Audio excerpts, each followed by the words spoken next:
Chapter 661. Williams and Painter took the lead, and it seemed that neither of them had any intention of retreating, and the atmosphere suddenly became tense. The people around felt the tense atmosphere, and took a few steps back involuntarily. Baber was anxious, his palms were full of sweat, and the situation was rapidly sliding in the direction he least wanted to see. On both sides was the legitimate prince of the Lionheart Empire, and the other was the successor appointed by Da Vinci, the president of the Magicians' Association, and the new patron saint of the human race. If something really happened, it would definitely be a serious diplomatic incident. Especially in the context of the Empire sincerely inviting Painter to visit, the impact will become even worse. But things have developed to this point, and it is no longer something that people of their status can intervene in. He and Xiaomi are very clear about this. The Squire Knights were very fierce before, but now they are shrinking aside and more honest than little white rabbits. A 9th-level super magician will be concerned about William's status as a prince, but will never care about the life and death of a small guard. It is no more complicated for Painter to kill them than to crush an ant. If it was just a matter of life and death, Babel was not afraid. He was worried that the conflict would be further intensified after his death. The third prince had a mediocre reputation among the nobles and the people, but he was very kind to his own people. He was the one who covered up the troubles that Xiaomi had caused. No matter who the other party was, he would never allow his men to sacrifice in vain. Just when Babel was at a loss and anxious, a lazy voice came from not far away. "Hey, what are you doing? Your Majesty Painter, can't we just finish the process quickly? My son is still waiting for his milk." Dardarian rode a gray pony that was as listless as him and came over. He was holding a 1-year-old child in his arms, yawning and complaining, looking sleep-deprived. As the leader of this friendly visit, Dardarian did not walk in front with Painter, and the reason was very reasonable. He was worried that the citizens of New Telt who welcomed him along the way would be too loud and disturb his son, so he deliberately picked an old horse that could not run and hung behind the team. It was not until the delegation stopped that he remembered that he was still the head of the delegation. He rushed over to check the situation. Seeing the third prince beside him, he nodded and took the initiative to greet him. "Long time no see, His Highness Williams." "Long time no see, President Dadalion." The latter also changed his previous arrogant attitude and returned the greeting politely. "Oh, don't mention the president anymore. The president of the Gudries branch is Lilith now. In order to support her work, I, the former president, can only stay at home and take care of the children. I didn't want to come this time, but I couldn't resist the request of the old guys in the board of directors. But I won't go to the banquet tonight. Let's find a place to have a drink together then." Dadalion took 2 steps closer and lowered his voice. Do you have any beautiful maids in your palace that your father has kept privately? You can also call 2 of them out." Ahem. Seeing that the man was getting more and more outrageous, Painter could only pretend to cough to interrupt him. The boy narrowed his eyes. "Brother, do you know His Highness Williams?" As a key training target of the Magician Association, Painter had more than a dozen teachers at the same time, which was rare, including Stein's, so it was not abrupt for him to call him brother. Dadalion nodded. "Yes, I bothered His Royal Highness the Third Prince for a while, when I was dealing with the trouble left by a troublesome guy." Pain could not give William's face due to his status, but Dadalion had to give some face, so a possible political conflict was eliminated. Although Dadalion did not say it clearly, Pain could still guess who the troublesome guy he mentioned was from the relationship between the few people, which made Pain feel an inexplicable jealousy and unhappiness in his heart. From the day he was chosen by Leonardo da Vinci, he became the focus of the world's attention. Men would feel inferior and in awe of him when they saw him, and women would scream and go crazy for him. Wherever he went, applause and cheers followed him. This also gave this young man, who was not even 20 years old, a strong sense of self-confidence and pride in his heart, and he felt that he was the best in the world. Until one class ended, he confidently asked his teacher Steins how much better he was now than the guy named Rob back then, but Steins was silent. Steins said nothing before leaving that day, but Painter felt a strong sense of humiliation for the first time in his life. The wanted order for Rob had been quietly revoked 2 years ago, and now that name has become a taboo within the Magicians Association, but even so, some people still mention it privately from time to time. Painter even heard rumors that he was just a substitute for that person. He used to laugh at such stupid village talk, because no one knew better than him how powerful he was now. That guy called Rob, a mere 7th-level magician, could hide like a mouse, but if he was found by him, he would definitely be beaten to a pulp. How could he be a substitute for that guy? But after Steins refused to compare him with Rob, Painter suddenly became sensitive to such remarks. He even took the initiative to collect information about the guy, and at one point, he was obsessed with it, and almost caused an accident. There was originally a maid in his magic tower, who was bought by himself. She was very beautiful, and he liked her very much, but one time he found that the maid mentioned that name in a letter she sent back home, saying that he couldn't compare to the other person. Painter, who was furious, sealed the maid in a huge bubble and tortured her for a whole afternoon, almost suffocating her to death. Although it was later found out that it was just an accident, the guy named Rob was the maid's brother, and she was only talking about their heights. Painter still sold the poor maid to a group of pirates. Her miserable fate can be imagined. After that accident, Painter also realized that the name had become his nightmare. It seemed that after recognizing William's identity this time, he could actually choose a more clever solution, but when he thought of the connection between the other party and the name, he couldn't help but feel disgusted, and even didn't hesitate to make things worse. Speaking of which, the senior brother next to him seemed to have a deeper connection with the guy named Rob. Thinking of this, Painter felt annoyed again. He had no good feelings towards those people who had interacted with Rob. He always felt that they would secretly criticize him behind his back. He forced a smile to Dandelion and went back to the carriage. As Painter disappeared, the cynical expression on Dandelion's face disappeared. He looked at Williams and said, "Be careful. That guy is not a kind-hearted person. After suffering this loss, he will definitely retaliate against you. This guy has no principles. If he can't touch you, he is likely to set his sights on the people around you. If he has the ability, he can give it a try." A hint of ruthlessness flashed in William's eyes. The delegation on the other side had already started to move again. Dandelion turned his horse around and muttered before leaving, "What on earth are those old guys in the council thinking? Even though Da Vinci is old, he is not so foolish." He knew that the kid had a bad character, but he still pushed him to the position. What is his plan? Chapter 662. The minor conflict on the roadside did not escalate further because of Dandalion's timely intervention. The dinner was a great success. Facing King Leihart VII, the ruler of the most powerful empire in the human world, Painter showed appropriate courtesy. He held a glass of wine to deal with the dukes and princes of the empire, but his thoughts were no longer here. Rob, although he had been trying to get this name out of his head, it always haunted him. Painter shook his head and tried to cheer himself up, but found that a little princess of the royal family had appeared in front of him at some point. The latter stood there holding her diary, looking timid. According to the princess accompanying her, this was Princess Carmela, the favorite of King Leihart VII. She had suffered from autism since childhood and hardly communicated with people other than her parents, brothers and sisters. No one expected that she would have the courage to come to the distinguished guest this time. For this reason, Painter's mood also improved a lot. His face, which was always raised high, showed a smile for the first time. However, the next moment, Princess Carmela's words made his smile freeze on his face. You are the new human guardian, so you must have known the previous human guardian. Can you help me give this diary to him?" The girl blushed and stammered. Since she was a child, she had heard many stories about Rob from her brothers, especially the third brother. Of course, most of them were made up by Williams to prove that he had a close relationship with someone, but in fact, Rob was still living a miserable life imprisoned in the tower at that time. However, the speaker may not mean it, but the listener may take it seriously. There were originally few other people in the girl's world. Apart from her relatives, there was only Rob, a vague shadow. Under William's constant reinforcement, this shadow gradually became the embodiment of justice in her heart. However, as she grew up little by little, she was entrusted with some other things. Therefore, when the girl handed over the diary, her hands were trembling slightly, and her neck was red with shame, but she probably didn't expect that someone's face was even more exaggerated than hers. The moment he heard that annoying name, Payan's face suddenly fell. If the princess next to him hadn't seen the situation and quickly pulled Princess Carmela back, Payan would have almost thought that this matter was led by King Leihart VII, who deliberately made him lose face. If it was someone else, Payan would probably have wanted to kill him at this moment, but he couldn't beat or scold a little girl with autism. He stood there with his face changing several times, holding his breath in his chest, and finally snorted coldly, turned around and left the dinner without saying anything. He didn't return to the residence arranged by King Leihart VII for the delegation, but walked out of the palace. The guards behind him wanted to follow him to protect him, but they disappeared after a few steps.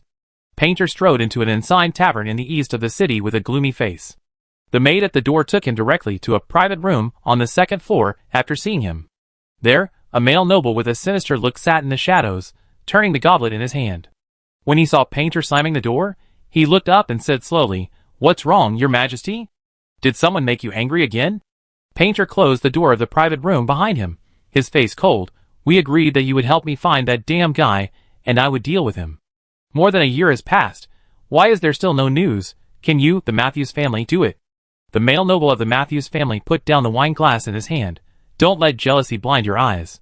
Whether you like him or not, you have to admit that he is a very powerful opponent."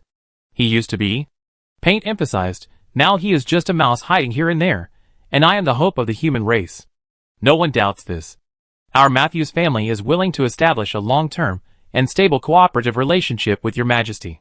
The male noble of the Matthews family tapped his glass with his fingers. "Our common enemy. He is your enemy, but not my enemy. He is just a stepping stone on my way forward." Paint raised his chin and said proudly, "As long as he is defeated, no one will be stupid enough to say that I am his substitute." The male noble of the Matthews family shrugged. "It is a great pleasure to see that you maintain high morale, but our Matthews family has never let our allies down." The man pushed aside the bottles on the table, took out a map and spread it out. "I know many people speculate that they have left the human world and gone to the elves or dwarves to escape capture, but if you think about it carefully, you will know that there are many loopholes in this statement. After all, he was once the patron saint of the human race. The dwarves and elves are more vigilant about him than welcoming him. Moreover, in an environment full of aliens, the two humans will be more conspicuous, so the best choice is still to stay in the human world." The male noble of the Matthews family paused, and then continued, "The family once collected a very magical functional magic device. It was a compass. As long as the name of the person being tracked was engraved on the back, the needle would point to his position. Once the distance between the holder and him was less than 10 miles, the needle would vibrate, and the closer the holder was to the target, the more violently the needle would vibrate. Unfortunately, this magic device was destroyed in the dungeon. In order to repair the magic device, the family sent people with the remaining parts to Gudry's, where they found the best magic device repair master Gagarin. As a result, they were attacked and wiped out by unknown forces. Now it seems that the person who did it is likely Rob himself, but I don't know how he found it at the time." Painter was not interested in the analysis process, and waved his hand impatiently. "Let's get to the point. Where is he now?" The male noble smiled. "He destroyed the things, but fortunately he is still here." Since Master Gagarin had repaired the magic device, he naturally remembered its internal structure, but the magic device itself is unique, and it is not easy to copy. After that, we invited some other masters who made magic devices. It took 2 years to barely make a reduced version. Now we have successfully narrowed the location to here. The man pointed to a place called Nyax on the map. "The north?" Paint looked a little surprised. "I can fully understand your surprise, but if you think about it carefully, isn't the north the best choice? It's right under the eyes of the Holy Alliance, and it's the girl's hometown. Normally, it's impossible to go back there, but the most dangerous place is the safest place," said the male noble. "While we were looking for them all over the world, no one thought that they would stay quietly in the north. If we are given another month, no, half a month, we can find him. No need, I set off there now. I will find a way to find him. Just wait to hear the news of my victory." Chapter 663. Nyax, the least impressive of the 6 northern towns. With a population of less than 30,000, it is backed by Lake Tanya, and mainly engaged in farming and fishing. Business is not well developed. The most common shops along the street are pickled fish shops. As for other shops, they are sparse, and do not do much business. However, the only 4 taverns in the town are full every night. After sunset, people who have finished a day of hard work like to come here to relax, talk about their gains today, the beautiful girls they saw on the road, or just brag and drink with 3 or 5 friends. Except for some unspeakable things, this is basically all the entertainment for the residents of the town. Over time, the boss and the drinkers got to know each other. Nyax was not a tourist destination, and few tourists visited. So when a young man in a cloak pushed open the door of the Sawfish Tavern, everyone inside stopped what they were doing and looked at the outsider curiously, as if they were watching a circus performance. At this time, the other party was also looking at the tavern expressionlessly, with tattered wooden floors, creaking benches, moldy walls, and a faint smell of fish and soil.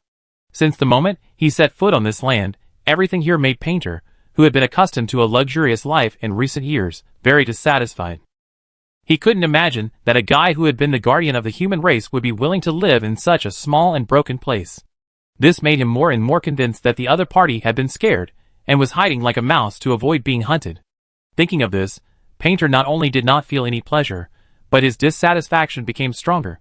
It was such a guy, and the outside world's evaluation of him was higher than his own. Until today, after he had achieved so many achievements, including his teacher, he was still only regarded as a substitute for that guy. This was something Painter could not tolerate no matter what. So when the Matthews family approached him, he and the other party hit it off immediately. Both sides got what they wanted. The Matthews family wanted to use his hand to kill Rob, and he hoped to use the Matthews family's influence in various places to find Rob.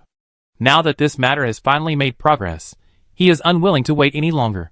Before the friendly visit of the Lionheart Empire is over, he found an excuse to leave alone. Paint rushed here almost non-stop. He couldn't wait to defeat that person with his own hands and prove to those who once looked down on him who is the fake. Only by completely knocking down the guy named Rob, stepping on him hard, and watching him crying and begging for mercy while holding his boots, can the haze that has been hanging over his head be completely torn apart. However, on how to deal with Rob, Painter and the Matthews family have different positions. He is more focused on destroying this opponent from a spiritual level rather than physically. After all, both sides are from the same school. Although Steins does not admit that he has this disciple now, if he really goes too far, even with his current status, he has to consider the opinions of others. As for the Matthews family, they were just a tool in his eyes. After he found Rob, the tool lost its value. Even if he regretted it now, what could the so-called nobles do to him? So in the final analysis, this matter depends on someone's performance. If Rob is very tactful and knows to kneel down and beg for mercy after being defeated by him, then he doesn't have to kill them all. In fact, Painter is very happy to show his tolerant and generous side.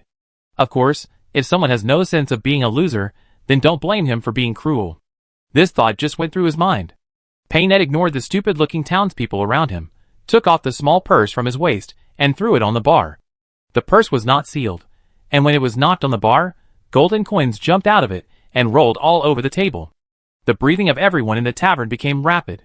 It was not easy to see such a large sum of money in a small place like Nyax. Painter paused for a few seconds to let everyone fully digest the surprise before speaking. I came here to find two people, a man and a woman. They moved here 3 years ago, and are in their early 20s. I don't know their names, looks, or what they do for a living, but I know that there are usually few outsiders in your town, so if a strange face appears, you should have an impression of it. The first person who tells me where they are will keep the bag of money. The drinkers looked at each other in bewilderment, but no one spoke for a long time, and the tavern fell into a strange silence. Just when Painter was getting impatient, a pair of big hands picked up the bag of gold coins. Then the hand picked up the gold coins scattered on the table one by one, blew on them, put them to his ears to listen to the sound, and then sighed with satisfaction, and put the money bag into his pocket. An angry curse immediately rang out in the tavern. Old Duffy, are you still a Nyax man? There are no traitors in our town. As he spoke, wine glasses and other things flew over. Old Duffy shouted angrily, shut up, damn it. For years ago, I participated in the Northern Defense War, and you idiots were still playing in the mud. As soon as he said this, the aggressive people in the tavern were immediately discouraged. Old Duffy was a member of the Nyax garrison before. As he said, he was also a part of the battle 4 years ago that was related to the survival of the North. He went to Storm's End with the team. In the subsequent meat grinder-like battle, although he was lucky enough to save his life, he also lost a leg. Later, he took a pension and went home to retire. All the comrades who had trained and laughed together in the army left him in that battle. Perhaps because he had seen too many bloody and cruel scenes, Old Duffy became withdrawn and his temper became worse and worse after the war.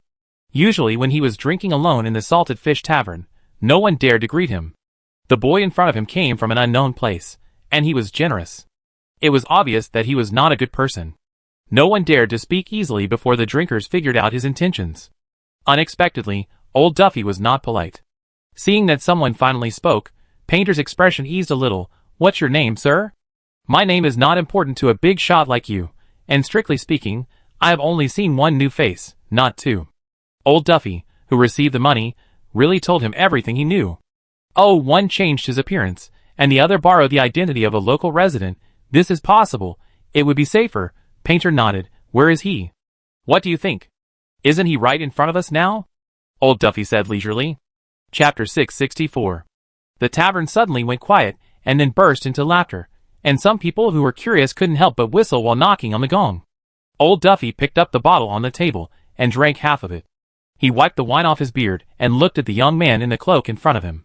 He said coldly, "For the sake of the money, I give you a piece of advice. Get out of Nyax, you foreigner." Paint's expression did not change, but he just lifted the cover on the staff. The next moment, the drinkers seemed to be strangled by the neck, and all the booing and laughing stopped abruptly. "Magician?" someone exclaimed. Unlike big cities, like Gudry's or Armor Rock City, Nyax, located in the north, has always been one of the least noticeable towns. There are many such inconspicuous towns all over the world. Except for the kingdom remembering them when collecting taxes every year, no one remembers their names at other times. Even the Magician Association will not set up a branch here. The reason is simple, because there are no magicians here to manage. So the chance of seeing a spellcaster in Nyax is about the same as seeing a dragon. Everyone in the tavern was startled, and then they realized the seriousness of the problem. Some people wanted to sneak out to report to the guards, but the broken stools under their butts flew up as if they had wings, and many people were thrown upside down when they were caught off guard. The stools gathered together and sealed the door of the tavern. Painter took off his hood and said, "Remember, you asked for this?" Old Duffy is a veteran who participated in the Northern Defense War. He has the fastest reaction. In peacetime, except for those adventurers who travel around the world to seek excitement, most people do not carry weapons, but Old Duffy is an exception. He is a person who once survived the Shura field. After the war, he was still often awakened by nightmares in the middle of the night. Only weapons can bring him a sense of security, so even when he returned to his hometown, he always hid a dagger on his waist. And now is the time for this dagger to come in handy. As soon as Old Duffy's fingers touched the back of the knife, he heard the young man's voice. "If I were you, I wouldn't do such a stupid thing." However, Old Duffy was not someone who was easily frightened. After hearing the other party's warning, he not only did not stop, but instead accelerated his speed, drew out the dagger, gritted his teeth, and stabbed forward. His fighting skills were undoubtedly still very rough, still staying in the category of straightforwardness in the army, but such simple skills were honed in actual combat, and were very useful most of the time. But unfortunately, this time he met Painter, the new patron saint of the human race, and the youngest 9th-level super magician in history. The gap between the two sides was too huge. It was impossible for Painter to be ambushed by a farmer, who was not even a professional in a remote town that no one had heard of. The dagger did not even get close to his body. Although everyone in the tavern opened their eyes wide, they still could not see clearly what happened at that moment. Then, they heard Old Duffy groan, and the hand holding the dagger had been nailed to the table by his own dagger. Old Duffy's forehead was covered with cold sweat, but he managed not to wail. The veins on his neck were bulging like wriggling earthworms. Why bother? If you had cooperated honestly earlier, nothing would have happened. In the end, it would still be the same result. Why do you have to suffer so much? Paint held the staff in one hand, and took out 2 silver coins from his pocket with the other hand, and threw them at the dumbfounded tavern owner. "Give me a glass of wine to moisten my throat." "The one behind you will do." Perhaps frightened by Painter's fierceness, the boss's hands kept shaking while pouring the wine. The bottle mouth and the cup wall collided with each other, making a clanging sound, which was so harsh in the tavern that was as silent as a tomb. Painter picked up the wine glass. "Since you don't like my previous negotiation method, let's change it. From now on, every time I ask a question, if no one answers, I will nail one of you randomly to the table like this, until someone can give me the answer I want." With this sentence, the atmosphere in the tavern suddenly became more tense. Finally, someone could no longer bear the terrifying pressure and said, "I tell you, the 2 people you are looking for are not in the town, but by Lake Tanya. There is a small wooden house there, with a kind of lavender flowers blooming outside. It seems to be called Wind Traveler, which is very easy to identify." The man said quickly in a trembling voice, and thought he was finally safe, but he didn't expect that his body would fly towards the young magician at the counter involuntarily. "You lead the way. I will let you go after we find the person. But if you dare to play any tricks on the way, remember that guy will be your fate." After Painter said this, the small stools blocking the road at the door exploded. Then he took the lead and strode out. After a while, the unlucky guy who informed on the tavern also trembled and slid out of the tavern. Painter was satisfied with this guy's initial performance. He didn't know if there was a back door in the tavern, and he didn't care. If this guy was smart enough, he would know that it was impossible to escape from a magician with just a back door. Until the 2 left the Salted Fish Tavern, the guests were still intimidated by Painter's residual power. No one spoke for a long time. After a long time, someone came to his senses and shouted, "Oh no, go report this to the guards." The place the unlucky guy mentioned was not far from the town, and it took less than half a magic hour on horseback. But Painter didn't want to wait even this little time. Since he learned where Rob was, it seemed like a fire was burning in his heart. After identifying the direction, he grabbed the former's collar and started phase shifting. 3 minutes later, the two appeared outside the cabin, and the process was so easy that Painter could hardly believe it. If the unlucky guy was not lying, this was the place where the two lived in seclusion. There was no defense at all, not to mention magic circles and traps. Even the most basic means of warning did not exist. Isn't it too careless? This was a little different from what Painter had imagined. In his opinion, someone who is escaping from pursuit should be like a frightened bird, always worried about being found by others. Painter had even prepared to attack a small magic tower, but the result surprised him greatly. Chapter 665. After leaving Cayenne City, Rob and Lolo first went to the small valley mentioned by Silver, but unfortunately, there was only a piece of charcoal left there. The temple immediately blocked the place after the incident, and set a big fire, burning all the wildly growing plants in the valley, and the traces left by the battle. The black altar made of arcancer stones also disappeared with the wind after the energy was exhausted. Lolo stood in the empty valley, and finally confirmed that the man had really left this world. Because there was no body, the two could only symbolically build a small grave with stones. The girl moved some small flowers from outside the valley, and planted them nearby. Rob used Starfall to carve a stone slab, and asked Luo what should be written on it. The girl shook her head and said, "No need to carve words. There are places for him, and his mother in the family cemetery. This is just a place for me to remember him." Rob nodded and inserted the blank stone tablet in front of Carib's grave, then said, "Say whatever you want to say. I wait for you outside." Luo stayed in the small valley until sunset. When she came out, her eyes were red, and she looked a little tired. She leaned her head on someone's shoulder and asked, "Where are we going next?" "Anywhere is fine. Let's just keep going until you don't want to go anymore, and then we stay there." The two of them didn't walk fast. They passed through mountains and plains, forests and hills, prosperous towns and sparse villages. They met caravans and bandits, dancers and bards on the way, and finally came to a sparkling lake.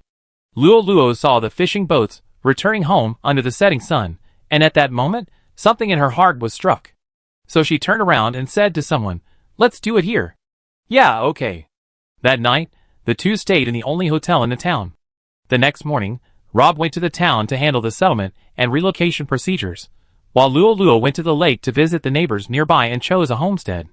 At noon, Rob drove a horse-drawn carriage back, which was full of tools and raw materials for construction. Luo brought back gifts from the neighbors, including 2 cabbages, a basket of wild duck eggs, half a bag of flour, and fresh potatoes and sweet potatoes. The two sat in front of the homestead and cooked their first meal before the construction of their new home. After a full meal, Rob and Lolo began to build their new home, including the surveying and drawing work in the preparatory stage. Then they went to the forest together to select suitable trees, sawed down, cut, and pulled back. At dusk, the small boats returning from fishing also heard the news one after another. The people of Nyax are simple and honest. When they learned that there were 2 new people in the town, many people came to help spontaneously. Although everyone was enthusiastic, they talked about all kinds of things. Rob and Lolo worked hard for a long time under the guidance of these kind people.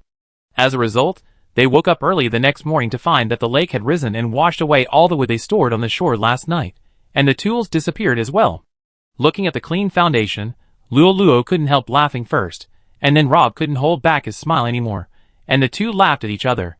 People passing by were completely confused when they saw this scene, and thought that the poor couple had suffered too much and were mentally ill.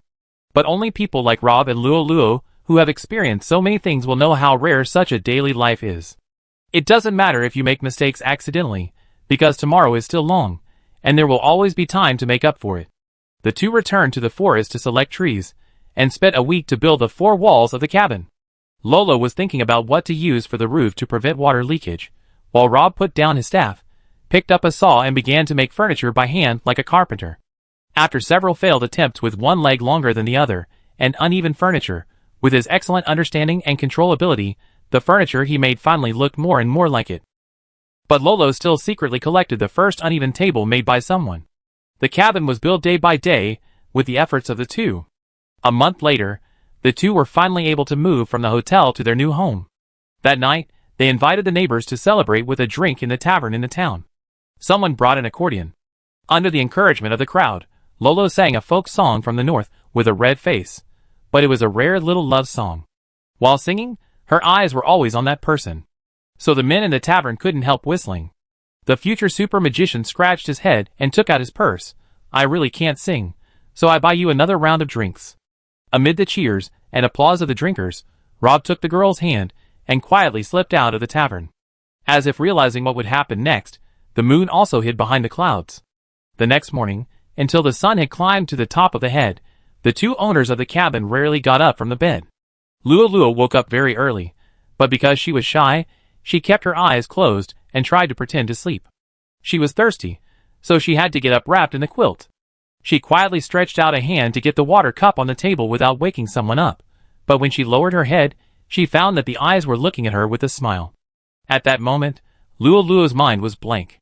She wanted to say something to ease the embarrassment, but in the end, she could only hold back one sentence: "The bed you made is of good quality." After saying that, the girl realized that she had said something wrong and quickly covered her mouth, and the quilt slipped off her chest again. In short, the two began their new life. Lua used pebbles to enclose a small piece of land next to the cabin as a flower garden. Rob disappeared for half a day one afternoon. In the evening, he brought back the seeds of the wind traveler and planted them in the flower garden. In the spring of the following year, purple flowers bloomed next to the cabin, which looked very beautiful from a distance. In addition, Rob also reclaimed 2 acres of land on the other side and planted some vegetables of various varieties. He kept some for himself, and the rest could be taken to the town to exchange for some daily necessities. In the second year, Lua became fascinated with fishing. The girl liked the feeling of floating on the lake, casting nets and harvesting, which were all pleasant things, so she would go sailing with the fleet every few days.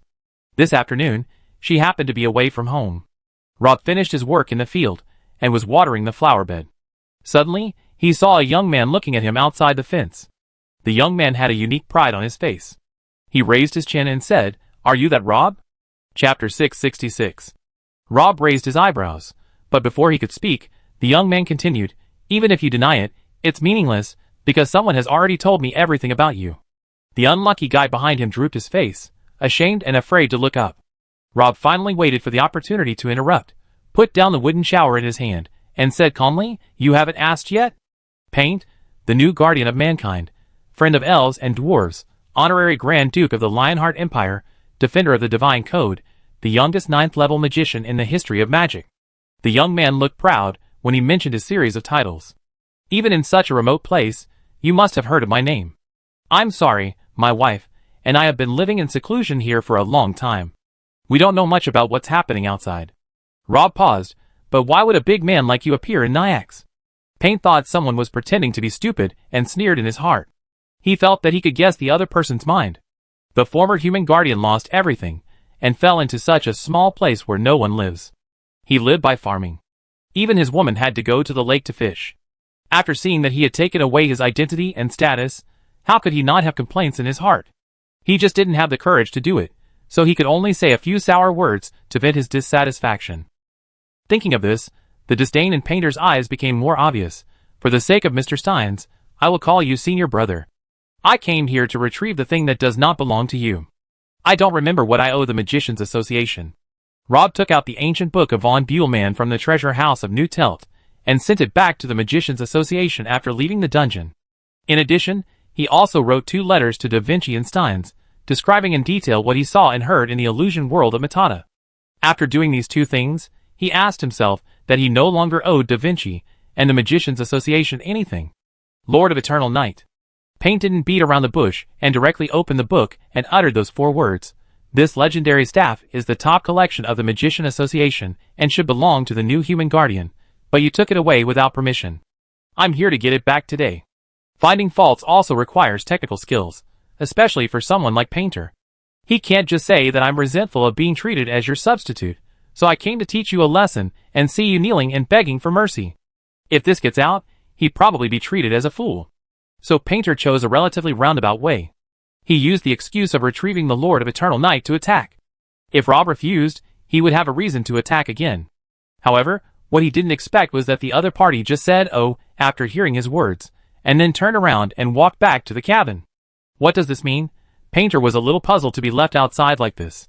Was it a silent refusal? Or was he ready to take action and go back to write a suicide note? Painter was hesitating whether he should take action directly in this situation. As a result, within half a minute, he saw someone walking out of the cabin again, holding a long wooden box in his arms. Rob threw the wooden box to Painter, who was a little wary, and even used magic to construct an elemental hand. After taking the wooden box and opening it, Painter saw the legendary staff lying quietly inside. His expression became indescribably strange. The staff is the second life of a magician. Usually, a magician will never hand over his staff, because it means handing his life and death to others, and completely losing the initiative. At that moment, Painter even felt a little embarrassed for the first time. The other person had already surrendered to this extent, and he was still pressing him. Wasn't it a bit too much? But now, he was still far away from his original goal of completely destroying someone mentally, and it was impossible to just let go. Painter was in a dilemma when Rob asked, "What? Is there anything else?" The future super magician had already picked up the shower head, but seeing that Painter was still standing there, he asked again.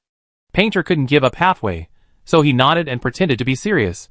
The Magician Association wants to invite Miss Hartfilia to Budapest for investigation. As soon as he said this, Rob stopped moving and frowned. Investigation? Whose order is this? Paint knew that he had found the right direction this time. It seemed that the rumors were true. Rob really cared about that girl. He was worried that he could not find a breakthrough to force the other party to take action. Seeing this, he was not surprised but happy. However, he still forced himself to keep a straight face and said word by word, "This kind of thing is not your concern. Hand over the person. I will leave here immediately, otherwise the special investigation team will come in 2 days, and none of you will be able to escape." At this point, Paint was already hinting wildly that if Rob was going to take action, now was the best time to do it. However, when the latter heard this, his expression calmed down for some reason. "Aren't you the new patron saint of the human race? Didn't Da Vinci tell you anything?" This time it was Painter's turn to be stunned. "Tell me what?" "Last year, Da Vinci and Steins knew that I lived here." "How is this possible?" Painter blurted out. Rob said lightly, "You seem to have misunderstood something. No one came here to disturb us, not because we hid well enough, but because no one dared to come here to disturb us." Painter was startled, and then he almost laughed to tears, as if he had heard the funniest joke in the world. "What's this? Isn't it too late to bluff? You don't even have a staff in your hand, and you dare to make up such a lie to bluff people? What are you going to use against me, the shower in your hand? In that case, then do as you wish." After saying this, Rob raised the wooden shower used to water the flowers. The next moment, Painter's smile froze at the corner of his mouth, because he was horrified to find that his body seemed to have been chiseled open, and the magic power in his body was leaking out at an incredible speed, pouring into the toy-like shower in someone's hand. Before taking action, Paint had enthusiastically made all kinds of guesses and calculations, and even adhered to the principle of caution and overestimated Rob's strength. However, when they actually fought, he was horrified to find that the battle was not at all what he had imagined. The opponent's fighting style had completely exceeded his common sense and imagination. Chapter 667. Paint just stood there stupidly, staring at the fist that was growing bigger in front of his eyes, like a goose. On the surface, his reaction was worse than that of an ordinary village woman. After all, a village woman would dodge instinctively before being hit, but he was just a wooden stake. For example, when he caught the unlucky guy from the Salted Fish Tavern, he felt that the performance of this so-called new human guardian was not consistent with his previous series of scary-sounding titles. Rob's punch was not very fast. It was probably the kind that an adult could dodge as long as they were prepared, but a child would have to rely on luck. It was far less shocking than the elemental hand that Painter had constructed not long ago. It was basically still at the stage of street fighting. Perhaps only the person involved could realize the horror of this punch. Painter did not move because he was scared, but because his body could not move at all. If the magic element in someone's body was just in a state of being sucked away when he raised the shower head before, then when Rob punched, he had completely lost contact with the magic element. If it was just this level, Painter would not be so desperate, because when someone fell out with the council, he had already demonstrated the strange ability to isolate magic elements in the magic tower. Painter was not as reckless as he seemed. In order to deal with Rob's move, he made a lot of preparations in private.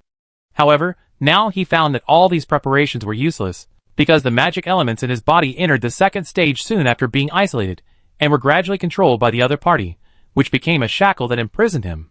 Payne said that he had seen such a method before, but he had never even heard of it, which made him even more shocked. He had always thought that he was the best among the younger generation, especially after he entered the 9th level. Looking at the entire Dawn continent, there were few people who were worthy of being his opponent. This was also the period when Payne was most arrogant. He even thought that in a few years, even Da Vinci and Steins would no longer be his opponents. By then, he would be the real number one in the world. Payne never doubted this. Therefore, when that punch hit his face, not only his nose was broken, but also his confidence and cognition. His pride was severely crushed by this punch, so much so that he did not realize that he had regained control of the magic elements afterwards. Painter was really stunned this time. The physical injury was secondary. After being hit by this punch, the whole person became lost and his eyes were empty, as if he had lost his soul. However, Rob did not treat him politely because of this. The second punch also hit his lower abdomen. Although the future super magician deliberately withdrew some of his strength, the fragility of the magician's small body is well known to the world. Painter was hit by this punch and vomited bile and lunch. The third punch that Rob threw stopped between his eyebrows, but he did not move forward. After a while, the future super magician spoke, saying lightly, "Go away. I won't kill you for the sake of Steins and Da Vinci. But if you dare to come back, don't blame me for being rude. In addition, tell the Matthews family behind you to withdraw all the spies planted in the town before sunset tonight. Of course, if Viscount Majorson thinks he has a long life, he can stay and try." After saying this, Rob retracted his fist, no longer looking at Painter on the ground, picked up the sprinkler and continued to water the flower bed. The latter knelt on the ground for about a quarter of an hour before he came back to his senses. After that, he didn't dare to look up at someone, nor did he dare to pick up the Lord of Eternal Night beside him. He didn't even bother to pick up his own staff. He ran away with his hair disheveled. He only regretted that his parents didn't give him 2 more legs so that he could escape from this nightmare quickly. How arrogant Payne was when he came, how embarrassed he was when he left. If his admirers saw him like this now, they probably wouldn't associate him with the arrogant figure on the carriage before. Shortly after Painter escaped, there was a sparse applause, and a man riding a donkey slowly came over from the ridge of a field not far away. "Well done, I have disliked the guy for a long time. If I didn't have a child, I would have beaten him myself." Rob put down the shower in his hand. "What day is today? Why are you all here one after another? We haven't seen each other for so many years. Can't you welcome me, at least for show?" Dandelion jumped off the donkey, rubbed the donkey dung on the bottom of his shoes on the stone beside him, and complained, "I can't help it. Who made me take on such an unlucky job? I'm not as idle as you. I was busy visiting the Lionheart Empire before, but who knew that our dear new human patron saint suddenly stood us up halfway and disappeared? I guess that he came to find you." This idiot thought that no one knew his little tricks, and he pretended all day long. Unfortunately, even the receptionist at the headquarters could see through his tricks, so as soon as I reported to the board of directors, Da Vinci gave me your address. Rob was helpless. "Hey, your duty should be to stop him before he comes to trouble me." Dardarian shrugged. "I'm not that guy's guardian. At best I can only be a babysitter. That guy is polite to me on the surface, but he won't listen to me at all. He won't give up unless he gets a good beating." "Aren't you worried that I beat him up?" Rob said lightly. "His confidence was hit after fighting with me. Please be optimistic. If he can't get out of it, it is estimated that he will only have less than half of his strength left." Dandelion sneered. "It's none of my business. I'm not Da Vinci. I don't care how much strength that idiot has left. It's better for him to suffer from depression from now on and lock himself in the room, so that I don't have to run around with him." After saying this, Dandelian's expression became serious. "I have some bad news for you. Now all places are unstable. The number of new abyss cracks has exceeded 10, and it is still growing. In order to avoid panic, major forces have chosen to block the news among civilians, but this matter will spread sooner or later.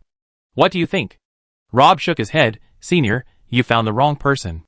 I have given up my previous identity. Besides, the Magician Association has also elected a new human patron saint. Da Vinci should have his own plans. If I meddle in other people's business, I might disrupt his plans." Chapter 668. Not long after Painter escaped, Dandelion also left on his donkey, and then the town's guards. Nyax has a small population and few professionals, so the town's guard station has only a dozen people. Their daily work is mostly dealing with neighborhood disputes. After receiving reports from the drinkers that there was a murderer, they did not dare to neglect it. They hurriedly took out their weapons and equipment, and the captain led the team to run over. As a result, when they arrived outside the cabin, the battle was over. The guards walked around the area diligently, but did not find the so-called assailant. After confirming that Rob did not need help, they withdrew and took the unlucky guy, who was brought by Painter, back to make records. When Luo came back at dusk, the incident was almost over. The girl ran home happily with a fat fish weighing more than 4 pounds, and gave it to Rob for dinner. The meal warmed their stomachs. The days after that returned to normal, as if nothing had happened. It was not until 8 months later that tens of thousands of strangers suddenly poured into Nyax, causing this isolated town to explode. The total population of the local residents was only more than 20,000, which meant that nearly half of the people were strangers, which made the town at a loss. The largest population influx in Nyax's history was 50 years ago. A declining noble family was so poor that they had to sell their ancestral house and move here to save money. At that time, his entire family had about 40 people, which was a sensation for Nyax. More than 10,000 people migrated this time, and they were labeled as refugees. According to the leader, they fled here from the southern part of the Principality of Moron. Most of the Nyax people had never left their hometown, and were unfamiliar with the name of the Principality of Moron. It was not until someone took out the map of the Holy Alliance that they found this small country in the southwest, and it was 2,000 miles away from Nyax. The leader seemed helpless. At that time, their first choice for escaping was not Nyax, but another neighboring country less than 100 miles away. However, they did not expect that before they had settled down there, that country also announced that it had entered a state of emergency martial law. They had no choice but to embark on the migration again. Because they were worried about encountering similar things again, this time someone suggested that they just go a little further, and finally they walked all the way to the north with fear and hope. Ansai was very tolerant of these refugees. The north lost a lot of people in the war 4 years ago. It would take at least 2 generations to recover by natural reproduction. This group of refugees was a good supplement, so he settled these people in Nyax, which has the most land and the least population.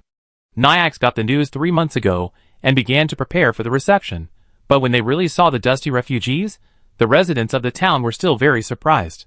After a year of wandering and trekking, these people looked very haggard.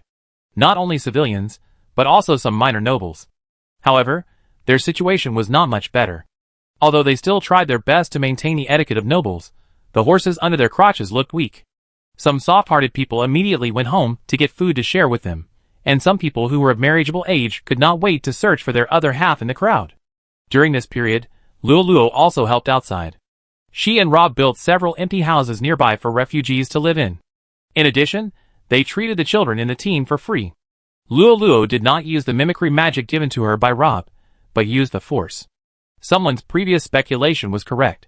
She did not practice deliberately in the past 4 years, but the virus in her body made it easy for her to master the Force that only gods can have, just as easy and smooth as breathing and drinking water. However, she encountered trouble in using it.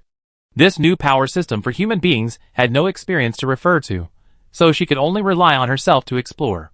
Fortunately, she had Rob, her teacher, by her side. In the past few years, the two had been studying the power in Lola's body, and had found many ways to use it, such as healing. The healing effect of the Force was slightly worse than the holy power of the Church, but it was more efficient. If 1 unit of holy power could heal 2 patients, then the same unit of Force could heal 20. In the process, Rob also gradually deepened his understanding of the Force. Unlike Lolo, Rob does not have the Force in his body. Instead, he has magic, mysticism, and divine arts. Although these 3 powers are not perfect compared to the Force, after hundreds or even thousands of years of self-development, they have actually deviated from the original expectations of the gods. Using the gold coin as an example, in order to prevent humans from finding the treasure house of the Force, the gods used a gold coin to lead humans to a fork in the road. However, this gold coin has been increasing in value over a long period of time. Later, the four-eyed man. It is already possible to kill gods with the secret arts, which is the best proof that gold coins are increasing in value. From this point of view, the secret arts are not without merit, and the same is true for magic.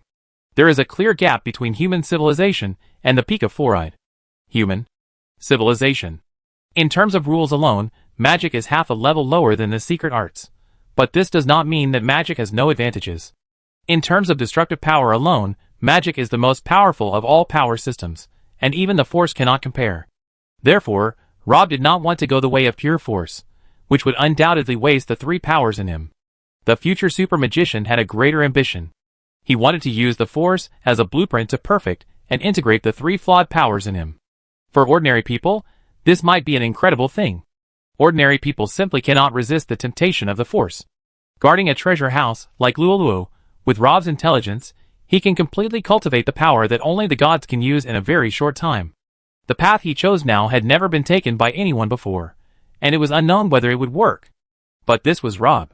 He had previously studied mimicry magic and mana-sharing mechanisms, which were also areas that no one had ever explored. This might be why Steins felt that he had met Roland when he first saw him. After 900 years of development, magic has produced many talented people, but most of them just continued to explore on the shoulders of their predecessors. Only 2 people were exceptions. They were able to break the rules and create something from nothing. Perhaps they should be called founders, which is a more accurate title. Chapter 669. Lolo rushed in from outside and washed her face. After a busy morning, her force was exhausted. So she went home to get tools to help a group of newly settled new townspeople repair the leaking roof in the afternoon. As a result, she saw someone reading a letter by the window. Rob noticed that the girl entered the house and quietly pressed the letter. Lolo stopped. Is it a letter from President Dandelion? Sorry. Rob's tone revealed a hint of apology. I didn't mean to hide it from you. I should be the one to say sorry. The girl was not angry. She put down the towel in her hand, walked behind someone, and put her arms around the latter's body. Do I really worry about you? Rob touched her hand and shook his head. Since the decision has been made, it will not be changed. I just don't want you to worry. But the world is changing. Lolo leaned his head on someone's back and changed to a more comfortable position. You predicted that the final crisis would take hundreds of years based on the development of human civilization, but now it seems that the other party may have taken action in advance. Rob frowned. I'm not sure yet. Although the current situation is serious, it's not that bad. I may have more say than you on this matter. Lolo said, what happened to me made me never hesitate to speculate those guys with the greatest malice. You are right. They are looking down on us, and are also afraid of us. On the one hand, they need to collect faith from us, but on the other hand, what happened to the 4-eyed people tens of thousands of years ago also proved that they can still survive even without faith. So once they realize the danger, even if it is only the smallest, they may take the most extreme measures. The girl paused. You are actually very clear about this in your heart. The future super magician did not speak. Lolo continued, if that day really comes and all human beings no longer exist, then we will not be spared. After a while, Rob finally spoke, but he smiled bitterly. There is another possibility. Those guys are using this method to force us to show up, because the amulet made them lose track of you, so they had no choice but to use this method. This time it was Luoluo's turn to be silent. After a long time, the girl spoke again. I have been with the refugees these days, and met a little girl named Emily. She originally had a happy family. Her father was a guard, and her mother ran a dyeing shop in the city. As a result, the city was in chaos after the incident. Her father was stabbed to death from behind with a broken spear by a thug who took the opportunity to cause trouble. The dyeing shop was also smashed. When she was fleeing, her 6-year-old brother was kidnapped. After finally reaching the northern border, her mother collapsed due to hunger and fatigue.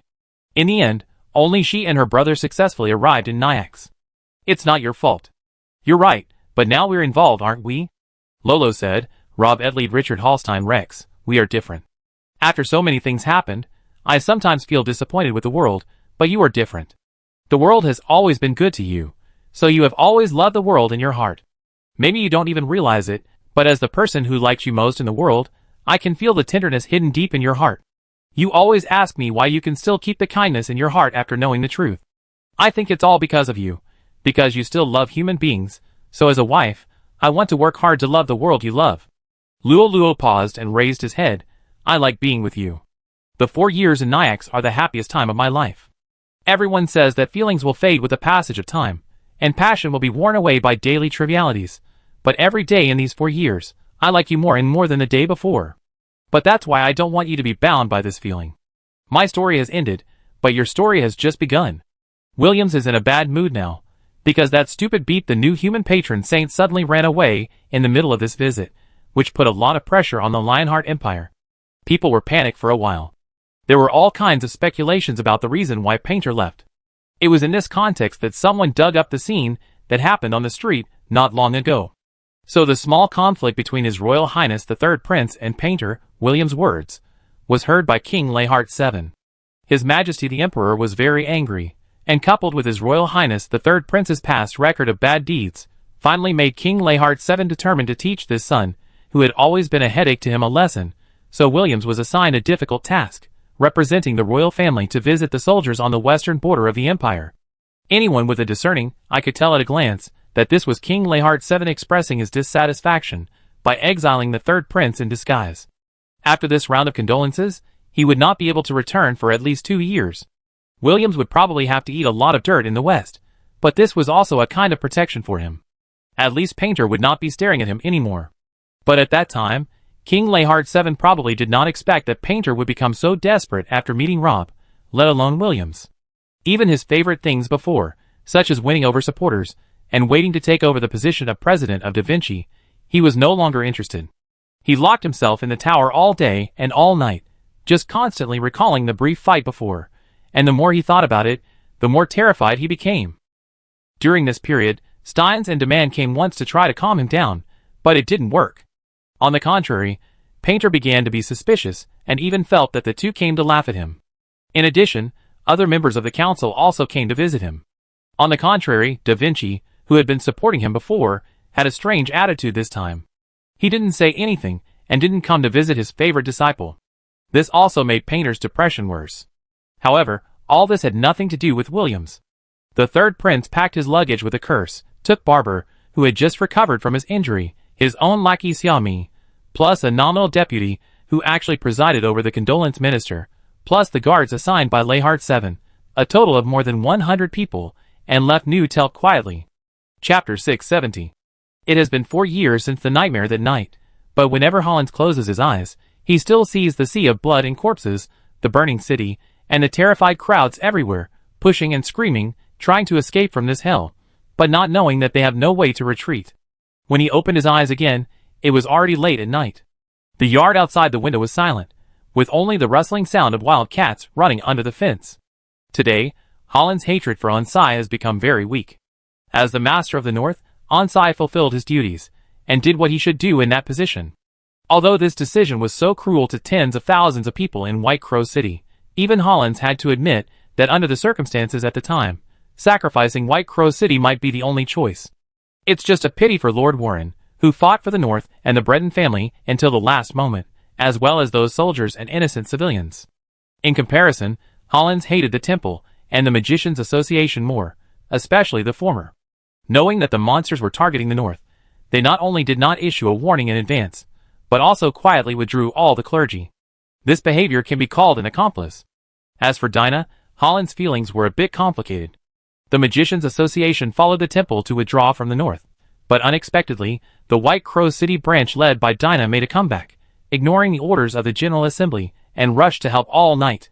In the end, at the cost of losing half of the manpower, they rescued 7 survivors including Hollins.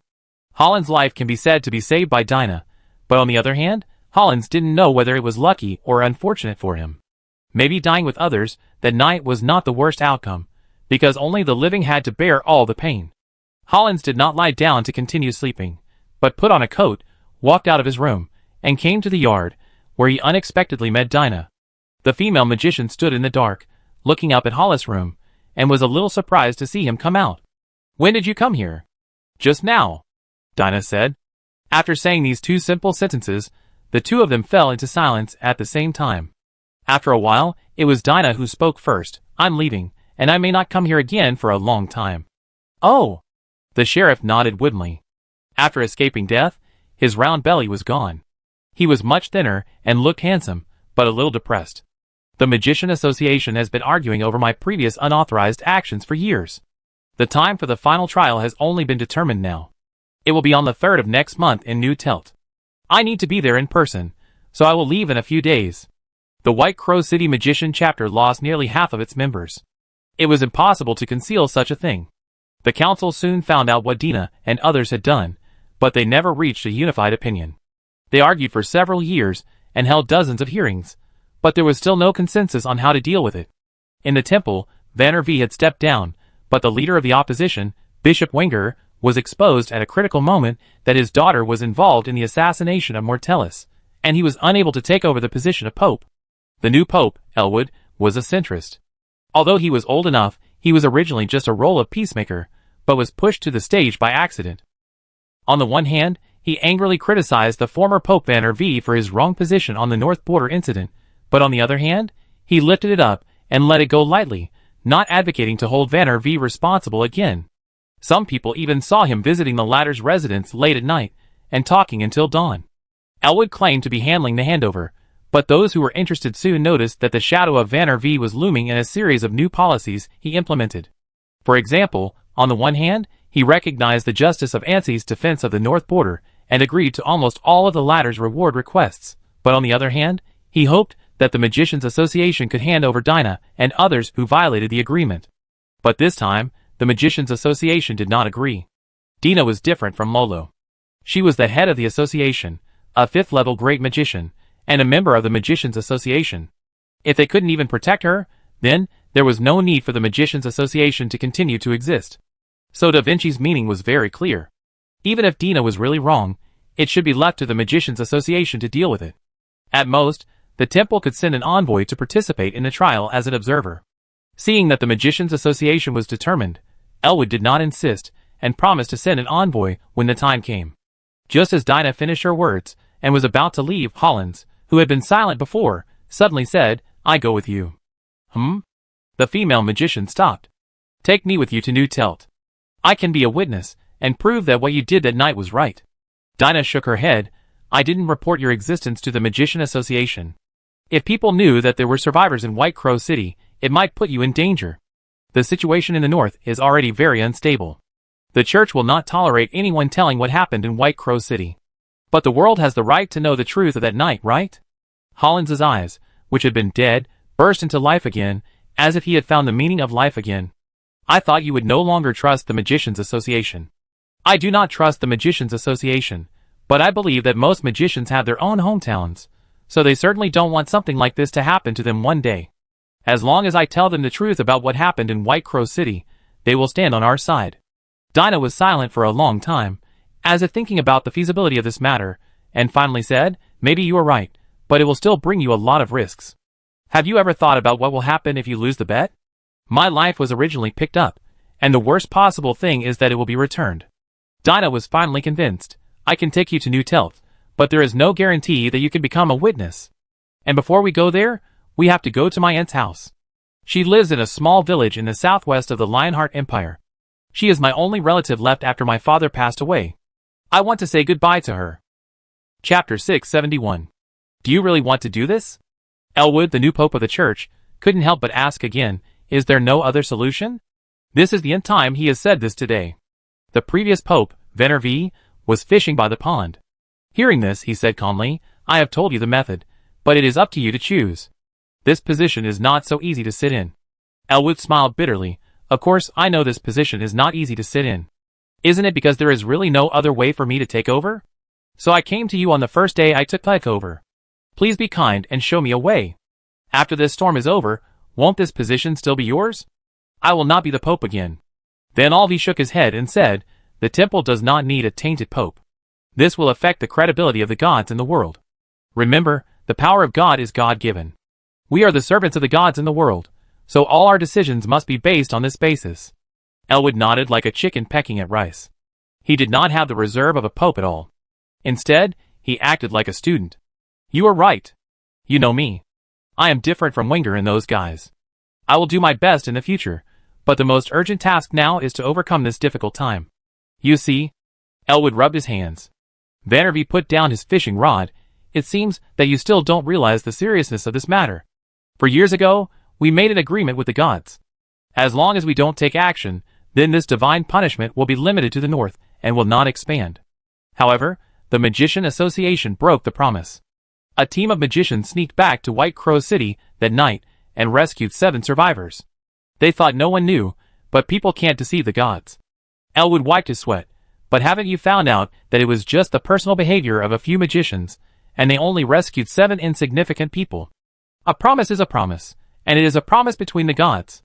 Then Alvi said coldly, "You are also a person sitting in that position, Are you still as naive as others? You should know that there is not only God's grace in this world, but also God's power. Offending God's power cannot be covered by a simple sentence. Only by killing those who violated the promise can the anger of the gods be appeased. I understand the reason, but the attitude of the Magician Association is also very tough. Isn't Da Vinci easy to talk to? We cooperated well several times before. Although there was a problem later, he was also reasonable. Who knew why he would not give in this time? The more Elwood wiped his sweat, the more he sweated. Don't put your hopes on others. Da Vinci is the president of the Magicians Association. He will definitely consider the interests of the Magicians Association first. This involves a branch president. If he really hands him over to us this time, it will be a devastating blow to the unity and stability of the Magicians Association. Elwood took a long time to say this, but we can't let the North repeat the world. Van Alvey looked at the former meaningfully. It seems that this Elwood doesn't care about the position at all, as he said. The reason why he has not agreed to this plan is that he is afraid that this matter will eventually become another North incident, which will eventually make him step down and end up like himself. Vandervee did not point out the other party's little trick, but patiently explained, this time is different from the one in the North. There are less than 30 monsters. As long as the route is detour enough and the action is fast enough, it can ensure secrecy. There are also few people affected on the way, only 2 small villages.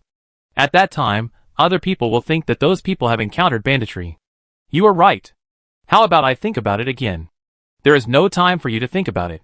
The final trial will be on the 3rd of next month. Once the trial is over, no matter what her crime is, the Magician Association is likely to put her under house arrest. It will be even more difficult to take action at that time, and it is possible that the Magician Association will completely fall out. So now is the best opportunity.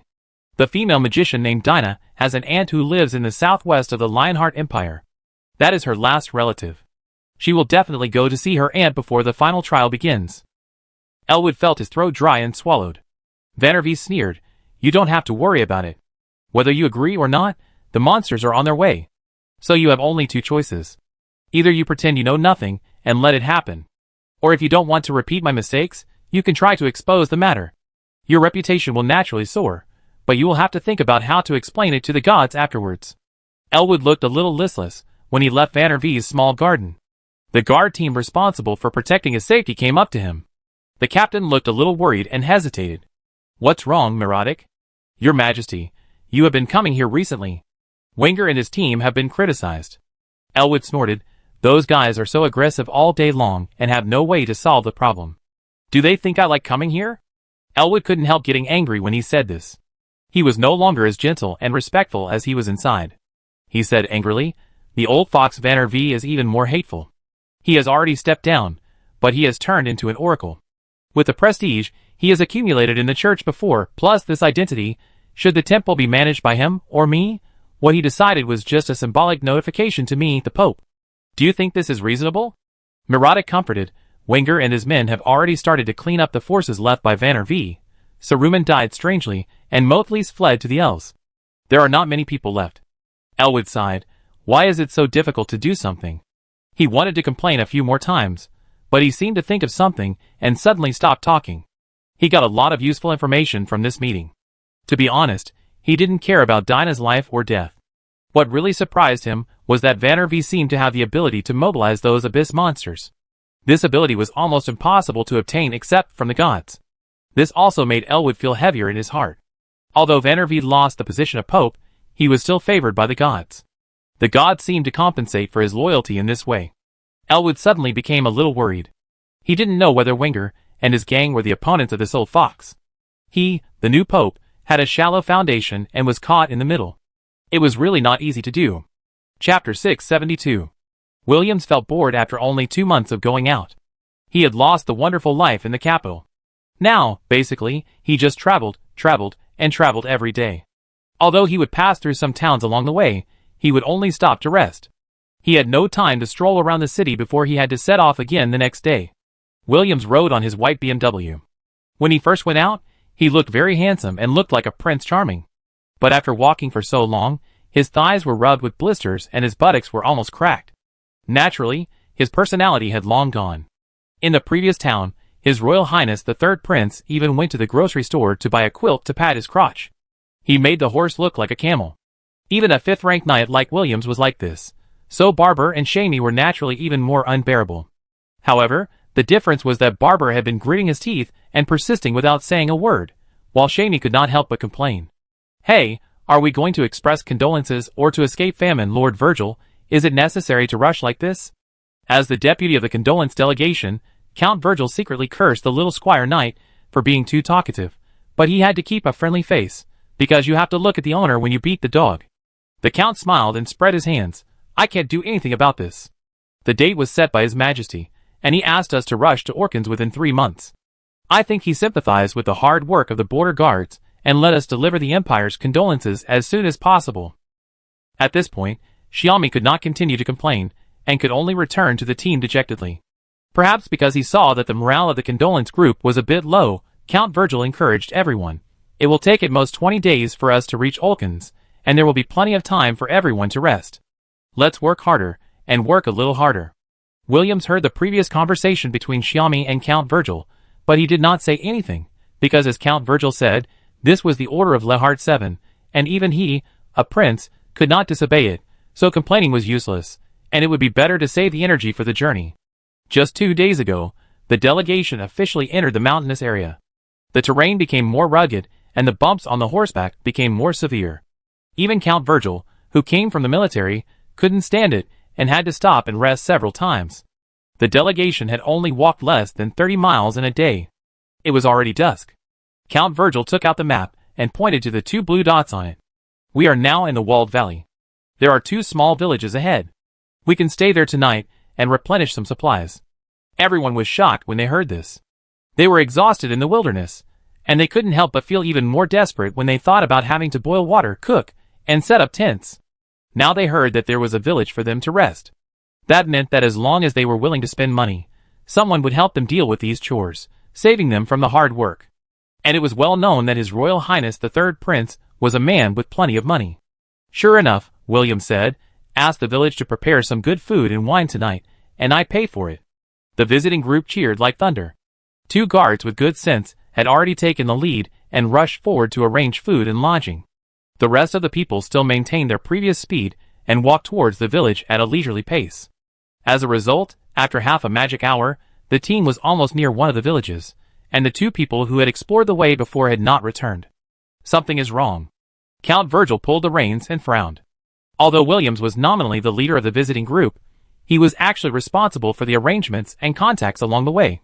He also personally selected the 100 guards, and they were very good in terms of organization and discipline. Logically speaking, after such a long time, at least one of the 2 spies should have come back to report the situation, but now neither of them has come back, so Count Virgil stopped the delegation from moving forward. Chammy said impatiently, "Is it worth making such a fuss? Isn't it just that the people haven't come back? This kind of trivial matter is normal. Maybe they are eating and drinking there. Everyone is so tired. Let's not delay any longer." Count Virgil was in no mood to deal with the little squire knight now, and only said lightly, "My people will not be so undisciplined." He ignored the latter. Xiaomi was stunned for a moment, and then he realized that Virgil was hinting at him, a guy who relied on hugging thighs to rise up, and had no organizational discipline at all. The little follower knight was unhappy, but he didn't dare to confront the Earl, so he could only pretend that he didn't understand. Virgil selected 4 more people, and asked them to investigate what happened in the village ahead. This time it was very fast. After less than a quarter of an hour, a man stumbled back, but his face was terrified, and he was still shouting, "Monster! Dead? All dead!" "Speak slowly. What monster? What are all dead? Where are the other 3 people?" the Earl asked. He was answered by a claw, which pierced the chest of the guard, and then an ugly monster with a mountain cat body and crab claws appeared in front of everyone. William's pupil shrank suddenly. "Ghost claw cat? It's an abyss monster. How could it be here?" In recent years, abyss cracks have appeared frequently, and there are also several in the Lionheart Empire. Because of the previous northern border incident, the top leaders were worried and began to study abyss monsters. Now, they can basically recognize most of the common monsters, just to prevent them from happening.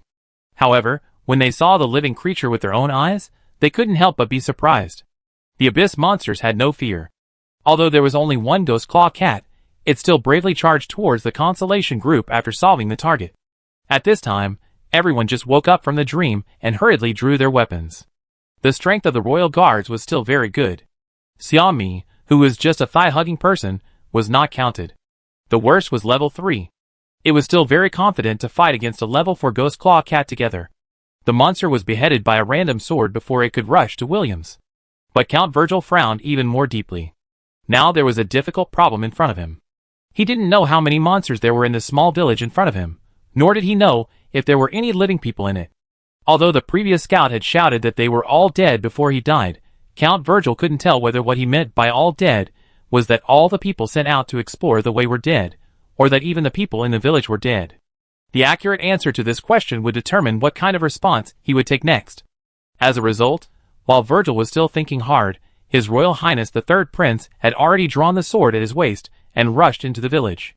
The Count smiled bitterly, knowing that he had no choice, and hurriedly called on everyone to protect His Royal Highness the Prince. Chapter 673. Although they were prepared, the tragic scene in the village still shocked the members of the delegation. There was no living person anywhere they could see, and there were mutilated corpses everywhere. In the square in the center of the village, Williams was fighting a scavenger, a 6th level abyss monster. With the advantage of level, and the monster's unique strong body, it caused a lot of trouble to His Royal Highness the Third Prince at the beginning of the battle. But Williams remained calm in the face of danger. After stabilizing his position, he launched a counterattack with a sharp royal swordsmanship.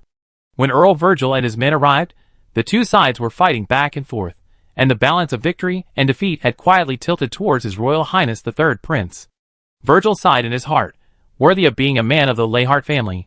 Even the Third Prince, with the most ordinary reputation in the capital, can have such an outstanding performance when facing danger. He can already see that if the battle continues, Williams will definitely be the winner. It is not something that ordinary people can do to defeat the strong with the weak in the first life and death battle.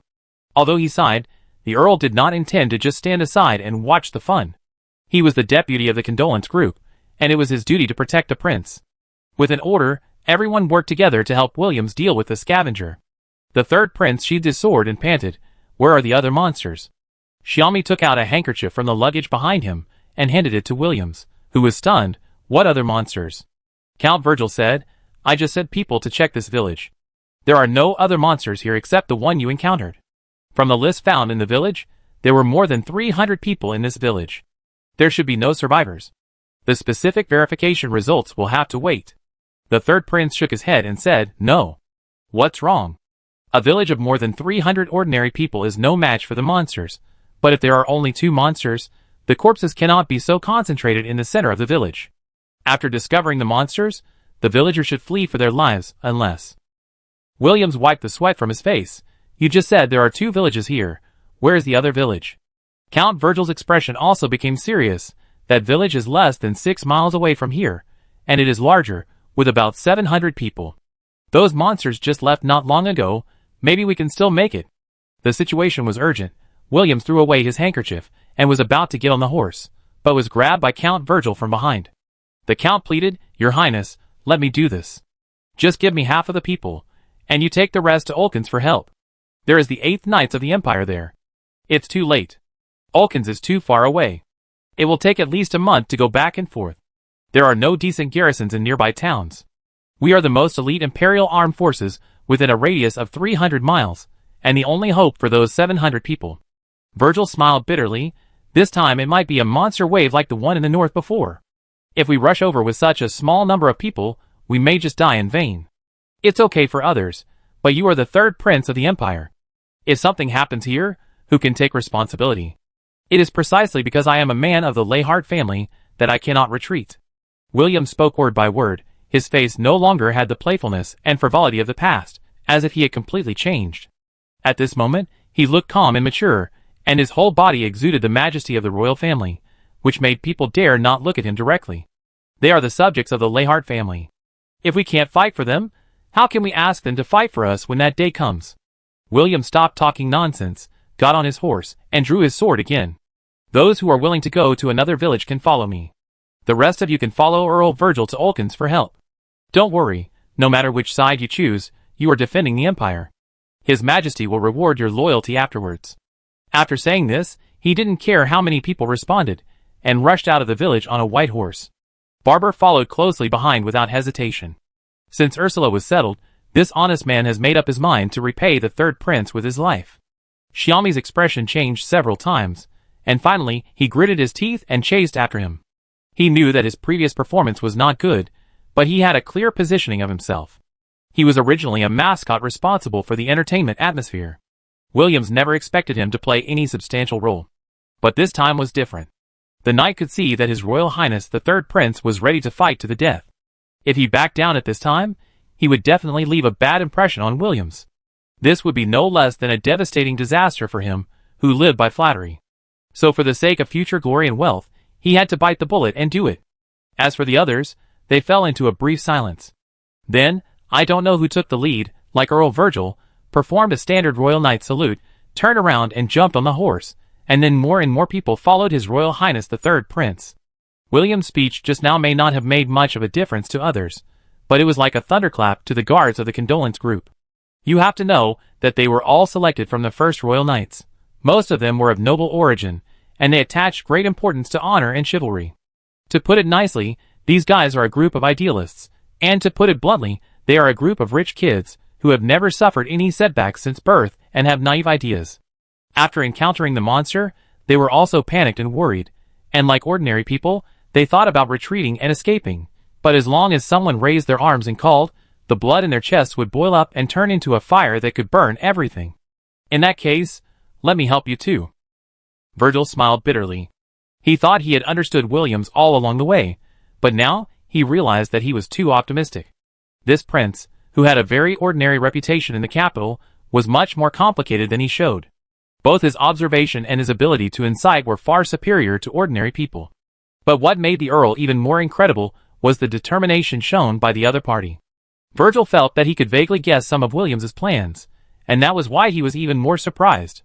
However, at this point, he had no way to retreat. Virgil looked at the dozen guards, who finally stayed by his side, and his heart was filled with blood that he had not felt for a long time. I really want to see with my own eyes how the situation will change in the future.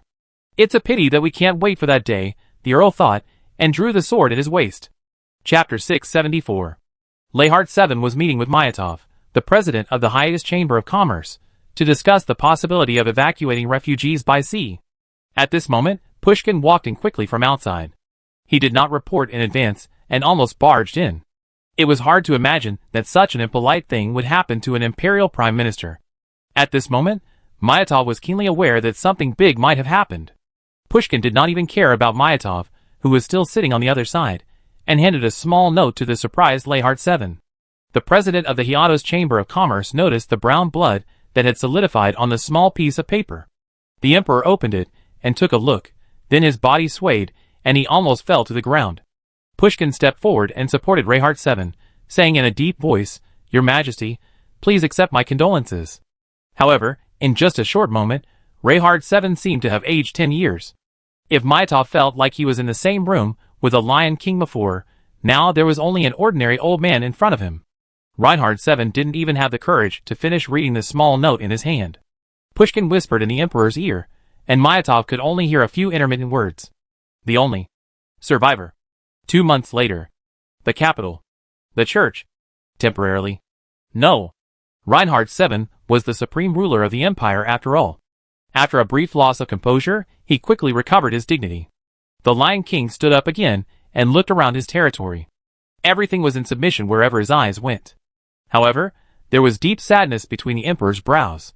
"Count Mayatov, if you are not in a hurry to leave, stay in New Telt for a while. The things we discussed before remain unchanged. I am afraid that there will be more places where your Chamber of Commerce will need help." Mayatov bowed gracefully. "I am willing to serve your Majesty." The president of the Xiato's Chamber of Commerce had already sensed that something big was going to happen, but he still didn't expect it to be so serious. 2 months later, a small team originally located in the western border of the empire arrived in New Telt in a dusty state. When Xiaomi saw the familiar high wall, his eyes, which had seemed dead, finally regained some color. Thinking of the more than 100 people who walked out of the city gate together half a year ago, and now only he was left, he could no longer control his emotions, jumped off his horse, and cried loudly while hugging the wall. If you didn't see it with your own eyes, it would be hard to imagine that a grown man would cry so sadly. Mark is the captain of this team, and the sheriff of Kulin City. He couldn't bear to see Xiaomi's current appearance. Kulin City is the imperial town closest to the two small villages. Before entering the mountains, the delegation rested there for a night. Mark also followed the city lord to visit the third prince and Count Virgil. It was then that he met Chammy for the first time. The little attendant knight looked high-spirited and kept complaining that the dinner was not exquisite enough and the dancers at the dinner were not beautiful enough. He shouted that Orkans had better not disappoint people. As a result, Mark did not expect to see the latter again after just 12 days. But when they met again, Xiaomi had completely changed. The squire knight stood at the foot of Kulin City in a daze, his body covered with dirt and blood, and the original color of his skin could hardly be seen. One of his legs was bent at an incredible angle. God knows how he dragged his body back like this. When the guards on the city wall first saw him, they thought he was some kind of human monster and almost shot him with a bow and arrow. In the end, Mark, who had met him once before, recognized him and hurriedly asked someone to open the city gate. The squire knight seemed to have exhausted all his strength when he got here. He only had time to spit out a place before he fell to the ground. At this time, the sheriff had realized that something was wrong. Xiaomi was William's confidant. Regardless of their strength, the two had an extremely close relationship. It was almost impossible to separate them. When Mark gathered all the people and hurried to the place Xiaomi said, a chill instantly rushed from the soles of his feet to the top of his head. The cruelty of the scene before him was completely beyond his imagination. Mark swore that he had never seen such a tragic encounter in his life. In front of a broken rope bridge, the bodies of people and monsters almost filled the small area.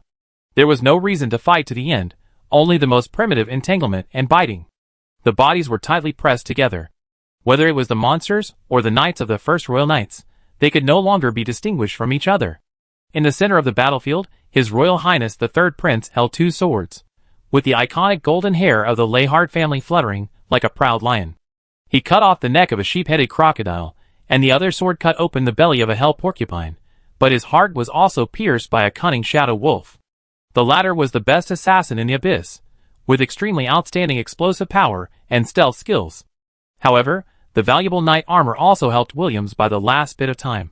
His Royal Highness the Third Prince did not retreat at the last moment of his life, but just stretched out one of the long swords from his armpit.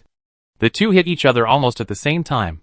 The shadow jackal pierced William's heart, and the last sword of His Royal Highness the Third Prince also cut the former's throat. There was no winner in the end of this battle. Compared to what Mark saw with his own eyes, the story that Shaney told to King Lehard VII and others that afternoon was undoubtedly much shorter, but even more thrilling. When Williams realized that more than 700 Imperial civilians in another village might be in danger soon, he made a prompt decision and immediately led 86 knights to rush there. They almost arrived at the rope bridge at the same time as the group of monsters. When both sides met, there was no preparation, and the battle broke out without any sign. The knights had the advantage in numbers, but the monsters were undoubtedly of a higher rank, and they naturally had a low-level pressure, which was almost negligible for professionals, but was very effective for animals like horses. After several knights were dragged off the cliff by frightened horses, or rushed directly into the monster pile, the knights of the first royal knights had to abandon their horses and fight as infantry, and the battle began to develop into a meat grinder. Just when the situation was becoming increasingly unfavorable to the human side, Earl Virgil and his party, who were supposed to go to Olkans to deliver the message, miraculously appeared on the battlefield. The Earl held a silver mithril war hammer, like a tiger descending from the mountain, and the monsters were knocked down wherever he passed. Virgil led the remaining 18 knights to join Williams's people. In order to prevent the monsters from running into the village behind, they simply destroyed the rope bridge and fought to the death with the enemy in the open space at the bridge head. Monsters from the abyss appeared in this mountain range with blood and death, and what greeted them was the unparalleled courage of human beings. In the end, except for Xiaomi, who fainted in the middle of the journey and escaped death by chance, all 111 members of the Constellation Group, including the 6 spies lost before, were buried here. The small village behind them was safe and sound.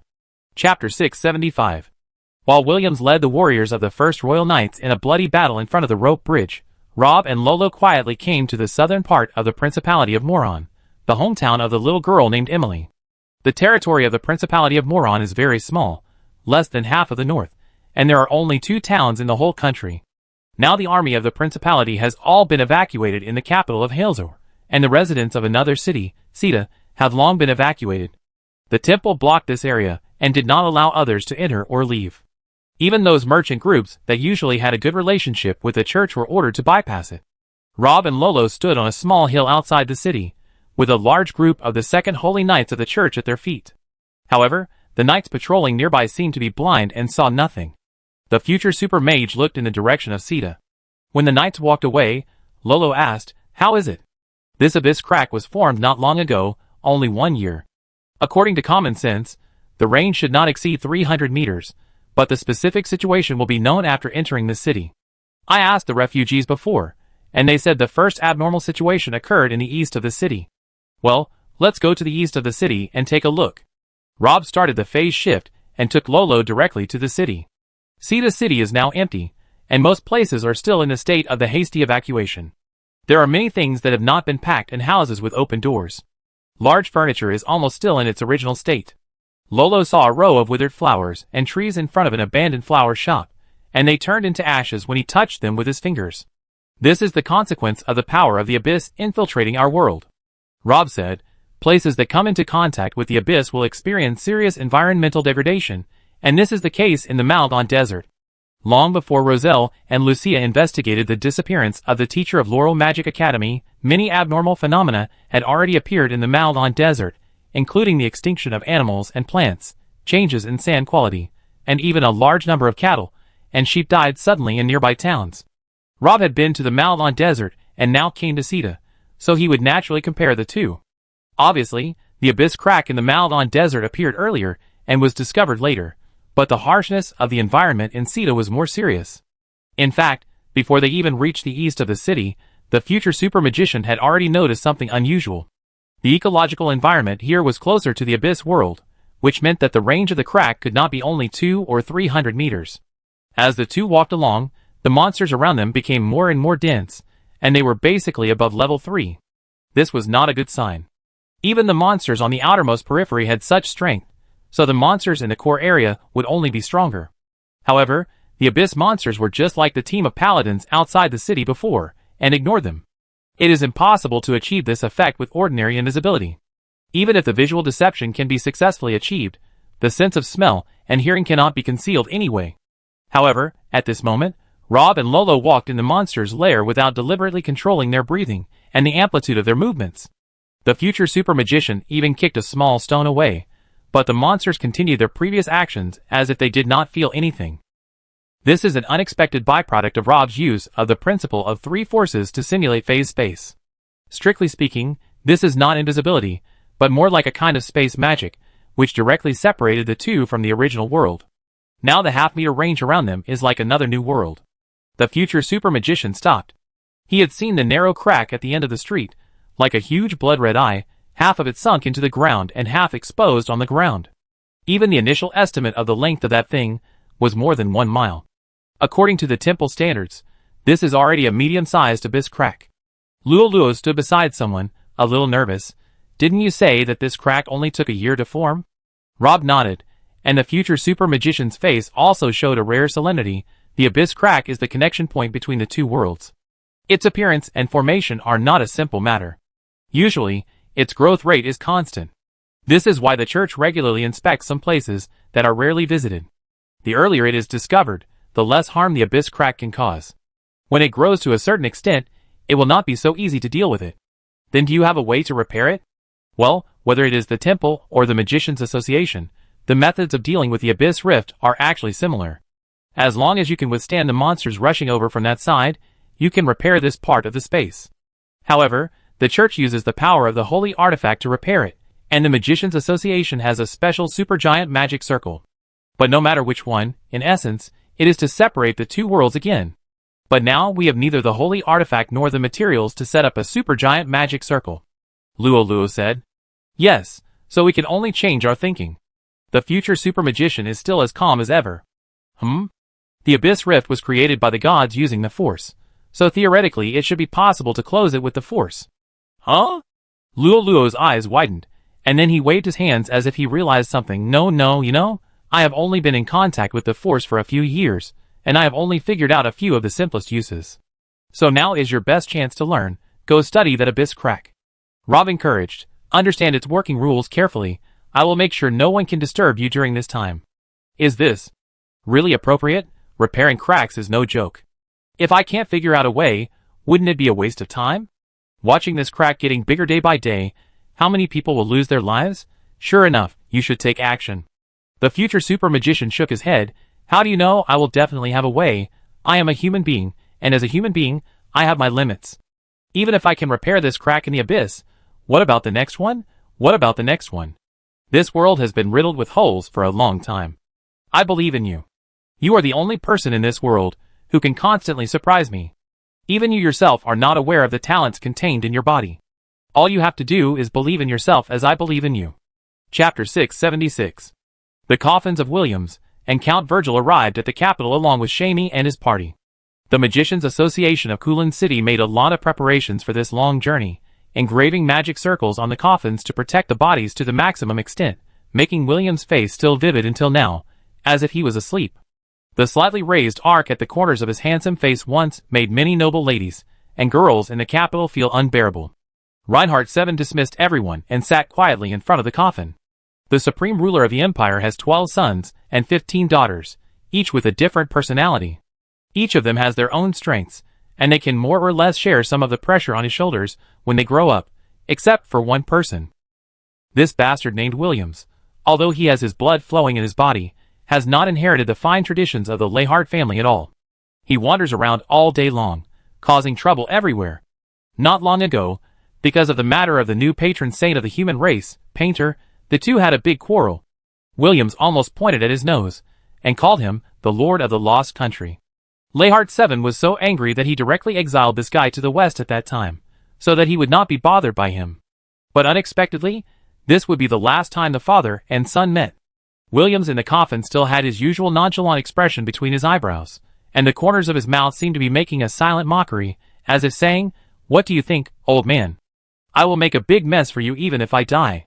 Many people don't understand why King Lehart VII is so indulgent to his third son. Most people think that His Majesty the Emperor is considering the late Princess Elizabeth, William's biological mother, but in fact, only King Lehart VII himself knows why he looks at this son so differently. Because he saw the shadow of his youth in Williams. The same rebelliousness, the same fearlessness, and even the same bastard temperament. This bastard didn't care how sad others would be if he died, nor did he care what kind of shadow his death would cast on the future of the empire. No. He knew these things very well in his heart. He was smarter than anyone else, so how could he not think of these things? The current result might be what he wanted. Using his own life to put the entire empire on the chariot, and completely break with the church may be a good deal in his opinion, but how could Reinhardt VII, the supreme ruler of the empire, let him get his wish so easily? The Lion King sneered and walked out of the palace where the coffin was placed. When Reinhardt VII walked out of the door, his expression had returned to normal, and he said calmly, "Notify the Holy Alliance Pope Elwood and ask him to explain the attack." The first order of Reinhardt VII was not surprising, but his subsequent words surprised Pushkin, who was waiting outside. "Withdraw all soldiers from the border between the Empire and the Holy Alliance, open the border, and show the real situation of the blockade area to the people in full and without reservation. At the same time, contact the church and invite them to send people to help solve the current crisis of the Empire." Pushkin secretly breathed a sigh of relief. He was most worried that the Empire would go into a full-scale war with the Holy Alliance because of William's death. At this juncture, this was really not a wise choice. Fortunately, Reinhardt VII was not blinded by hatred. It seemed that he knew very well where the real enemy was. This method was very beautiful. Exposing everything in the sun was the most powerful blow to the church. The existence of the Abyss Crack was originally known only to the top leaders of various countries. The new Pope Elwood had made assurances and promises to all forces that as long as the countries did not take the lead in launching attacks, the monsters would not leave the designated area. At the same time, the cracks would disappear on their own in a maximum of 10 years. The Malgon Desert was the best proof. The crack disappeared shortly after the incident in the north. Therefore, all forces chose to accept the advice of the church and wait and see. But what happened to the Consolation Group broke this agreement. A monster left the crack and appeared in the southwest of the empire, and even attacked and killed a prince. This was an unexpected incident outside the rules, so Lehart VII could naturally use means outside the rules to solve it. Thanks to the church's unremitting propaganda for thousands of years, now even illiterate farmers in the fields know that abyssal creatures are the embodiment of evil and the natural enemy of mankind. The church, which represents justice, is naturally irreconcilable with these evil creatures. The temple shed countless blood in the battle with the abyss, and also established a majestic image that countless believers admired, which helped them achieve today's success, but it also became their weakness. That's why there is a non-existent dark organization like the Inquisition to help the church do some shady things. But the current situation is much more serious than the exposure of the Inquisition. The former Pope Bonnervy stepped down because of the North Border incident, and now it's Elwood's turn to have a headache. He got the news earlier than Reinhardt 7. Vannervy told him that the operation failed. Dinah and the sheriff named Holland successfully arrived in New Telt before the final trial, but the Abyss monsters sent their lost contact. Elwood was puzzled. Although the number of monsters selected by Vannervy was not large, they were all very strong. Logically, there should be no armed forces nearby that could wipe them out. But the fact was that, until Shaney fainted outside the city of Kulin with blood all over his body, the local church force quickly sent back the news. Elwood was immediately shocked. This was too much. Not only did those monsters fail to get rid of Dinah, but they also accidentally killed a prince. It probably couldn't be a worse result than this. Elwood approached Vannervy almost immediately. He actually wanted to point his finger at him and curse him. If the latter hadn't been forcing him, the situation wouldn't have deteriorated to this extent. But now is not the time to hold him accountable. The most urgent task is to find a way to get through this crisis. Elwood is different from Vannervy. He just wanted to feel the pleasure of being in power, and he was not even sitting on the seat. How could he be willing to step down in disgrace? But he didn't expect that when he came to the other party's residence again, he was turned away. The housekeeper told him that Vannervy had gone out to visit friends 2 days ago. No one knew where he went, but he would not be back in the near future. Elwood also had a bad feeling in his heart. Chapter 677. William's unexpected death made the already unstable situation even more confusing. Lehart 7 retaliated by revealing the truth about the blockade area, causing an uproar among the people. Since the beginning of written records, there have never been so many abyss cracks appearing at the same time. No one knows what this means. As time goes by, panic continues to spread, and the calls for the Temple and the Magician Association to take action are getting louder and louder. At the same time, the Magician Association's final trial of Dina, the president of the White Crow City branch, finally came to an end after 2 months of tug-of-war. There were some differences in the Magicians Association, but as the external situation changed, more and more people began to support Dinah, especially after Hollins gave a speech as a survivor of White Crow City. Most of the magicians sympathized with the tragedy in White Crow City. Some even expressed dissatisfaction with the previous actions of the council, and wanted Da Vinci and Steins to explain. At this time, an uninvited guest quietly came to New Telt. Da Vinci pushed open the door of the study, and looked at the old man, who was admiring the oil painting with his hands behind his back. Although he could not agree with some of the latter's actions, he had to admit that the other party was indeed an outstanding politician and strategist. He dared to come to the capital of the Lionheart Empire at this time. This courage alone was not inferior to that of Reinhardt 7. Da Vinci personally made 2 cups of tea, and then said, "You look good." Then Alvi turned around, took the tea, and smiled. It seems that retiring from that position is not a bad thing. I finally have the opportunity to do something I like, fishing and growing flowers every day, without so much work, and I find that this kind of life seems to be not bad. Da Vinci sneered, "There is no need to talk like this between us. Everyone knows that the new Pope Elwood is just a puppet of yours, and the temple is still under your control. Even Wenger and his group have been planted by you as monitors. You also did the Williams incident, right? Who is your original target, Dinah? You are quite courageous. You dare to move my people." At the end, Da Vinci's tone became cold. "Even if I do nothing but tell King Lehart 7 that you came to New Telt, do you think you can leave here alive?" Then Alvi blew a sip of hot tea, as if he didn't hear Da Vinci's threat, and said leisurely, "Whether it's you or King Lehart VI's stubborn temper, I always feel that there is no irreconcilable contradiction between the 3 of us. Maybe we have different ways of doing things, but our positions are the same." "Again?" Da Vinci sneered. "The temple has not been doing well recently. I heard that believers everywhere are begging you to solve those abyss cracks. What will you choose? Ignore the believers' expectations or betray your master?" Then Alvi shook his head. "I said that our positions are no different. We are all based on the interests of this human race. The reason why those people outside are arguing so fiercely is because they can't see the overall situation. When the matter is resolved, they will naturally thank us. Do you have a way to solve the current crisis of the church?" Da Vinci's expression changed. "I have a way to solve the current crisis of mankind. Otherwise, I would not have come all the way to New Telt to find you." Van Alve did not keep the secret any longer and said directly, "Hand over the magician named Dina to the church, and the survivors of White Crow City. The sinners deserve to be punished. After that, just do one last thing, and I can guarantee that the abyss cracks will disappear within 3 months." "Why should I believe your promise?" Da Vinci said calmly. "I am not here on behalf of the church this time." Van Alve stretched out an old, shriveled hand. "I am just a messenger." "What do you mean? What are you doing?" Da Vinci frowned. "I know that you have doubts in your heart like everyone else, wondering if all this is me behind the scenes, using the names of those great beings to achieve my own ulterior motives. So it's time to prove it to you." Van Alve looked deep. Humanity can no longer be divided and consumed by internal friction. Perhaps only by seeing it with your own eyes can you understand the significance of all this. Van Alve paused here and smiled. "President Da Vinci, are you ready to witness history?" Lolo stood in front of the abyss crack for 14 days, but still had no clue. She could vaguely feel that there were traces of the force here, but she couldn't find where the force was. The means of the gods are not so easy to crack. Seeing the cracks expanding day by day, but being unable to do anything about it is very discouraging. Fortunately, Rob stayed by her side all the time. When the girl's force was exhausted, the two left the area full of monsters, and went to a safe place to make a fire and cook. They found a church in the city center as a temporary base. Due to the limited force, Luo would not spend more than 4 magic hours studying the cracks in the abyss each time. The rest of the time, the two would usually wander around the city, and sometimes pick up some furniture and put it in the church. It's a pity that there are no living things in the city, otherwise Luo would like to make a small flower garden. In the eyes of others, this may be a strange scene. In a town where monsters are rampant and no one is around, there is such a place where 2 people live a peaceful life. They go to the monster pile for a walk every day, and then come back to continue their lives. It's not much different from their lives in Nyax.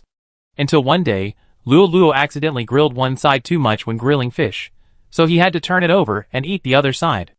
At this time, the girl seemed to have thought of something, jumped up from the ground, and said excitedly, I know where the force is." "Because it's not on the Dawn continent side, I couldn't find it." "Oh." The abyss crack first appeared in the abyss, and then invaded the Dawn continent. If the force is the cause of its appearance, then it should be on the other side of the abyss. Well, logically speaking, it seems to be true. If those monsters can come to our world through the abyss crack, then we should be able to go to their world. Next, in order to verify this conjecture, we need to go to the other side of the crack," Lolo said. The future super mage thought for a while. If it's just near the crack, it shouldn't be a big problem. I make some preparations, and then we set off together. Chapter 678. No matter what era, human beings' exploration of the unknown is endless. Before magic appeared, people had already begun to study the abyss. Warriors, who are extremely confident in their own strength, adventure-loving explorers, and some bold businessmen and fanatical researchers have all turned their eyes to the other side of the crack. The abyss that most ordinary people are afraid of is a new world full of infinite possibilities in their eyes. But unfortunately, so far, none of those who have entered the abyss can return to the Dawn continent. No one knows what they saw there, or what happened to them. The most recent one was the Tulip joint operation more than 90 years ago. Humans joined forces with dwarves, elves, and orcs, each sending 3 9th-level masters to form an adventure team of 12 people to explore the abyss. However, the result was quite shocking. Even such a luxurious expedition team still failed to return successfully. Since then, there have been fewer stubborn people. After all, a bunch of 9th-level masters are like meat buns beating dogs, so other people should weigh their own weight. If you just want to commit suicide, there are more and better options, and you don't have to go into the cracks of the abyss. Rob said to Luo, "It's true that the environment in the abyss is harsh, but the level of the Tulip joint operation team is also very good. They are a group of 9th-level masters. Even if they were attacked by the most violent attacks as soon as they entered, they would not be unable to resist a little and then retreat. So it is very likely that they left their original position as soon as they passed through the crack." "Do you mean that the abyss crack has an effect similar to a teleportation array?" "Well, this is the only way to explain why they can't return the same way." Rob threw a freshly polished wooden sword to Lolo. "Take this, you can avoid being teleported later." The girl took the wooden sword and was surprised to see the strange runes on it that were between mysticism, magic and divine patterns. "Ah, is this what you have been doing these days?" Rob started making wooden swords a long time ago, almost at the same time as Lolo's research. The girl had always thought that someone was just bored and carved something to pass the time. It was not until now that she knew that the latter had already started preparing to go to the abyss, and now only the last bit of finishing work was left. Rob called Bernadette over. After absorbing most of the energy from the mysterious treasure, this beautiful bird underwent a great change. Its body size shrank, and its feather color gradually changed from blood red to silver. At the same time, the only spell slot on it evolved from Enchanting Eyes to Eternal Paradise, which is a very rare 9th level spiritual magic. This kind of thing is still quite rare. The evolution of Warcraft may awaken new spell slots, but the original spell slots generally do not change. However, Rob was more concerned about the change in Bernadette's magic reserves after the evolution. If Bernadette's magic reserves were equivalent to 2 9th level magicians before, then now it was comparable to the entire council. Such a terrifying level of magic power was unheard of even among Bernadette's race, and this beautiful bird not only did not show the signs of being blown up as before, but was refreshed. The secret treasure left by Matata on the 7th floor had obviously transformed its body to a certain extent. The biggest problem in exploring the abyss is the consumption of magic. Due to the different environments, it is difficult to mobilize magic elements in the abyss. This will not only increase the consumption of casting spells, but also make it difficult for magicians to effectively replenish mana around. However, with this magic pet, the future super magician does not have to worry about this problem. Half a day later, the two people and the bird stood in front of the abyss crack again. Luo took a deep breath and took a step. It is difficult to describe the feeling of entering an abyss crack in words. The conversion of different worlds brings changes to all rules including gravity. Although there has been a certain psychological preparation, it will still be involuntarily confused both physically and mentally. The girl vaguely felt a strong suction force, as if it was going to pull her away from this space, but at the critical moment, the small wooden sword someone gave her played a role, and the patterns on it lit up, resisting the suction force, so that she was not pulled away. Lolo opened her eyes, and found that she was standing on a small island, but rather than an island, the area here was less than half an acre, and it was still moving. Lolo's first feeling was burning. There were no stars in the sky of the abyss world, but there were some luminous insects swimming in the rock walls. They provided almost all the light sources in the abyss world. With the help of these light sources, Lolo could also see the dark red river under his feet. At first glance, it looked like plasma, but the heat and sulfur smell confirmed its true identity. It was a flowing magma, and the islands of varying sizes were rocks floating in the magma. Is this the abyss? Luo looked up at the group of monsters on the shore. They were so dense that they could not be seen at a glance, which made people's scalps numb. They were all looking up at the crack in the sky that looked like an eye. Monsters kept jumping on the floating rocks, trying to get close to the crack in the center of the magma. However, because they did not control their strength well, or were squeezed by other monsters, they fell into the magma in despair. But the monsters who survived by chance seemed to have not heard those wailing and screaming, and still persisted in jumping between islands and moving towards the eye in the sky. The most extreme environment creates the most cruel competition rules. Yes, this is the abyss. Rob on the side answered. In order to pass through the abyss crack smoothly, he had cancelled his invisibility, but the group of monsters seemed to have not seen them. At this moment, they only saw the crack on their heads. As an outsider, it might be difficult to understand their persistence. Countless monsters rushed there one after another, but only less than 1% of them could successfully jump into the crack. However, it was this less than 1% success rate that drove these monsters like crazy moths to a flame. Luo closed his eyes, and opened them after a while, saying happily, I can feel the fluctuation of the force. The key to closing the crack is indeed here. Bernadette stopped at Rob's shoulder, and the future super magician nodded and said, I take you up when you're ready. Chapter 679. Rob and Lolo stayed in the abyss for a full 24 days. Until the supplies in the backpack were exhausted and Bernadette's mana reserves were about to run out, the two decided to return to the Dawn continent. However, this long wait was worth it. Lolo found the original force that the gods used to open the crack. Although he still couldn't fully analyze the complete rules, he had gradually found a way to make the crack shrink continuously, or even disappear. The final result encouraged her. This was probably the common distress of all those who had lived with Rob. After seeing someone's terrifying talent, it was easy for people to doubt themselves, just like being around a star, and being taken away by the latter invisibly. Especially Luo's talent in magic was mediocre, and it was easier to lose confidence after getting along for a long time. However, the situation was different in the Force. I don't know if it was because of the influence of the natural virus. Luo's practice in the Force was obviously more comfortable, as simple as drinking water and breathing. Although someone would give her a certain degree of guidance, she could have the current strength, more relying on her own understanding, and this trip to the abyss also gave Lulu a clearer understanding of her current abilities. Just like someone said before, she is no longer just a little girl who needs to be protected, but can play an important role in this upcoming event. Rob released a group levitation spell, allowing himself and Lulu to slowly rise to the crack above their heads. The restrictions and hostility of the abyss to magicians are well known. Just like this simple 4th level magic, the consumption here is even higher than releasing a 7th level magic outside. The two most popular magics released by Rob these days are levitation and elemental armor. The latter is a 6th level magic, and the mana required is even more amazing. This is why he must bring Bevanadette down with him. After 24 days of research, Lulu finally felt more confident. She believed that she would be able to completely master the method of closing the abyss cracks after 2 more attempts. The two of them planned to go to a nearby town to replenish supplies after going out, and then return immediately after 2 days of rest. It was difficult to calculate the time accurately in the abyss. When the two returned to the human world, it was exactly noon, and the sunlight outside was a bit dazzling. Lulu subconsciously wanted to cover her face with her palm, but Rob beside her reacted faster and took a step forward and stood in front of her. The future super magician spoke coldly, "You have been waiting for a long time." "Not too long." The voice of Vandervee sounded, but it was as gentle as ever. "After all, it is you, your majesty, that we are dealing with, so no matter how careful the preparation is, it is not excessive." Lolo's eyes gradually adapted to the light on the ground, and then he noticed that the monsters that had been wandering around the cracks in the abyss had all disappeared. At this moment, Cetus City was immersed in an unusual and strange silence. "It seems that the action in the Endless Forest 4 years ago did not teach you enough lessons, your majesty," Rob said lightly. "I must admit that I have underestimated you over the years.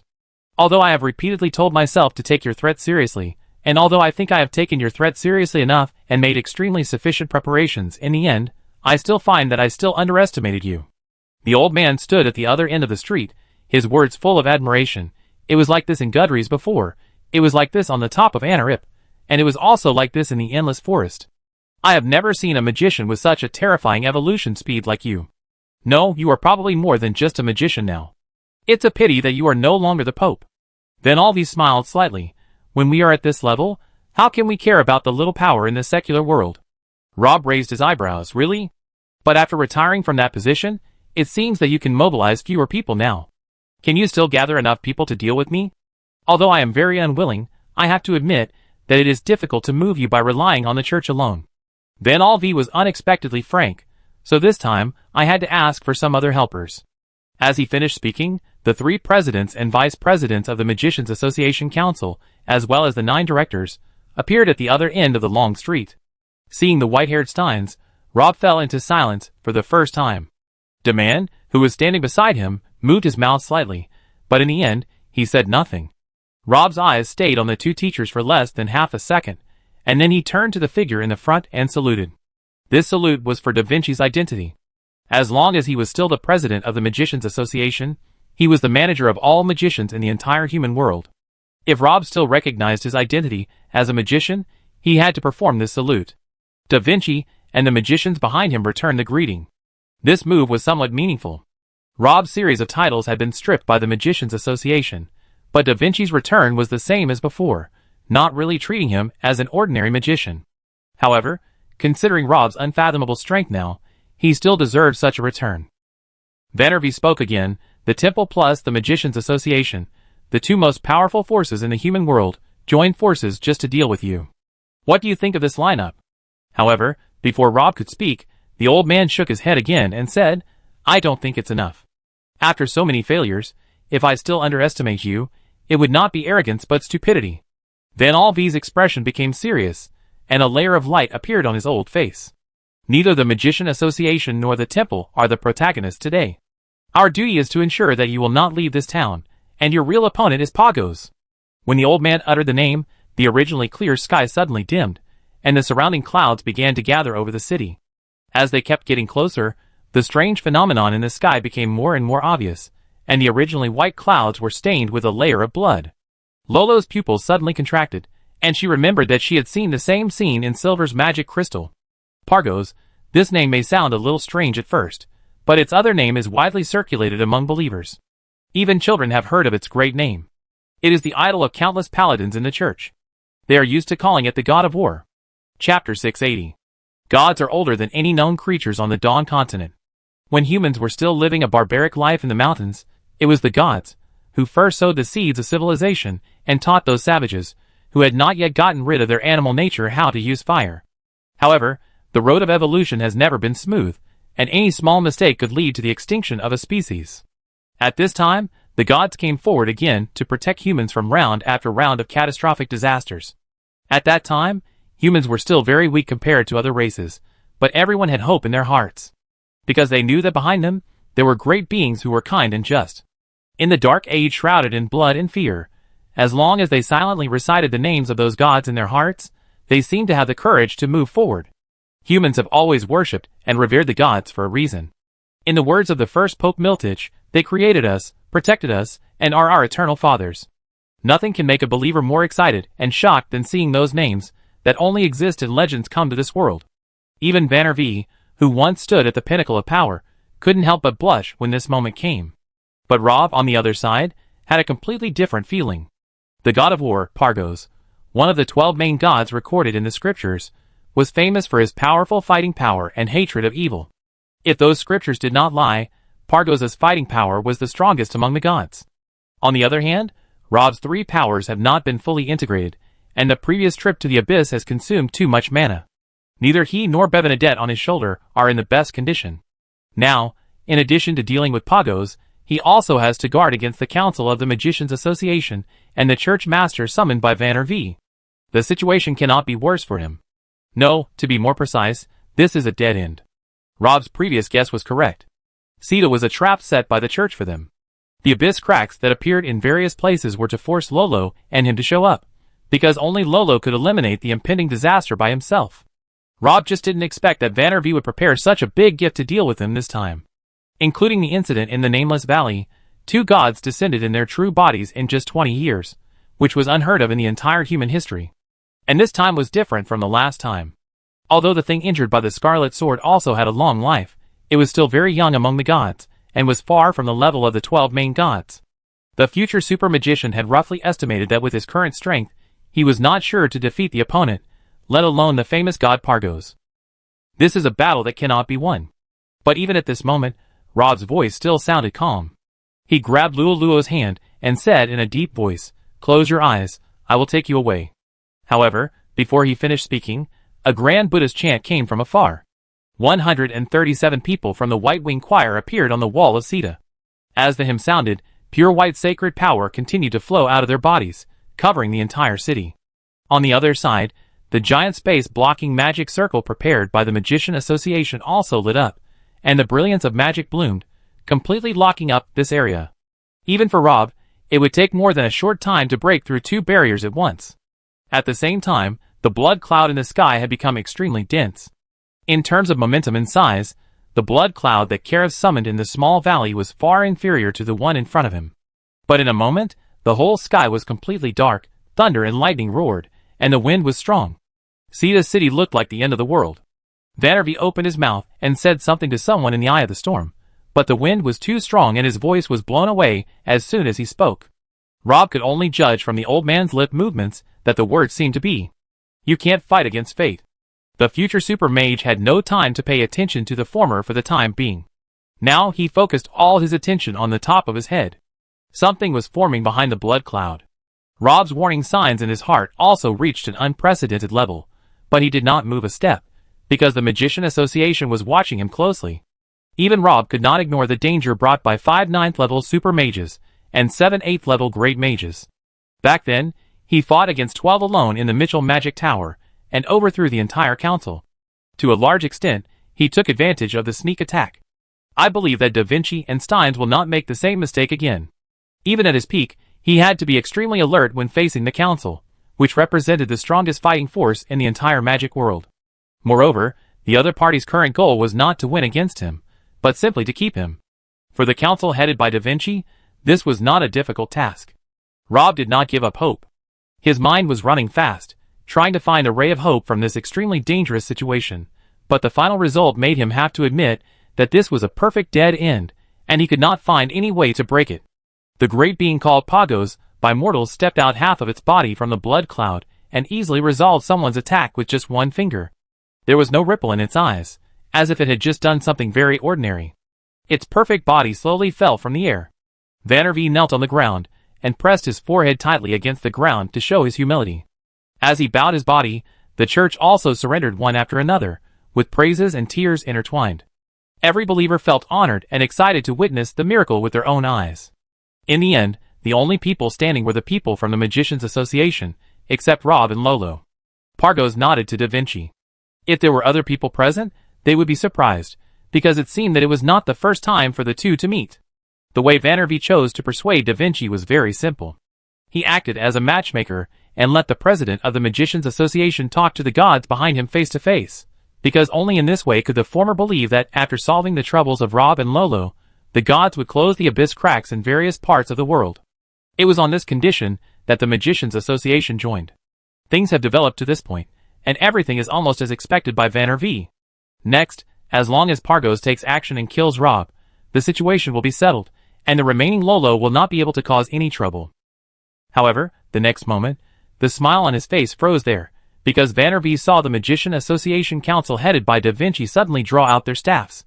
As Da Vinci blurted out the word "take action," the council suddenly launched a round of the most violent attack without any warning, and their target was neither Lolo nor Rob, but Pagos, who had just landed on the ground and greeted Da Vinci.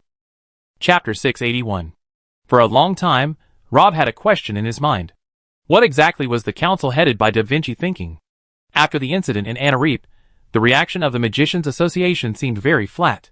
Except for Stein's talking to him about the thing that came out of the thunder and lightning when he examined Lolo, Da Vinci, the president, focused entirely on the mana-sharing mechanism. Considering the impact of the latter on the development of magic, it was understandable that he did so. But no matter what, he would not say a word about the light giant that appeared in Anareep. Da Vinci seemed to not believe the story he told, but if that was the case, it would not explain why the Magicians' Association cooperated with the church to force him to hand over Lolo. If it weren't for the pressure from the gods, the council would obviously not have bowed to the temple. After the battle at Mitchell's Magic Tower, the Magicians' Association was not as active in its search for him as expected. Although the wanted orders were constantly printed and magicians from all over the country were mobilized, it only looked lively. The entire search operation lacked the necessary plans and commands, so it was naturally difficult to get satisfactory results. Afterwards, Rob and Lolo came out of the dungeon and wrote the truth about the gods they got from the four-eyed man in a letter to Da Vinci and Steins. However, the two letters fell into oblivion, and the Magicians' Association did not respond at all, which made the future super mage even doubt whether the two letters were successfully delivered. The new human patron saint that the council hastily introduced at the expense of a large amount of resources was a complete joke. Except for Painter himself, who felt good about himself, no one in the association really thought that he could replace Rob. Taking a step back, even if he really wanted to find a so-called replacement to eliminate his influence, Da Vinci had better choices. Both Olavian and Dadalion were undoubtedly more talented than Painter, and both of them were taught by Albus and Steins, so they were more likely to be accepted by other magicians in the association. But in the end, Leonardo chose Painter, who had obvious character flaws, and even tried to force him to that position, which puzzled many people.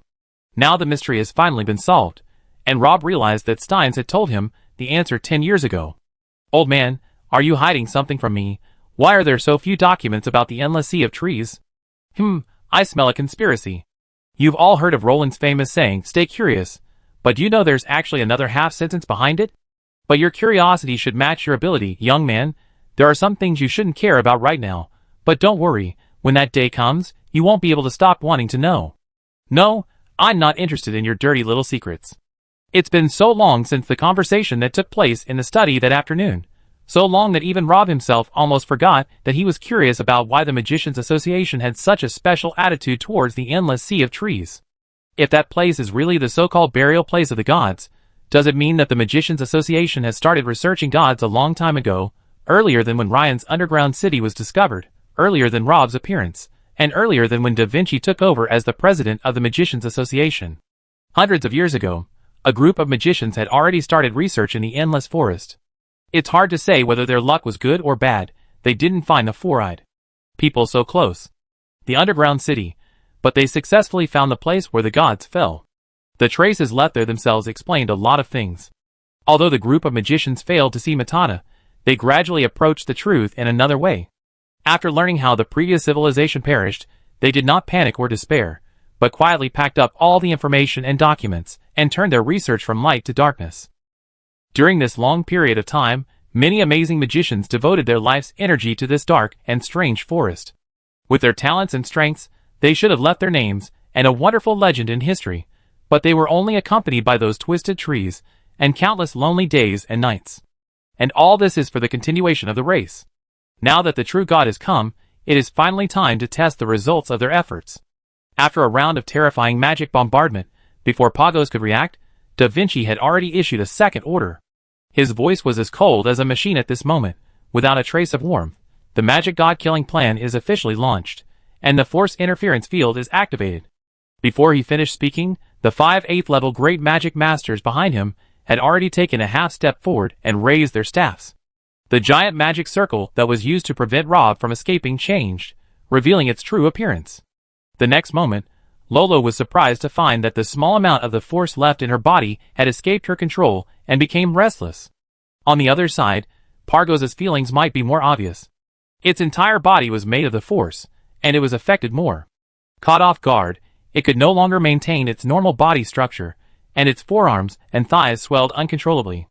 Da Vinci had no intention of sympathizing with the enemy, and his order continued, force lock to capture the target. This time, the remaining 2 8th-level great magicians and 2 9th-level super magicians including Albus attacked together. A dazzling white light burst out from the top of their staffs. One end of the light was connected to the magic crystal, and the other end was wrapped around Pagos' limbs, fixing it firmly in place. Pagos raised his head, and his eyes happened to meet Da Vinci's. The president of the Magician Association did not read any anger or panic from those pupilless eyes. Everything that happened before Pagos was beyond his expectation, but he did not feel any real threat until Da Vinci uttered the last order, others, stand by. After saying this, the old president walked alone towards Pagos, who had temporarily lost his ability to move. At this moment, the latter finally had a warning in his heart. Da Vinci walked in front of Pagos, put his staff on his chest, and said coldly, "Next, please taste the taste of falling from the altar." Chapter 682. About 30,000 years ago, the four-eyed human civilization used secret techniques to successfully kill a god. A great being fell in the northeast of the continent, which is now called the Endless Sea of Trees. The leaked force distorted the plants there, creating the unique natural environment of the Endless Sea of Trees. 30,000 years later, a team of magicians explored there and accidentally discovered a strange corpse.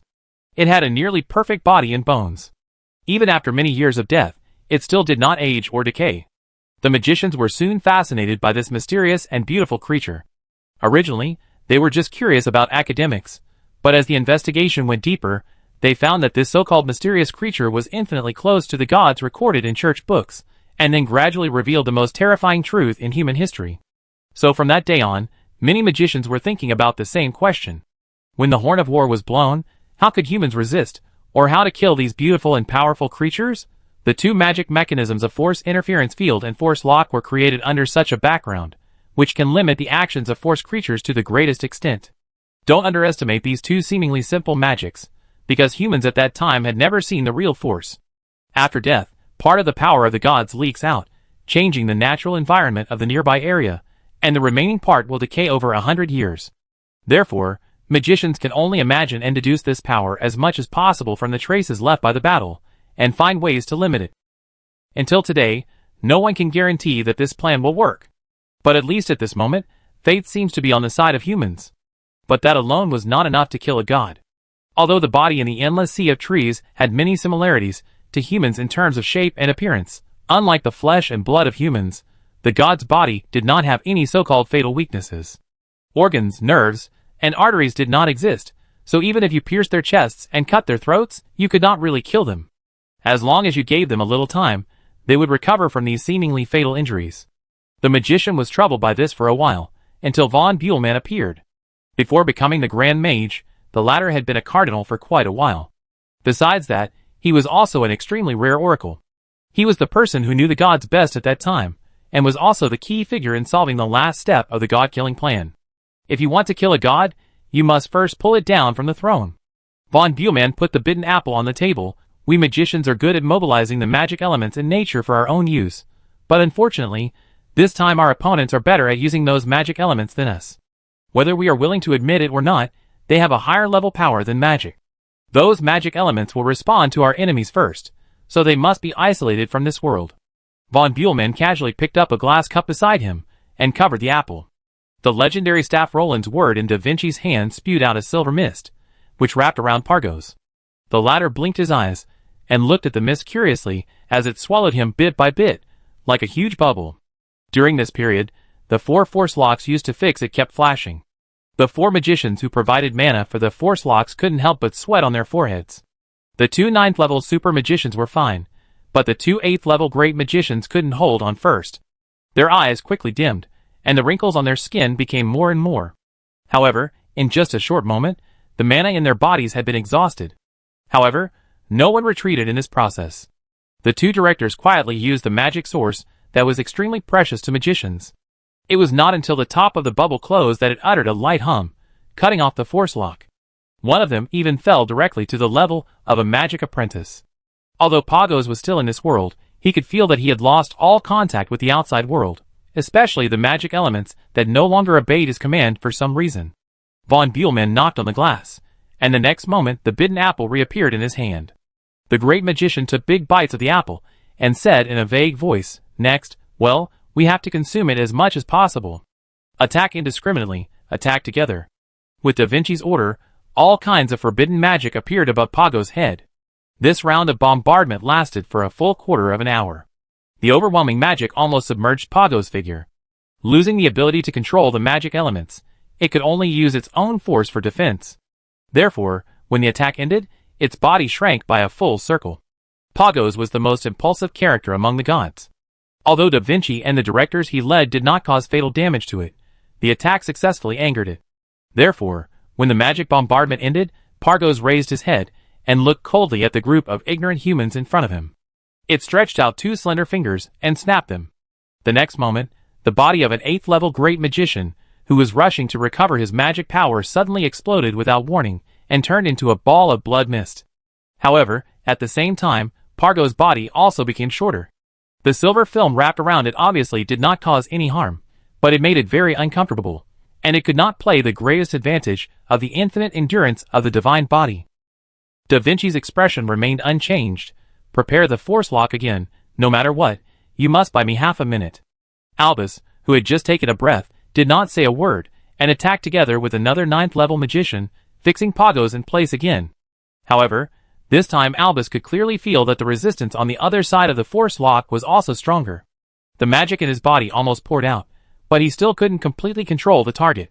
Pargos took advantage of this gap to kill 4 more directors, but he became a little anxious because he couldn't get any more. So it shifted its attention to the person controlling it. One of the force locks flickered, flickering particularly violently. The owner of that force lock, a 9th level super magician, blushed and tried desperately to follow Da Vinci's order to entangle Pargos, but the latter wrapped the force lock around his arm and pulled its owner towards him. The 9th level super magician also wanted to burn the source of magic, but it was his body that burned first. A ball of pale flame jumped out from his chest and quickly engulfed him, but he did not let go of the staff in his hand until the last moment before he stopped breathing. Half a minute later, Da Vinci's voice sounded again, "Everyone, retreat." A small vortex appeared in front of Pargos. Although the diameter of the vortex was less than 2 meters, it made Pargos feel extremely dangerous. Chapter 683. It took only a short moment for the Magicians' Association to make its position clear and launch an attack on Pargos. When the battle started, everyone cooperated seamlessly under Da Vinci's command and was in an orderly manner. Even Rob had a hard time intervening. Until the council began to suffer casualties, the future super mage could no longer stand there. However, just when he was about to join the battle, he heard Da Vinci's voice again. The old president opened his mouth and uttered 2 words. "No!" So Rob had to stop halfway. Although Da Vinci's order sounded a little hard to accept at this moment, in a battle of this level, any tiny detail could change the outcome of the battle. Everyone, including Rob, must unconditionally believe in Da Vinci's judgment because he was the initiator and commander of this battle. However, in a short moment, 5 8th level great magicians and 1 9th level super magician had died on the council side. Nearly half of the top combat power of the Magician Association was buried here, but Da Vinci's expression did not change. At this moment, he looked like a piece of hard granite, with nothing but wrinkles. The old president did not retreat, but took a step forward, and the small vortex followed his footsteps and moved half a meter closer. Pargos narrowed his eyes, as if he was weighing something. After a moment, he made a move that was beyond everyone's expectations, and actually took a half step back. The church members headed by Van Erve took a breath of cold air when they saw this. This was the first time in recorded history that the gods had made concessions in the world. Although it was only a small half step, you have to know that this half step came from the supreme and eternal beings in the divine scriptures. Would an omnipotent God also need to compromise? At this moment, many clergymen could not help but have such an absurd thought in their minds. However, as the first human on the entire continent to force the gods to retreat, Da Vinci did not show any pride. He did not seem to have any idea of taking advantage of the situation and stopping when he saw the good, but took another step forward. Pargos did not seem to have any good way to deal with the small vortex, so he had to retreat again. And Da Vinci followed suit. The old president took 6 steps in total, and Pargos also retreated 6 steps. After 6 steps, Da Vinci was still pressing forward, but Pargos did not retreat again. Instead, he stood still and looked at Da Vinci with a hint of mockery in his eyes. Mortals can never understand the power of gods. After 6 steps, Pargos had figured out the composition of the small vortex and found a way to deal with it. The next moment, Pargos jumped into the vortex without waiting for Da Vinci to take action. After a brief pause, the vortex began to spin wildly, like a millstone. Tens of thousands of magical energies burst out at the same time, and the terrifying power contained in it even tore the space apart. Even Pargos's perfect body could not withstand such a violent attack, and it collapsed at a speed visible to the naked eye. However, during this period, the silver mist on his body was also cut off bit by bit. Rob's heart sank. He had fought with the incarnation of the gods on the top of Anarip, but the thing in front of him, whether in strength or intelligence, was not comparable to an incarnation. It not only found a way to protect itself in the vortex, but also seemed to intend to use the vortex to deal with the silver mist on its body, which was the biggest restriction on it. Although its body size shrank by almost 2/3 during this period, once it successfully broke free, it would be able to recover as before as long as it was given a short period of time. The situation has reached the most critical moment, but Da Vinci seems to be somewhat helpless. The old president has played all his cards, but still can't kill the target. Now his mana is almost exhausted just to maintain the vortex. He has no time and energy to do anything else. He can only watch the silver mist peel off from Pargos' body. Von Buhlmann finished eating the apple in his hand, threw the core into the trash can at his feet, and clapped his hands. When you do all the above, you will find that it is still useless. You still can't kill it. This is probably the god, always powerful, always one step faster than you. At some point, the fruit core that had been quietly lying in the trash can return to the bottom of the glass. The vortex disappeared, and at the same time, a slender hand appeared in Da Vinci's chest, and that hand grasped the former's beating heart. The magicians present were all furious when they saw the scene. The rest of the people who still had the strength to move used their magic to attack Pargos with all their strength. But the previous rounds of magic bombardment could not hurt it, and now these insignificant attacks would be even less likely to have any effect. Pargos looked up and met Da Vinci's eyes. Unlike what he had imagined, there was no fear or despair in the latter's eyes. There was only endless calmness, just like a vast ocean, with no end in sight. Pargos didn't like such a look, so the next moment, he let go of his hand, and didn't let Da Vinci die immediately. Instead, he turned around, and killed the remaining members of the council behind him. The future super mage had wanted to take action for the nth time, but Da Vinci shook his head slowly and firmly.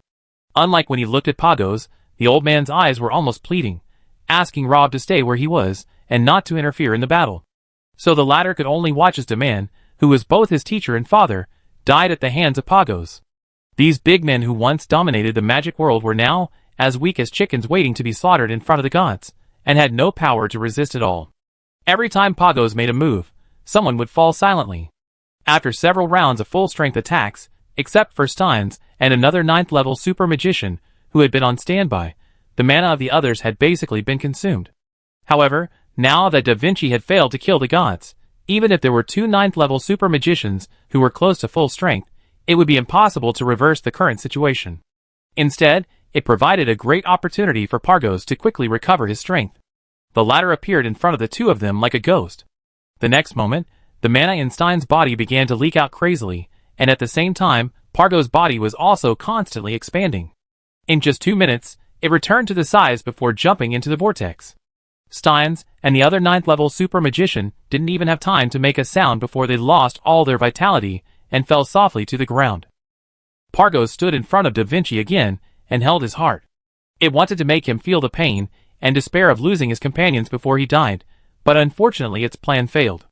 Da Vinci's tense face finally showed an expression other than calmness, but that expression was completely different from what Pargo's expected. It was not pain or despair, but pity. Pity for the dying. Chapter 684. The room fell into a dead silence. It was unknown how long it took before someone spoke again, so everything we did before is meaningless. No, you don't understand what I mean. Von Buhlmann shook his head and said, the point is, we can't kill it from the outside. It has an unimaginable strong self-healing ability. The way of fighting and consuming is doomed to fail.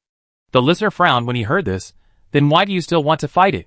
Because we have to make sure it drinks the poison. Von Burman tapped the glass with his fingers, and the apple core inside dried and blackened at a speed visible to the naked eye. Poison? Where did it come from? Remember our previous arrangement? 11 people.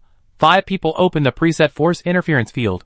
4 people use the force lock to capture the target, and during this period, 1 person must isolate it from the outside world to ensure that it cannot replenish the force by absorbing the magic elements of the outside world. After that, everyone will attack together and use the strongest attack to kill and consume it as much as possible, except for the last person left. That person has not participated in the attack from beginning to end, so what is his role? In fact, this most inconspicuous person is the key to the whole plan.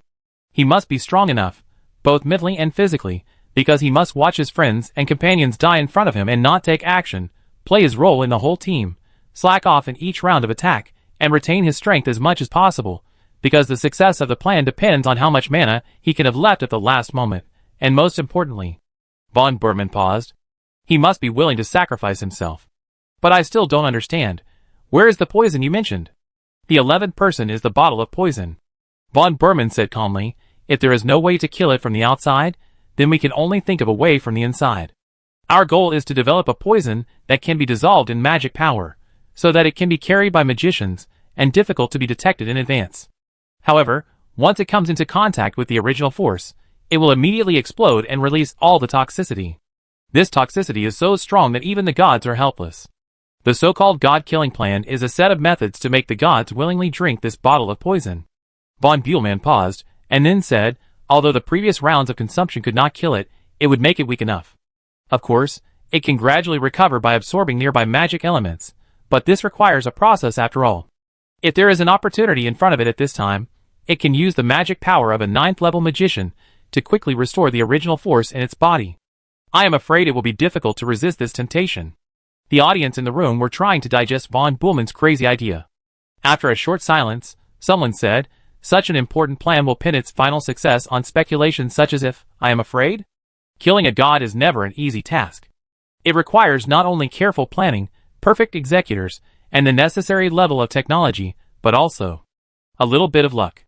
What will happen to the 11 people who carry out this plan in your expectation? Another voice sounded. As I said, the core of this plan is sacrifice. If you want to get, you must first learn to give. The frivolous look on Von Buhlmann's face disappeared, and at this moment his face became more serious than ever. I know what you want to say. My plan to kill gods has such strict requirements for candidates. The ones selected must be top masters. Using so many people to fight for an unknown result, even if it succeeds by chance, it will be a huge loss to the magic world. We have more than one enemy. We can win this time, but what should we do next? The Grand Mage looked at everyone in the room. Before answering this question, we should face one thing, that is, the enemies we are about to face are not on the same level as us. Their power is stronger than we can imagine, and they have almost no weaknesses. To be honest, if one day we really go to war with them, I don't know how to win this war, but we must do something. Surrendering has never been the style of humans, let alone magicians. We need to resist and bleed. This result may make us feel sad and painful, but the important thing is to believe that there is always hope. Da Vinci, who had been silent all this time, spoke softly. The next moment, sand seemed to be blown into Pago's eyes. 2 lines of bright red liquid suddenly gushed out without any warning. Pago's face changed drastically, But by the time he realized something was wrong, it was too late. Then, his nose, ears, and mouth began to flow out of these strange red liquids. Pain, this feeling was so unfamiliar to him. Pagos crushed the still beating heart in his hand without hesitation. In the last moment of his life, Da Vinci did not even look at his opponent. The old man's eyes stopped on Rob not far away, and he became more gentle than ever before. What will happen next? 10 days ago in Mitchell's magic tower, Stein asked Da Vinci this question. I don't know, the latter said truthfully. The old magician, who had not smoked for decades, took out the pipe that he had locked in the bottom cabinet and filled it with roasted tobacco.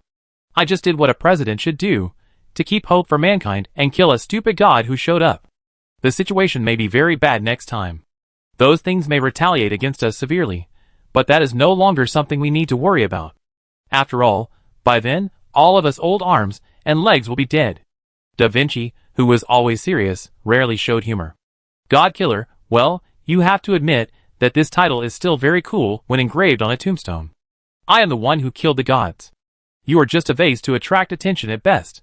Steins picked up the small bottle of reagent on the table and drank it without hesitation. Everyone in the team has his role. By the way, I prepared 2 bottles of poison this time. In addition to you, Albert will also take the god-killing potion, which is an extra insurance. You know me, I have always been cautious. Although there is always a component of luck in such things, it would be a bit too embarrassing if we all died in the end, and the other side was still alive and kicking. Nagging, Stein said calmly, and walked to Leonardo's side. The two stood shoulder to shoulder, looking at the rising sun from the horizon. Stein suddenly said, Do you trust him so much? He is your student, you ask me? Leonardo took a puff of cigarette and shook his head. I don't know what the fate of mankind will be, but von Berman is right. It may not be too difficult to kill a god, but it may only take a miracle to win this war with such a huge disparity in strength. And I know that if there is a miracle in this world, it must be in the child named Rob. Unfortunately, we are destined to never see that day. Chapter 685. Is that thing really dead? Dardarian ignored the list of relics handed over from the side. The first thing he said after entering the door was to confirm the success or failure of the god-killing plan. As a disciple of Stein's, this move was undoubtedly a bit cold and ruthless. But Lolo still nodded. I also have the force in my body, and I can confirm that President Da Vinci's poison has indeed worked. Pagos has fallen from the throne of God. After death, the force in its body decayed. This cannot be faked. Then why is there no body? I don't know, the girl said. Those things didn't seem to want to leave the body to us after the incident with the four-eyed man. Its body disappeared shortly after Pagos died. Dardarian nodded. After asking these 2 questions, he finally returned to his usual lazy tone and took the list with one hand. Sorry, this is something I have to confirm. Although I have read the report, I still want to hear you tell me in person. No, I understand President Dadalion, you are just fulfilling your duties. Luo saluted. Dadalion waved his hand, looking a little bored. It's better not to mention me as the president. I don't know what those old guys in the board of directors are thinking. Even if they really don't want to do it, they should give it to someone else. Really, hasn't Craig, the super magician of the Red Hill Magic Academy, always wanted to improve? At the very least, he should have given it to Alavian. That woman is born to be a leader. Why did they choose me, a guy who just eats and waits for death? Did Da Vinci want to laugh at me? You won't let me go even though I'm dead? The new president of a magicians' association kept complaining, as if he didn't notice the strange looks from other people in the room. After a while, Dadalion took off his pointed hat and said, I'm thirsty. Who can help me get a glass of water? Then he noticed Luo's dazed look and laughed at himself. Why, haven't you seen such a shameless person? The girl shook her head. Rob told me about you. When Super Mage Stein passed away, you were the saddest among his 3 disciples. You have lived with Super Mage Stein since you were 4 years old. He means more to you than your father. In addition to your own pride, the most fundamental reason why you left the Royal School of Magic of Tizit was because you didn't want to let that person down. Dadalion smiled bitterly. The person is dead. There is no point in digging out these past events. The reason why Super Mage Steins recommended you to President Da Vinci is to tell you that he has always believed in you. Lolo paused. Perhaps you yourself don't realize that you have a very unique quality. When others are still immersed in grief, only you can cheer up in the shortest time. Your optimism and fearlessness are what the Magician Association needs most now. Oh, there are also many people who say that I am cold-blooded and heartless. Dardarian shrugged. it seems that there is a reason why my junior likes you so much." As soon as Dadarian finished speaking, a young magician pushed the door and walked in, saying excitedly, "Master Abbas has woken up and asked to see you, the president." "Great, I finally have good news in these days." Dadarian put on his hat again, and said to Luo, "I leave first. I invite you to my house for dinner another day, if we are still alive at that time." Albus was seriously injured. Although the 9th level defensive magic device he carried saved his life at a critical moment, and prevented him from dying on the spot, a fist-sized blood hole appeared on his lower abdomen. He is now recuperating in a small manner on the outskirts of the city. The incident in Sita caused the Magician Association and the church to officially break up. They could not invite a cardinal-level priest to treat him, but fortunately, there were still a lot of high-level healing potions in stock. However, the real problem was not the horrible wound. Albus exhausted his magic source in that battle.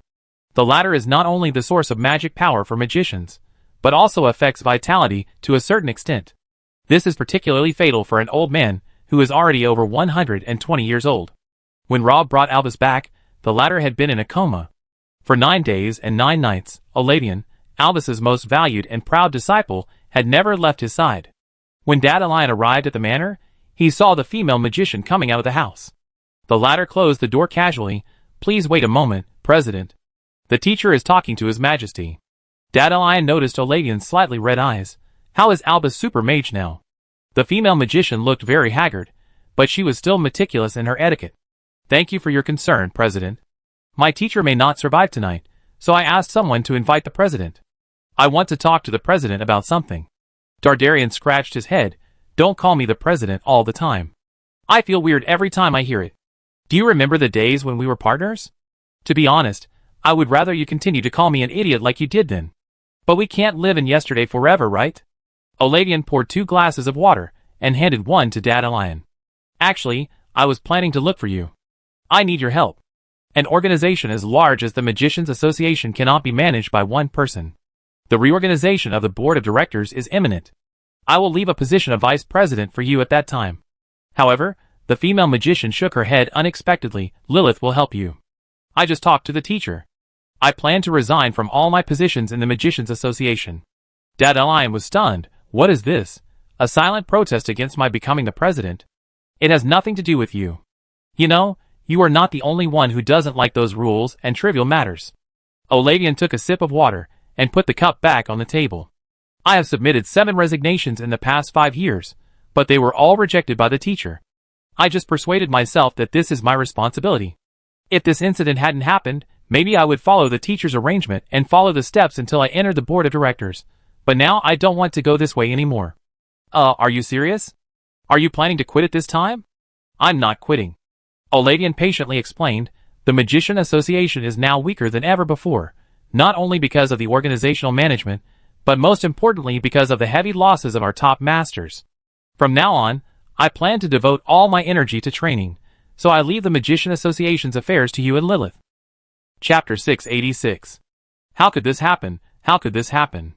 In the past quarter of an hour, Elwood just kept repeating this sentence.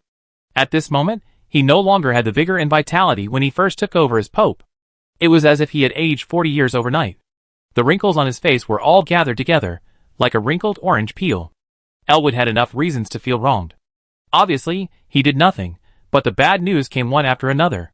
Dinah's matter was not over yet, and now the Magician Association Council successfully killed the gods under the leadership of Da Vinci. Moreover, the lunatics recorded the whole process with magic crystals. Now the whole Dawn continent is full of images of the fall of Pargos. Even if Elwood wanted to block the news, it was impossible. These days, not only believers from all over the country, but also the middle and high-level leaders of the church have been clamoring for him to come forward to explain, because there are masters from the church in the images, and Vanner V, who should have been enjoying his old age, and had just gone out to visit friends some time ago, is also among them. What role did the church play in this incident? This is what all parties are eager to know, and this question naturally falls on him, the Pope. But at this moment, Elwood almost cried. He, the nominal ruler of the Holy Alliance, actually got this news from the magic crystal of the Magicians Association, even one step later than the residents of New Telt. In fact, after watching the video, Elwood was completely confused. The corpse of the god in the endless sea of trees is a secret of the Magicians Association, so in the eyes of most people, The god of war Pagos who died in Sita City is the only god who has fallen into the mortal world. Will those eternal beings who are high above and have endless lives be killed by fragile and tiny humans who only live for 100 years? How should we interpret the records in the divine scriptures about the immortality and invincibility of gods? There are also more and more abyss cracks in various places now. Are they really the means used by the gods to destroy the human world, as the Magician Association said? Where is the boundary between justice and evil? People are eager for someone to stand up and give them an answer. And Elwood also wanted an answer. The Pope looked at the envoy in front of him. He still remembered this young man named Horton. He was originally the child of a merchant group leader. The merchant group did business between the Free City and the Holy Alliance. Unfortunately, they encountered pirates. He was the only one who survived the entire merchant ship. Everyone else, including his parents, was killed by the pirates. Later, Horton was rescued by a passing temple frigate. He was only 4.5 years old at that time. The paladin on the ship originally planned to send him to the orphanage in Setvia, but in the end, Vannervee decided to adopt him. This matter was praised by believers, and Elwood also knew it. Anyway, from then on, Horton had been by the old Pope's side until more than 4 years ago, when Vannervee resigned and moved out of the Palace of Charity. Everyone left him. Well, at least that was the case on the surface. Only Horton was still by his side, taking care of his daily life. This young man did not hold any position in the temple, but everyone knew that sometimes his words were more effective than those of the cardinal, because in a sense, he represented the attitude of Vannervee. But this time, Elwood didn't buy it.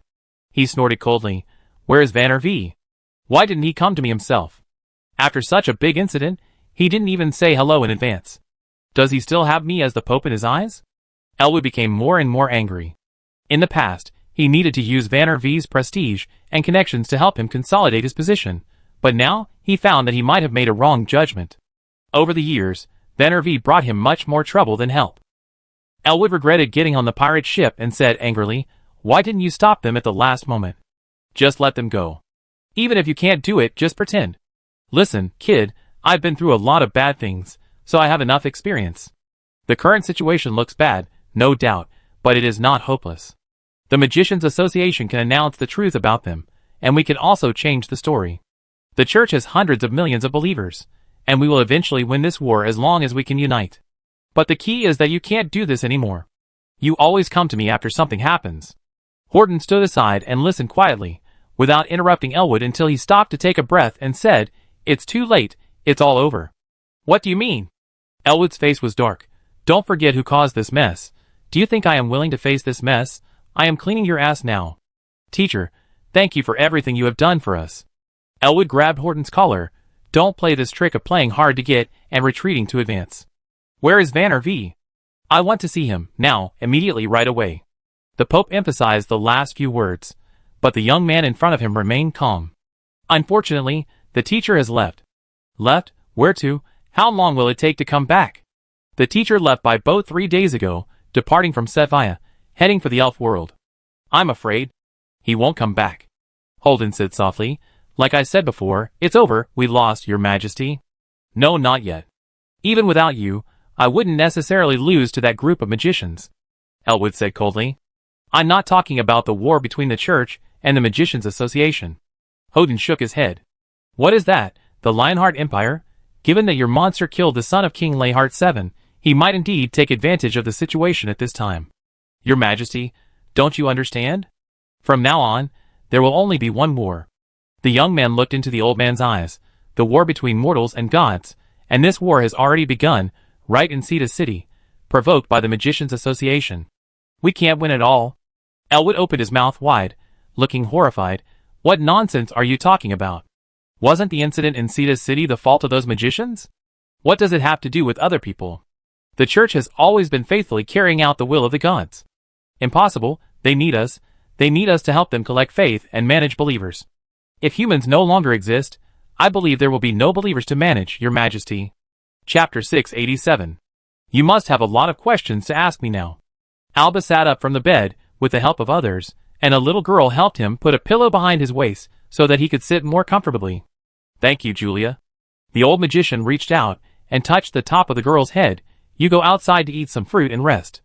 Don't worry, I won't die for a while, and what we are going to talk about next may be boring." The girl named Julia nodded, and Olavian on the other side also stood up. I'm going to visit Grandma Ivy and see if Dandelion has arrived. Tell her I love her. After everyone left, Albus looked relieved and said to Rob, you know what's worse than dying? It's being in a room with people who know you're dying.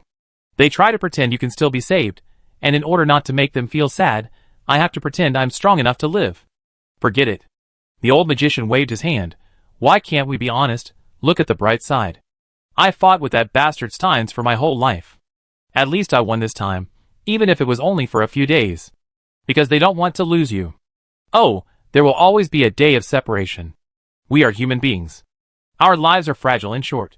No one can resist the natural cycle of birth, aging, illness and death. But it is precisely because of this that we can understand the meaning of life and work hard to live every day, just so that when that day comes, we can leave with our heads held high. After saying this, Albus closed his eyes, took a few breaths, and then said, I remember Milford hid a bottle of wine from Prancing Horse Town. It's in a secret compartment under your feet. Do you mind giving me a glass? The future super magician lowered his head and found a bottle of wine that shouldn't be there under a wooden floor. He took 2 glasses from the table, pulled out the cork from the bottle, and poured red wine into them. If possible, add some ice cubes for me, the old man pleaded. Glad to help. Rob tapped the glass twice with his index finger, and a layer of cold air floated above the glass. You always surprise people. Albus praised, stretched out a hand to take the glass, took a big sip impatiently, and then sighed with satisfaction. One of the few advantages of dying is that you can do whatever you want. If it were normal, Ibby would not allow me to drink anything cold. Sometimes I wonder, did I marry a wife just to let her constantly remind me that I am over 120 years old?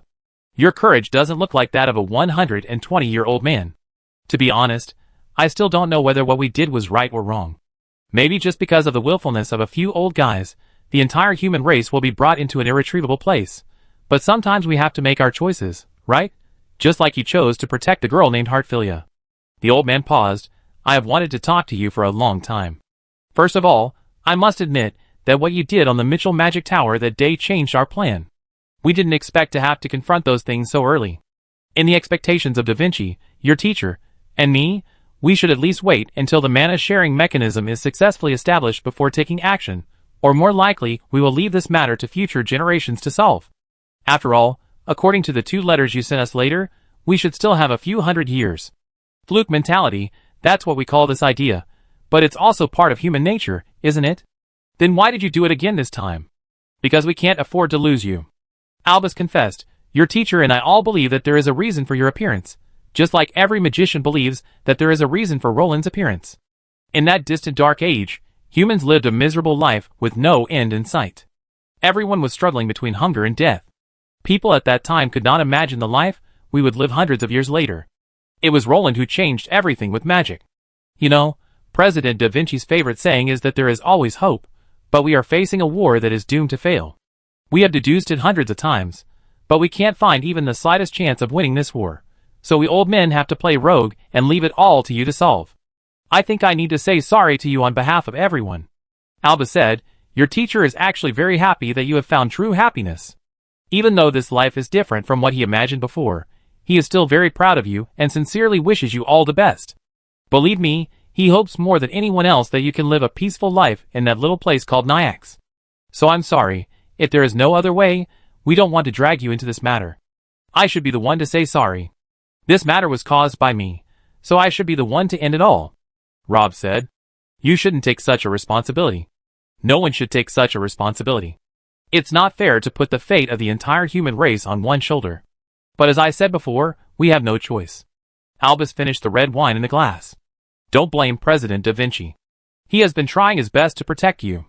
The new patron saint of the human race launched by the Magician Association, the child named Painter. Oh, I think you have met. Don't tell me the process. I guess it won't be a pleasant process.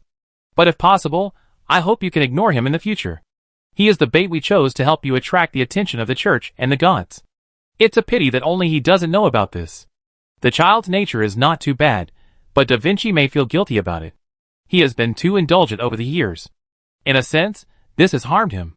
But as I keep repeating, some people will go astray at a certain stage in their lives, but this does not mean that they will be lost for life.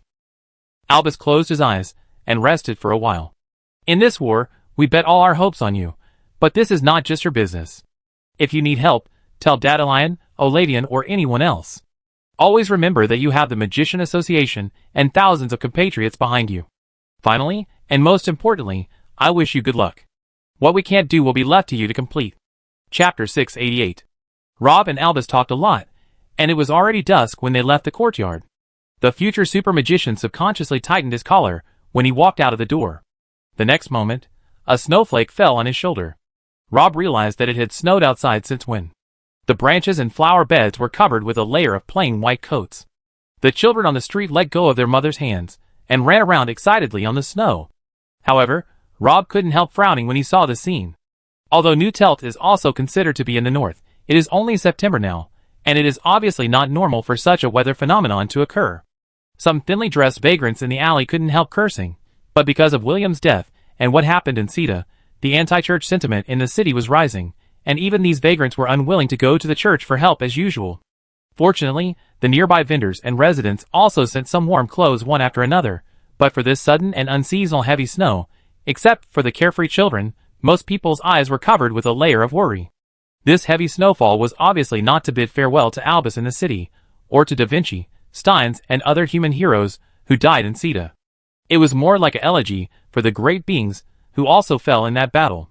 The song revealed a faint sadness and loneliness, and in addition, there was a faint anger. Killing gods requires a price. Ordinary people will be excited about the affairs of Sita City, but for those who stand on high ground, they know very well that the death of the 12 members of the council is just the beginning, and it won't be long before the revenge of the gods will follow. Your Majesty. A middle-aged man with extraordinary temperament got off the carriage on the street, holding a little girl in fox fur in his hand.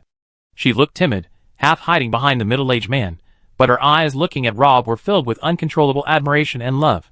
The middle-aged man introduced himself before the future super magician could speak. I am Henry Phelps Arthur Layhart, the eldest son of King Layhart VII of the Lionheart Empire, and this is my sister Carmela. Your Highness, Princess. Rob returned the greeting politely. His Majesty learned that you and Lady Heartfilia were in New Telt, so he sent my sister and me to meet you. He wanted to invite you two to the dinner tonight. Are you free now? The future super mage nodded. In the territory of the Lionheart Empire, he still had to give face to King Layhart VII. Moreover, after the big event in Sita City, he also wanted to know the attitude and plan of the old Lion King. Great, Princess Candace has already taken Lady Heartfilia to the palace. Without further ado, let's get in the car. Henry opened the door for Rob after he finished speaking. In the carriage, Princess Carmela put her legs together, her palms on her knees, and sat upright beside her brother, but her eyes would occasionally sneak a glance at someone opposite, as if she was a thief. Rob also noticed this girl with a slightly pale face, like a porcelain doll. She seemed very excited since the first time they met, which surprised the future super magician. The two sides had no intersection, and he didn't know what strange things Williams had instilled in his sister, so he naturally didn't understand where Princess Carmela's special feelings for him came from.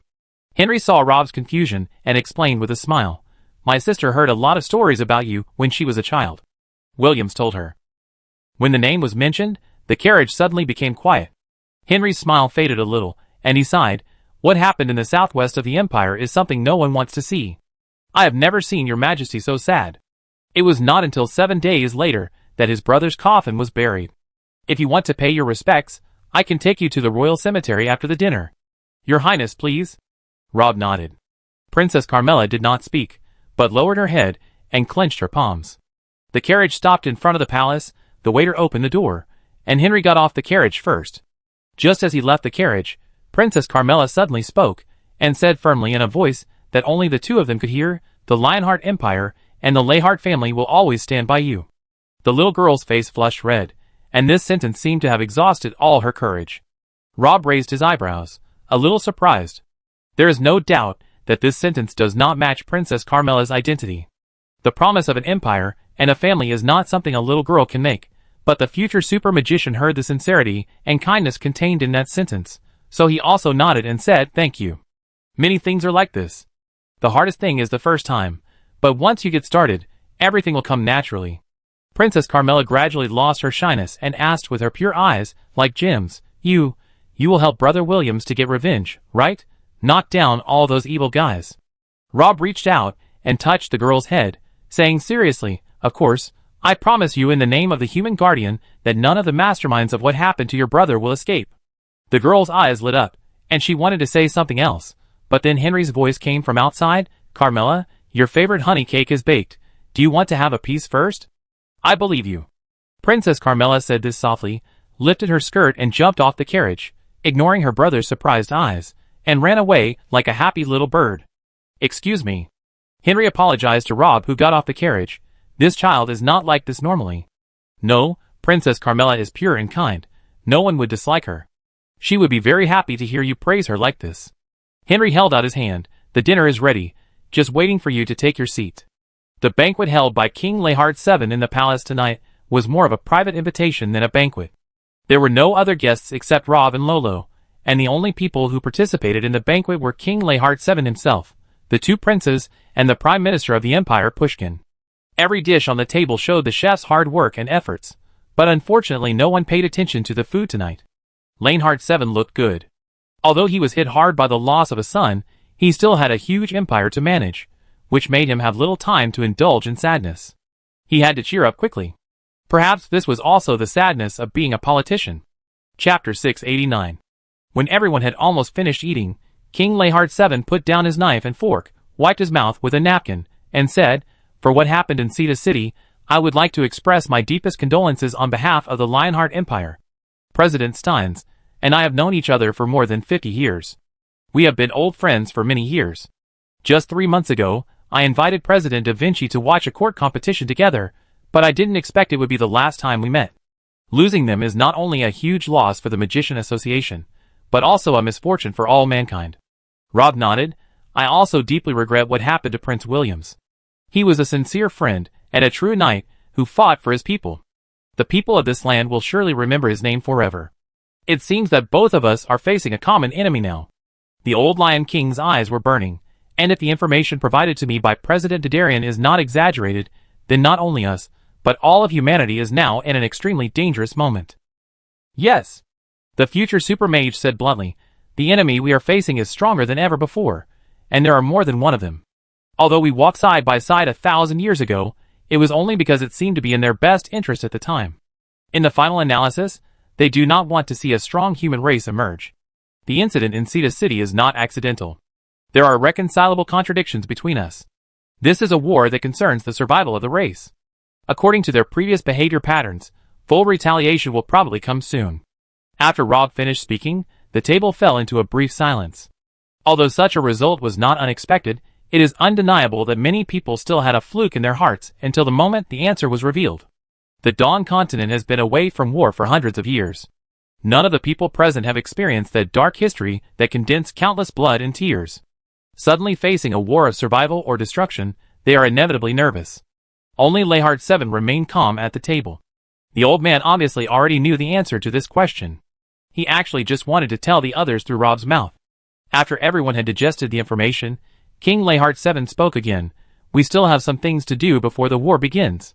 The two princes stood up and said solemnly, "Your Majesty, please give your orders." King Leihard VII nodded with satisfaction, but his eyes finally fell on Rob. The old Lion King's next words made the atmosphere of the whole palace freeze. "I plan to send troops to the Holy Alliance." "Oh!" Rob raised his eyebrows, a little surprised. "Don't get me wrong, I'm not someone who doesn't care about the overall situation, and I'm not sending troops this time to avenge Williams." The old Lion King paused and said seriously, "Please tell me the truth, Your Majesty. What are our chances of winning this time?"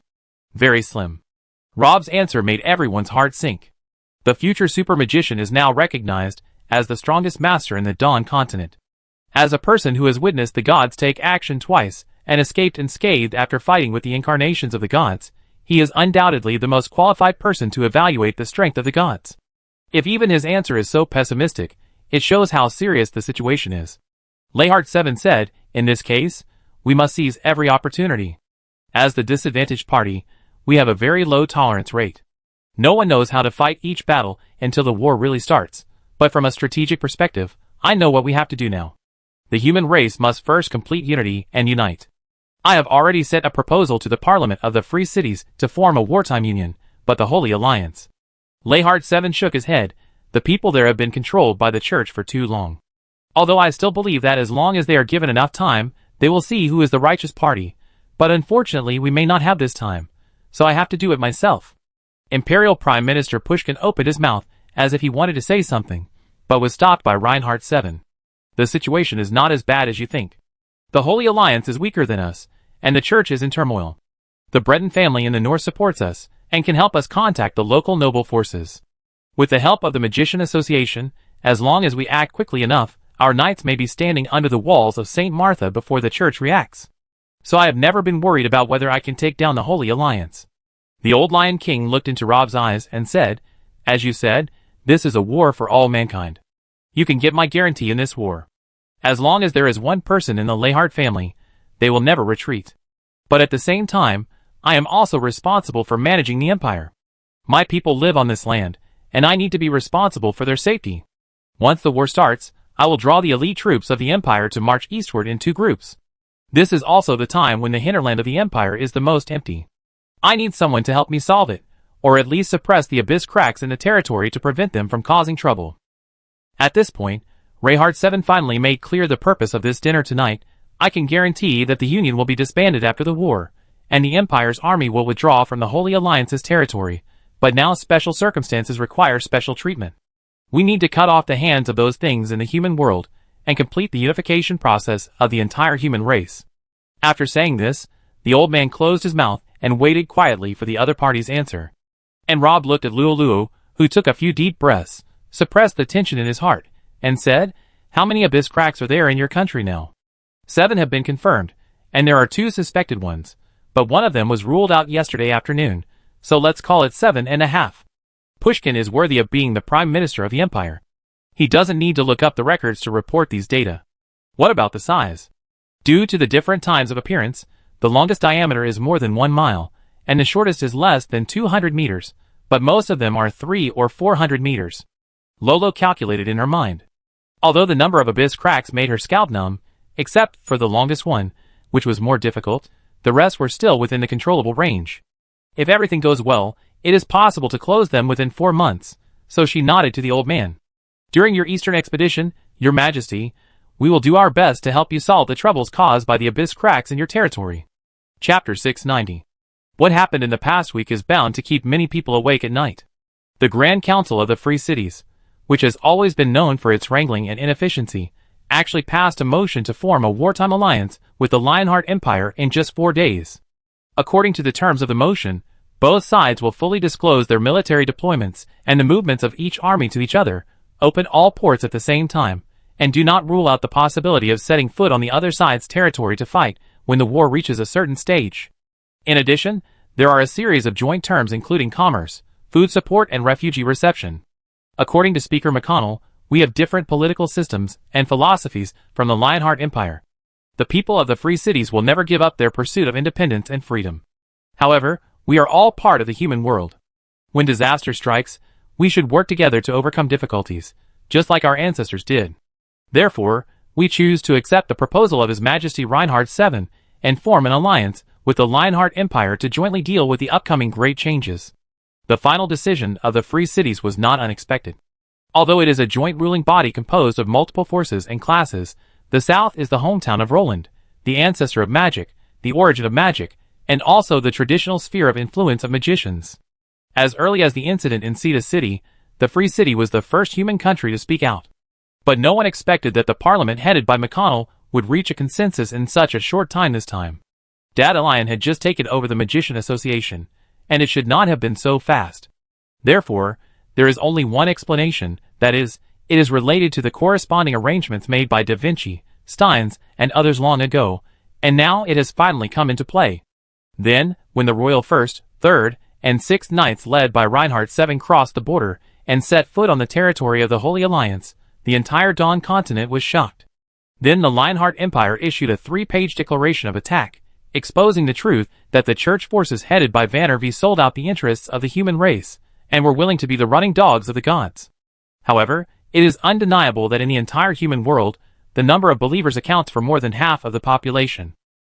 Especially in the Holy Alliance ruled by the Temple, people's worship of the church and the gods cannot be changed in an instant. Although the believers have begun to waver about the Temple's actions after experiencing the North Border incident, William's attack, and the Cedar City incident, this does not mean that they will welcome the invaders from the Lionheart Empire. However, Lionheart VI's target was never those ordinary towns. In order to ensure the suddenness and mobility of this lightning attack, the old Lion King did not select other arms except the cavalry. As soon as he crossed the border of the Holy Alliance, he went straight to St. Massa. The two armies will meet in the territory of the Kingdom of Fowler.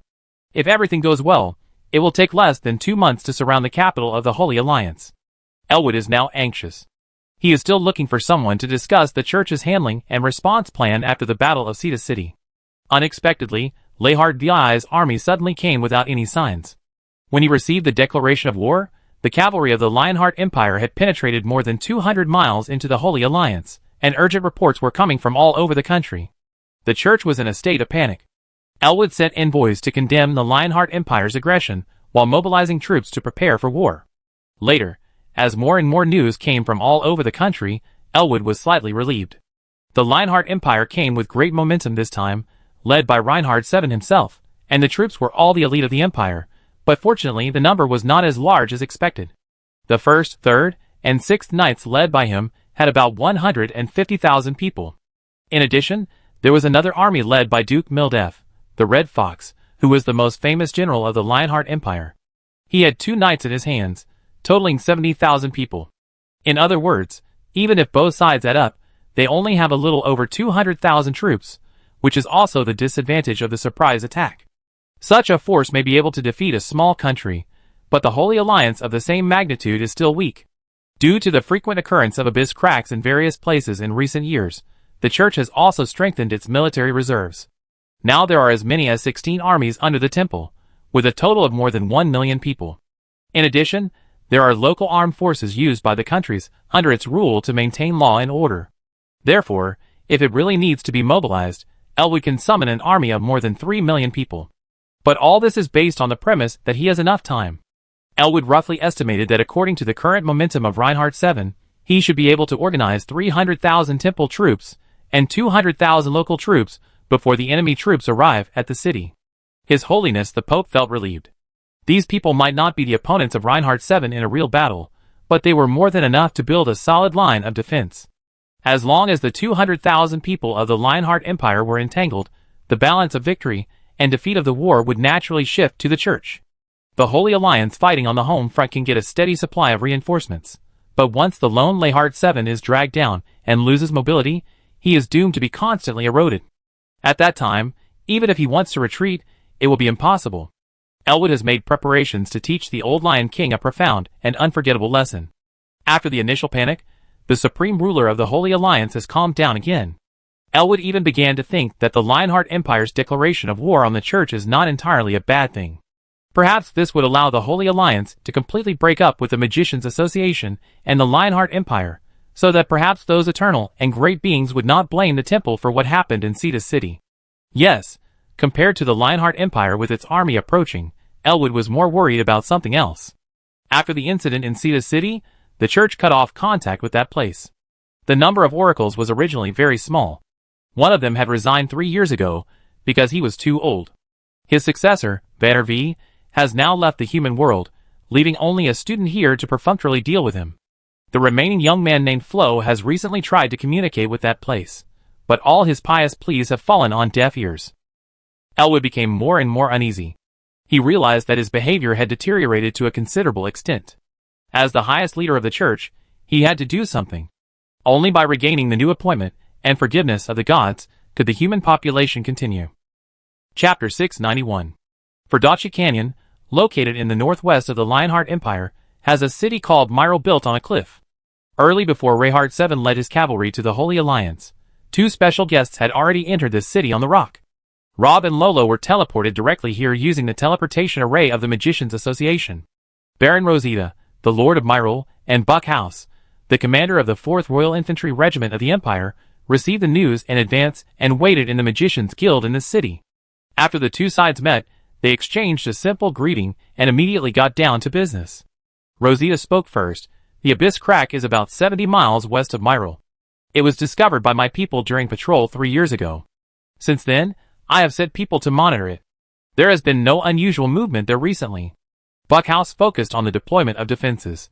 The old general looked serious, we are seriously short of manpower now. Originally, the 3rd Royal Knights were responsible for the defense here, but the 3rd Royal Knights received a transfer order and left half a month ago. Now only my 4th Royal Infantry Regiment is left, with a total of 90,000 people, but nearly half of them are new recruits, and there are also 2,000 city defense troops. But if I may be frank, the combat effectiveness of these city defense troops can only maintain the security of the city. Rosita looked embarrassed. The city defense army was naturally formed by him, the city lord.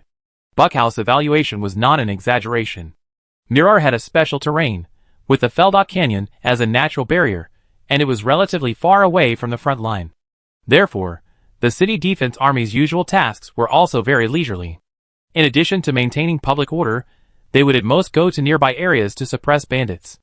It was inevitable that they would be slack in training. Therefore, after discovering the Abyss Rift, the Empire immediately dispatched the most elite 3rd Knights and 4th Infantry Regiment to garrison. Rosita's 2,000 people basically did what they were supposed to do. Why don't you consider evacuating civilians? Asked Lolo. It has something to do with Myral's terrain. Rosita answered, and the Baron smiled bitterly. As you can see, Myral is a city built on cliffs, which is easy to defend and difficult to attack. Most of the residents in the city don't believe that it will be breached. And no matter what, there are nearly 100,000 Imperial garrisons here. Now the garrisons everywhere are facing a shortage of manpower. Retreating to Alcos, 140 miles away, is also an option, but it's flat there, with only 5,000 garrisons, which are made up of local troops and private armed forces of nobles. It's better to stay in Myral. But there are also people who are willing to leave. Most of them have relatives in other places to rely on, but it's still the same problem as before. Myral's special terrain means that even if we evacuate, the number of people who can evacuate every day is limited. In fact, I have been organizing evacuations as early as half a month ago, but now less than 1/10 of the people have evacuated. Backhouse, who had not spoken for a long time, also spoke at this time. I personally do not advocate giving up Myral. This city is the only place nearby that can be defended. Losing this place will make it more difficult to resist the invasion of those monsters. Lolo felt the pressure on his shoulders. The Abyss Crack in Feldok Canyon was the first to be discovered in the Lionheart Empire. It is also the most dangerous of all the Abyss Cracks. It has grown to a diameter of more than 1.9 miles, and is about to break through the medium and evolve to a large size. This size is enough for many large monsters to pass through, so it is more difficult than the one in Cetus City. What's even more terrible is that not far away is Myral City with a population of 170,000, but since we have promised King Lehart 7, we must defend this place no matter what. Rosita said, this is roughly the situation. I have prepared a lunch for you too. Why don't we move there and chat while eating? The Lord of Myral is obviously quite sociable, but the girl shook her head. Time is tight. Lord Rosita, please prepare supplies for me. Let's go and see the crack first. The two did not stay in Myral City, and refused Buckhouse's offer of escort, and arrived at the end of the trip before sunset. According to the information provided by Rosita, the Abyss Crack was in a small valley not far ahead. From the outside, it looked very quiet here. If it weren't for the information in advance, it would be difficult to connect it with the legendary Abyss Crack. However, the future super magician stopped after less than 2 steps. Lolo cast a questioning look. Rob bent down, reached out, and pulled up a withered grass stem, put it in front of his eyes, and observed it carefully for a moment, then said, "Be careful later, there may be something powerful in this valley." Before the girl asked, the future super magician took the initiative to explain, the Abyss Crack will change the natural environment in an area and make the creatures in this area extinct, but it will not reach this extent. Rob handed the grass stem in his hand to Luo while speaking. The latter took it, and didn't find anything unusual at first glance. It was not until the second glance that he noticed that there was a dark red liquid flowing slowly in the dry leaf veins, just like the blood vessels in the human body. It was growing on plants, and it was a withered plant, which was disgusting and weird. What's going on? It's not clear yet. There is no record of this in the books of the Magician Association. Rob paused. The Abyss Crack in this valley is likely to have mutated. What we are facing this time is different from the past. Will he be stronger than the Abyss Lord? Lolo asked. Humans don't know enough about the Abyss. Rob and Lolo are the only 2 people who have returned from there, but they are studying ways to close the Abyss Rifts, and have not explored in depth. Among the currently known monsters, only the Abyss Lord has the strength of the 9th level, representing the highest combat power of the Abyss, but if it were just the Abyss Lord, Rob's expression wouldn't make sense to be so serious. Neither Rosita nor Buckhouse sentinels could enter the valley, so they only collected information about the surroundings, which is why the girl was so anxious to come and see it with her own eyes. After the incident in Cedar City, Lolo realized that things are different now, and the previous knowledge accumulated about the abyss rifts is gradually changing. This is not good news for humans. It is not clear what kind of connection there is between the gods and the abyss, but it seems that their control over the abyss is probably not limited to opening abyss cracks and restricting the actions of monsters. We will know soon. Rob cast an invisibility spell on himself and Luo respectively, and then walked towards the valley. Chapter 692. Unlike what they imagined, the two of them did not encounter a single monster on the way into the valley. However, after walking a short distance, the girl twitched her nose and frowned. What's that smell? Sulfur, scorched earth, and the smell of blood. Blood? Are there other creatures in the valley? The future super magician shook his head. Before I set out, I asked Rosita. This was originally a camp of bandits. That group was wiped out about 10 years ago. Because of their existence, there are no large animals or monsters nearby. So the smell of blood in the air is probably from them themselves. Those monsters. Will they kill each other? They killed each other in the abyss, but after coming to the surface, they became temporary allies because they had a common goal and enemy. But when food is extremely scarce, they will still show their fangs. The group of monsters that appeared in the north ate a lot of their own kind as they set out from the Maldon Desert and went north. But the situation here is different. Huh? Rob explained. If you hunt for food, you must follow the principle of not wasting. But now the smell of blood in the air is too strong, so it is more likely that something strange has happened in the valley. After saying this, the future super mage drew out the starfall from his waist, which meant that his attitude became serious. The two continued to move forward. They didn't know when the atmosphere became more and more gloomy. They walked for about a quarter of an hour, but still didn't see any monsters. They calculated that this distance was almost close to the center of the valley. This situation was undoubtedly abnormal. Rob and Luo slowed down their pace and crossed the small earth slope in front of them, but the scene behind the slope surprised them. They saw a huge dark red flesh wall blocking their way forward. The dark red flesh wall was made up of countless monster corpses. The bloody smell they smelled before came from this. Who made this thing? Before the girl finished her words, the flesh wall actually moved. It was as if it was awakened from a deep sleep. The flesh on the wall began to wriggle, accompanied by wailing and groaning. The scattered monsters in the flesh cracks seemed to come back to life. Tens of thousands of eyeballs moved together, making different expressions. The scene in front of them was indescribably weird and evil. Back off. Rob's tone was more serious than ever, and he placed the star on his chest. Lolo and someone had lived together for so many years, and the two had a great understanding. Before someone even spoke, the girl had already stepped back 3 steps, but when she looked at the ladder, she found that Rob had not moved. This thing can see through our invisibility and sense us. If I'm not mistaken, it should be the gatekeeper of this abyss crack. Gatekeeper? Well, it exists to deal with us, or more precisely you. The future super mage said, the abyss rift is opened and closed by the force, and you happen to have the force in you, so the gods will naturally be wary of you. The appearance of this flesh wall should not be accidental. In addition to Cedar City being a trap, the abyss rifts in other places will sooner or later evolve into something like this. They will wrap and protect the abyss rifts to prevent you from closing them from the inside. So if we want to solve this abyss rift, we must first break through this flesh wall. Just as Rob was talking, the wall of flesh also changed greatly. Its shape changed dramatically, and 2 things like arms grew out, grabbing Rob and Luo, who were not far away. The future super magician stretched out a finger calmly, and drew a secret mark in the sky at a high speed. The next moment, the 2 arms made of broken flesh were fixed firmly in place. Then Rob waved the starfall in his hand, and cut them off one by one. However, not a drop of blood flowed out of the broken arm. The broken arm that fell to the ground quickly shrank and disappeared, and then 2 arms grew again on the flesh wall. The future super magician's expression moved, and he inserted the elven sword in his hand into the ground under his feet. As a result, he saw a hint of red on the tip of the sword after pulling it out. Then he heard Luo scream. The girl had retreated under a rock wall, but when she raised her head, she saw brown blood flowing in the cracks of the stone. Luo thought of the strange grass stem outside the valley. Now it seems that not only this flesh wall, but the entire valley has come alive. Whether it is the rock wall or the ground, its blood vessels are buried everywhere. In other words, the two of them were now fighting inside its body. No wonder the two arms disappeared immediately after they hit the ground. They had obviously become nutrients and were transported back into the wall of flesh. Rob's expression remained unchanged. Facing the fierce attack from the opposite side, he still used secret techniques to limit the opponent's power, and then drew his sword. However, this time a ball of fire ignited on his sword blade, which engulfed the two broken arms and burned them cleanly. The wall of flesh seemed to feel the pain, and the monsters on the wall wailed together. However, the next moment, four more sturdy arms grew out from it. At this time, simple secret techniques could no longer control them. Obviously, this thing was not as stupid as it looked.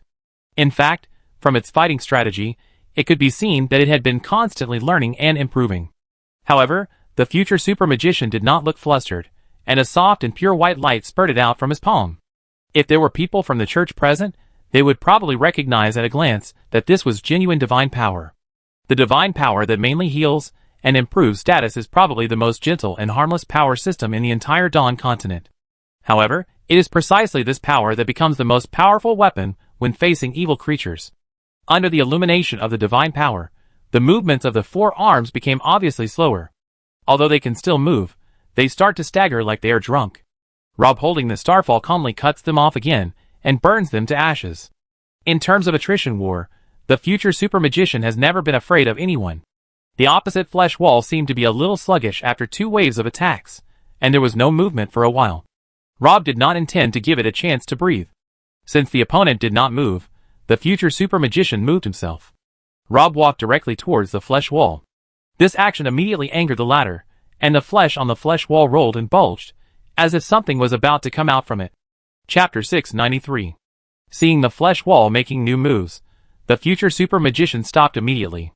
Rob was not in a hurry. The thing in front of him was also a new species for him. As the gatekeeper of the Abyss Crack, there would be many opportunities for the two sides to meet in the future, so he didn't mind studying the other party in advance when they first met. After the first stage of attack failed to achieve results, the flesh wall quickly entered the second stage. Round tumors hatched and detached from the wall and fell to the ground. The scene in front of him reminded Luo of the ripe fruits in the orchard peeling off the branches. However, this was just the beginning. Then something in the tumors that fell to the ground began to stir. The tumor closest to Rob changed first. A slender and smooth hand stretched out from it. Just looking at this half-arm, I'm afraid no one would associate it with the ugly wall of flesh. Following closely was an equally perfect face. When the whole body of that thing crawled out from it, Luo couldn't help but exclaimed. Human? Yes, if you ignore the mucus and blood on her body, she is indeed a naked human female with all the physiological characteristics of humans. Not only that, she even has a proud figure that all women will envy, and a beautiful face that can charm all men. Just born into this world, she seemed so helpless and confused. Twisting her neck, she looked around in panic. Her big lake blue eyes were full of fear, and her appearance made people feel pity. Until she moved her eyes to someone, she flashed a touch of joy. It is said that the newly hatched chicks will instinctively regard the creatures closest to them as their parents. This beautiful woman obviously also regarded Rob, who was not far away, as someone she could rely on, so she tried to crawl towards the latter. However, the future super magician stood there indifferently. The woman finally reached his feet, and reached out to grab his trouser legs. Then a look of relief appeared on her face, as if a small boat in the wind and waves found a port to anchor. Even Luo, who was standing by, felt a little sorry for her and said, maybe she is someone living nearby, and was accidentally caught by this wall of flesh and taken as a prisoner. Rob shook his head. This valley was under martial law after the Abyss Crack was discovered 3 years ago. No human can survive in such an environment for such a long time, so there is only one explanation. She is also a monster. The future super magician said lightly. As if to confirm his statement, as soon as Rob finished speaking, the woman's head suddenly split open, turning into a big mouth full of sharp teeth, biting towards his calf. At such a close distance, even the future super magician would find it difficult to react in time. However, when the row of sharp teeth was about to pierce his skin, the woman couldn't help but scream first. The next moment, a transparent film composed of divine patterns appeared in front of Rob, blocking the bloody mouth, and at the same time, the white divine power burned the latter. As we all know, the divine power, as the most gentle power of time, will not affect ordinary people, so the woman's fierce reaction at this moment also proves her true identity from a certain aspect. Rob swung the starfall in his hand and pierced through the woman's chest without hesitation, nailing her to the ground. However, this injury, which is fatal to ordinary people, did not seem to cause too much trouble to the target. The woman rolled on the ground, leaving a string of solidified blood beads, and actually broke free from the restraint of the long sword, but the price was that her left chest was cut horizontally from the chest position, and there was no organ under the chest. Rob did not chase after him immediately, so the woman struggled to crawl for a distance while holding her wound, first distanced herself from someone, and then came to another tumor, where 1/3 of her kind had been exposed and was about to leave the tumor. However, the next moment, the woman opened her mouth and ate the tumor and the kind inside without hesitation. As she ate, her injuries were also recovering rapidly at a speed visible to the naked eye. But before she had time to catch her breath, she saw the man not far away reaching out his hand again. The woman looked up in the direction of someone's finger, and saw the divine pattern floating above her head. A trace of fear appeared in her eyes. This time, the divine pattern completely covered her body.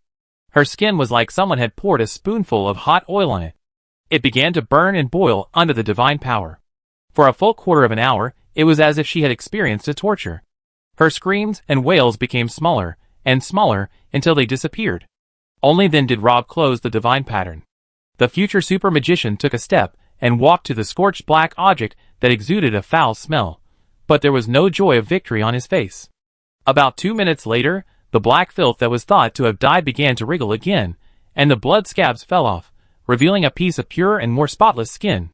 Human appearance, monster body, initial combat power is around level 4, immune to most fatal physical damage, more brutal character, instinctive desire for food, although strongly restrained by divine power, but as long as it survives the most difficult period, the new body will be stronger, and immune to divine power to a certain extent. Rob grabbed the woman's wrist, and directly carved a divine pattern on it with a long sword. However, except for the burned part, the rest of the place was intact this time, and the burned part was also getting better. At this point, the future super magician no longer had any interest in researching further, and used a high-level range magic to destroy the black filth and the tumor scattered on the ground. We need to tell others about this news. It is very likely that this new type of monster has already mixed into human towns. If it is not checked in time, it will cause widespread panic and casualties. The girl nodded and pointed to the wall of flesh not far away. What should we do with this thing? I just tried it. Because of its body structure, even the most lethal fire magic can only cause limited damage to it, and if the time is delayed too long, I am afraid it will evolve to adapt. But don't worry, I have almost found a way to deal with it, but I have to go back to the city first and prepare some things. Chapter 694. Black Soul Flower, Eye Seed, Tailwing Grass. Rosita looked through the magic materials on the list, and breathed a sigh of relief. Most of what Rob wanted were relatively common, only the first 3 were a bit difficult to get. The future super mage seemed to have seen the other party's embarrassment, and took the initiative to say, if there is nothing in the city, I can also write to the Magician Association to ask for it directly. Rosita shook her head. No, don't bother. A few months ago, we just seized a batch of smuggled magic materials, and put them in the warehouse. There is exactly what you need in it. Well, but do you want these materials to prepare magic potions? Rob nodded. To close the abyss rift, we must first deal with the flesh wall outside. Ordinary means of attack are generally ineffective. I want to try to make a magic potion that can restrain it. Your Majesty is indeed knowledgeable. Rosita praised, but probably because of the appearance of the new anthropomorphic monster, the mayor of Myrtle seemed a little worried. He promised to deliver the materials to the mansion, where the two lived as soon as possible and left in a hurry. Judging from his appearance, he should immediately organize people to start a comprehensive investigation in the city. Rob wrote a letter, and told Dandelion the general situation here.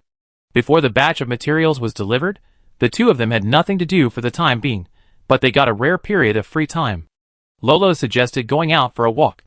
The morning sun rose from the other side of the canyon, and the golden sunlight passed over the towering city walls, and fell on the streets in the early morning. The early vendors were already sorting out their goods. There was a row of red apples in front of the fruit stall. Lolo paid for 2, wiped them with the corner of his clothes, and handed one to someone. Rosita actually did a pretty good job. The girl bought apples for no other reason. She wanted to take this opportunity to learn about the current price situation in Myrtle. After comparison, she found that the price of apples here was only less than half of the normal market price. Don't underestimate this matter. It can almost be called a miracle. Why did the Lionheart Empire agree to the temple's proposal to help the church seal up the Abyss Rift? In addition to the promise of Pope Elwood, it was more important because Reinhardt VII was worried that the Abyss Rift would cause large-scale riots among the people after it was exposed. Sometimes riots can cause more destructive power than the disaster itself. Imagine if one day, humans realize that the end of the world is coming and they don't have much time left. At that time, both laws and morals will collapse to a certain extent, survival resources will become scarce, merchants will hoard goods, and social order may collapse. More and more ordinary people will take risks, and some religious groups with ulterior motives may use this opportunity to spread their twisted doctrines and attract believers. But now it seems that at least in Myrtle Rosita, the city lord has done a good job. Although it is only 100 miles away from the Abyss Crack, the emotions of the residents in the city are still stable, and the prices are not particularly outrageous. Although the world is not as good as before, everyone can finally survive, and the order is in good order. Of course, this is also related to the 90,000 Imperial troops stationed in the city, but it is undeniable that Rosita's political skills are indeed excellent. Although the city lord may not be good at training troops, he also plays an irreplaceable role in balancing the forces of all parties and maintaining stability. In fact, until now, many people have realized that the city lord is not as kind as he usually appears. It is said that the city of Myrtle was in chaos on the day the news was made public. Thanks to Rosita's prompt decision and the promulgation of a series of iron-blooded policies, many people were killed and many people with ulterior motives were deterred. If it weren't for the critical situation, this city built on the rock wall would be a good place to travel. Both the houses in the city and the stone slabs on the ground are made of rocks. The people who built this place cleverly used the terrain of the canyon and reinforced it with magic. It took hundreds of years to build Myrtle. Until now, many buildings in the city are still quite distinctive. However, the most attractive thing is Myrtle's city wall. Tourists are allowed to climb up and visit there during normal times, but now Myrtle has entered a wartime state, so military facilities such as the city wall are no longer allowed to be approached by strangers. However, Lolo had a special pass issued by Rosita, which allowed him to travel freely in the city. The two climbed up the city wall along the stone steps and looked out from here. The view was suddenly clear. The entire Feldot Canyon was in full view, like a winding green river. Except for the slowly rising sun, everything in the world was under their feet. The wind blew up their clothes.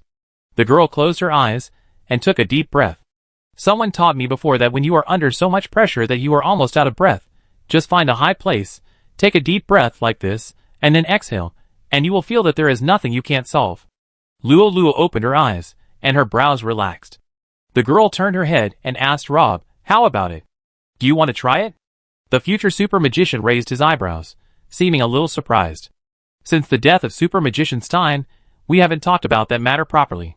Luo said, "That day you went to Vice President Albus's residence, and after you came back, you tried to act exactly the same as usual, but you didn't think you could hide it from me who had lived with you for 4 years, right?" The girl's voice sounded a little intermittent in the wind. "Well, there are some things I just don't want you to worry too much about," Rob said. "I thought we had passed this stage." The girl shook her head. "This time is a little different. I am the guardian of the human race. Although I once thought about escaping this responsibility, fate eventually brought me back here. This time I need to do better and—" The future super magician paused. With a hint of coldness in his tone, "There are still many people waiting for me to avenge them." Luo reached out and stroked someone's cheek. "Hey, this is not your responsibility alone, but the responsibility of all of us. Our race has all kinds of problems and bad habits, greed, arrogance, laziness, suspicion, and endless infighting. However, as long as you give them enough trust, sometimes they will give you surprises." Chapter 695. Lehard 7 dismounted and took the magic telescope and map from his attendant. At this time, Aristotle, the leader of the first royal knights, came up, knelt on one knee, and said with a worried look, "Your Majesty, we have been rushing for 3 days and 2 nights, and now we are exhausted. This situation is very dangerous. If the army of the Holy Alliance attacks us, we will have almost no resistance." Lehard 7 put down the telescope and unfolded the map in his hand, without looking at Aristotle who was kneeling on the ground. "No, let everyone hold on for a few more days, and stop to rest when we reach the kingdom of Fala." Aristotle did not stand up after hearing this, but continued to persuade him, "Your Majesty, we really can't keep rushing like this. It has been a month and a half since we attacked the Holy Alliance, and we have had less than 4 days of rest during this period. Both the horses and the people have reached their limits. Now there are horses collapsing every day, and soldiers falling off their horses due to exhaustion. We have already lost nearly 10% of our troops before we even meet the enemy's main force. If this continues, more and more people will fall behind. General Aristotle, this is a military order. Lehard VI's tone was equally unquestionable. The old Lion King spread out the map, drew a circle where everyone was now, and then drew another one on St. Massa, and threw it to Aristotle. In half a month, I want to be able to see the walls of St. Massa, you decide. The general hugged Lehard VI's trouser legs and cried, Your Majesty, think twice. These children are the elite of the Empire. If they die on the battlefield, I guarantee that no one will frown. But now we are in the enemy's territory, and there are 3,000 enemy cavalry less than 50 miles behind us. They don't have the courage to fight us head-on, so they can only clear out the soldiers who have fallen behind. Abandoning them is equivalent to letting them die in vain. It's not only wars that kill people. Lehard 7 said coldly, General Aristotle, I am old, but not that old. I know what I am doing now. If I need advice, I will come to you. Otherwise, just shut up and take care of your people. The old Lion King turned around and prepared to leave. But what he didn't expect was that Aristotle held his thigh and didn't let go. Lehard VI's face fell. General Aristotle, what does this mean? Aristotle also risked his life this time, gritting his teeth and saying, Your Majesty, as long as the troops can get enough rest, no matter how many Holy Alliance troops there are when we arrive at St. Massa, I guarantee that the guys of the First Royal Knights will be able to defeat them. If I can't do it, I am willing to come to see you with my head. If this doesn't work, then you can dismiss me as the leader. I really don't have the face to go back to see those kids. Very good, General Aristotle. From now on you are no longer the leader of the First Knights. You can recommend someone to take over your position, and then I can send a small team to escort you back to the country. Reinhardt 7 pulled back his legs and said calmly. Aristotle counted with tears in his eyes, Thank you, Your Majesty. The first deputy commander, Burnett, is very good and can take over from me. In addition, I cannot return until the enemy is defeated. Please allow me to continue to serve the Empire as an ordinary soldier in the First Knights. Well, tell Burnett to gather the troops. We will set off in half a magic hour. The old Lion King turned around and left, taking the dry food and water from the guards. From beginning to end, he never looked at the former commander of the Royal First Knights again. Chief of Staff Vito looked at Aristotle's back as he left in disgrace, with a worried look on his face. Changing the commander before the battle may cause the morale of the army to fluctuate. In addition, the middle-level officers of the Third Knights were basically trained and promoted by Aristotle, and Burnett was his confidant. For the sake of stability, should we consider transferring Aristotle to the Third Knights? No need. Aristotle is a bit stubborn, but there is no problem with his loyalty to the Empire. I'm worried about the others. The army is in a bad state right now. Maybe some people will take advantage of this to do something. Aristotle's seniority in the army is too high for Charles to control. Putting him in the Third Knights will only cause trouble for Charles. Let him stay in the First Knights. If someone is really worried, they have to get past him first. Vita no longer questioned what Reinhardt 7 had decided. The old Lion King then asked, How is the food supply? According to your request, we have traveled light all the way, with only enough food for a period of time, but we are walking fast enough and collecting food along the way. At present, it should be no problem for us to reach Fallow. But the problem is that after reaching Fallow, the church should have stockpiled heavy troops there, and prepared for war mobilization. I am afraid it will be difficult for us to get reinforcements in nearby villages. Well, keep the marching speed unchanged and reach the kingdom of Fallow as soon as possible. Yes, Your Majesty. Although Vita was also confused about the old Lion King's almost suicidal order, he did not show this doubt. Perhaps this is the difference between him and Aristotle.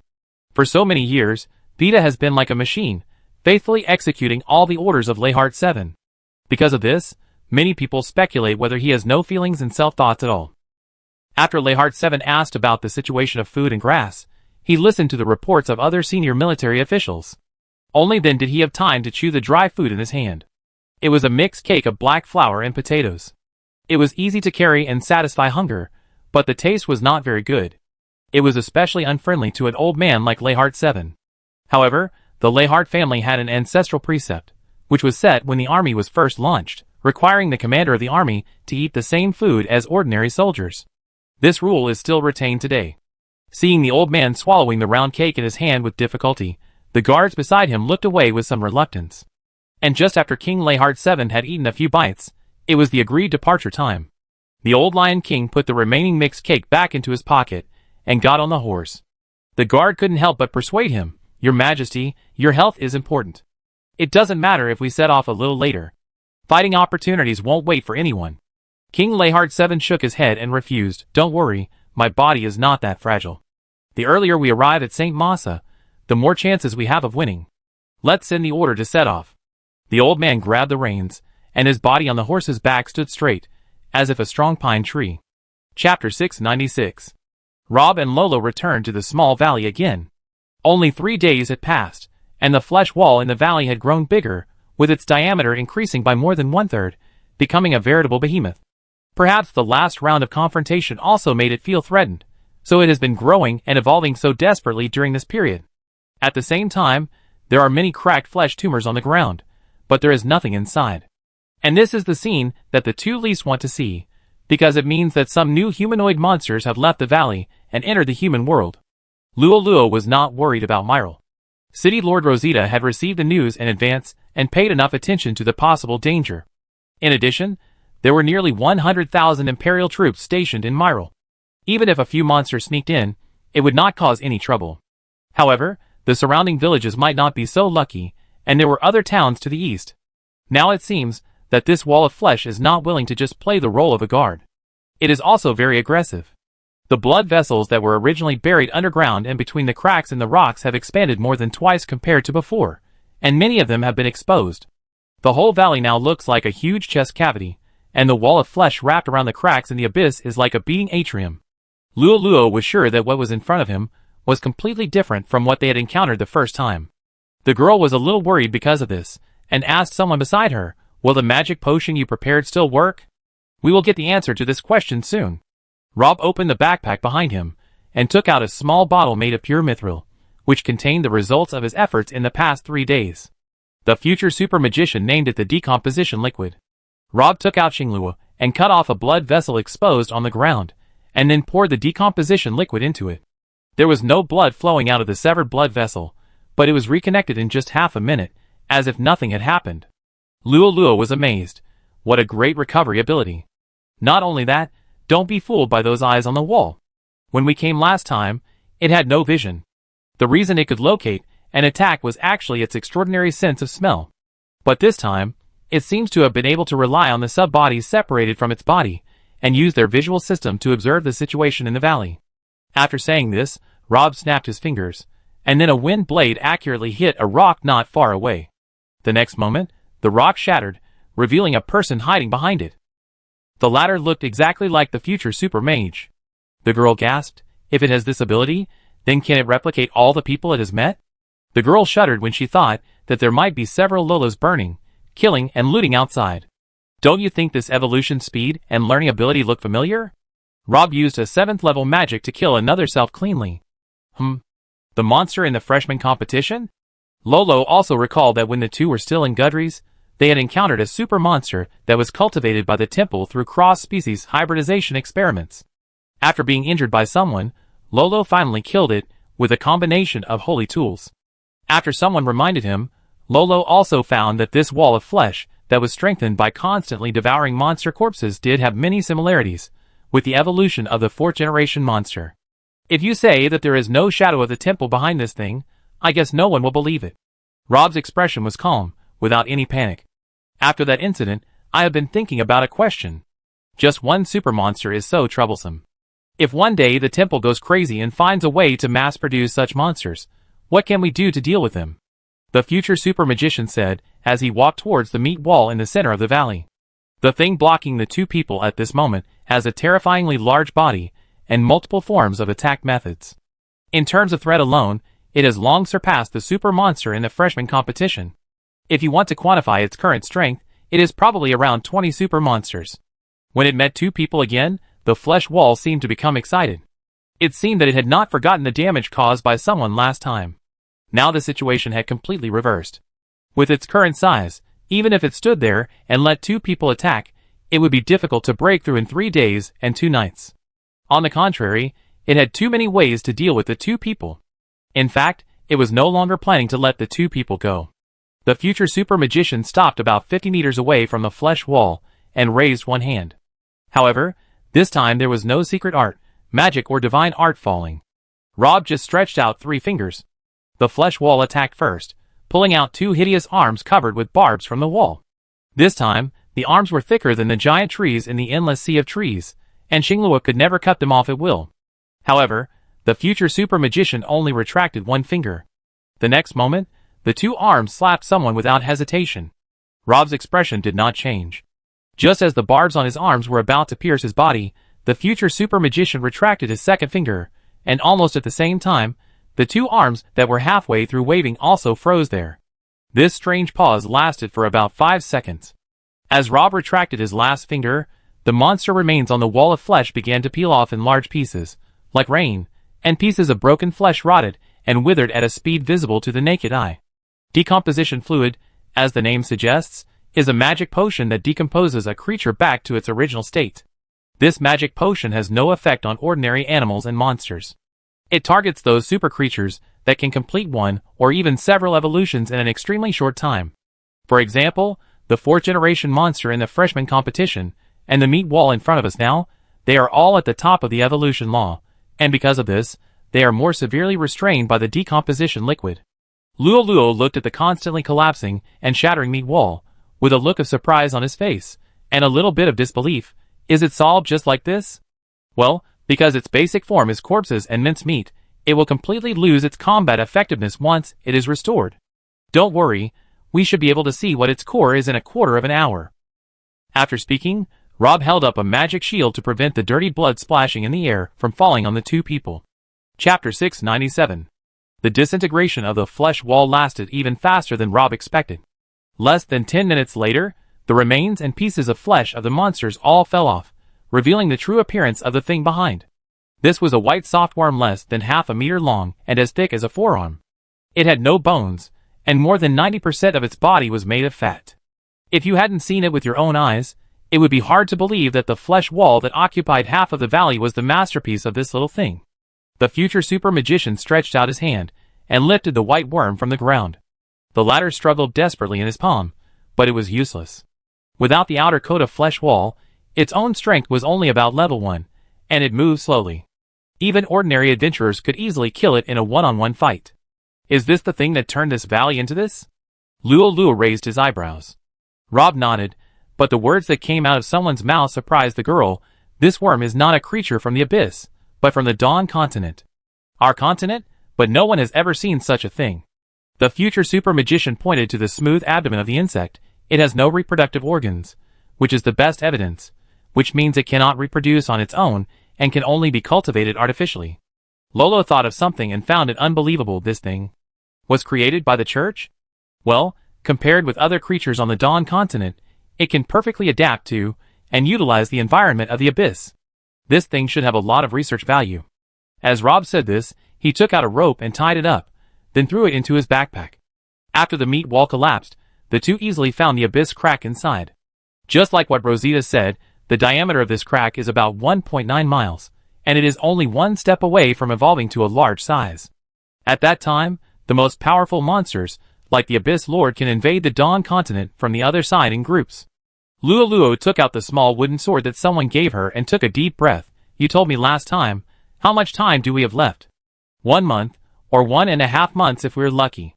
Then we'd better get started. The girl said this and walked into the crack. In the Renai Palace, the attendant pushed open the door of the conference room for Elwood. The room was very lively. Almost all the senior generals in the Kingdom of Fallout gathered here this afternoon. At the same time, some people were rushing here after receiving the emergency summons. Early before the Pope came in, there was already a big quarrel here. The generals argued fiercely, and no one could convince anyone. Some even rolled up their sleeves and were about to fight. Seeing this, Elwood snorted coldly, and the conference room suddenly became quiet. The Holy Alliance is the most special of all countries. The monarchy and theocracy are combined into one. The Pope has supreme power and prestige. Even though it is in turmoil now, Elwood still has a firm control over everything. Looking at the silent conference room, His Majesty the Pope felt a little satisfied. This is the feeling of holding power, and this is why everyone wants to sit in this position. Elwood glanced around and finally stopped at a bearded man. This was a direct descendant he personally promoted, named Henson. He replaced Rog, who had been missing for 4 years, as the leader of the First Paladin Order. Unlike his appearance, he was actually a very delicate person. Henson nodded and said, "Let me briefly introduce the situation. It has been 62 days since the invaders of the Holy Alliance set foot on our land. The last time we got information about those bastards, they were here." The leader of the First Paladin pointed to a city on the sand table and said, "The army led by Reinhard VII went straight through Mirando City 30 miles north, and then entered the Grizzly Forest, where they got rid of our people." "Melindo? Captain Henson, are you kidding? It's only 700 miles away from St. Massa. They can appear in front of us in just a few days. How could they run to such a deep place in just 2 months?" Before Henson finished speaking, someone questioned. "It sounds unbelievable, but it is true. As far as I know, the Imperials hardly had a proper rest after crossing the border. They kept going all the way to St. Massa without stopping. What about our garrisons along the way? Even if we can't stop them, we can always harass them and slow them down," a general said. "It's difficult, because they never attack towns, but only collect supplies from nearby villages. Their routes are erratic, and they are very mobile. It's almost impossible to stick to them," Henson explained. "Well, if we try our best and ignore the stragglers, it is theoretically possible to reach Mirando in 2 months, but what's the point?" The leader of the Fourth Paladin frowned and said, "Even if we can achieve this almost miraculous military goal, they are in their current state, exhausted, and have no combat power at all. Even if we can set foot on the land of Fallow tomorrow morning, what can we do?" General Van Boss, who had been sitting quietly and not speaking, bowed and said, "According to your Majesty's instructions, the 1st and 4th Paladin Regiments, the 3rd Infantry Regiment, the 1st Priest Regiment, and the Guardian Armed Forces, a total of 210,000 people, have assembled and set up a defense line 140 miles away from St. Martha, ready to meet the invaders from the Empire. The 2nd Paladin Order encountered another Imperial army on the bank of the Yenisei River. Our people demolished the bridge across the river in advance, and the 2 sides are currently in a stalemate." Henson then introduced the situation of the war on another front. "In this way, King Leihard VII has lost the reason to continue to rush. They should rest in the Grizzly Forest, and the date of the decisive battle will be 10 to 15 days later." The judgment of the leader of the First Paladin Order was also agreed by the vast majority of people.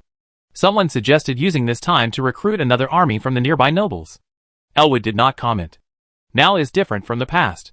After the incident in Cedar City was exposed, people's hearts were unsettled. At this time, it is best not to force those nobles too much, so as not to backfire. As long as there are 2 more weeks, the 2 troops stationed in the east can also come back, and then the church will have an overwhelming power advantage. No matter how Elwood thought about it, he could not find the possibility of his own failure. King Leihard VII had shot himself in the foot this time, and he would soon pay the price for his underestimation of the enemy. Chapter 698. After the pre-war meeting, Elwood did not rest and hurried to the gate. The captain of the guard, Muradic, was already waiting there. "Your Majesty, the parade route has been selected, and the carriages and personnel are in place." "Very good, let's start." Elwood nodded. "Recently, some people in St. Massa have been panicking. The magic crystal that recorded the battle in Cedar City somehow sneaked here. In addition, the Lionheart Empire declared war, and Leihard VII's troops were heading straight for St. Massa.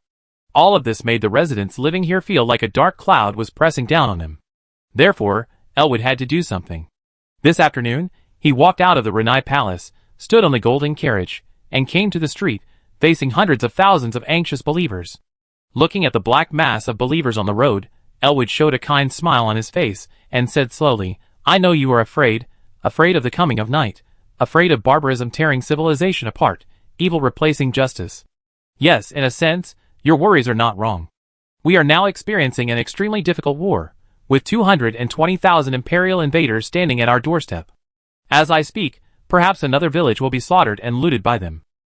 The carriage stopped in the middle of the road. Elwood got off the carriage amid exclamations.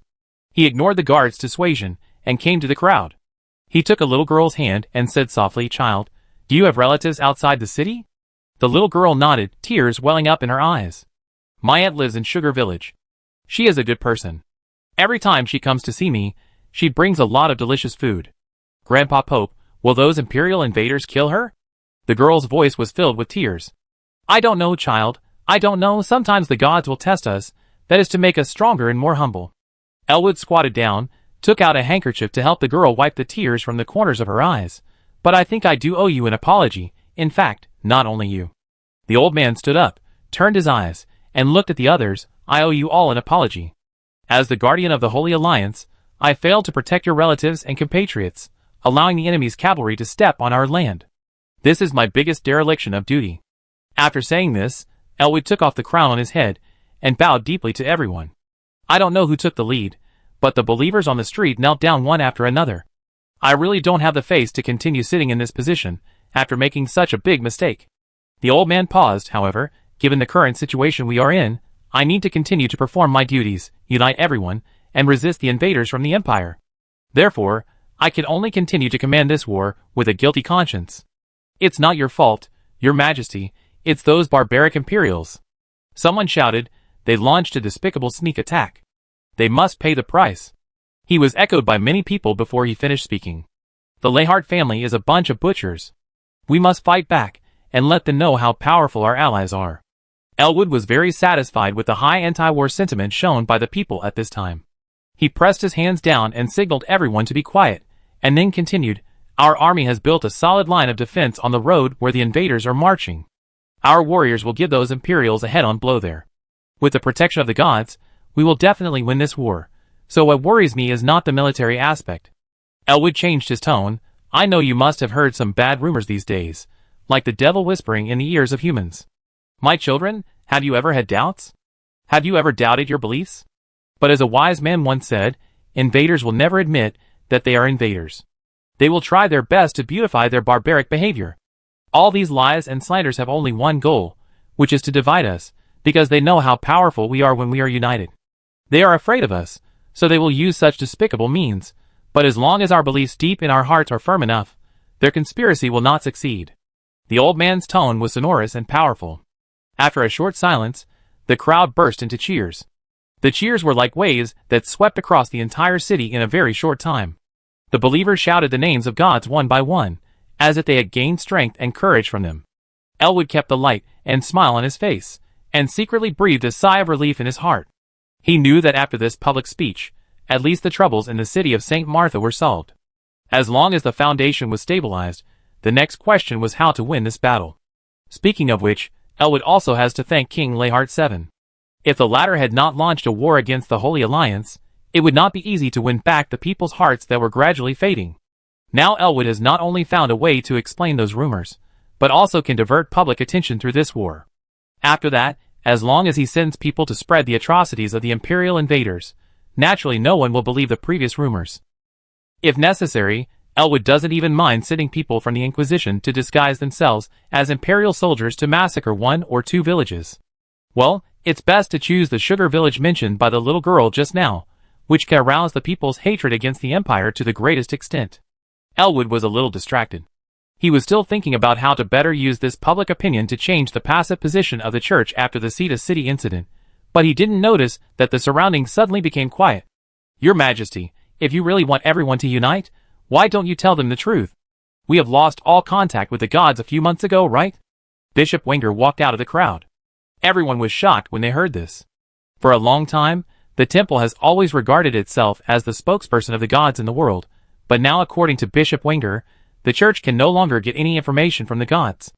Have the gods really abandoned mankind? Elwood was shocked and angry. He didn't expect Wenger to stand up and sabotage at this time. If it was anyone else, Elwood could still use his status as Pope to suppress the other party, but Wenger was the leader of the anti-Van Alve forces before, and he had a high prestige among the people. Therefore, although Elwood was angry, he suppressed the anger in his chest and said kindly, Bishop Wenger, I know you have always been dissatisfied with not being able to become Pope, but if there is anything, we can talk about it slowly in private. The most important thing right now is to fight against the invaders. Elwood hinted that if Wenger stopped now, he could give him some compensation. He was also preparing to clean up the remnants of Van Alve, and many positions would be vacant by then. It would not be a bad idea to give Wenger a cardinal seat. But what he didn't expect was that the other party's attitude did not change at all. Wenger shook his head and said, I don't think there is anything between us that needs to be discussed privately. Chapter 699. Luzum Silvermoon Arch. I heard this story when I was a child. In order to keep his people away from the flames of war, the first elf king led 3 tribes away from the center of the world. They built 12 large ships with the strongest white elm wood and used the fur of sea beasts as sails. They sailed on the sea for 429 days, experiencing all kinds of hardships and trials that ordinary people could not imagine. In the end, only 2 ships were left. Just when food and water were exhausted and everyone was desperate, an ocean current brought them here. On this land, when they first looked here, guess what he saw? What did they see? Several noble girls came forward and chattered, not caring about maintaining their ladylike image. They saw a rainbow.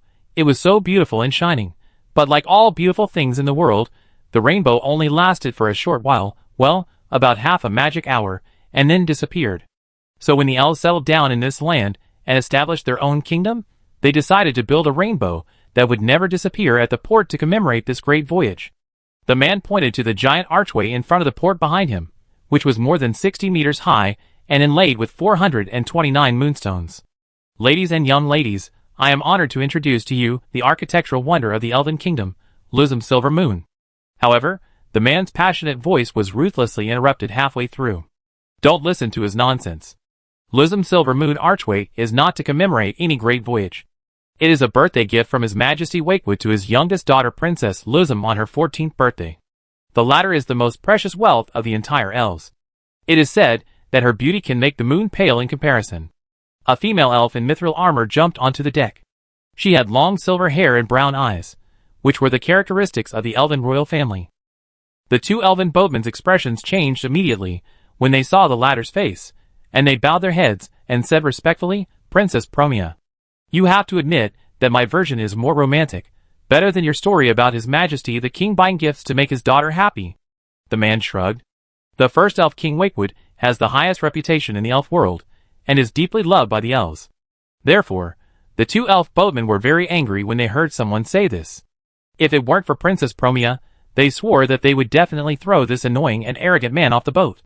Unfortunately, most historical stories are not too romantic, because they are written by the victors, and those who are too romantic usually don't survive to the end.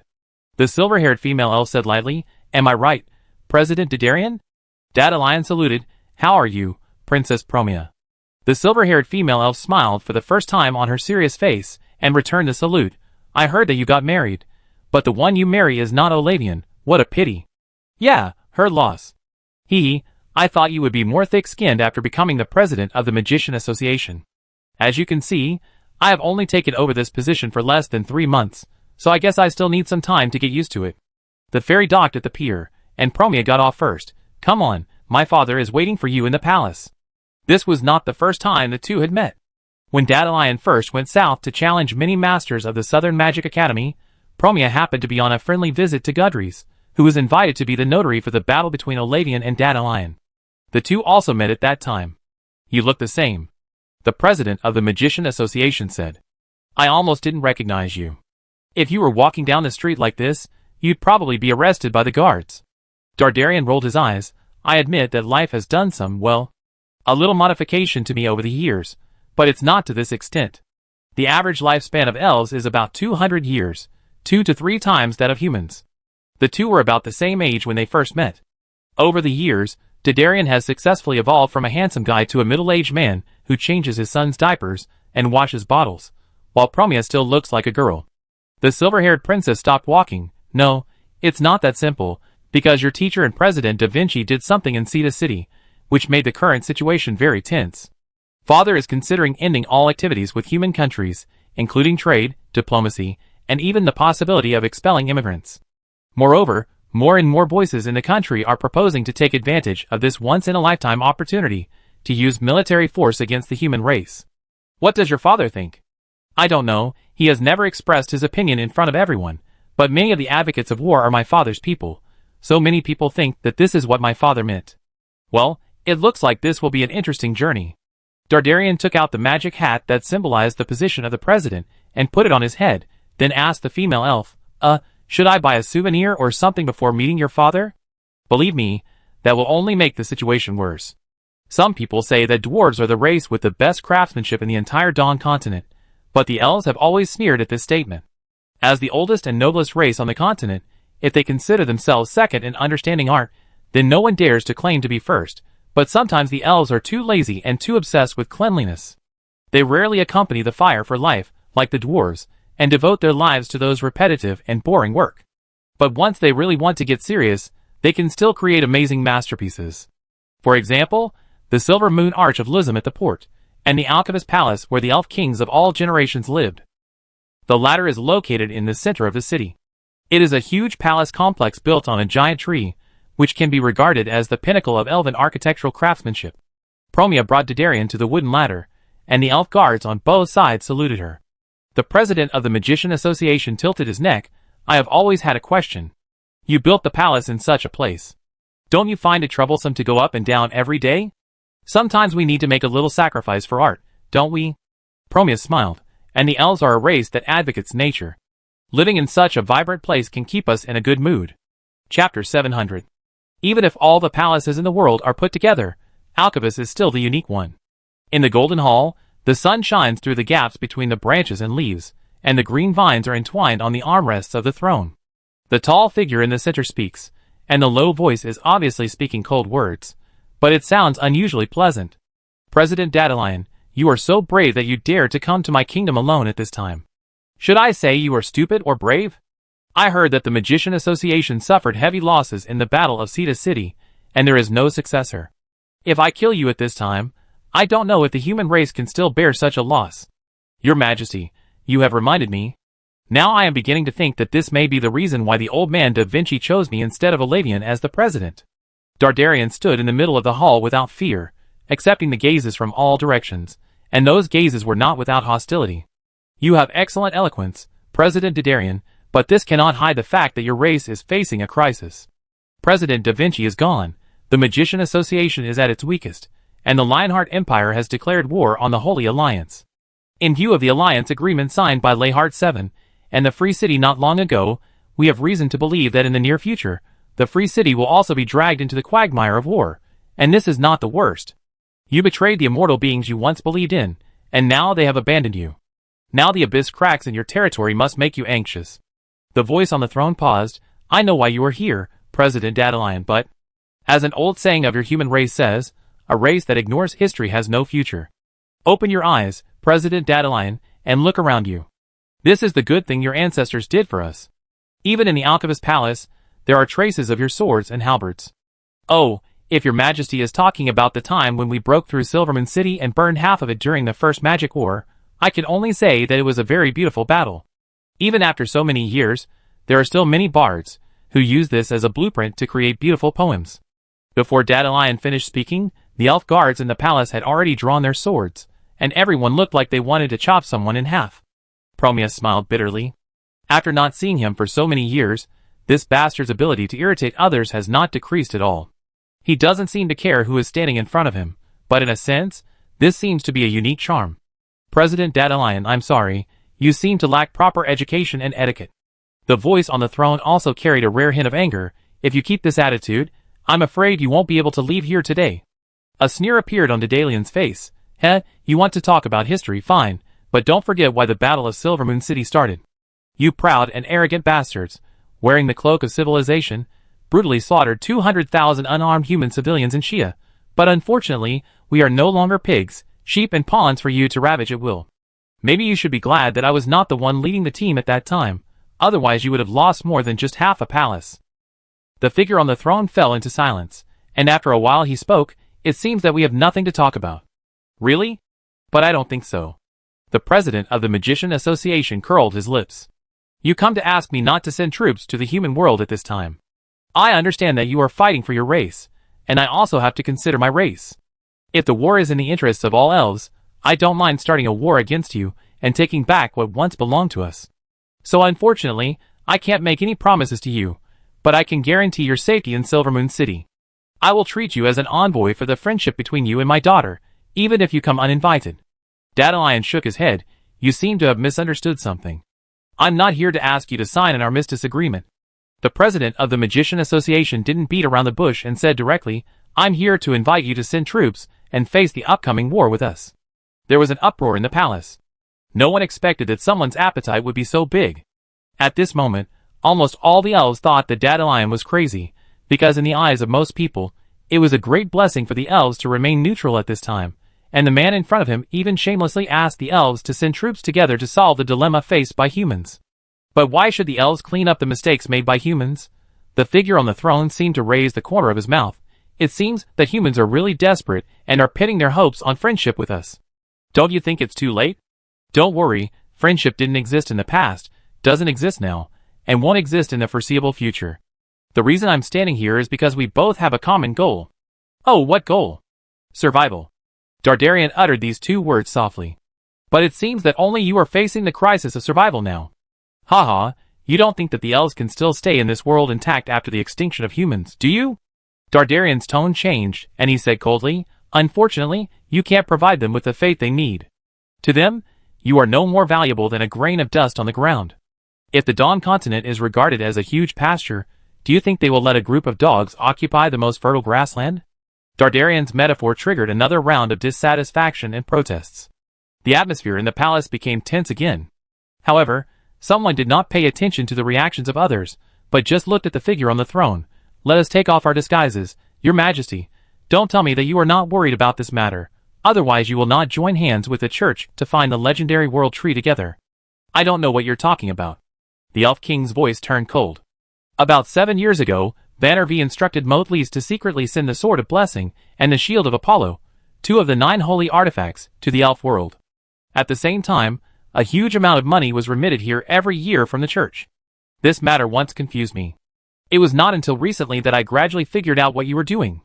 You knew it a long time ago, didn't you?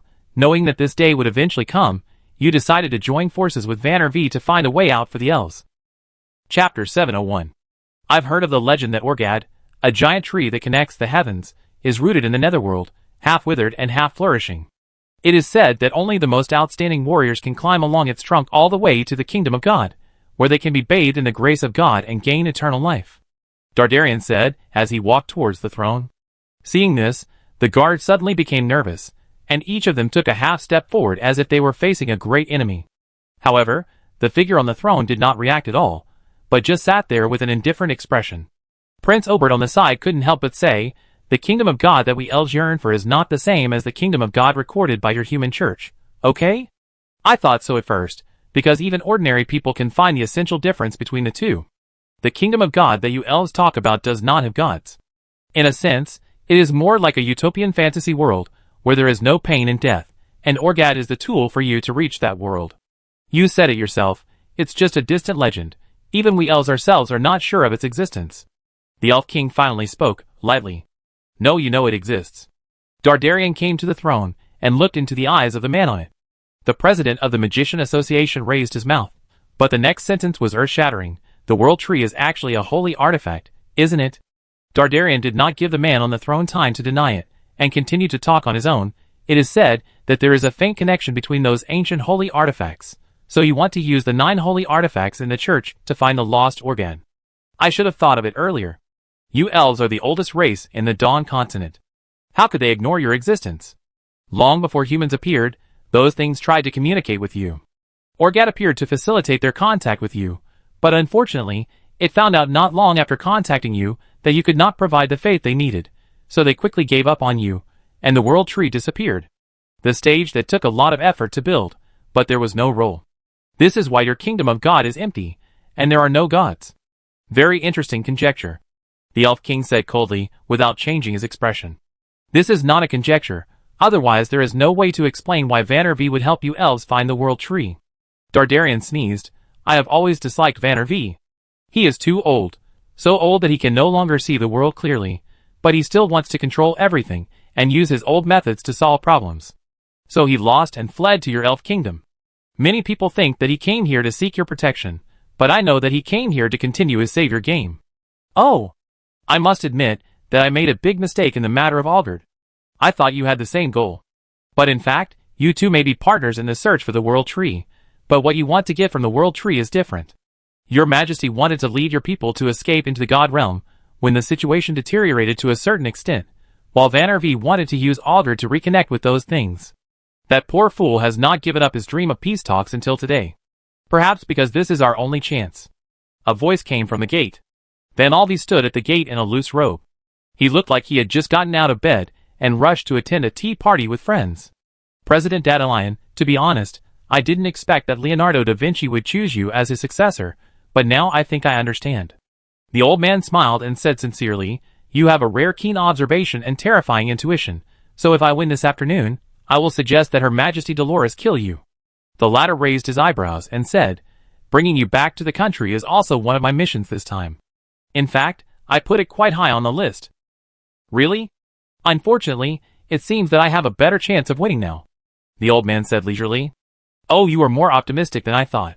Dardarian said, Orgard, have you found it? No, but we are very close to it. The president of the Magician Association turned his eyes to the figure on the throne. Your Majesty, you don't really think that those beings in the kingdom of God will welcome your arrival, do you? The elf king Dolores finally spoke. Sometimes, there is a component of luck behind every choice. Since your Majesty has decided to take a gamble, why not bet on us? Dardarian asked seriously, as if he didn't realize how ridiculous his question was. You guys? Dolores disagreed. Excuse me, I don't see any chance of you winning this battle.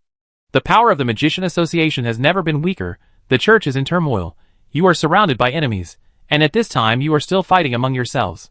The fight between the Lionheart Empire and the Holy Alliance is not internal. Your Majesty, I prefer to call this small military action garbage cleaning. Dardarian bowed. The Elf King shook his head. The Holy Alliance is not garbage. Although it is indeed weaker than the Lionheart Empire in terms of national strength, Leyhard 7 is too anxious this time. According to my latest news, one of the two expeditionary forces of the Empire has been blocked by the Yenisel River, and Elwood has also set up a dragnet near St. Martha, just waiting for Leyhard VI's 150,000 people to come to the door. This will be a fierce battle. Vanel V also spoke at this time. Elwood is a man who is indecisive and hesitant, but his military qualities are actually very good. He has been in the First Paladin Order for more than 10 years, so you'd better not expect him to make any principled mistakes. This war is likely to become a protracted war. The old man was interrupted halfway through his words. Dandelion said lazily, you think too much. This war will end before tonight. The human world will be unified and become stronger than ever. By then, I hope your Majesty can give me your answer. Chapter 702. Elwood didn't expect Winger to come out and make trouble at this time, but fortunately the current situation is still under his control. When the North Border incident broke out, Winger and the opposition led by him rose, like a rising star in the temple, which once made Vanner V very embarrassed, but Elwood never thought that the opposition could win. The facts also proved his guess. The opposition seemed to be aggressive, but they lacked foundation in the church. As time went on, their voices became weaker and weaker. The investigation team headed by Winger became a joke in the later period. No one cooperated with their inquiries. They ran into obstacles everywhere in the church, and could not get any useful evidence. Just when Elwood thought Vanner V was about to successfully survive this crisis, the latter unexpectedly chose to resign from the position of Pope. At that time, some people in the church regarded this as a victory for the opposition, but Elwood knew very well that this victory had nothing to do with the opposition. Sure enough, not long after that, the assassination of Motlis by Winger's daughter was exposed, which made Winger, who was originally the most popular candidate, lose the qualification to compete for the next pope. And it was at that time that Elwood found Vanel V. An outstanding politician is not necessarily the smartest and most powerful, but he must have the most accurate grasp of the current situation. Elwood knew very well who was deciding the next pope in the situation at that time. In terms of seniority, he was not the oldest, and in terms of reputation, he was not the highest, but his actions were the fastest. When others were still watching and hesitating, he had already sat at the gambling table and made his bet. In the end, his vision brought him 100-fold benefits. Elwood knew very well where his current status came from, so he had been trying to hold on to this thigh until Vanner V left the human world. His attitude towards the opposition was also very simple, just coaxing and playing. On the surface, he gave Winger and others enough respect, but he always tried to undermine them in terms of power. For example, Winger is still only a bishop, and he does not have any specific position, so Elwood is not worried that the opposition guys can make any waves. Of course, he must also admit that Winger's current move is very beautiful. The latter has been forbearing until now, and has specially chosen when he went out to march and give a speech to the whole city. Elwood now even wants to give a thumbs up to his opponent. For years have passed, and these guys seem to have made a lot of progress, but unfortunately they still can't see what is most important. After the initial panic, Elwood quickly calmed down. He looked at Winger in the crowd, and after a while, a faint smile appeared on his face again, and he said, This morning I received news that Bishop Wenger was suspected of collaborating with the enemy and spreading rumors in this city. I personally don't believe it. Bishop Wenger and I have been friends for so many years, and I know him well. However, now that the enemy is at hand, as the Pope, I must be responsible for the army and civilians of the Alliance. There is no other way. I can only let Bishop Wenger live in the Palace of Charity for a while. When the investigation is over, I promise to clear Bishop Wenger's name. Elwood was just playing dirty. He knew what Wenger wanted.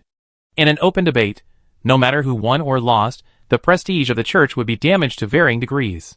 Once the truth was known to the public, his action to stabilize the public's hearts would fail. So Elwood had no intention of arguing with the other party. After he realized Wenger's intention, he decisively exercised the power of the Pope, first accusing the other party of suspected treason, and directly ended the debate that had just been opened. The next moment, Wenger saw two paladins coming towards him, bowing to him, and then standing behind him, one on the left and one on the right. Although they were polite, their attitude was very firm, and it was obvious that they did not intend to let him speak again. In the end, Wenger just looked at Elwood deeply, turned around and walked towards Renai Palace. Elwood felt the disappointment contained in that look, but he did not take it to heart. In his opinion, it was just Wenger's anger and unwillingness after the plan failed, but these anger and unwillingness could not change anything. This incident was like a small episode, which came and went quickly. The parade continued, and people soon put what happened to Wenger behind them. Facing the aggressive invaders, the residents of St. Martha showed unprecedented enthusiasm for war. Merchants, farmers and nobles all spontaneously participated in the preparations for war. After Elwood's speech, in just one magic hour, the garrison received at least 3,000 people to sign up for the army. At the same time, in Silver Moon City, far across the ocean, there were also people who were concerned about the outcome of this battle. The elf King Dolores hosted a dinner in the Alchemist's palace to entertain the two distinguished guests who came from afar. Promia took off her mithril armor, put on a green dress, and tied up her long hair. She changed from a majestic general to a beautiful and generous princess. She walked to Dadalion with a wine glass and looked into his eyes. "What are you planning? I have also read the military intelligence sent by the Holy Alliance. With all due respect, I really don't see any chance of victory for Reinhard VII in the current situation." Dadalion forked a piece of chicken wing and put it on his plate, then he picked up the whole plate without any hesitation. "If I tell you that I have no plan, I just want to scare your father and try my luck. If he is scared, I will win. If not, it doesn't matter. I am ready to run away at any time. What will you think?" "You'd better not think about that kind of thing. Didn't you notice that there are many more guards at this banquet? In the afternoon, my father also pulled a lot of masters from the army to prevent any of you from running away when you see the situation is not good." Dadalion grabbed a chicken wing and stuffed it into his mouth. "Well, you know I'm already a father. Given our friendship, you shouldn't have the heart to see me die in a foreign land, right?" Promia smiled. "We are friends, but at the same time, I am also a royal family of the elves. My blood determines that I will always stand on the side of the elves. But if you die here tonight, I can guarantee that your body will be returned to your country." "That's really thoughtful." Dadalion sucked his fingers. "Unfortunately, I don't want to die yet, at least not tonight. It seems that I can only pray for a miracle to happen." Chapter 703. After finishing his speech at the parade, Elwood visited several orphanages in the suburbs, and did evening lessons with the children there.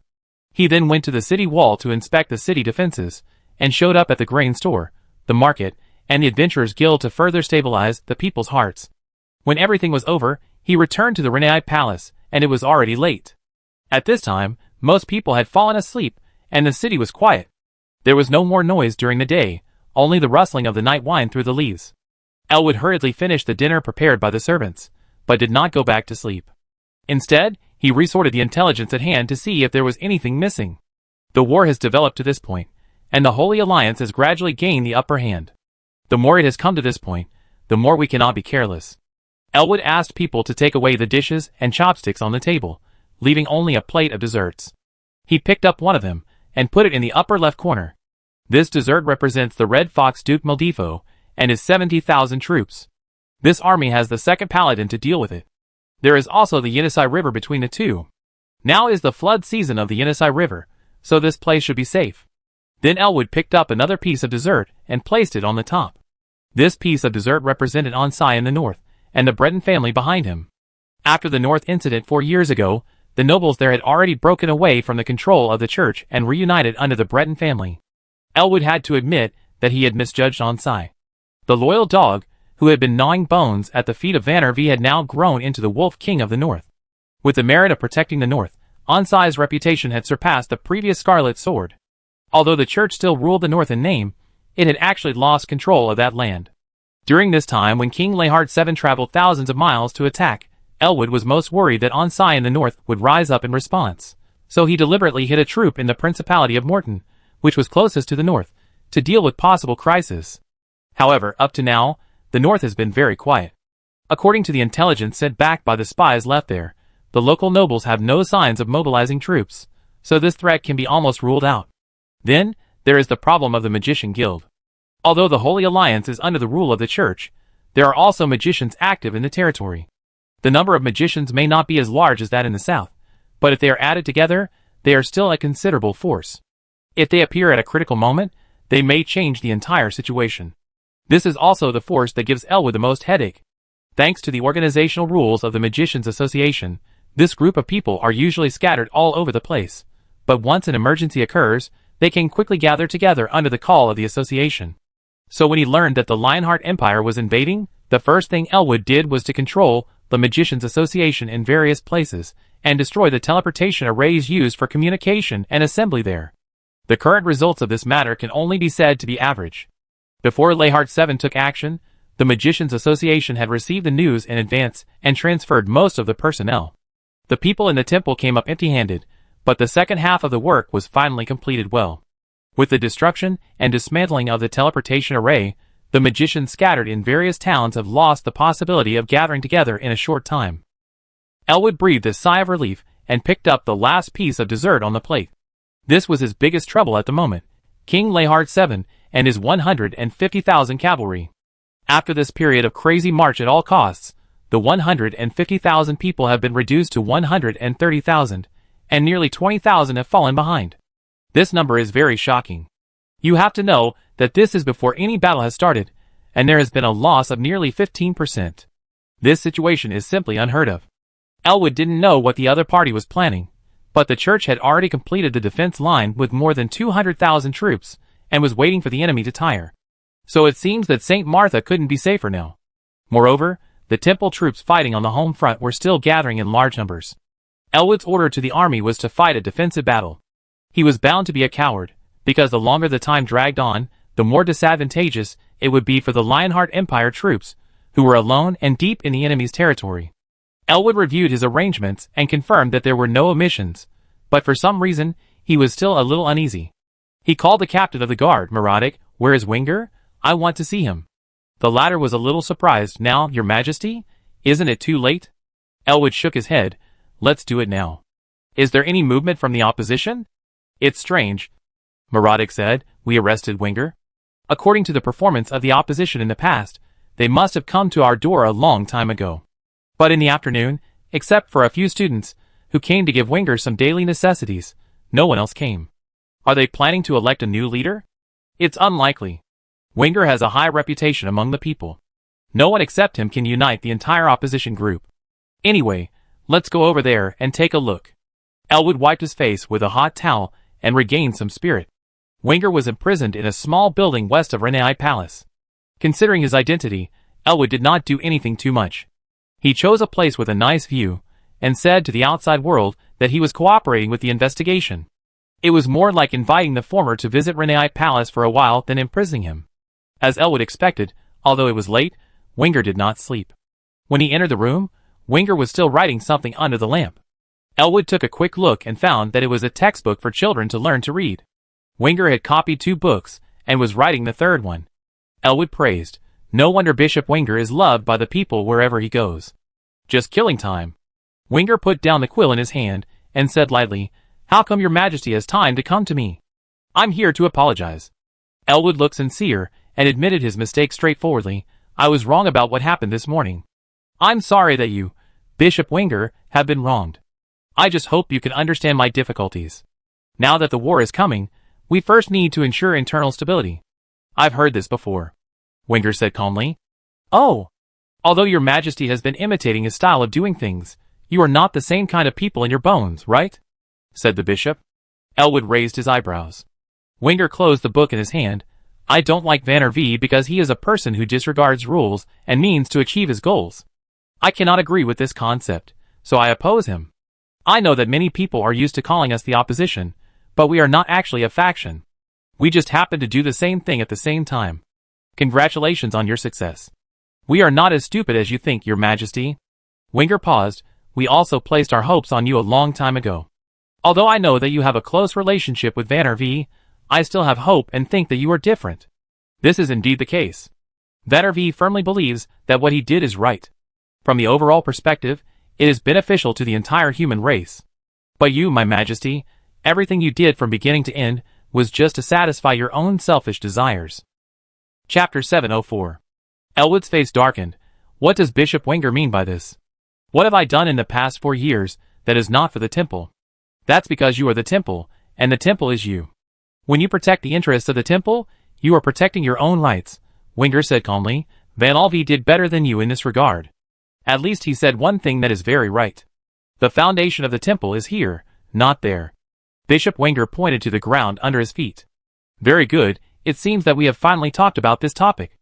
Elwood moved a stool for himself, with a sarcastic look on his face. Then tell me, Bishop Wenger, what should we do in the current situation to save the entire human race? I don't know, but we need to announce the truth to the public first. They should at least know where the real enemy is. At this time, the entire human world must unite together. Elwood narrowed his eyes. Then what, do we all work together to fight against the gods? You are too naive. You know nothing about the enemy you are talking about. Elwood picked up the kettle on the table and poured himself a cup of cold tea. You know, since I took this position, my biggest gain is not the power in my hands, but the understanding of this world. Wenger did not say anything, waiting for the other party to continue. Don't be blinded by the development of magic, Wenger. We are not the first indigenous people of the Dawn continent, nor are the elves. As early as tens of thousands of years ago, there was a powerful civilization on this continent. Their development level was far greater than that of today's humans, but they quickly perished just 100 years ago, just because they chose the wrong opponent. What I am doing now is to prevent the tragedy from happening again. Elwood's expression became serious. I can't do this alone, so I need your help. The Pope's eyes were full of expectations, but Wenger on the opposite side disappointed him, and the latter shook his head. Even if what you said is true, don't you think it's too late? We have lost contact with the upper level, and even Vanner V has left the human world. Your Majesty, whether you are willing to believe it or not, the war has begun. Elwood was a little angry. No, this is just a test to distinguish who is a true believer and who is a traitor. As long as we can severely damage those imperial people, we can win back the trust of the gods. With their help, we will be the final winner. I don't think so, my lord. After a long silence, Bishop Wenger spoke. Elwood's eyes flashed with a fierce light. His patience was almost exhausted. If he couldn't convince Wenger, he could only take some extreme measures. In his heart, he never took the opposition seriously, but now the timing was a little sensitive. He needed to eliminate all unstable factors. He did care about Wenger's reputation among the people and the church, but if he really wanted to tear his face, he didn't mind killing him. He could still bear this price, because for some reason, he felt particularly uneasy tonight. Elwood's face was uncertain, and he was thinking about how to deal with Wenger. At this moment, a fire suddenly lit up outside the window. Judging from the location, it should be in the west of the city, not far from the city gate. There is a small market there. Elwood's heart moved. What's going on? Is there a fire? Just when he wanted to call someone to ask about the situation, a fire also lit up in the north of the city, and then more and more fireballs jumped in the night. The captain of the guards, Mirotic, almost stumbled into the house, with unprecedented fear and panic on his face. Your Majesty, it's bad, the enemy is attacking. It's an enemy attack. The 2 city gates in the west and north of the city have been lost. The enemy is now rushing towards the Renai Palace. Enemy attack? Elwood was stunned. His first reaction was that it was impossible. He had obviously eliminated all the dangers. Then which army was rushing into St. Massa now? Elwood was confused now, and didn't care about Wenger's affairs. He pulled Melodic over and said, "Send someone to see where the enemy came from." Soon after Melodic left, Elwood paced anxiously in the room. He didn't react at first, but now he finally came to his senses slowly. Let's not talk about how strange the appearance of this kind of troops was, and how they broke through the outer defense circle. There were still 50,000 defenders in St. Massa alone, 20,000 of which were the absolute elite of the temple. It didn't make sense that 2 city gates were broken in just a few minutes, and they didn't even have the ability to resist and delay. In just a short moment, the city was in chaos, with shouts of killing everywhere. Elwood's heart sank completely. The most important thing was that he still didn't know what went wrong until now. He lost this battle inexplicably. After a while, there was a knock on the door again. Elwood walked over quickly, opened the door, and saw melodic fighting outside. He asked anxiously, "What's going on? Have you found out which unit it is, and how many people it is?" As a result, the next moment, he saw a long sword piercing the captain of the guard's chest. Melodica's body slid down weakly, revealing the murderer behind him. Reinhardt 7 drew his sword and wiped off the blood. The old Lion King was now covered in black armor, a helmet and gauntlets. He looked like an old man in full armor. "Your Majesty Elwood, we finally meet." The latter opened his mouth in disbelief. How is it possible? Aren't you supposed to be resting in the bare forest? How could you be here?" But Elwood was not a fool to be able to sit in the position of the Pope. He thought of something, turned his head suddenly, looked at Wenger behind him, and was shocked and angry. "It's you. You really colluded with the enemy? You actually colluded with those bastards in the Empire, and let them in directly." Before he finished speaking, he was hit hard in the lower abdomen. Elwood fell to his knees holding his stomach, tears streaming down his face from the pain. Reinhardt 7 frowned and said to the knight who punched him, "What are you doing? Remember our purpose. We are not here to conquer, or to take revenge." Elwood's panic was slightly reduced after hearing this, and a glimmer of hope emerged. As long as he could survive, he still had a chance. If he could get through this stage, he still had the possibility of turning the tables. At this time, he did not care about the dignity of the Pope, and quickly said, "I can cooperate with you and promise you everything." However, before he finished speaking, he felt a sharp pain in his chest. Elwood looked down and saw the sword in the old Lion King's hand, his face blank. "Sorry, this has nothing to do with personal grudges.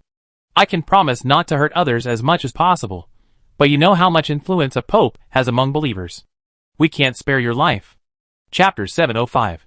The dinner party was still going on, but as time went on, the atmosphere became more and more weird, and the number of guards at the door was increasing. Princess Promia looked at someone with a hint of sympathy. She took advantage of the time between the end of one dance and the start of the next dance to walk to Darian's side, and said in a low voice, "My father will take action later. You can take me hostage and break out from here." The president of the Magician Association had already eaten a full stomach, and was looking at the thighs on the dance floor with a toothpick in his mouth. Hearing this, he raised his eyebrows and said lazily, "Don't worry, I'm not going anywhere tonight." Promia was furious. It was such a badass, and he was still throwing a tantrum. It didn't matter if he died, but he was the president of the Magician Association. Killing him now would likely lead to a full-scale war between humans and elves. As a princess, Promia didn't want to see this happen. But Dandelion seemed to have made up his mind. Seeing the guards outside ready to move, he still didn't react. Promia wanted to persuade him again, but at this time a handsome male elf came over to her, bowed, and said softly, "Princess Promia, can you do me the honor of dancing with me?" Promia turned her head and looked at the man on the main seat, who nodded at him. She knew that this was probably her father's instruction. No one knows a daughter better than her father. It seems that Dolores also guessed what she wanted to do, so she quietly sent her away from Dandelion in this way. What's more hateful is that the latter actually raised the champagne in his hand and said to her, "Have fun." At this point in the banquet, the guests were intentionally or unintentionally staying away from Dandelion. Although the bet was proposed by the president of the Magicians Association himself, no one believed that he would really surrender at that time, so when the action was taken later, they had to try their best to avoid being affected. At this moment, someone was like a plague. The only one who was not affected was Vannervee, who was also a guest tonight. When everyone was avoiding Dandelion intentionally or unintentionally, the old man walked up to him and praised him. "President Dandelion is really brave." "No, I think you are really brave. You haven't run away yet. If the human race completes the unification tonight, the elves will not be able to protect you. It seems that you really have confidence in Reinhardt 7 and his 170,000 troops." The president of the Magician Association shook his head. "I don't have confidence in Reinhardt 7, but in the people of that land. Does the church really think that it can cover up all the truth by making up a few clumsy lies? This is also why I don't think highly of Elwood." Van Alvey unexpectedly agreed with Dandelian's statement. He is too obsessed with the power in his hands, but he can't see the changes around him. Even if he can get through this difficult time, He will suffer a great loss sooner or later. The old man's eyes fell on someone, and after a pause he said, "Let's make a deal. No matter what the result of tonight is, I can ensure your safe return to the human world, and even help you persuade the elves to accept the alliance with humans." "Oh, I don't really care who wins or loses between Elwood and Leyheart 7. As you can see, I am just an ordinary old man who has fled to the elf world. I have already lost the battle in Cetus City. Since I have lost, I must admit defeat. So I have only one request. Give me a boat and promise not to track my whereabouts from now on, so that you can go out to sea to find Algard and contact those things again. Sorry, I refuse," Dardarian said simply, without a trace of hesitation. Then Alvi looked at him deeply, and at this moment a guard walked quickly to the elf King Dolores with a small note. The palace suddenly became quiet. The news at this time could only come from the Holy Alliance, but because of this, everyone found it even more difficult to understand. In the afternoon, it was still calm, and the main forces of both sides did not even meet. Leyheart 7 and his troops were still resting in the grisly forest. Logically, there should be no news. Dolores took the note that was sent by the magic circle, unfolded it, and looked at it for a moment, then his expression changed. Then he looked up at someone with a complicated look, which showed vigilance, murderous intent, but more fear, and finally said, "President Dadalion, it seems we need to have a good chat." The occupation of St. Massa was just the beginning. Unlike what most people imagined, after solving the biggest problem of Elwood, King Leyheart 7 led all the soldiers to leave the Palace of Mercy, and found a hotel outside, as a temporary combat command center. With the help of Winger, the old Lion King led 100,000 people to miraculously cross the defense line set up by the temple 100 miles away, and reach the city of St. Massa without anyone noticing. The two northern gates of St. Massa had long been controlled by the opposition. Leyheart's troops encountered almost no decent resistance when they broke into the city. The guards in the city obviously did not expect the enemy to suddenly appear. When they reacted, it was too late. In the middle of the night, the city was full of fire and shouts of killing. Most people were confused like Elwood, and they could not figure out where the enemy came from and how many people there were. They picked up their weapons and fought hastily, but were soon dispersed. Leyheart 7 did not make things difficult for these people. Anyone who was willing to surrender and hand over their weapons was treated as a civilian. However, the real crisis has just begun. Leyheart 7 looked at the sky that was turning pale. There are more than 1 million believers in St. Martha, 10 times more than his soldiers. Now he is like sitting on a barrel of explosives. This is why he must kill Elwood despite Winger's opposition. Once someone uses faith to gather this group of people, the situation in the city will immediately get out of control. Now that Elwood is dead, will others have any ideas at this time? In addition, there are 200,000 temple troops 100 miles away. What will their commander do after learning that St. Massa has fallen? What about the temple troops in other places? The reason why Leyheart 7 rode non-stop all the way and watched the soldiers falling behind without stopping for a moment was to preserve seeds for the human world as much as possible. These seeds refer not only to the troops of the Lionheart Empire, but also to the troops of the Holy Alliance. These soldiers should not be consumed in the civil war, so Leyheart 7 must not only win this battle, but also win it at the lowest cost. Now that he has completed his part, the rest depends on Winger. Chapter 706. I found a way to close the crack. Lolo's excited voice came from the abyss. This was the second time the two had entered the crack in the valley. Seeing that the remaining time was getting shorter and shorter, the crack could evolve from medium to large at any time. The pressure on Lolo's shoulders was getting greater and greater, but fortunately the girl finally withstood the pressure and found a solution before the situation became uncontrollable. Now she has initially mastered the method of closing the abyss crack, which means that she can not only solve the abyss crack in Feldok Canyon, but also use this method to close the abyss cracks in other places. Well done. Rob reached out and touched the girl's head to show encouragement. However, to completely close an abyss crack, it would take at least 1 month, and at most 3 months, and it could only be done by Lolo, who had mastered the force.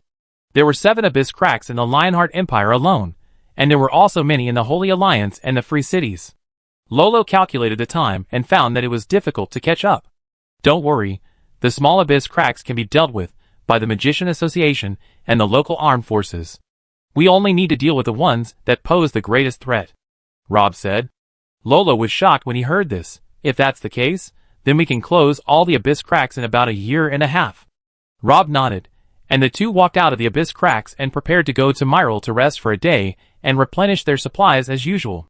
As soon as they stepped on the land outside, They saw Baron Buckhouse and Rosita guarding there. The latter was as anxious as an ant on a hot pot, and when he saw the two people coming out, he ran up immediately as if he saw a savior. "Is there anything urgent, Lord Rosita? It's a very tricky matter, otherwise I wouldn't have come to you in the first place." The Baron forced a bitter smile. "But it's hard to explain here. You two should go with me to take a look." Rob nodded, and got on the carriage that Rosita had prepared long ago with Lolo. After 4 magic hours, the carriage stopped in front of a small village. Lolo got off the carriage, and found that the village had been surrounded by the army. Everyone had a serious expression on their face. The girl thought of the humanoid monsters who escaped from the valley. Mirror had a garrison and tall walls. It might not be easy for those guys to sneak in, so they might turn their target to the nearby small villages. Luo was shocked by this idea. Could it be that all the villagers inside were killed by monsters? Rosita seemed to be able to see what the girl was thinking and shook her head. "Don't worry, the villagers here are fine. They have been evacuated 1 week ago. In fact, the problem is the crops in the fields." "Crops? Well, it will be harvested in half a month, but now the crops in the field seem to be infected with a strange disease." Rosita took the two to the edge of the field, pointed at the wheat lying on the ground and dying, and said worriedly, "In fact, someone discovered this situation 2 months ago, but the scope was not large at that time, only a small piece of land. We asked nearby scholars to take a look, but they didn't find the cause of the disease, so they didn't deal with it later. But now it is getting worse and worse. Not only this village, but also several nearby villages have experienced similar situations. It is impossible to control it. If it continues like this, we will have no harvest this year." Buckhouse, who had been silent, also added, "It was me who suggested that we come to your majesty immediately. In fact, there is no big problem with Myrtle alone. There are nearby towns that can help us. What I am most worried about is that this strange disease will spread to other places, so we have burned the diseased crops, and only left the village that was first discovered for your majesty to investigate and study." Rob did not answer, but squatted down and grabbed a handful of soil from the ground. There is no problem with the geology, and there is no sign of abyssing. The land is also fertile. It seems that the problem is indeed with the crops. Luo closed his eyes, and felt for a moment. There is no trace of the force here. Rob nodded, collected a few diseased wheat plants, and then said to Rosita, "I need a laboratory. Let's talk about everything after I finish the test." Rosita's actions were still very fast. As a city lord, he naturally knew the importance of food to a city, especially since the empire was now at war, and the demand for food and grass increased greatly. So he only took half a day to help the future super magician build a laboratory. Most of the equipment in it was borrowed from the Myrtle branch of the Magicians Association. In addition, there were 2 magicians who volunteered to help. Rob didn't come out until late at night. "How's it going, your majesty? Have you found the cause?" Rosita hadn't slept either, and had been waiting outside. Seeing this, she anxiously went up to him. "Well, it's basically certain that this is an epidemic. I've written down the general solution, and handed it over to the Magician Association for improvement. You can burn the remaining diseased wheat, but for safety reasons, you should switch to other crops in the future. So it's an epidemic." Rosita's wait for half the night was not in vain. She breathed a sigh of relief after hearing the answer.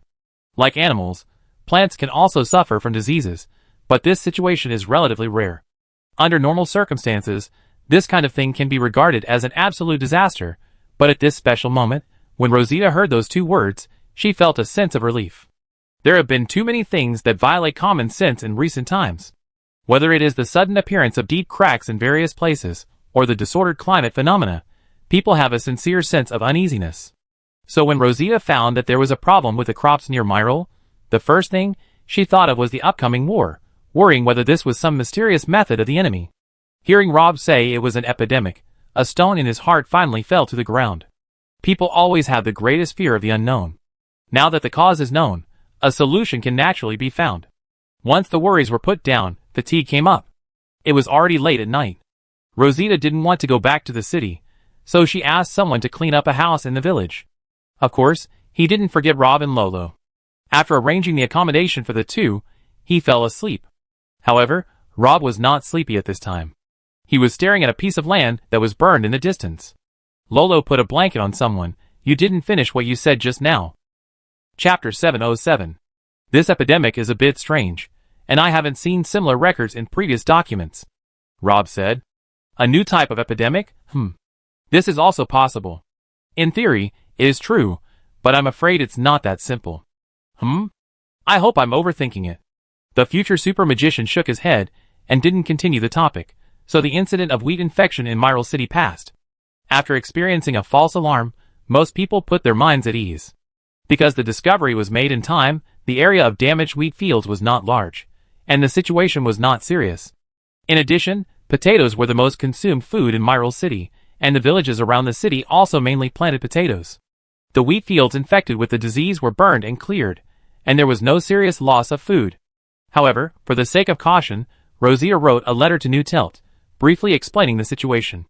Rob didn't know what happened afterwards, because he and Lolo had returned to the abyss. Lolo began to close the crack, and the future super magician was responsible for protecting the girl's safety, while also briefly exploring the nearby area. Rob didn't go too far. The environment of the abyss world was much more complicated than that of the Dawn continent. In addition to the huge magma river, there were countless caves and underground passages that crisscrossed.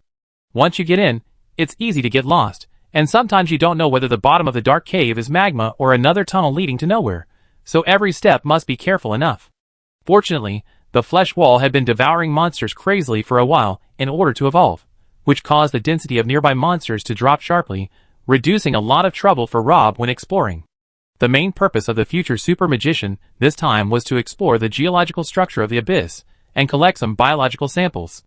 The organisms here do not refer to those monsters, but strange life forms, like those glowing insects in the rock wall. At the same time, Rob was also consciously using the extreme environment of the abyss to exercise and control his mana consumption. Everything has two sides. The environment of the abyss is not very friendly to magicians, but because of this, the effect of training is very good. It took less than a week for Rob to reduce the mana consumption by nearly 1/5. This result is quite gratifying. You know, with someone's current understanding of magic, it is difficult to reduce consumption even a little bit, let alone such a significant improvement now. However, he still did not make much progress in the fusion of the three powers. Rob had a vague worry in his heart, feeling that he would not have much time left. Sure enough, when the two returned to the human world, the city Lord Rosita brought them two pieces of news, one good and one bad. The good news was that Lehart 7 won the Eastern Expedition and conquered the capital of the Holy Alliance, St. Massa. The official statement was that Elwood disappeared in the war, but considering the religious nature of the Holy Alliance, everyone knew that Lehart 7 would not leave such a bomb alone. Once St. Massa was conquered, Elwood's fate was almost doomed. After 2 days, and one night of fierce debate, the church finally decided to elect Winger as the new pope. This is also the second time in 5 years that the temple has changed its leader. The Holy Alliance has thus become the most turbulent of the 3 human kingdoms. But even so, no one dares to underestimate its existence, because as a religious country, the influence of the Holy Alliance is not limited to its own territory. The number of believers in the human world exceeds half, which is a terrifying force that no one can ignore. So when the new pope came to power, the eyes of the entire Dawn continent fell on Winger, wanting to know where he would lead this giant ship. Winger did not hesitate at all. On the first day of his appointment, he signed an alliance agreement with the Lionheart Empire and the Free City-State. This also meant that the entire human world had taken another big step towards becoming a unified entity. Everyone saw the determination of the new pope. Winger then formed 3 investigation teams in one go, restarting the investigation of the North Border incident, the Williams attack case, and the Cedar City incident. As soon as this news came out, the Lionheart Empire was excited, but the second news that followed cast a shadow on this celebratory atmosphere. Rosita just reported the weed blight as usual, but he himself did not pay enough attention to the information, because the cause had been found and the problem had been solved. However, when he received a reply a month later, he could not help but be surprised. In the recent period, it turned out that plant blights had begun to break out not only in Myrtle, but also in all parts of the country, not only wheat, but also corn, potatoes, etc. The crops infected in different places were different, and the severity was also different. Some were discovered early and well controlled like Myrtle, while others were discovered late and spread from one city to several other cities. Even the Free City-States found traces of the blight. Because the Holy Alliance was in the midst of war, there was no statistics in this regard, but the actual situation was probably not optimistic. Like most people, Rosita also found it difficult to understand. It was normal for epidemics to occur, but it was unheard of for several different epidemics to break out at the same time. It was also unnatural. The war has begun. Rob said after listening to the two pieces of news brought by Rosita. Our enemies not only use the Force, but they have also accumulated enough weapons over a long period of time. You mean these epidemics are caused by those things? Luo was shocked. If that was the case, the gods didn't have to do anything. They just had to keep releasing various diseases. It wouldn't be long before most humans would die. Rob shook his head. These diseases were not created by them, but were naturally generated in nature. They were just collected by them, and released together when needed. As early as when he checked the wheat field, Rob had suspected that this wheat disease came from the era of the four-eyed man. Because the diseased wheat reacted more strongly to the secret arts than normal wheat, he was worried. Tens of thousands of years meant that the other party might have mastered more than one natural weapon. These diseases may not all work on the animals and plants on the Dawn continent today, but as long as half of them are effective, it will be an unprecedented disaster. The revenge from the gods has just begun. Chapter 708. Because of the sudden epidemic disaster, Rob had to temporarily separate from Lolo. The latter continued to stay in Myrtle to repair the abyss crack, while the future super magician set off for New Turt, so the work of protecting Lolo was temporarily handed over to Roselle. Since the war between the Lionheart Empire and the Holy Alliance broke out, in order to provide assistance to the Lionheart Empire, the Magicians Association moved its headquarters to New Turt. I thought I could take a breath after the victory of the war, but I didn't expect to receive news of plant epidemics in various places. During the Eastern expedition led by King Layhart VII, Prime Minister Pushkin was responsible for handling various government affairs of the empire. After realizing the seriousness of the situation, Pushkin did not dare to neglect it, and immediately found Lilith, the head of the Magicians Association. Lilith sent out more than 20 investigation teams, but the feedback was not optimistic. The area of farmland infected with the disease was increasing every day. It was initially estimated that the food production of the Lionheart Empire would be reduced by at least 1/3 this year. In contrast, the news from the Free City was slightly better. All magic academies sent people to actively respond. With the previous reserves, the food should be barely enough this winter, but it would be difficult to use the excess food to support the Lionheart Empire. Lilith was more worried about the Holy Alliance. The war machine of the temple had been fully mobilized, and all places were busy mobilizing troops. At this time, no one had the energy to care about the epidemic, so the disaster situation of the Holy Alliance was still a mystery. Lilith had to make the worst plan. Now that the three major human countries had formed an alliance, food became a problem for everyone. Pushkin had recently begun to purchase food from the dwarves and orcs, but there was still a big gap from the required amount. He hoped that the Magician Association could provide help, or at least suppress the spread of the epidemic and prevent the situation from getting worse. However, Olavian had been in seclusion for training 2 months ago, and the president, Dadalion, had mysteriously disappeared half a month ago, and no one knew where he had gone to fool around, so now all the pressure was on Lilith's shoulders. Fortunately, the two had worked together for a long time in Gudries, and Lilith had a deep understanding, and was fully prepared for someone's performance, so she didn't panic. These days, she has been actively organizing people, and working hard to study those diseases, but the conclusion is not optimistic. These diseases are all types that have never been seen before, and there is no record in the classics, so naturally there is no ready-made solution. If we study them one by one, the workload will be staggering, and we will definitely not have enough time. Just when everyone was at a loss, Rob arrived at New Telk quietly. Someone has been living a low-key life in recent years, but the legends about him have not diminished. Whether it is the mana-sharing mechanism or the fact that he overthrew the council single-handedly, it has always been talked about by the magic world. So when he appeared at the gate of the Magicians Association, he immediately attracted everyone's attention. Many people's eyebrows were filled with joy that was difficult to conceal. In recent times, plant diseases have been tormenting everyone's nerves. Although the Magicians Association is trying to show a positive attitude, the results are very limited. Every magician involved in the research knows very well that unless a miracle happens, there is no way to control this increasingly severe natural disaster. But now everything is different, because that person has returned. And Rob did not disappoint those who were expecting it. After a nearly afternoon meeting with Lilith, the future super mage occupied the best laboratory of the Magicians Association. Lilith also found 12 assistants for him. Those whose names were called were basically experts with great talents in a certain field. So when Dottie heard her name, she couldn't believe her ears. She graduated from St. Laurent School of Magic. Of course, those who could study here were young people with outstanding talents. Dottie was also arrogant, because she had always been looked up to in her hometown. However, after entering the St. Laurent School of Magic, which was full of geniuses, she soon tasted the bitterness. Everyone here was an absolute genius, and the world of geniuses was also divided into levels. But this time it was Dottie's turn to look up to others. When she found that no matter how hard she tried, she could not catch up with the people around her, she was extremely desperate. However, like most people who realize the cruelty of reality, she could only accept it silently in the end and became a poor student who always ranked last in the St. Laurent Magic Academy. By the time she graduated, her self-confidence had been basically exhausted. Although she successfully entered the Magicians Association with the advantages of the school, she was just a small and transparent person here, responsible for copying documents to be sent to various branches or organizing files every day. She had no role in the plant disease research this time, but she heard her name at this moment. Dottie stood up from her seat in a panic, her mind was blank, and at this moment, all the eyes around her were focused on her, with envy and blessings, but more of doubts and confusion, and whispers came to her ears. "What is Vice President Lilith doing? Why did you choose her?" "Hush, I heard that the list was written by His Majesty himself. Maybe the lab needs someone to serve tea and water." Someone guessed. Dottie herself felt that this explanation might be the closest to the truth, but even so, she was still very happy to be in the same room with these geniuses and experts. Especially when she thought about meeting the legendary person there, she was even more excited.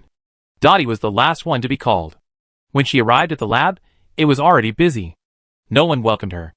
Dottie walked in with her head down, picked up the kettle, and stood quietly in the corner, nervously watching whose cup needed water. Then she heard a voice. "Why are you standing there?" Sorry. Dottie apologized quickly. Although she didn't know what she did wrong, it was always right to apologize at this time. However, when she looked up, she was standing there. When someone came to the Magician Association, Dottie also squeezed in the crowd and saw him, so she could recognize him at a glance. That's why she was stunned on the spot. Rob frowned. "Are you thirsty? Drink the water and get back to work." Chapter 709.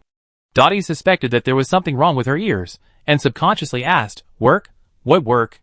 So this time it was Rob's turn to raise his eyebrows. "Are you Dottie Becky? Abyssal Environment and Biological Evolution Hypothesis is your article, right?" I'm Dottie." Dottie stammered. "Abyssal Environment and Biological Evolution Hypothesis is my graduation thesis, but I wrote it randomly because all the popular topics were chosen. I was worried that I couldn't graduate, so I had to choose a direction that no one was interested in." After thinking for a while, the girl added in a low voice, "And even if this topic is written randomly, it is difficult to disprove it, because no one who enters the abyss can come back." "No, you are wrong. The future super magician said, I have been to the abyss and came back safely. The environment and creatures there are very similar to those described in your paper, so I need your help now.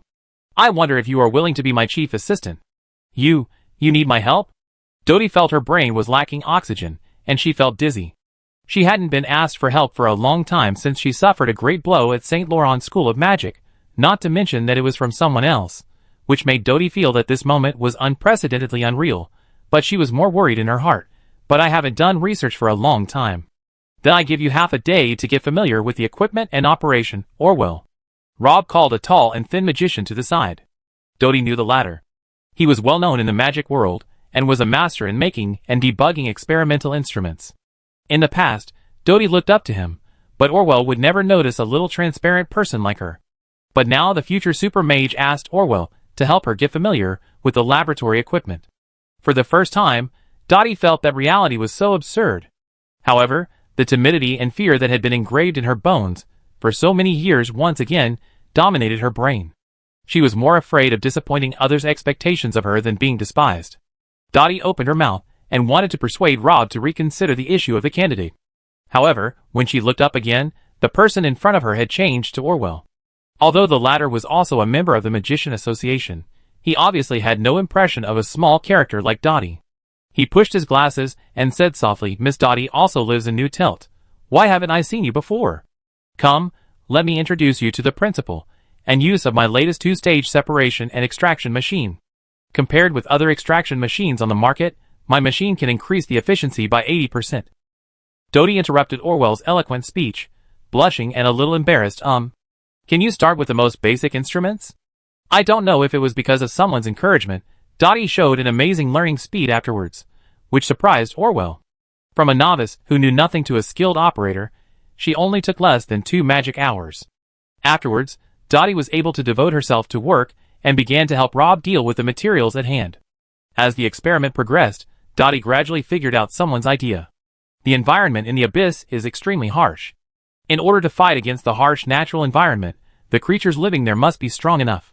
This strength is not necessarily on the surface, such as the strange little insects that Rob brought back that live in the rocks and glow. The future super magician used a piece of granite as a culture medium. As a result, in just 3 days, those little insects spread all over the granite, with amazing reproductive capacity. At the same time, Rob also tried to change the surrounding environment, such as increasing the pH, adding a small amount of saltpeter, venom, etc., but in the end, those little insects survived tenaciously. Do you want to find out why these abyssal creatures can adapt to the environment, and then use it to transform our crops? Dottie finally couldn't help asking during the 12th experiment. You have a good understanding ability, and you are worthy of being the author of Abyssal Environment and Biological Evolution Hypothesis. Rob said, it takes a lot of time to solve a single disease, and it is not very meaningful. Even if we can survive this crisis, we will still suffer heavy losses next time when a new batch of diseases comes. So instead of wasting energy on researching diseases, it is better to think about how to make crops stronger. This is indeed a good idea. Dottie's eyes lit up when she heard this. If we can get the super adaptability of this luminous insect to the environment, it will never be infected with the disease again. It's just that this method is simple to say, but it is difficult to implement in practice. Perhaps only Rob dares to choose such an entry point. Dottie believes that if there is still one person in the world who can succeed, it must be the person in front of her. During these days of getting along, the 12 people who were selected as assistants have also been admiring and worshipping someone more and more. Dottie's case is a special case after all. In fact, most of these 12 people are talented, and there are some unruly people among them.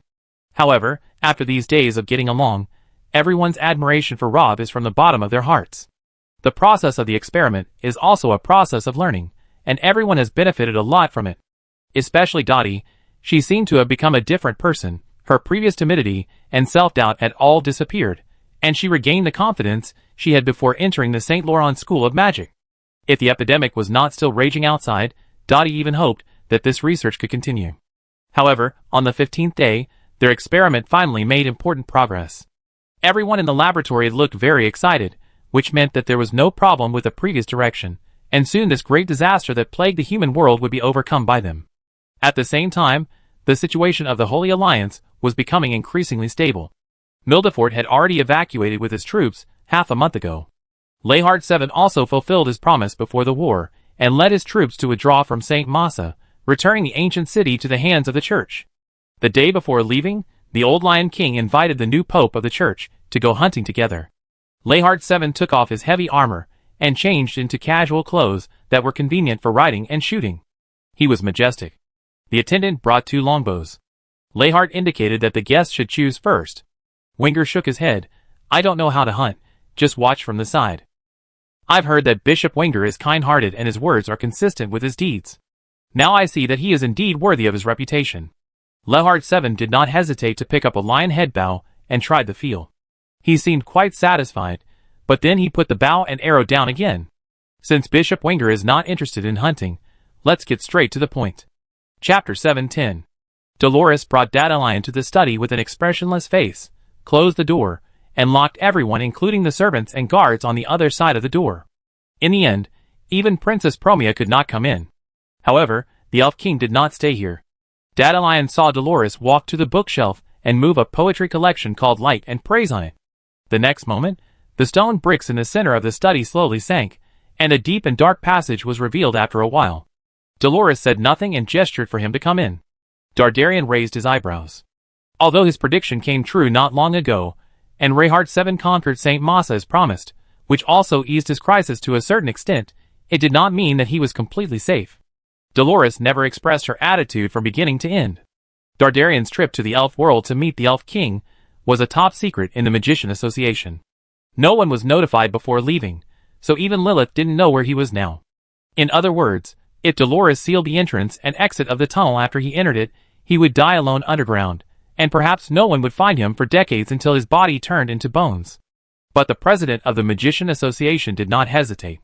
He took off his hat and the staff in his hand and placed them on the desk beside him, then walked into the tunnel. Dedalian's first reaction after entering the tunnel was that it was dark. There was no light source underground. The further he went down, the less he could see. Fortunately, he did not walk far before the ground became flat again. However, the thing he was most worried about happened immediately. The entrance of the tunnel closed again, above his head. As the bricks closed completely, the only light behind him disappeared, and Dedalian fell into darkness. At this moment, he seemed to be abandoned by the world. He could not see anything, nor hear any sound. He was enveloped by a huge sense of loneliness. However, the president of the Magician Association did not show any panic on his face. He just stood quietly in the darkness. After about 5 minutes, or a century, Dolores' cold voice finally sounded, "Are you really not afraid of anything? If your majesty intends to kill me, then the first time we met was your best chance, because that was when the least number of people saw me. For a moment, I could feel that you were moved, but I don't know why you didn't do it. When you held a dinner party later, I knew that you had given up your desire to kill me." Dardarian said leisurely, "Since you didn't want to kill me then, there is no reason to kill me now. Have you always been so self-righteous?" Dolores said coldly. Dedalian grinned. "When choosing an ally, you should choose a smart one, right?" As soon as the president of the Magicians Association finished speaking, his eyes lit up again. Dedalian was surprised to find that he was still in the study, but then he noticed that his peaked hat and staff were not on the desk. The president of the Magicians Association realized that this was a mirror room. "I don't know if it was due to some bad taste of the builder. All the decorations and furnishings in this underground secret room are exactly the same as the study above, and even the books on the bookshelf are one by one. Considering what we are about to talk about, it is safer here." Dolores took back the flint in her hand and said lightly, "You mean those things can hear our conversation? You stupid and arrogant humans don't know what you are going to deal with, right?" The corner of the Elf King's mouth rose, showing a hint of sarcasm. "You are right. We really don't know much about our enemies, except for one thing. We seem to have killed one of them." Dedalian counted on his fingers. It was a surprise attack, hundreds of years of preparation, and incredible luck. Dolores sneered, "And the price was the annihilation of the council headed by Da Vinci. You don't think it will happen again? Once they are prepared, you won't have any chance at all. We still have Rob." The president of the Magician Association said confidently. This time, Dolores fell into silence for a rare time. After a moment, she said, "It's too difficult. It's too difficult to fight against gods with mortal power. You think you have seen their power, but in fact, you have seen less than 1/10,000th of it. Then tell us how terrible they are." Dardarian put away his cynical expression and looked into Dolores' eyes seriously. The latter sneered, "Magic is the most powerful force on the Dawn continent. Humans rose to prominence with the help of magic, but I wonder if you have ever thought about a question: why only humans can use magic?" Dardarian was stunned. Since Roland established the magic system, the method of practicing magic has long been no secret. However, more than 900 years have passed, and only humans can produce magicians. Of course, the orcs' ancestral power and the dwarves' alchemy are also exclusive to their own tribes, but the situation with magic is completely different. The core of magic does not lie in the soul and bloodline, but in the understanding and application of rules. Magic elements always exist in nature, which is why magic is at the top of all power systems. Even Warcraft can use magic, so it stands to reason that elves, dwarves, and orcs, who are higher than Warcraft, should also be able to learn magic. You humans have always been their most outstanding and favorite creations, haven't you?" Dolores said coldly. "They gave orcs strength, dwarves extraordinary skills, and elves innate nobility, but left the most precious thing to you, possibility. It is with this possibility that you have gone from the weakest and inferior race to the present, and become the overlord of the Dawn continent. I am curious about what they feel when they find that their favorite toys want to stand up and resist them. Elves are indeed one of the oldest races on the Dawn continent." Dolores' words just now revealed a lot of information. It took Dedalian a while to digest it. Then he said, "We are not anyone's toys. Besides, since you brought me here, it means that you have already planned to cooperate with us. So, do you plan to continue to ridicule me with this abandoned woman's tone for the whole night, or talk to me about business?" Chapter 711. It was already the next morning when Dedalian walked out of the study. As soon as he opened the door, he saw Princess Promia, who closed her eyes, leaned against the stone wall of the corridor with a long sword in her arms. The sunlight fell on her slightly trembling eyelashes through the window. This scene was indescribably beautiful. The president of the Magician Association was silent for a long time, but in the end, he did not disturb the other party. He tiptoed to the other end of the corridor. When passing by Promia, The sleeping elf princess suddenly said, "Is President Dandelion so anxious that he doesn't even want to say goodbye to me before leaving?" Dandelion smiled bitterly. "Princess Promia, are you making fun of me?" "No, actually my father asked me to wait here to kill you." "Sorry, President Dandelion." Promia apologized, and at the same time drew out her sword and slashed at Dandelion. The president of the Magician Association was shocked. At this moment, many thoughts flashed through Daedalian's mind, but in the end, he stood there and did not move. The next moment, the long sword stopped in front of his nose. Has anyone ever told you that being too smart is actually quite boring? Dandelion rubbed his nose. "I didn't move not because I wasn't afraid, but because I knew if you really wanted to kill me, no matter how much I moved, it would be useless." "Ha, you're quite sweet-mouthed. You passed the test." Promia put the sword back into its sheath. "It seems you gained a lot this time. At least it wasn't a wasted trip. Your father refused to hand over Vannervee, but agreed to consider sending troops when necessary." This cautious wording does sound like him.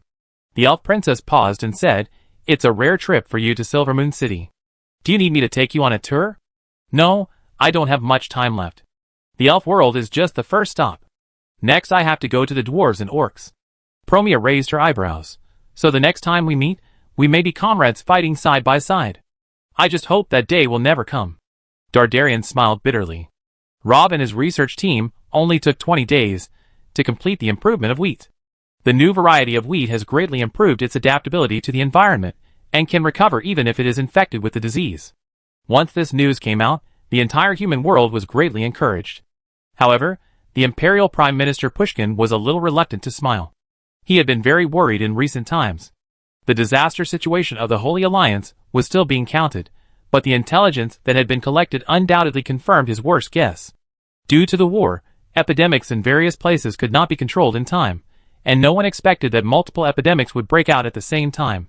They thought that only their own area was affected. As a result, a rough estimate after the war showed that the grain production of the Holy Alliance this year would be reduced by more than 60%. This number is really shocking. The new Pope Wenger immediately began to deal with the food crisis as soon as he took office. As allies, the Lionheart Empire and the Free City-State also promised to provide support. The order of King Lionheart VII has been sent back, requiring the transfer of 1 million kilograms of food from the Lionheart Empire's granary to the Red Rock City in the west of the Holy Alliance. But this will make the Lionheart Empire's already stretched food reserves even tighter. In fact, many people are opposed to this matter. In the face of this natural disaster that swept the entire human world, the Lionheart Empire also suffered heavy losses. Although the Magician Association has found a solution, the newly cultivated crops will not be promoted and planted in various places until at least next year. The crops that were burned to prevent the spread of the disease will never come back. As early as a month and a half ago, Pushkin had reported the situation to Reinhard VII, who was still in St. Martha, but the reply he got was just 2 words: "Do as you say." Pushkin had no choice but to continue to increase the efforts to collect grain and raise the purchase price of grain. The problem was that in previous years, when one party suffered a natural disaster, he could collect grain from the other 2 parties, but now all 3 parties were suffering from disasters at the same time. To collect grain, he could only look for other races, and the cost would be even greater. Moreover, neither elves nor dwarves were as numerous as humans. Even if they were willing to cooperate, the grain they could provide was limited. Pushkin was still worried about food, but the news brought by White Crow the next morning made him gasp. There are now 7 abyss cracks discovered in the Lionheart Empire. These 7 abyss cracks have been very quiet in the past 2 years, but not long ago, the guards guarding the cracks sent an urgent letter. Except for the abyss crack in Myrtle City, the other 6 have shown abnormal movements in the past month. This is definitely a top-notch emergency. Pushkin was shocked after receiving the news, and went to the Magician Association overnight. Rob happened to be there, so he went to the palace with Lilith. Pushkin briefly introduced the situation. In just one night, the activity of monsters near the 6 abyssal cracks at least doubled, making the defenders very nervous. It is said that many traces of monster activities can be seen from the camp. The Magician Association also sent people to monitor those abyssal cracks, so Lilith also received the news. However, this happened too suddenly, and Lilith could not judge whether this was a signal for the monsters to attack in full force, or if something else had changed. Among the 3, only Rob had the calmest expression. After listening to Pushkin's introduction, he asked, "How many floating turrets do you have left? How long will it take to mobilize them?" Pushkin's expression changed when he heard this. Are those monsters ready to leave the abyss crack? The future super magician nodded. If you want to take action, now is the best time. His words shattered the last fantasy of the Prime Minister of the Empire. Indeed, the human world has suffered a large-scale outbreak of plant diseases and is now facing a food crisis. If those monsters suddenly attack at this time, it will undoubtedly make the situation worse. There is another reason that Rob didn't mention. Lolo is closing the abyss crack in Myrtle. Now the crack has shrunk by half, and the gods will not sit idly by and watch all the abyss cracks be closed. Pushkin's face turned pale, but your majesty has not returned yet. Not only that, the most elite armed forces of the Lionheart Empire also stayed in the Holy Alliance with Reinhardt 7. The 70,000 people of Duke Mildeford were the first to retreat, but it would take another month to return to the Empire's territory. Rob shook his head. It's best not to count on those two troops. They may not be able to come back in the near future. Pushkin was not stupid to be the Prime Minister of the Empire. He quickly understood the meaning of someone's words. If this was really a precursor to the start of a war, then the abyss cracks in the free cities, and the Holy Alliance would not be silent. Compared with the Lionheart Empire, the Holy Alliance was the most critical of the three. Winger had just come to power, and had not had time to cultivate his own strength in the military. Among the more than 200,000 people defending St. Martha, many were the cronies of the former Pope Elwood. The influence left by Vanner V had not been completely eliminated. The military force was unprecedentedly weak. At this time, Reinhardt 7 might not be able to leave even if he wanted to. Chapter 712. The war broke out so quickly, and suddenly that many people did not expect it. The Lionheart Empire and the Magician Association mobilized at the fastest speed. After receiving the call for help from the defenders in various places, Pushkin immediately mobilized nearby troops to rush to the battlefield. Except for one of the 5 floating turrets guarding New Telt, the other 4 were all activated. Lilith also issued an emergency call to the surrounding magicians. But even so, it was still a step late. The first wave of attacks began on the evening of the second day. The monsters in the 6 abyss cracks rushed out of the original activity area together, as if they had agreed, and rushed towards the nearest human town. On the tundra of Samar in the north of the Empire, the commander of the 2nd Infantry Regiment of the Empire, Dracula, who was responsible for guarding and monitoring the cracks, looked gloomily to the northeast. The snow shards slapped his cheeks coldly, but it was hard to hide the worry between his brows. In the morning, he had received a reply from the Empire, urgently dispatching the nearest floating artillery turret syndicate, 50,000 militiamen and 20,000 knights to Samar, but both the reinforcements and the floating artillery would arrive at the earliest tomorrow morning. Dracula's sense of uneasiness became stronger and stronger. He had a premonition that the opponent would not give them such an easy opportunity to gather, so the time from tonight to tomorrow morning would be the most difficult time for them. The abyss crack on the Samar tundra is about 60 miles away from the garrison of the 2nd Infantry Regiment. Because there is no cover on the tundra, the ice fortress at the garrison was built by the 2nd Infantry Regiment itself, and its defensiveness is somewhat different from that of a normal city wall. Since Dracula led his troops to station here, he has never taken the abyss crack not far away lightly. He sends a team of people to investigate the situation nearby every morning and evening. In addition, he also set up several small outposts along the way, but they have lost contact with several outposts since last night. The scouts he sent out this morning have not returned yet, and it happened that a strong wind blew at this time. The howling north wind rolled up the snow on the ground, making the vision very poor.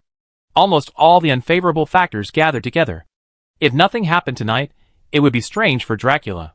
The adjutant beside him asked, "Captain, should we send another team of scouts out?" Dracula shook his head. "Don't send the kids to die. Let's cheer up tonight, and prepare for defense. What's coming will come sooner or later." The adjutant nodded. "I have someone pour some water and reinforce the ice castle." The atmosphere at the base was a bit tense during dinner. A new soldier accidentally kicked over a pot of vegetable soup, causing the chef to scold him. Dracula walked over, and saw the soldier, who was looking anxious with his head down. The latter was very young. He should be a new recruit recruited last fall. There was still fluff on the corners of his mouth, and he looked childish. "Where are you from?" Dracula asked. I'm from White Fan Village in West Valley Town," the young soldier said nervously. Dracula smiled. "What a coincidence, I went there when I was young. If I remember correctly, the sheep's horn melons in your village are delicious. Have you also eaten the melons we grow?" The young soldier was overjoyed, but then his eyes dimmed again. "It's a pity that our village is gone?" "Oh! West Valley Town is too close to a deep crack, so the nearby residents have been evacuated. Is this why you joined the army?" Yes, Captain, I want to fight those monsters and protect civilians, just like His Royal Highness the Third Prince. The young soldier hesitated for a moment, but finally mustered up the courage to ask, will those monsters come tonight? This question was also what many soldiers wanted to know, and Dracula did not hide it. Now the time and place are on the other side. If I were them, I would choose to take action tonight. Then, Captain, can we win this battle? Hope appeared in the young soldier's eyes. Dracula couldn't bear to disappoint his soldiers, but he had to tell the truth, because there was no luck on the battlefield. Our chances of winning are slim. If the intelligence is correct, the number of monsters near the Abyss Rift has exceeded 7,000, and we only have 40,000 people. We will not receive reinforcements before dawn, so this battle is likely to be dangerous. After Dracula finished speaking, the camp fell into silence. The leader of the Second Corps looked around and saw the confusion, despair and pain on everyone's faces. Then he drew the sword from his waist and said in a deep voice, I'm sorry, as the commander, I can't promise to bring you victory, but I can promise that I will fight side by side with you until the last moment before death. What I want to say is that this may be our last battle, but it is the first battle of mankind. Dracula raised the long sword in his hand. Come on, it's time to show those bastards the courage of mankind. Late at night, no one in the ice castle closed their eyes. Even the soldiers lying in bed would wear armor and keep their weapons in hand. Dracula stood on the low wall of the ice castle, staring at the direction of the abyss crack. However, a magic hour passed, and there was still no sound over there. The adjutant said, how about I keep an eye on it, and you go and rest for a while? Just as he finished speaking, the ground suddenly shook. At first, the shaking was very weak, but soon it became stronger and stronger, and the whole tundra shook. Without the commander-in-chief's call, everyone immediately jumped out of bed and quickly came to their respective positions according to the previous drills. The archers went up the wall first and occupied the shooting point. Then some swordsmen also came to the wall to protect the archers, and the rest of them stayed at the gate, ready to support at any time. Everyone's face was tense, and the hands holding the weapons were shaking. But then the terrifying vibration like thunder suddenly stopped when it was about to reach the ice castle, and there was silence all around, as if nothing had happened. Dracula took a lit rocket from his adjutant, took a deep breath, pulled the bowstring to the full, and the burning rocket flew into the night sky, quickly climbed to the top, and then continued to fall under the action of gravity, and finally accurately inserted into the prepared haystack. The hay was ignited, and the flame shot up into the sky. When the scene in front of them was illuminated, everyone was stunned. In the darkness, there were monsters everywhere, densely packed and shoulder to shoulder. It was conservatively estimated that there were more than 20,000 monsters. Although they were mainly low-level, this number was a bit too shocking. Oh my god! The adjutant on the side couldn't help but exclaimed. After a short rest, the group of monsters quickly moved. They split in two from the middle and ran past the ice castle, but did not launch any attacks in the process. The adjutant was a little puzzled, not knowing what the group of monsters were thinking, until they gathered together again after bypassing the ice castle, turned around and surrounded the ice castle. The adjutant's expression changed, and he finally realized the other party's real combat intention. These monsters actually planned to annihilate them all here, not letting anyone go. Chapter 713. Tens of thousands of monsters rushed towards the ice castle from all directions. The momentum alone was enough to make people tremble with fear. Under the pitch-black night, ghosts were everywhere. Archers, get ready, archers, get ready. The adjutant shouted at the top of his lungs, but his voice was drowned out by the monsters' screams and roars. Fortunately, the troops had conducted drills in advance for this situation, and the flag-bearers stationed at the four corners accurately conveyed his orders. The arrows rained down like raindrops, and the monster at the front was shot into a hedgehog in a short moment, falling to the ground with a bang. However, Dracula's expression was still solemn, because he found that except for the unlucky guy who was targeted by the fire before, most of the monsters that were shot by arrows only slowed down a little, and did not suffer much damage. In fact, most creatures in the abyss have thick skin and flesh. Unless they are shot by several arrows at the same time, or are extremely unlucky and happen to be shot in the vital parts, most of them are just superficial injuries, and will not lose their ability to move. Therefore, after the first wave of arrow rain, only a few dozen monsters were actually shot to the ground. So Dracula no longer hesitated and shouted, "Switch to explosive arrows." Explosive arrows are special arrows, belonging to the second type of magic devices. Once they hit the target, they will not only cause penetrating damage to the target, but also cause an explosion, causing a large range of secondary casualties. It is the best weapon to deal with the current situation. However, like all magic devices, the production cost of explosive arrows is amazing. The price of one explosive arrow can be equivalent to 1,000 ordinary arrows, so it is difficult to equip them on a large scale. The 2nd Infantry Regiment is equipped with a total of 3,000 explosive arrows for this garrison mission. This number sounds like a lot, but for the army, it is only 2 rounds of volleys, and then they will be used up. But this is not the time to feel sorry for the cost. If we cannot kill these monsters as much as possible before they rush to the ice castle, the infantry regiment may not be able to sustain even 1 round of attack. In fact, while the archers were changing the explosive arrows, a monster had already rushed to the bottom of the city wall. Its huge body hit the ice castle, and the ice ridges splashed. The monster behind did not slow down, and stepped on the back of the former and jumped onto the city wall. The ice castle, where the 2nd Infantry Regiment was stationed, could not be compared with a real castle. The city wall was only 9 meters high. For these monsters, with amazing physical fitness, it was not an insurmountable natural barrier. Some of them could jump high enough to hold on to the top of the wall, but then a red arrow with flames hit its chest. The monster staggered after being shot, but it did not turn around and run away. Instead, its hidden ferocity was aroused, and it waved its front paws to hit the soldiers on the wall. However, for some reason, its body suddenly froze in the middle of its movement.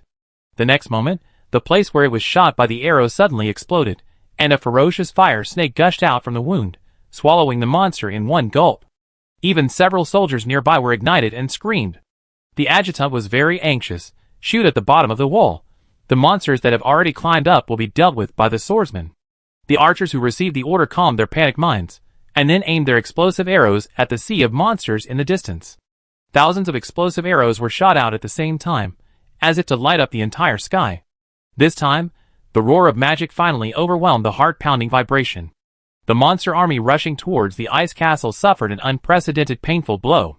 In just a few breaths, at least 3,000 monsters were engulfed by the fire. In addition, the burning flames formed a protective circle, protecting the ice castle in the center. If the abyss monsters want to attack the ice castle, they must first pass through this flame zone. Dracula ordered to stop shooting and switch back to ordinary arrows. Tonight should be very long. There are less than 1,000 explosive arrows left, and he plans to keep them for the most critical moment. The results of the previous round of attacks greatly inspired the soldiers defending the city. For a while, there was thunderous cheers on the city wall, but Dracula was not optimistic. Even if the remaining 1,000 explosive arrows were counted, at most only 4,000 or 5,000 monsters could be killed or injured, which was less than a quarter of the entire monster army. The remaining more than 10,000 monsters were simply not something that the flesh and blood of the 2nd Infantry Regiment could stop. Dracula looked up at the sky. There were still nearly 5 magic hours before dawn. It was basically impossible to defend the ice castle for such a long time. Is it really a dead end? Although he was determined to fight to the last man, as the commander of this unit, it was difficult for him to remain indifferent when watching all his men die in this wasteland. Captain, while the enemy is hurt, open the city gate and go out to kill them. I will lead the team. 1,000 people are enough. The adjutant excitedly asked for a fight. Going out now would indeed allow them to kill as many monsters as possible while they were stunned by the explosive arrows. But when the monsters came to their senses, the 2-legged ones would definitely not be able to outrun the 4-legged ones on the flat tundra, so the 1,000 men basically had no chance of coming back. Dracula agreed to the adjutant's request to organize a death squad, but rejected the latter's self-recommendation as the leader. You have to stay on the top of the city and continue to command the battle, so I lead the team. The adjutant was shocked when he heard this. You are the soul of this army. If you are gone, how can the rest of us hold on? Dracula said calmly, I promised to fight side by side with you, and now is the time for me to fulfill my promise. We have practiced the corresponding situation countless times in the past 2 years. I believe that even if I am gone, you can still command this army well. The adjutant wanted to persuade him again, but Dracula had already put on his helmet and walked to the place where the troops gathered under the city. He glanced at the faces in front of him and said, I am going to go out of the city to teach those monsters a lesson. Does anyone want to join us? After a short silence, the young soldier who kicked over the soup bowl took the first step, followed by the second, the third. More and more people walked out of their own ranks, and soon there were 1,000 people. There were still people standing up and wanted to join, but they were all stopped by the adjutant. The wooden door slowly opened, and Dracula raised the long sword in his hand, for the Empire. For the Empire. The shouts of 1,000 people gathered together, and the sound shook the 4 fields. Dracula rushed out of the door first, and the death squad composed of 1,000 warriors followed closely behind him. When they rushed to the edge of the flames, a monster tried to pass through from the opposite side, but its luck was not good. It met Dracula, who chopped it back into the sea of fire with a sword. Chapter 714. With the help of the flame belt, Dracula and his 1,000-man death squad killed at least 60 monsters, but they suffered less than 100 casualties. This record was quite inspiring. However, there were almost no flammable materials on the tundra, and the flame soon died down. As a result, more and more monsters jumped over the flame belt and rushed towards the remaining 900 people from all directions. Dracula urgently adjusted the formation, and the 900 people were divided into 25 combat teams, back to back in a circle, leaving their backs to their comrades. "Hold on! Hold the formation!" Dracula held the sword with both hands and shouted. However, the monsters were moving too fast, and it was even more unpredictable in the dark. Screams were heard from time to time, which were the wails of soldiers being dragged away by the flying monsters. Dracula chopped the claws of a sheep-headed crocodile with his sword and saved a soldier who was unable to react in time, but then a monkey scorpion entangled him. When Dracula dealt with the monkey scorpion, the soldier who was saved was still bitten by the sheep-headed crocodile. Dracula cursed angrily. At this time, there were less than 4 or 5 people left around him. With just one wave of attack, their formation was completely broken up. Now most people were fighting on their own, and the scene gradually turned into a one-sided massacre. Every minute on the battlefield became particularly long. At this time, everyone was bloodthirsty, leaving the fear of death behind, waving their weapons, just to leave a wound on the monsters.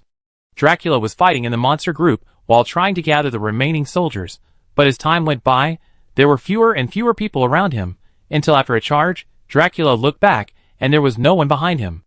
The commander of the 2nd Infantry Regiment was stunned. Dracula's body had actually reached its limit. After all, he was in his 40s. This intensity of fighting had consumed him greatly. He had only been able to hold on until now. Seeing his soldiers die one by one, he was also at the end of his rope. Dracula wanted to kill another monster to earn enough money for his coffin, but he could no longer lift his sword because of the weakness in his right arm. Is this the end? Dracula thought to himself, but the next moment the group of monsters behind him became chaotic, and then he saw his adjutant leading a troop of 3,000 people heading this way. Dracula was angry instead of happy, and shouted, "What are you doing? Why don't you stay in the ice castle as ordered?" The adjutant chopped down 2 monsters that blocked the way and knelt on one knee. "Brothers must take you back. I can't stop you. You can punish me if you want." As he was talking, an explosion sounded among the monsters, and the flame shot up into the sky. In order to cover the rescue troops, the archers on the wall shot out all the remaining explosive arrows in one breath, and finally slowed down the monsters' offensive. Dracula took a few breaths and recovered a little bit of his physical strength, and sighed, "Forget it, but since you are here, don't go back, don't waste explosive arrows, everyone follow me to charge again." "Yes, Captain." In the blazing flames, there were figures fighting frantically. Both the human and monster sides were aroused by the death of their companions. Dracula led the way, waving his sword, ruthlessly harvesting lives, like the god of death. But whether it was just 3,000 fresh troops, or 1,000 explosive arrows, it could not fundamentally change the gap in strength between the two sides. As time went by, the previous scene was repeated again. The defense circle of 3,000 people first shrank smaller and smaller, and then was ruthlessly divided. At this time, there were nearly 2 magic hours before dawn, and everyone's face was full of fatigue. This time, there won't be any miracles. Dracula used his sword to prop himself up. He didn't want to fall down even at the last moment, but he was too tired. Just standing up took all his strength. He couldn't do anything else. He could only watch the monster's tail sweeping towards him. However, at this critical moment, a white light penetrated into the monster's body. The latter let out an unwilling scream, blood seeped from his facial features, and fell to the ground in less than a moment. Holy power? Dracula was stunned. After the Lionheart Empire declared war on the Holy Alliance, all the clergy in the territory basically evacuated. Although the two sides have now re-signed a covenant, it is unreasonable for the church's support to rush over so quickly. "Are you the commander of this unit?" A voice sounded in his ears. Dracula looked up in the direction of the voice, and saw a figure, who appeared not far away. The other party looked very young, only about 20 years old, but had a maturity and calmness that did not match his age. He just stood among the monsters, without any fear on his face. On the contrary, the monster seemed to be extremely afraid of him. Dracula thought there was something wrong with his eyes. You know, the creatures of the abyss have always been known for their brutality and bloodlust. In the previous siege, even the threat of death could not stop them. But now these monsters showed fear of this human standing alone on the tundra. Dracula was still guessing the other party's identity, but a monster on the side finally overcame the fear in his heart and launched a wave of tentative attacks on the suddenly appeared human. As a result, the monsters had just stretched out their claws, and their whole bodies were cut alive by the wind blades that appeared out of thin air. Is this magic? Dracula's eyes widened. If someone had told him in the past that humans could master magic and divine arts at the same time, Dracula would have thought that the other person was joking. But now, after witnessing this scene, he seemed to have thought of something. Are you His Majesty Ethelred Richard Hallstein? It's me, Rob said. This is not the place to talk. Let's go back to the ice castle first. I can't leave. I still have my men here. Dracula shook his head. I can't abandon them. I'm afraid your soldiers are gone. The future super magician said tactfully, we can't bring back those who have passed away, but the remaining people are still counting on you. Please don't let them down, General. The war has just begun. This is not the place for you to die. Dracula smiled bitterly. You are right. I am indeed not a qualified commander, but in this situation, I really can't find a way to lead everyone through the difficulties. That's why I came here. Reinforcements will arrive at dawn. I will help you get through this period. The future super magician held the general's hand. The next moment, the two of them were back in the ice castle. A proud bird landed on Rob's shoulder. How do we do this? Dracula was stunned when he heard this, but before he finished speaking, he saw a bright light. Chapter 715. A mighty holy force rose up into the sky, covering the entire ice castle. The monsters that had just climbed up the wall were illuminated by this holy force on their skin, and white smoke immediately rose up, just like steaks on a barbecue. They howled in pain and retreated until they retreated outside the holy light, and the situation improved. Dracula didn't expect that the desperate situation that had been a dead end for them before was easily solved by someone alone. He was about to express his gratitude to the other party, but Rob spoke first. The future super magician stood in the white sea of light and shook his head. It's not that simple. My move is modeled after the church's 9th level divine art, the Sea of Divine Grace. The original Sea of Divine Grace requires 7 9th level priests to work together, and the range is only half a mile in radius, which cannot cover the entire ice castle, so I slightly modified it to expand the range, but at the cost of diluting the density of divine power. Dracula was stunned when he heard this. He himself had no faith, so he didn't know much about divine arts, but he still heard something from Rob's words. Your Majesty, do you mean those monsters can still attack? Yes, I can't do anything because I have to maintain this magic, so the next battle is up to you. But don't worry, the strength of those monsters will be greatly weakened within the range of this sacred power. Your manpower should be enough to hold out until dawn. Dracula was greatly encouraged when he heard this. He did not doubt someone's judgment. Given the other person's status, every word he said must have been carefully considered. In fact, from the moment Rob appeared on the tundra, their troops had been saved. This was indeed the case. After a night of fighting, the 2nd Infantry Regiment defended the ice castle at the cost of 5,000 people. When the first ray of sunlight in the morning passed through the clouds, Dracula also saw the steel behemoth in the distant sky, representing the pinnacle of human technology. Hundreds of black gun barrels on the floating turrets turned together, aiming at the remaining monster army on the ground.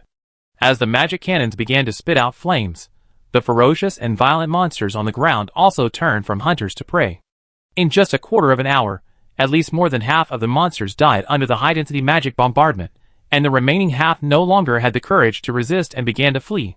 At this time, the silhouette of the reinforcements also appeared on the horizon. A cheer broke out in the ice castle, and the soldiers were celebrating this hard-won victory.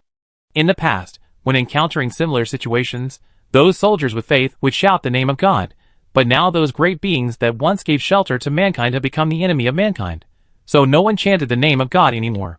Therefore, at this moment, many people showed a look of confusion, until a voice gently called out a name, and then more and more people shouted that name, their voices gathered together, and finally Rob's name resounded throughout the tundra.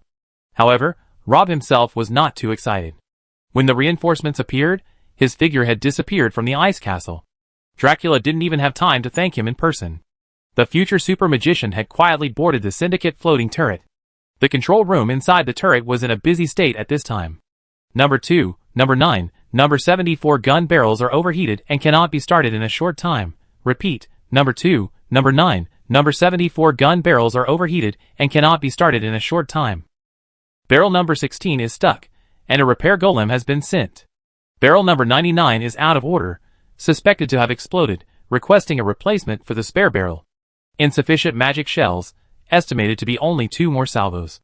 The person in charge of overall coordination is Miki, a 5th-level great magician in his 30s. He was busy sweating profusely.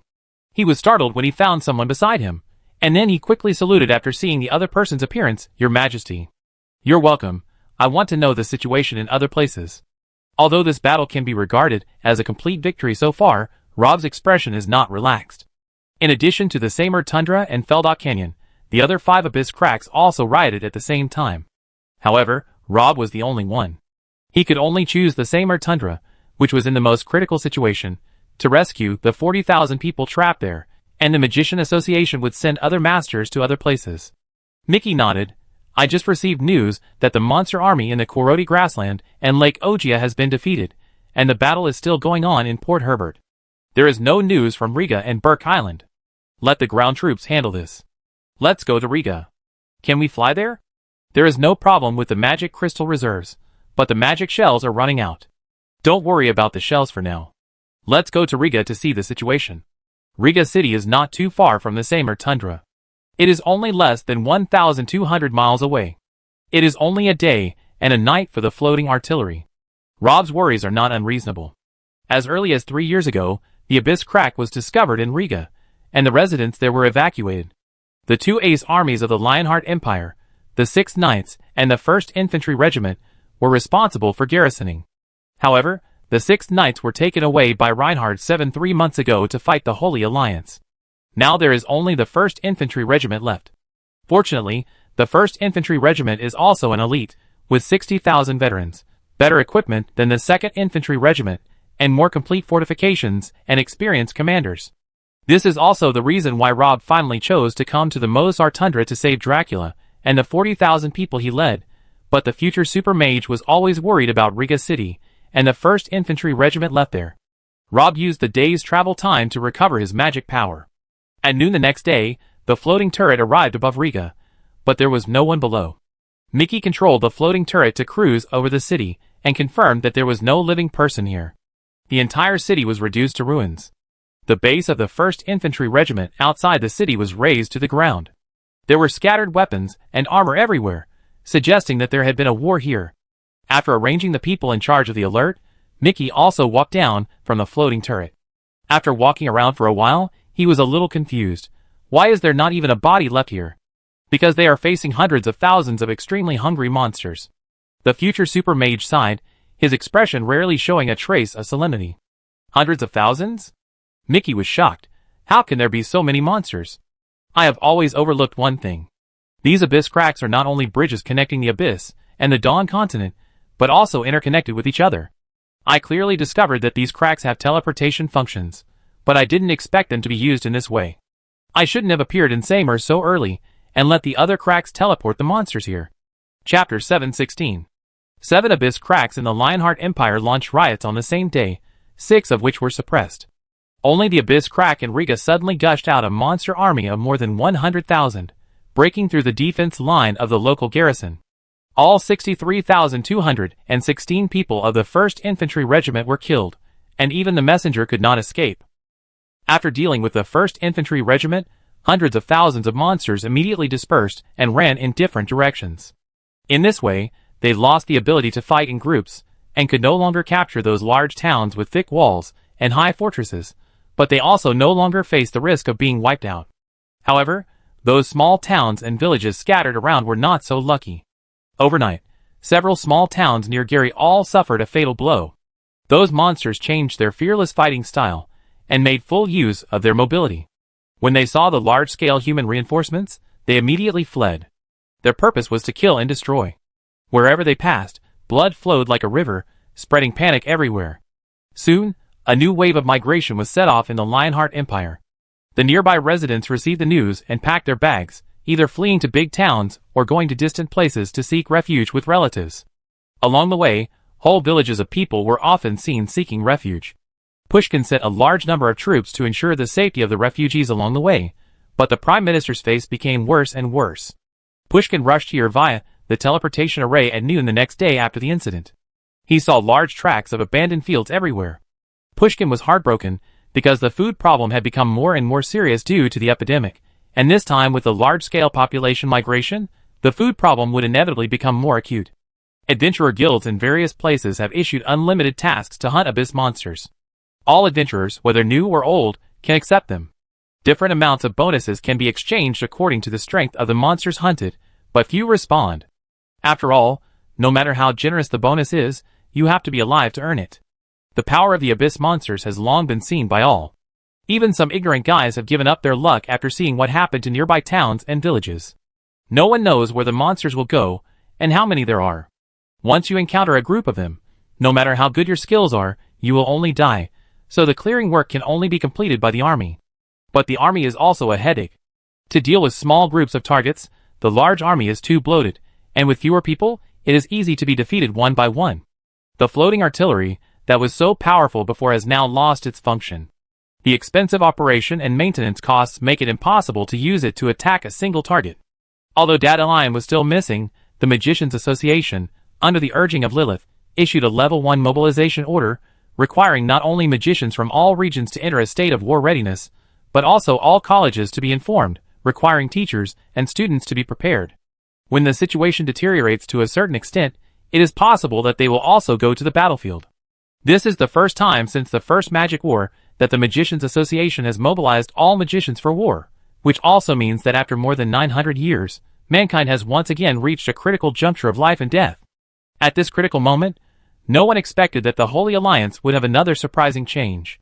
Although the large-scale outbreak occurred the day before the abyss cracks moved, the cause of the incident can actually be traced back to half a month ago. A first-level paladin named Hooper was assigned to a remote village at the age of 15 and became the sheriff of the village. He and his subordinate, a squire knight named Matthew, stayed in this small village for 20 years. I am afraid that even the person who sent him here has forgotten their existence.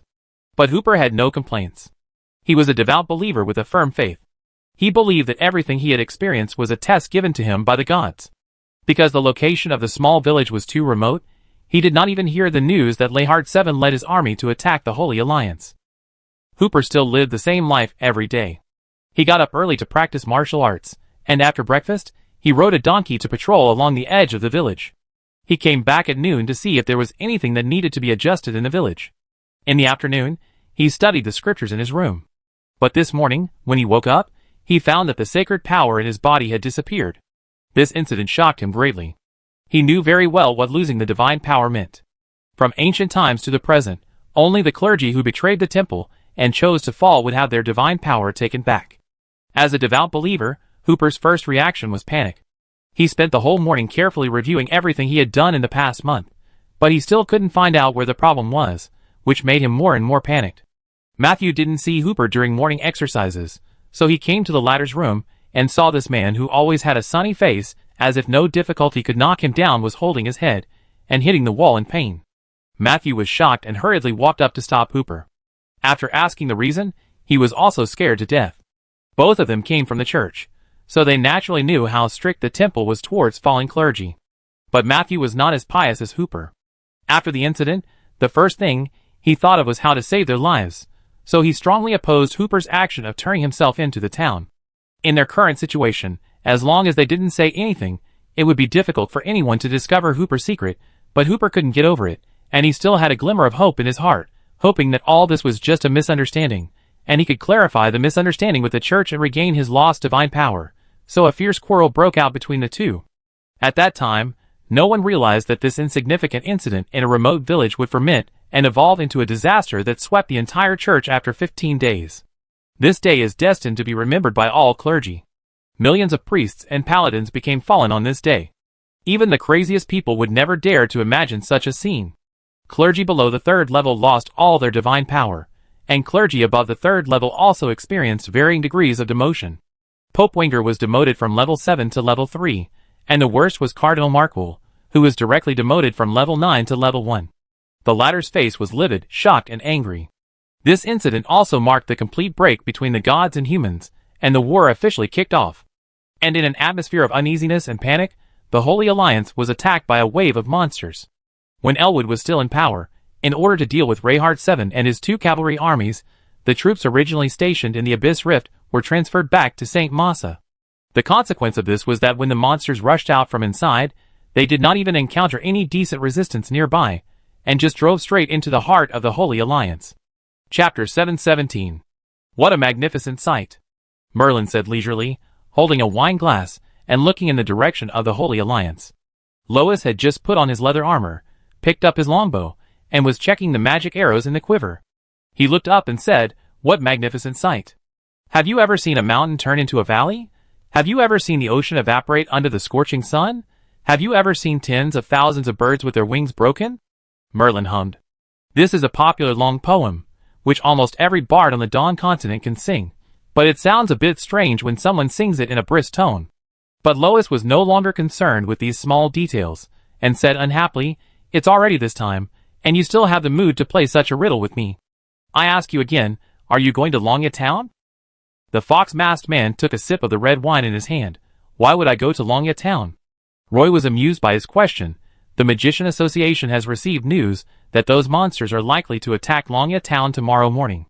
There are still 20,000 civilians in the town now. Those who received the news have decided to go to defend the city. "Then go ahead, I'm not stopping you." Merlin asked curiously. Lois was shaking with anger. "You bastard. Your only apprentice is going to fight those monsters. Don't you have any ideas? Oh, if I told you not to go, would you stay? How could I just watch them die? There are 20,000 people there. 20,000 people." Lois' eyes widened.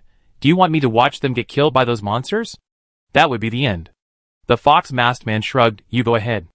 Lois was furious. "The point is not me at all. If I die, how can you, as a master, sleep at night? So I gave you all the best defensive magic devices in my inventory."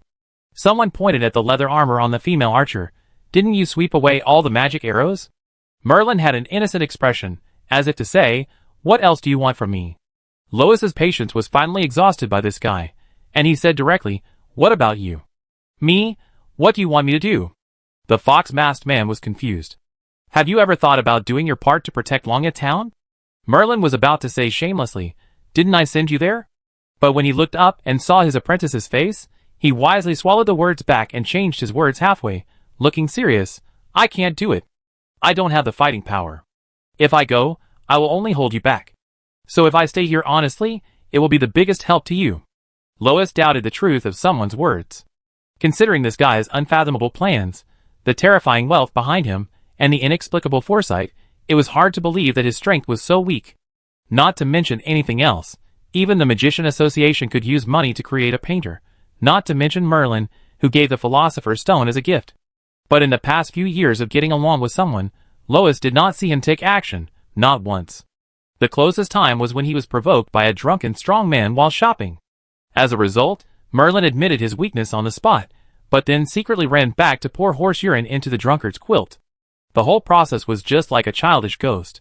Lois looked suspicious. "You really can't fight?" The fox-masked man smiled bitterly. "Is it fun to pretend to be a grandson? If I were really as powerful as you think, I wouldn't have been chased by the church all these years." "Well, what you said seems to make some sense, but it doesn't make sense. You obviously have countless ways to make yourself powerful." Lois still found it hard to understand. "Well, not everything in this world is reasonable." Merlin sipped the red wine, looking like a noble lady at a dinner party. "You can always do something besides fighting. For example? For example, disaster relief, resettling disaster victims, etc. Aren't you already doing disaster relief?" The fox-masked man said sourly, which made the female archer feel a little apologetic, thinking that the guy in front of her trusted her to keep the small treasury, but she ignored someone's protest and directly used the money in it to help the displaced refugees. Although it is certain that this guy has more than one place to keep his private money, she is ultimately in the wrong.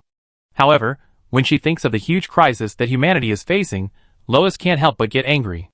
In her opinion, with someone's ability, as long as he is willing, he can do more things, instead of just sitting there and drinking his wine as if nothing happened. Lois is Merlin's apprentice. In a sense, her worldview will be influenced by someone to a certain extent. Before this, she actually didn't dislike the fox masked man's attitude of self-preservation. However, now that humanity is at the crossroads of life and death, she has never been as eager as she is now for Merlin to stand up. Because this is a war for everyone. But this time, Merlin disappointed her.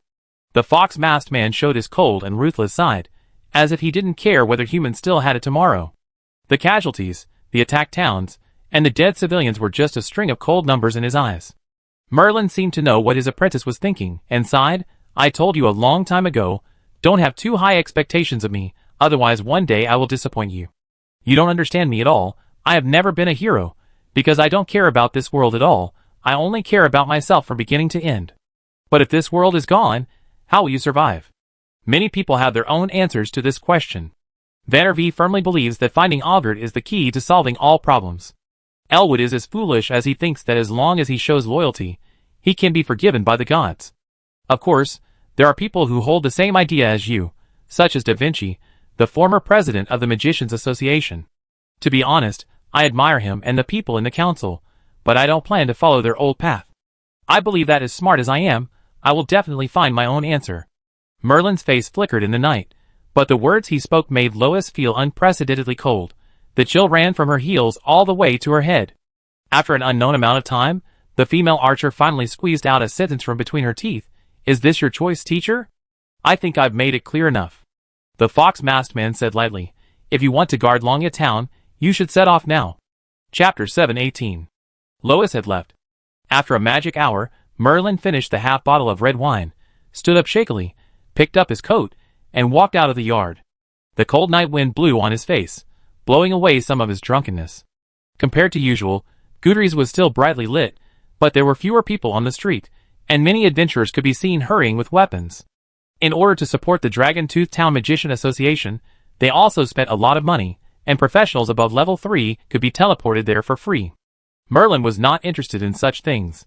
He stretched out his hand to stop a carriage, but after waiting for about a quarter of an hour, no empty carriage stopped. A carriage owner apologized to him, and told him that all the carriages were temporarily requisitioned by the army to transport food and supplies, and even many nobles donated their own carriages to help the victims migrate. Merlin cursed a few times in anger, but just continued to walk honestly. He wandered for about half a magic hour, feeling that his legs were about to be broken, and finally came to the door of his favorite smoked sausage shop, but saw the sign on the door that said it was closed. A young man was cleaning inside. Seeing Merlin, he apologized. "I'm sorry, sir. My father went to join the army, saying he wanted to improve the food for the troops. I will also report to the militia in a few days, so the smoked sausage shop may have to close for a while." Merlin was furious. "Your father is sick. Those idiots can't even tell the difference between smoked sausage for 7 days and 14 days. The young man's face darkened when he heard this. He put down the mop in his hand and said unkindly, "What do you mean by this?" Merlin immediately backed off when he saw the situation was not good, and said awkwardly, "I don't mean anything else. I just think your father's going is a bit of a waste. That talent, in fact, opening a smoked sausage shop can help a lot of poor people, such as me." Merlin pointed at his nose. "You've drunk too much." The young man shook his head, and continued to pick up the mop, ignoring someone beside him. Merlin walked away from the smoked sausage shop in shame, and went to a tavern next to it to buy a bottle of soju and put it in his arms. When he walked out of the door, he saw 2 guards blocking his way. One of them took off his helmet, revealing a head of golden hair, and smiled. "Mr. Merlin, the originator of magicians, the only immortal in the world, I have heard of your name for a long time." Although the fox mask did not show any expression, the blonde guard could still feel that his words did stir up the other party's heart. Merlin's hidden forces spread throughout the Dawn continent, but his base camp was in Gudrie's, which was also the place he controlled and managed for the longest time. Everyone who came here, every move was under his eyes. He was like a player holding a piece outside the chessboard, quietly manipulating everything on the chessboard, but the 2 uninvited guests who appeared in front of him at this time were obviously not among them. Merlin raised his eyebrows. "What's your name?" "It doesn't matter who I am. What matters is who I represent." The blonde guard chuckled. "Respected Merlin, someone wants to talk to you." "That's interesting. Do you want me to call you little representative?" The fox-masked man said with a straight face. "You can call me Hilton if you want, although I haven't used this name for a long time." The blonde guard said politely, and from his behavior, it can be seen that he had received a good aristocratic education before. Well, okay, Mr. Hilton, after careful consideration, I have decided to reject your request. Merlin picked up the liquor and curled his lips. If there is nothing else, you can move aside. Hilton's companion snorted coldly. We are only inviting you out of courtesy. Do you really think you have the ability to refuse? Since you have done a lot of research on me, you should know how cautious I am. How could someone as afraid of death as me really go out alone to buy smoked sausages?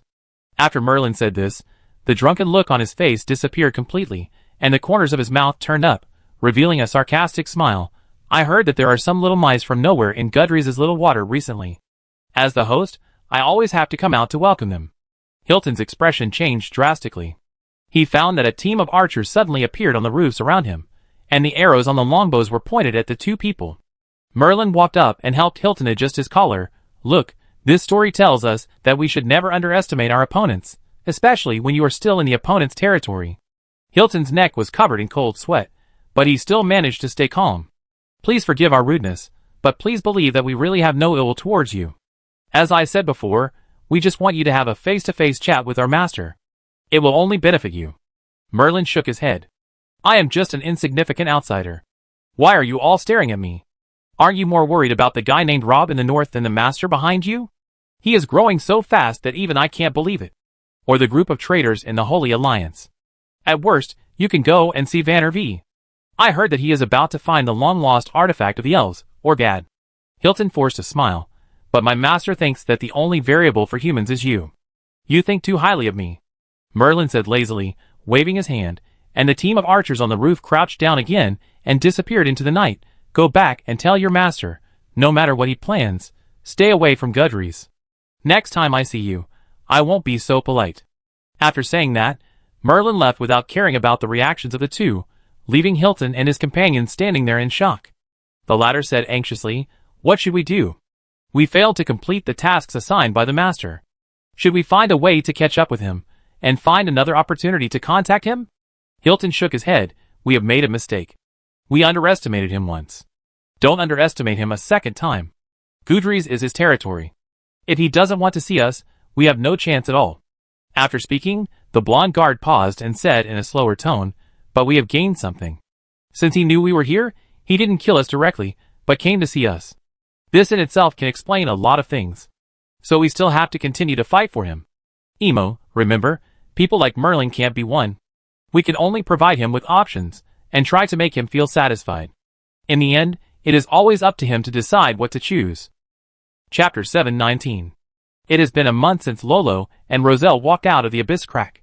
The girls' unremitting efforts during this period have finally paid off. The medium-sized crack with a diameter of 1.9 miles has now shrunk to less than 10 meters. The next matter can be handed over to the Magician Association. As long as a few more magic circles are set up, the crack can be completely closed, and Lolo can breathe a sigh of relief. But when she came out and saw several teachers from the Royal Magic Academy of Teast outside, the expressions on their faces were not very good. What happened? Haven't those plant diseases been controlled yet? Roselle's face was a little tired, which was the sequelae of excessive mana consumption, but he still forced himself to speak.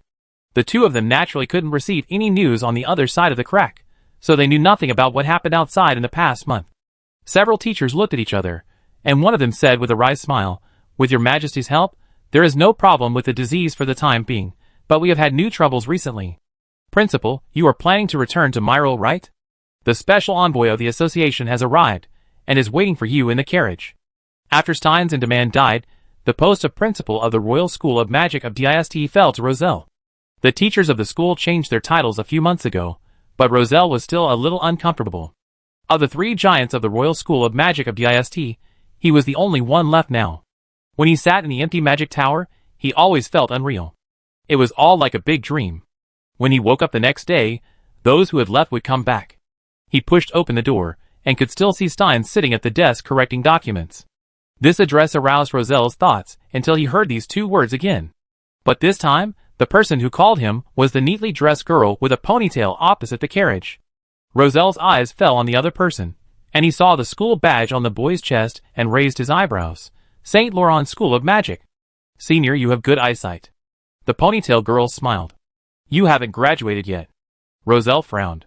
The girl's strength was about level 3, which was an absolute trump card for most magic schools, but in St. Laurent, There was an almost strict rule that only those who reached level 4 could graduate. This was why the graduates of St. Laurent's School of Magic were always stronger than those of other magic schools. The ponytail girl seemed to like to laugh. When she laughed, she had 2 dimples on her face, which was very cute. However, before she could say anything this time, the carriage suddenly shook violently, and the horse pulling the carriage raised its front hooves, almost overturning the carriage. Rossel's expression changed, but before he could make a move, he heard the ponytail girl apologize, and then saw her open the door and jump out.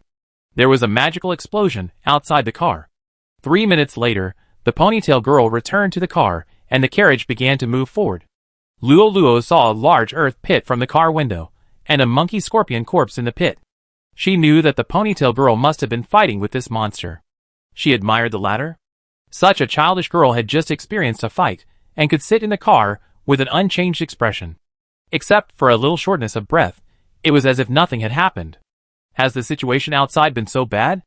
Roselle sighed. He saw more from what happened just now. If the Magician Association is not short of manpower to a certain extent, it will not mobilize students who have not yet graduated to serve as special envoys. From the latter's appearance, her job is not just to run errands and pass on information. It is obviously not the first time for her to fight monsters. In addition, this place is less than 100 miles away from Myrtle City, where there are tens of thousands of Imperial troops stationed, but these monsters are allowed to wreak havoc outside. The situation seems to be worse than he expected. The ponytail girl did not hide it. When you repaired this crack in Feldock Canyon, cracks in other places broke out. Other places are not bad. The 1st Infantry Regiment in Riga was completely wiped out and rushed out by hundreds of thousands of monsters. In addition to the scattered monsters in other places that escaped, there are about 200,000 monsters in the Lionheart Empire now. 200,000? Lolo took a breath, and the sense of accomplishment and joy of closing a crack just now disappeared. She knew very well how terrible the destructive power of 200,000 abyss monsters was. After seeing the destruction of thousands of monsters to the north, the destructive power that this number of monsters could bring was almost unimaginable. This was an absolute human catastrophe.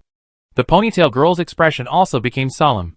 Now the residents living in small towns and villages have basically been relocated to big cities, so there are few people in the wild. In contrast, the population of big towns has skyrocketed. For example, the number of people in Myrtle City has nearly doubled. Wait, what about food for so many people? Roselle saw the core of the problem at a glance. Because of the threat of monsters, the population of large towns has increased dramatically, while the villages and towns that produce food have been abandoned. This will make the food problem more serious. Wait a little longer, I'm afraid we won't have to worry about food. The ponytail girl smiled bitterly. What do you mean? We have more than one problem. Those monsters have been looting the town crazily, but as long as we are prepared, we can still control the casualties. But there are some things we can't control. The ponytail girl sat upright, her expression serious. Since there are plant diseases, how can there be no human and animal diseases? Roselle's face finally changed. If there were people who doubted whether all this was a natural disaster before, no one would think so at this time. From the initial outbreak of plant diseases, which exposed the food crisis, to the subsequent monster riots that magnified the crisis, and then drove everyone from villages to towns, the population density of cities increased significantly. At this juncture, human and animal diseases appeared, which was extremely deadly. And these links are linked together, which is definitely not a coincidence. What does the Magician Association need us to do? Lolo asked directly. Vice President Lilith asked me to tell you that the plan will not change. Your first task is to close the cracks and prevent the monsters from increasing in number. The ponytail girl said, as for the other things, others will handle them. Oh, by the way, His Majesty is in Myrtle now. You should want to meet him. Chapter 720. After returning to Myrtle, Lolo discovered that the city had changed a lot compared to more than a month ago, the most obvious of which was the population. According to the ponytail girl from St. Laurent Magic Academy, in order to prevent monster attacks, not only the surrounding villages, but also the people of 2 nearby small towns moved here. The most direct result was that Myrtle's population doubled, and naturally there were not enough houses in the city. Rosita ordered people to urgently transform some taverns and shops into temporary places for people to live, but most people could only live in small tents on the roadside. The streets were in chaos, with beggars, babies crying, and hands and feet everywhere. The carriages could no longer pass. The 3 of them could only walk. As soon as they got off the car, a foul smell immediately hit them. Roselle frowned. This was the side effect of the population exceeding the city's capacity limit. The sewage system of the entire city was completely paralyzed. There were human and animal excrement everywhere at the feet.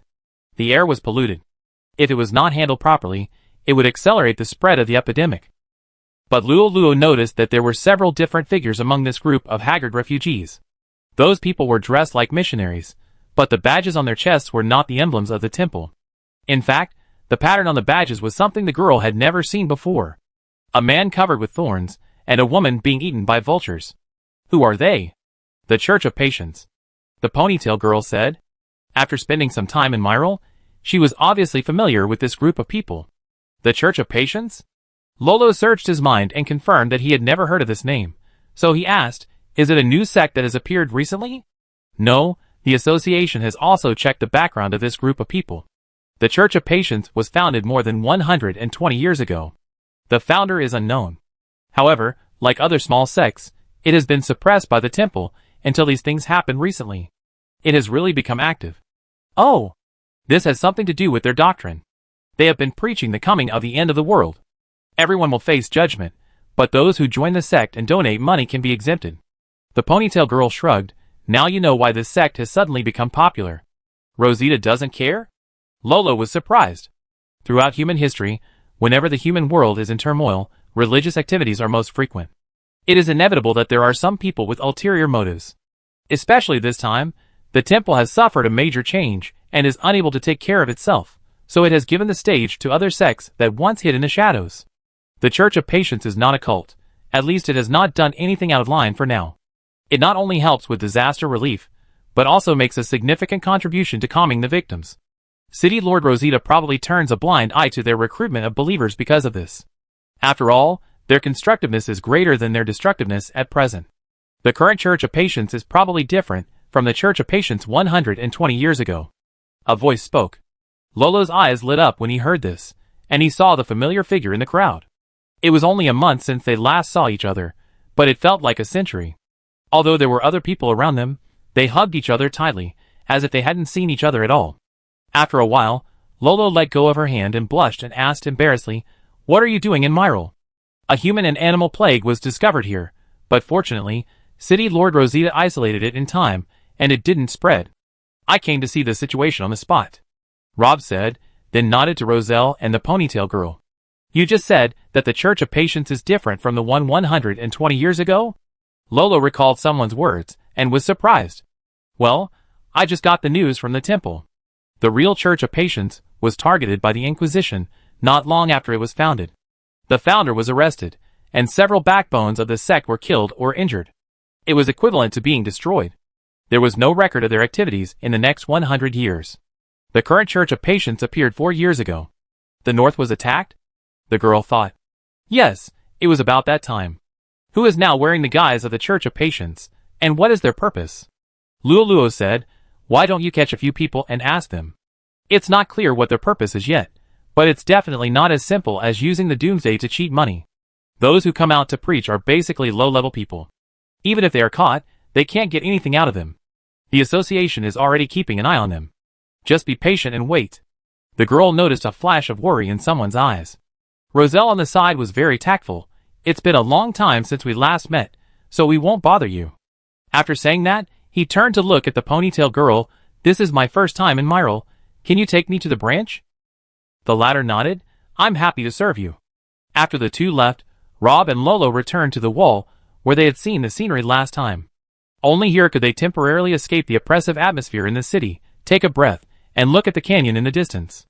The girl said, is the situation bad? It's a little worse than expected, but it's not out of control. Except for the Holy Alliance, it's just a matter of time before the Lionheart Empire and the Free Cities are in trouble. Then what are you worried about? Rob was silent for a while. Generally speaking, the gods will not leave their kingdoms, because the more eternal the existence, the more afraid of death. This is also the meaning of the teachers killing gods, threatening them so that those things dare not easily step into our world again, but there are exceptions to everything. Do you remember the scene we saw in Matata's secret treasure? Luo knew what someone was talking about. They had witnessed nearly 100 beams of light on the top of the four-eyed man's city. From those beams of light came real gods. So tens of thousands of years later, no one knew whether the gods would use such means to deal with humans. Before, just to kill a mere god, the entire Magician Association Council was annihilated. How many top masters can humans consume? Moreover, even if all the masters of the entire Dawn continent were added together, they would definitely not be the opponents of the gods who descended. If you can't find the answer to this question, you will never be able to truly rewrite the fate of mankind. Rob said. Do you have an answer? The future super magician shook his head, paused, and then spoke again, saying lightly, but I know who I should ask this question. Chapter 721. Due to the recent monster tide and plague, many shops in Gudry City have been closed one after another. Merlin was angry because he couldn't eat his favorite smoked sausage a few days ago, but a week later he went out and found that it was not only the smoked sausage that was gone. The flower shop and pastry shop he usually frequented all hung up signs saying they were temporarily closed, and the number of customers in the tavern became sparse. In this disaster, the Free City was the most timely of the three major human forces. The impact of the monster tide was not as serious as that of the Lionheart Empire and the Holy Alliance, so there was no large-scale refugee migration afterwards. However, the Magicians Association recruited almost all the teachers and a large number of students from the Magic Academy, making Gudry's look a little deserted now. Fortunately, all the shops under the Haifa Chamber of Commerce were still operating normally under someone's instructions. The fox-masked man got up early today, put on a new suit, and went to the tailor's shop to choose a top hat. Then he hummed a little tune and came to the Silver Salmon restaurant, which was the second largest aristocratic restaurant in the entire University City after the Golden Rose. The big owner behind it was the Haifa Chamber of Commerce, which could also be considered Merlin's own. He had instructed the waiter there a week ago not to receive other guests today. Merlin was the only customer in the entire Silver Salmon. Others were stopped when they came to the door and were told politely that it was closed today. Merlin asked the waiter to open a bottle of red wine first, but this time he was different from the past. He just took a sip and put down the wine glass, tucked the napkin into his collar, and then 2 small plates of caviar came up first. Merlin scooped a spoonful, put it in his mouth, closed his eyes, listened carefully to the wonderful sound of the caviar bursting between his teeth, and exclaimed, "The best caviar in the entire human world is in Gudry's, and the best caviar in Gudry's is here." When he opened his eyes again, there was another person sitting opposite him. Silver Salmon was no longer receiving other guests, but the waiters outside the door had no idea when this person came in. The visitor took off his cloak, revealing Rob's face. Merlin did not make a fuss, but scooped another spoonful of caviar and said leisurely, "By the way, do you know how much a small spoonful of this stuff costs?" The future super magician raised his eyebrows. Merlin asked himself, the top-grade black caviar is usually about 30 gold coins per gram, but now is an extraordinary period. No one has time to taste the food, and it is rarely sold on the market, so the price has been hiked up to 100 gold coins, which is why I hate war. Rob didn't say anything, watching the fox-masked man swallow the second mouthful of caviar. But the interesting thing is that no one has experienced more wars than me. When the first magic war started, this top-grade caviar was a diplomatic tribute exclusively for the elves. As the creator of this caviar, humans can only taste it through the black market. The price was as high as 300 gold coins per gram. At that time, the nobles of Gudry's would compete to see who could eat the most black caviar. TSK, that was really a nostalgic time. Merlin wiped his mouth with a napkin. Unfortunately, the war that happened afterwards destroyed everything. Several of my friends died in that battle, and Gudry's was also badly damaged. I don't know if you have ever seen such a scene. It was as if the whole city was burning, making the night as bright as day. There were crying and wailing everywhere. But anyway, under Roland's leadership, we won that battle. Although it was difficult, there were positive aspects. At least things like black caviar can finally belong to us. At this time, the waiter came over and served the second dish, salmon sashimi. Merlin made a gesture to invite him in. After the battle, everyone happily rebuilt Gudry's, making it more magnificent and beautiful than before. In fact, the entire human world was busy with construction at that time. Although many people died, most people had happy smiles on their faces, because for the first time in so many years, humans held their destiny in their own hands, and most importantly, this was earned by us, and we had enough reason to be proud. You also participated in that war? The future super mage said, and this was the first sentence he said after stepping into the Silver Salmon. Does this answer surprise you? Merlin picked up a piece of sashimi and said leisurely, "Never believe in history, because history is written by people, and lying is human nature." It's not just me. The St. Laurent Brothers Magic School was also very active during the First Magic War, even as active as Roland St. Laurent Magic School, but this history has been lost with time. Rob was silent for a long while. Sorry, I'm not here for what happened 900 years ago. Don't worry, young man, can't you be a little more patient? I know why you're here, so you should listen to me finish telling you this history. Merlin smiled slightly, put down the fork in his hand, waved his hand, and the waiter not far away came over immediately. Since our guests are not interested, don't serve the rest of the dishes. You and your companions can go out and rest, just leave this place to us. Merlin ordered. The waiter nodded and retreated. Where were we talking about? Oh right, my St. Laurent Brothers School of Magic. Merlin snapped his fingers. Forgive me, I haven't told anyone about this past for a long time. Anyway, the differences between Roland and I are real. He wants to use magic to make humans stronger, while I am more focused on exploring the mysteries of life. Roland himself admitted that the magic system he created was flawed, and the part about life was always blank, so after the end of World War I, the two of us parted ways. He developed a temporary organization for dispatching magicians created during the war into the current Magicians Association, and served as the first president, leaving the position of vice president to me. The fox-masked man paused, as if he was lost in memories. But I have never been interested in such things. At that time, I was wandering in the endless forest, and I accidentally discovered an underground city there, and finally found the answer to that question in it. I think you have also met our mutual friend Matana.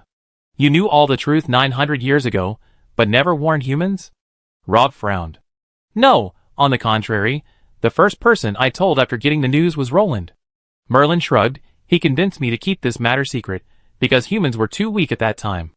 Once the matter was leaked, we would have no chance of winning. Chapter 722. Merlin took a sip of red wine. I have to admit that Roland is better than me in thinking about humans. Some people are born leaders. They have incomparable personal charm, and can always unite the people around them in various ways. Without him, there would be no humans and magicians today. But you discovered magic first, Rob said.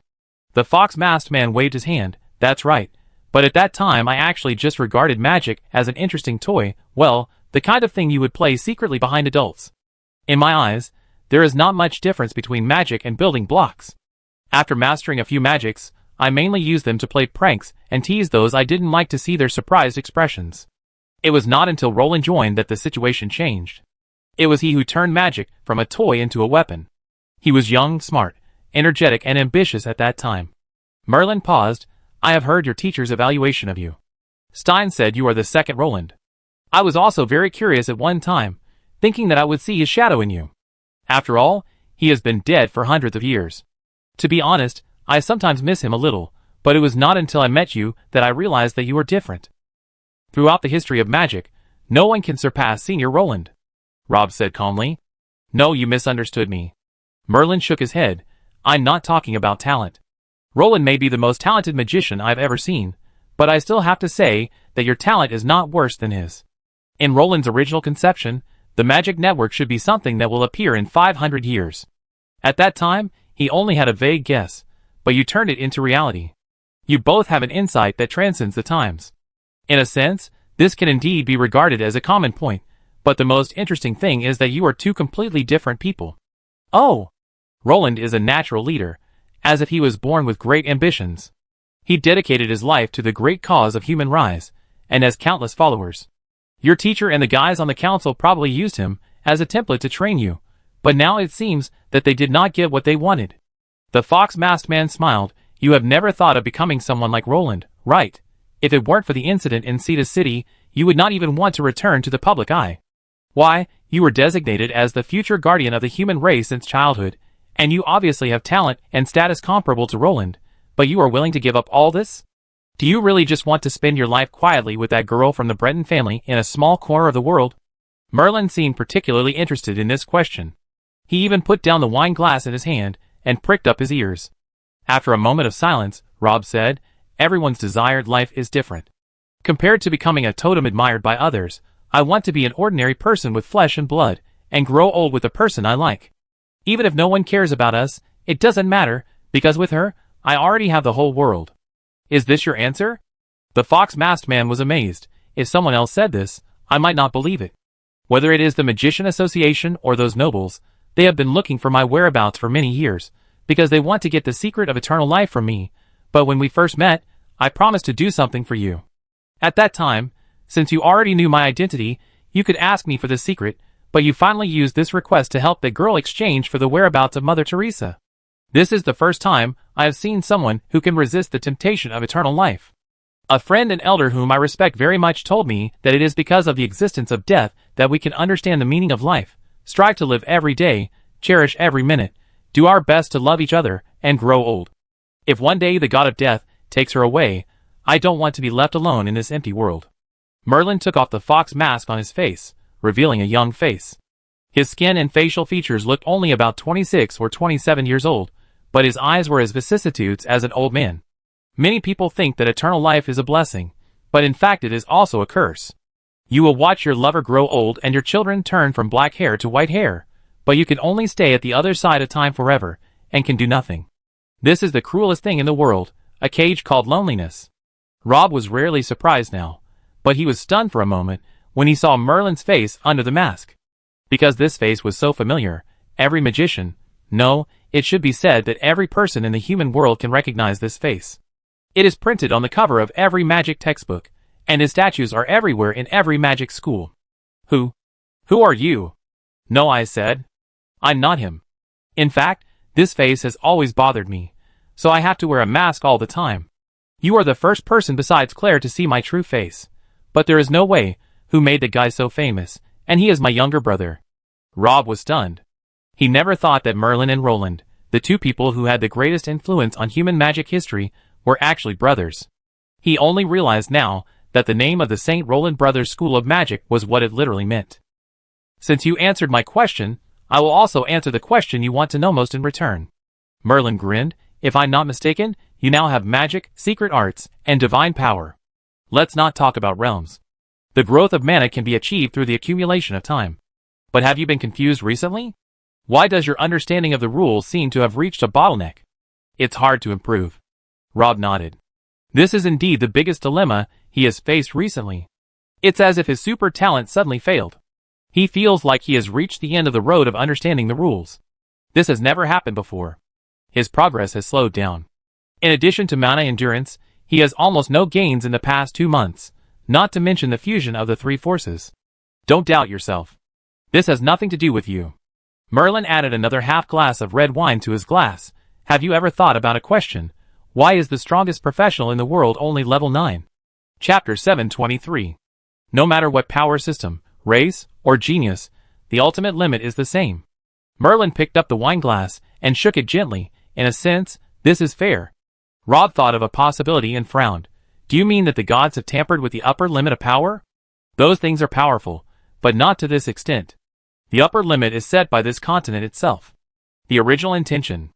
I guess it is to prevent the emergence of power that destroys the world.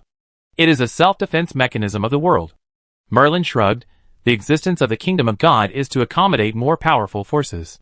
Seeing the expression on Rob's face, the fox-masked man smiled. Yes, it seems that you have guessed their details. The so-called gods are just a civilized race, or several civilized races that lived on the Dawn continent earlier. The masters born among them, after reaching the limit of power that the human world can accommodate, enter the kingdom of God through the conferred God and continue to practice. However, one day, some people in the kingdom of God had other ideas. They didn't want to share this powerful power with others, so they blocked the hope of others becoming gods. Merlin paused. I have never been to the kingdom of God, so the following part is more of a guess. Combined with what the temple has done for thousands of years, I am more inclined to believe that cultivation in the kingdom of God requires the help of faith. This explains why they select an intelligent race on the Dawn continent to support every once in a while, and also explains why they do not want anyone else to be deified, because this will take away the faith they can get.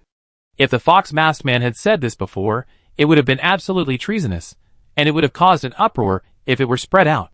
The supreme God preached by the church turned out to be just a more powerful mortal, and selfish and greedy. This is undoubtedly unacceptable to hundreds of millions of believers. However, after the Cedar City incident, the 13 members of the Magician Association Council used their lives to prove that gods can be killed. The previous creed is gradually collapsing, and masters like Rob and Dandelion naturally think more. The future super magician said, what can we do to destroy them? Good question. Merlin tapped the glass with his middle finger.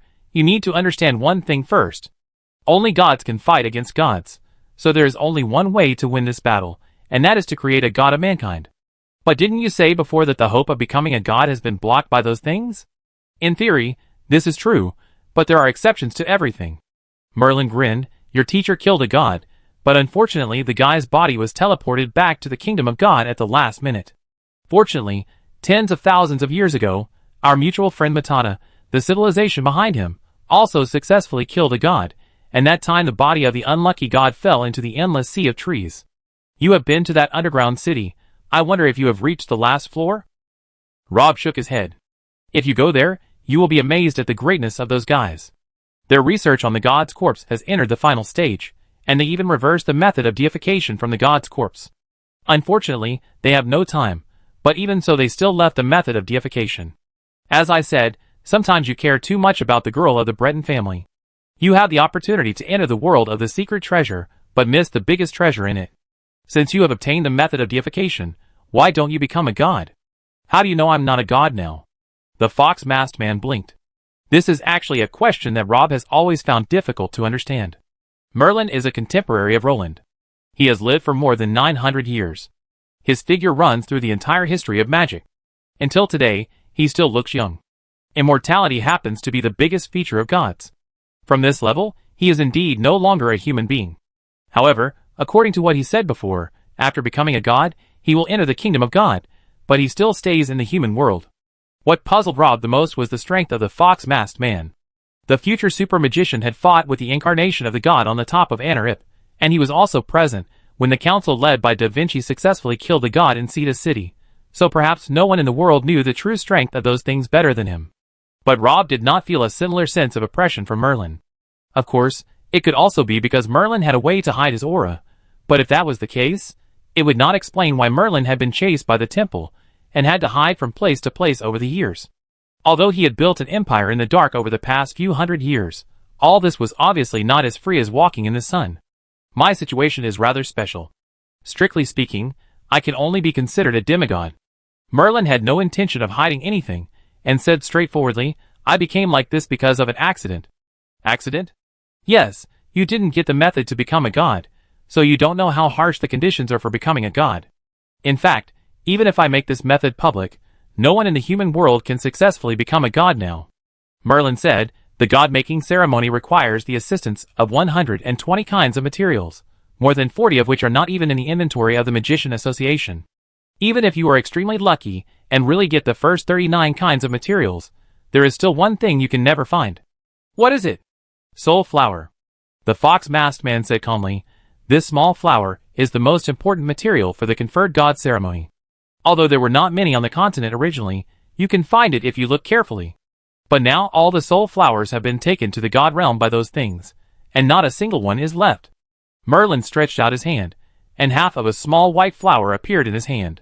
My soul flower comes from the fallen god in the endless sea of trees, but it has been too long since he fell, and the soul flower in his body is already incomplete, and can only be considered half a flower. This is why I can only become a demigod. After the conferred god ceremony, although I returned to my youth and gained eternal life, the price was that my cultivation was forever fixed at the state at that time, and I could not make any progress. Using Roland's system to measure me now, I am only a third-level magician. Chapter 724. Merlin has lived for more than 900 years. His understanding of magic has long surpassed all contemporary magicians except Rob. However, his realm has not improved even a little compared to 900 years ago. At that time, magic had just been enlightened. A group of third-level magicians headed by Roland represented the highest combat power in the magic world. However, as time went by, magic was also constantly developing. More and more masters emerged in the human world. Today, the 9th-level super magician is the pinnacle of the world. Merlin, an outdated master, cannot graduate successfully even if he is placed in the St. Laurent School of Magic. This is why when Lois wanted someone to protect Longya Town, he was rejected outright. But in the eyes of the female archer, Merlin, the teacher, was omnipotent. She subconsciously did not believe that this guy was really a weakling as he said, and the fox-masked man did not seem to want to explain. Aren't you curious why I chose you? Merlin put down the wine glass. Because I am the strongest? If someone else said this, he would probably be considered arrogant, But Rob would not be considered arrogant when he said this, because he was just stating the simplest fact, that he is now the strongest in the world. Well, being strong is important. After all, you have to fight against the entire kingdom of God on your own. But this is not the reason why I chose you, or not the main reason. Merlin paused. Do you know how I became a god? Oh! After I came out of the underground city in the endless sea of trees, I returned to Gudry's, and told Roland about my discovery there as soon as possible. This is also our old habit. In the early days when we studied magic together, we would share our feelings with each other, because we were pioneers and founders, and every step was groping in the dark. We used this method to discover and correct our own thinking errors, and make up for each other's omissions. Although we later parted ways because of different ideas, the same blood still flows in our veins, so I will still go to him to discuss when encountering major events. It was Roland who suggested that I keep this secret. The reason he gave was very convincing at the time, because humans were not ready to turn against the gods. I believed in his judgment and agreed with this statement. Therefore, in the end, only the two of us in the entire Magician Association knew about this. The fox-masked man raised his mouth with a mocking smile, but what I didn't expect was what happened afterwards. What happened afterwards? About a week later, Roland invited me to his laboratory and said that he had a major discovery to announce. I didn't think much about it and brought him a gift. As a result, as soon as one foot stepped into his laboratory, I stepped on a magic trap and was paralyzed by lightning. The funny thing was that I thought it was just a prank by Roland at the time, but then he took away my staff and put me under house arrest. Only then did I realize that he wanted to get the method of eternal life from me. Merlin sighed. He had been hiding well before, and I didn't find any clues, but more importantly, I didn't expect him to be this kind of person, or I underestimated the temptation of immortality to him. I thought I knew him very well. We grew up together. Although I am the older brother, and he is the younger brother, he is always the one who takes care of me. He always lets me have fun and delicious things, and never fights or competes. Only this time. After I was under house arrest, he talked to me a few times, talking about my wife and son, and the development of humans and magic. That bastard is worthy of being my brother. He knows my weaknesses very well. I am more curious about the secret of immortality, but the desire to possess is not that strong. After I got the method to become a god, I was hesitant because I was more afraid of loneliness than death. And you have to admit that he is a natural leader and orator. Every word he says makes sense to you. From the perspective of race, it is indeed more useful for him to gain eternal life than for me. So at one point, I really wanted to tell him the method to become a god. However, the night before I was going to agree to him, his wife found me and told me that Roland had lost his patience and tied up my son, intending to use my son to threaten me. His wife couldn't stand it anymore, so she ran over to tell me before he did. When I heard the news, I was shocked. I didn't expect that he would do such a thing in order to gain eternal life. It was at that moment that I realized that I absolutely could not tell him the method of deification. I have never denied his greatness and contribution to magic. Now everything he does is indeed based on the interests of mankind, but his methods make me feel extremely uneasy. I have a strong intuition that once he gains eternal life and has a long life, he will lose all his emotions in the endless time, gradually lose himself, and eventually become the same as those things in the kingdom of God. That will be the end of all mankind. With the help of his wife, I escaped from the place of imprisonment. I didn't dare to go home because I didn't know if there were any spies of Roland there. It was not long after the first magic war ended, and his personal reputation reached its peak. The magic world was full of his followers, and the entire human world was also caught up in a crazy worship of him. In contrast, few people knew my name. To most people, I was just a vice president of the Magicians Association who had been missing for many years, and was dispensable. So from that day on, I lived a life of hiding from place to place. In order to make a living, I found someone to co-found the Haifa Chamber of Commerce, and do some small business of reselling things to make a living, but Roland never gave up chasing me. After I had a certain amount of savings, I started to build my own intelligence network and armed forces. However, I knew that no matter how hard I struggled, I would never be his opponent. So if I wanted him to give up chasing me, there was only one way, which was to use that half of the soul flower and completely end his hope of eternal life. It took me a long time to finally collect the remaining 119 materials and successfully become a god before he caught me. But by then, I had lived in the dark for too long and could not return to the sun. Merlin looked at Rob. Now you know why I chose you, right? You are the person I have been looking for, with talents comparable to Roland, but completely different from him. Chapter 725. The sun was setting, and 5 magic hours had passed since the conversation in Silver Salmon that determined the fate of mankind. After that, Merlin went to the dock to feed the pigeons, and played a few poker games in the casino, winning and losing. When he exchanged the chips back into gold coins, and returned to his residence with beer and kebabs, it was already evening. Merlin estimated that the people who were following him had almost dispersed, so he threw the food in his hand on the table, turned around, and saw the little demon statue Hecrito standing by the door, looking as if he wanted to say something but hesitated. Merlin snorted coldly. "Why you, a golem, are also worrying about humans?" Hecrito lowered his head, and looked at his toes. "I don't remember that when I gave you life, I also gave you a sentimental character. What, do you want to be a bard?" Merlin's face showed a sarcastic smile. "With your current state, you will be caught and cut into pieces within 2 days if you go out. But there are countless people who want to cut you open to see what your core looks like. Have they considered that you are also an intelligent life?" The little golem scratched his head and gestured that this was wrong. "Okay, let's stop here. When is it your turn to tell me what to do?" Merlin said coldly. "How did you do what I asked you to do?" Hecrito pointed to the secret room behind the fox-masked man, but shook his head again. The fox-masked man was too lazy to pay attention to it, and only ordered, "Guard the house well, and notify me if anyone comes in."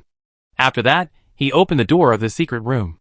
Hecrito looked at Merlin's back disappearing behind the bookshelf, and a hint of worry flashed in his eyes that was difficult to conceal. Motlis, including Lolo, Lilith, Roselle and Pushkin, the top leaders of the Magicians Association and the Lionheart Empire gathered together, and the Free Cities, and the Holy Alliance also sent envoys. On this day, all the representatives of the human world gathered at the Mitchell Magic Tower. The future super mage was teleported back late at night.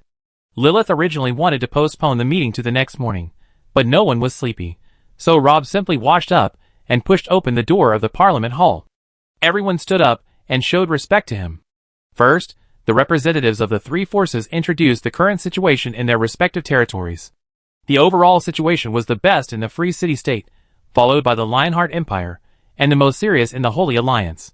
During the time when Rob went to Gudry's to find Merlin, the representatives of the 3 parties had discussed many times and reached a basic consensus. The Lionheart Empire and the Free City State will send another 600,000 troops and a batch of supplies to support the Holy Alliance, including the nearly 200,000 people who had stayed in Leyhart 7 near the city of St. Massa. The number of allied forces assisting the Holy Alliance in the battle will reach 800,000. The Magicians Association also promised to draw another 1,000 mid-level and above magicians from the Free Cities to support the Holy Alliance. Lilith then gave a brief explanation to the 3 parties on the current work priorities. The Magicians Association is currently doing 3 main things.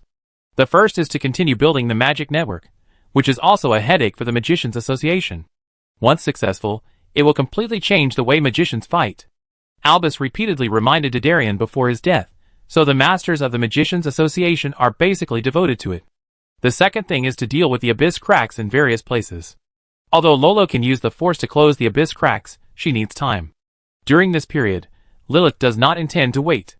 In fact, a long time ago, both the Church and the Magicians Association have dealt with the crisis of abyss cracks, and each has figured out a set of methods.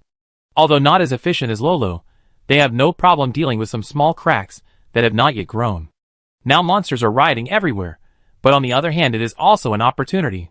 The monsters take the initiative to attack when the cracks are the weakest. The Magicians Association also sent an elite team under the escort of the army to try to block some cracks. The third thing is to suppress the monsters, which is what all parties are working hard on. Whether it is the Free City, the Lionheart Empire, or the Holy Alliance, there are monsters roaming in the territory, which has brought great harm to the local civilians. They are extremely destructive, and only 1 or 2 can make several small towns in an area restless. In addition, there is also research on plagues, etc. In short, Lilith has hardly rested in recent times. You know, she is still a mother of a child. Therefore, the criticism of Dandelion in the Magician Association has become more and more serious. The latter, the nominal president, disappeared after only a few days. In comparison, he is really a bit incompetent. Lilith herself was not dissatisfied. She calmly finished her speech and returned to her seat. In the end, everyone's eyes were focused on Rob.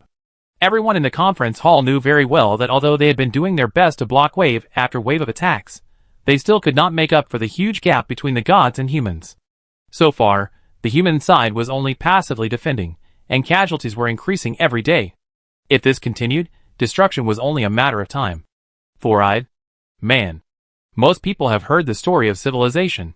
In terms of the development of civilization, humans are still not as good as the natives of the Dawn continent tens of thousands of years ago, and their only hope lies in the man in front of them. Rob nodded. I met Merlin this morning. He agreed to tell me the method of deification and provide me with enough philosopher's stones to help me directly raise my realm to the 9th level. If deification is successful, I should be able to deal with those things in the kingdom of God. What's the price? What does he want? Luo said. She had dealt with the fox-masked man when she was at the Westmark Academy. That guy didn't look like a philanthropist. The future super magician shook his head. He doesn't want anything this time. Everyone was surprised when they heard this. Lilith and Roselle looked at each other. By now, the fairy prophecy was no longer a secret, and the contents of the prophecy had all come true. Only the last half-sentence remained. Remember to be wary of the underworld tree, and the underworld tree was the school emblem of the St. Laurent Brothers Magic Academy, so if nothing unexpected happened, it was referring to Merlin himself. People still know too little about Merlin. To this day, they only know that he is the first person to discover magic, Roland's half-teacher, and a monster who has lived for more than 900 years. However, their understanding of his thoughts is still elusive, and they don't even know whether he is still a human being. This is also what Lilith and Ansai are most worried about. Chapter 726. After the meeting, representatives from all parties could not wait to leave the room and report the good news back to their country. Lilith reminded Rob to pay attention to Merlin, and then quietly left with the people from the Magicians Association, leaving the room to the two of them. When do you plan to leave? After everyone left, Luo leaned his head on someone's chest and closed his eyes. As the situation continued to deteriorate, the two of them had their own missions, and the time they spent together became shorter and shorter. Therefore, Luo now cherishes the short time they meet each other. 2 days later. Rob touched the girl's hair and said softly, I have a feeling that the final battle will come soon, and I need to be prepared before that. I told President Lilith how to practice the Force, but the others are different from me. They don't have the Force virus. It will take at least a few years to comprehend the Force. President Lilith has already started to select qualified children, but I'm afraid they can't help much in the short term. Luo sighed. I thought I had become stronger and no longer had to stand aside and worry about you like in the past, but in the end, I still can't help you at all. What you are doing now is already amazing. If you hadn't found a way to close those abyss cracks, the casualties on the human side would have increased by at least millions, and I wouldn't have been able to prepare for the next battle. Will they really come? Didn't you say before that President Da Vinci and Steins killed a guy named Pagos, which could deter those things? The more lifespans a person has, the more he fears death. Lolo repeated half of someone's words. Yes, those things are cautious by nature, so the next time we see a group of enemies, it won't just be one enemy. One? A group?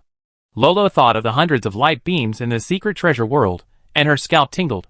She couldn't imagine who could fight so many gods on their own. But the man in front of her seemed to be able to see through her thoughts and whispered, Don't worry, everything will be fine. After saying that, Rob lowered his head and kissed the corner of the girl's eyes. Lilith walked out of the door of the conference room and met Prime Minister Pushkin outside. The latter was standing by the door, and it seemed that he was waiting for her. It was only a few minutes since they last met, but Pushkin's face changed greatly. He used all his strength to control his body from trembling, but the sweat on his forehead still betrayed his inner panic. Lilith's heart sank immediately. Pushkin had been the Prime Minister of the Lionheart Empire for more than 20 years. He was a very mature politician.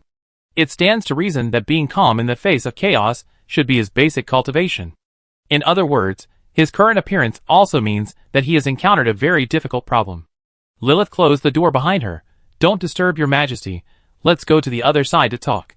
Pushkin nodded, suppressed the panic in his heart, followed Lilith, and the two went down to a lounge on the second floor.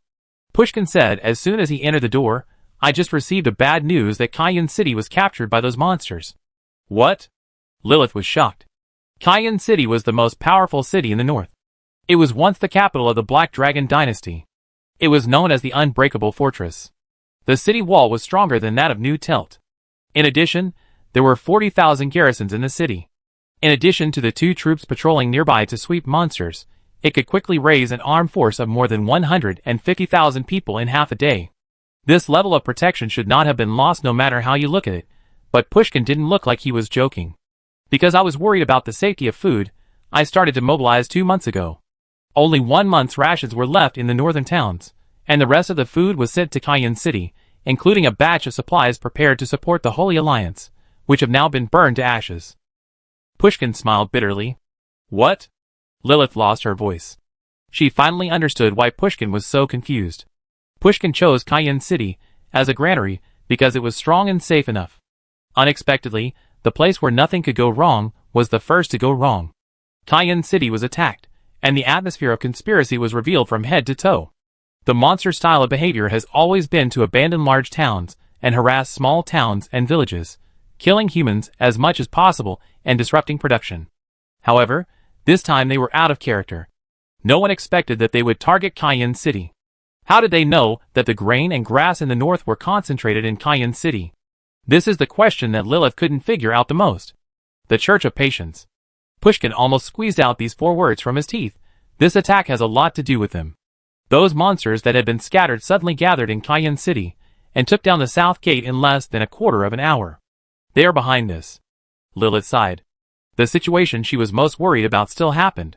After the church stood on the side of humans, some other people took over the previous work of the temple, and were willing to become the running dogs of the gods. With these insiders sneaking in to collect intelligence, those monsters no longer attacked blindly, but became organized and purposeful, which made them more difficult to deal with. But those monsters are a story for the future.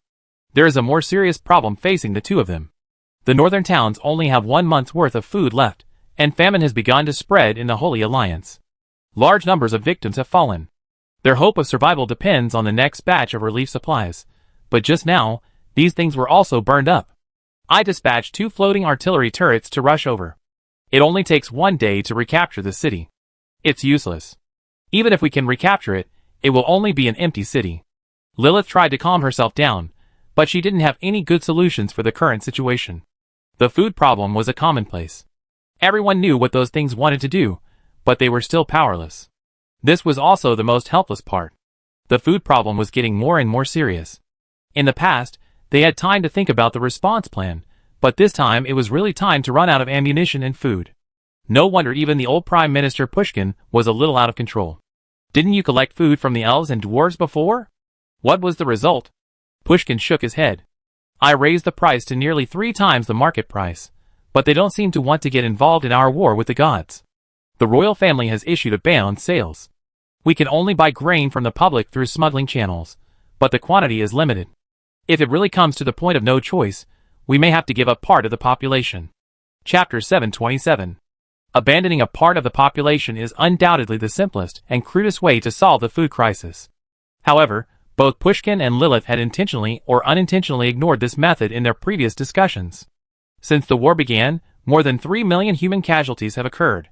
However, for people like them who are in the decision-making level, they have long been accustomed to receiving and dealing with bad news every day.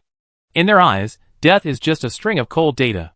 But this time is different, because this time the people they abandoned did not die on the battlefield, nor did they die in uncontrollable disasters such as plague and monster raids, but died in a decision. In a sense, the person who made this decision was equivalent to murdering millions of people with his own hands. The atmosphere in the lounge became more solemn than ever before. After a long silence, Pushkin spoke again. Anyway, this matter is all my fault.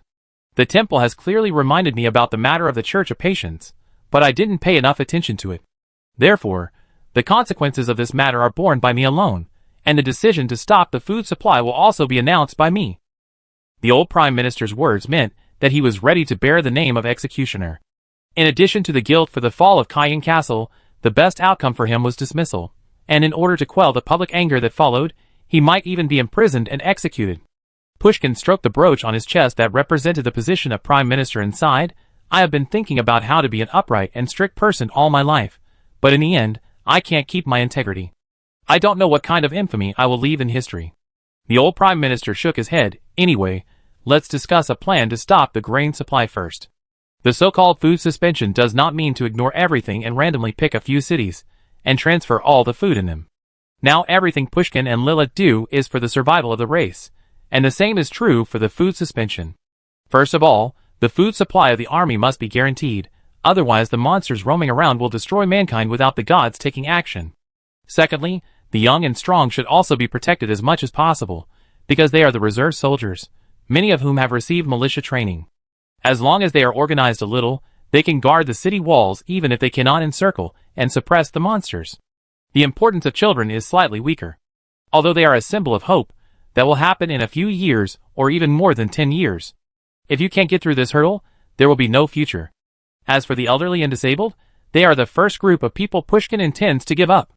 This may be contrary to traditional moral values, but even Lilith has to admit that Pushkin's plan is more realistic in terms of survival.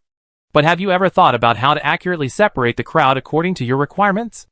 Basically, every adult man has children and elderly people at home, but even if you don't distribute food to these people, they will share their own food with their parents and children. They would rather starve themselves because this is their reason to fight. Lilith's words made Pushkin fall into silence again.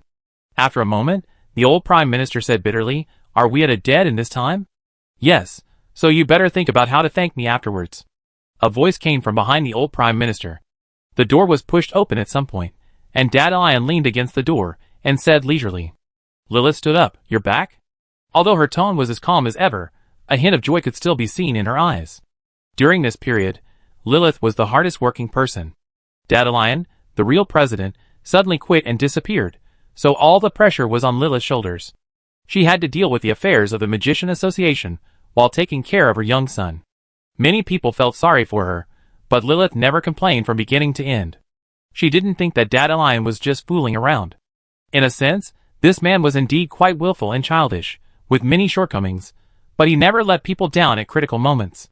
Just like 6 years ago in that alley, Dandelion fought against 8 people alone and saved her from the Inquisition. If you think about it carefully, everything he did is meaning. I heard that the final battle is about to begin. How can I miss such excitement? As Dandelion spoke, he put the bag of biscuits in his hand on the table, scratched his chin and explained, "I happened to be a guest in Hearth Castle before, so I bought some local specialties there." "Hearth Castle?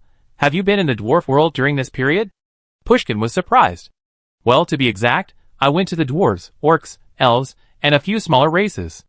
I wanted to go find a dragon, but I came back because I was running out of time." Dandelion poured himself a glass of water, drank it down, and then sighed with satisfaction. "Sure enough, my strongest talent is talking nonsense. Even that guy named Rob is no match for me in this regard." Lilith couldn't stand his complacency and said, "You heard the question just now, so tell me what you think." "As we speak, 140 cargo ships carrying food have docked at Bradoport," Dandelion said lazily. "What?" Pushkin was overjoyed when he heard this. He didn't even care about maintaining etiquette anymore. He rushed out of the room and rushed to check with the Magician Association on Brado's side. However, less than a quarter of an hour later, Pushkin hurried back and said with a wry smile, "President Dandelion, please don't make such a joke. Brado said that they didn't see the grain transport ship." "Huh?" Dandelian's expression was also very interesting. "It doesn't make sense. The elves promised that 30 ships would arrive first, and I helped them transform the power system." "Wait, what time is it now?" "October 13th, 998 in the magical calendar," Lilith said. "Did I remember the date wrong? Strange, I have no impression at all." Dandelion muttered, "How did I get through the past week? Really, those dwarves drink without any distinction between day and night. Well, if that's the case, the fleet from the elves should arrive in the next 4 or 5 days." "Really?" After experiencing a blow from heaven to hell, Pushkin became much more cautious and no longer trusted someone without reservation. As expected, Dandelion said, Maybe. The climate at sea is ever-changing, so it's normal to have some deviations. In this way, the food crisis is solved." Lilith breathed a sigh of relief. Although the number of humans on the Dawn continent is the largest, the other races combined can still exceed that of humans. The elves and dwarves have not encountered plant diseases, and this year's crops have a bumper harvest. As long as they are willing to help, humans can overcome the current difficulties. Next year, the abyss crops cultivated by Rob and others can be planted and harvested, and there is no need to worry about food problems. "Great," Pushkin said happily, but then he thought of something and his face changed. "No, I have to send a fleet out to meet them quickly. I can't let the incident in Armored Rock City happen again." "Don't worry. I forgot to tell you that there are 30,000 royal guards on the ship." Chapter 728. Once you start to become a god, those things will definitely be affected. Merlin and Rob walked together on the streets of Gudries. The morning sun shone on the stone pavement. Merlin yawned, stopped in front of a small stall, took out money to buy a candied Haas. So the key to success or failure lies in how to successfully survive the period before becoming a god. The future super magician's expression moved, and he glanced at the alley behind him. Ah, just a few flies. Merlin licked the candied Haas. It's probably those guys from the Church of Patience. They've been very active recently, and always haunt me. It doesn't matter. Don't worry, this is my territory. I can get rid of them anytime I want. Let's talk about the conferred god thing. Merlin ignored the few little tails behind him, and continued to walk on the road. Where was I just talking about? Oh, the key to success or failure lies in whether you succeed in conferred god first, or those things find you first. This is a race against time. Rob frowned.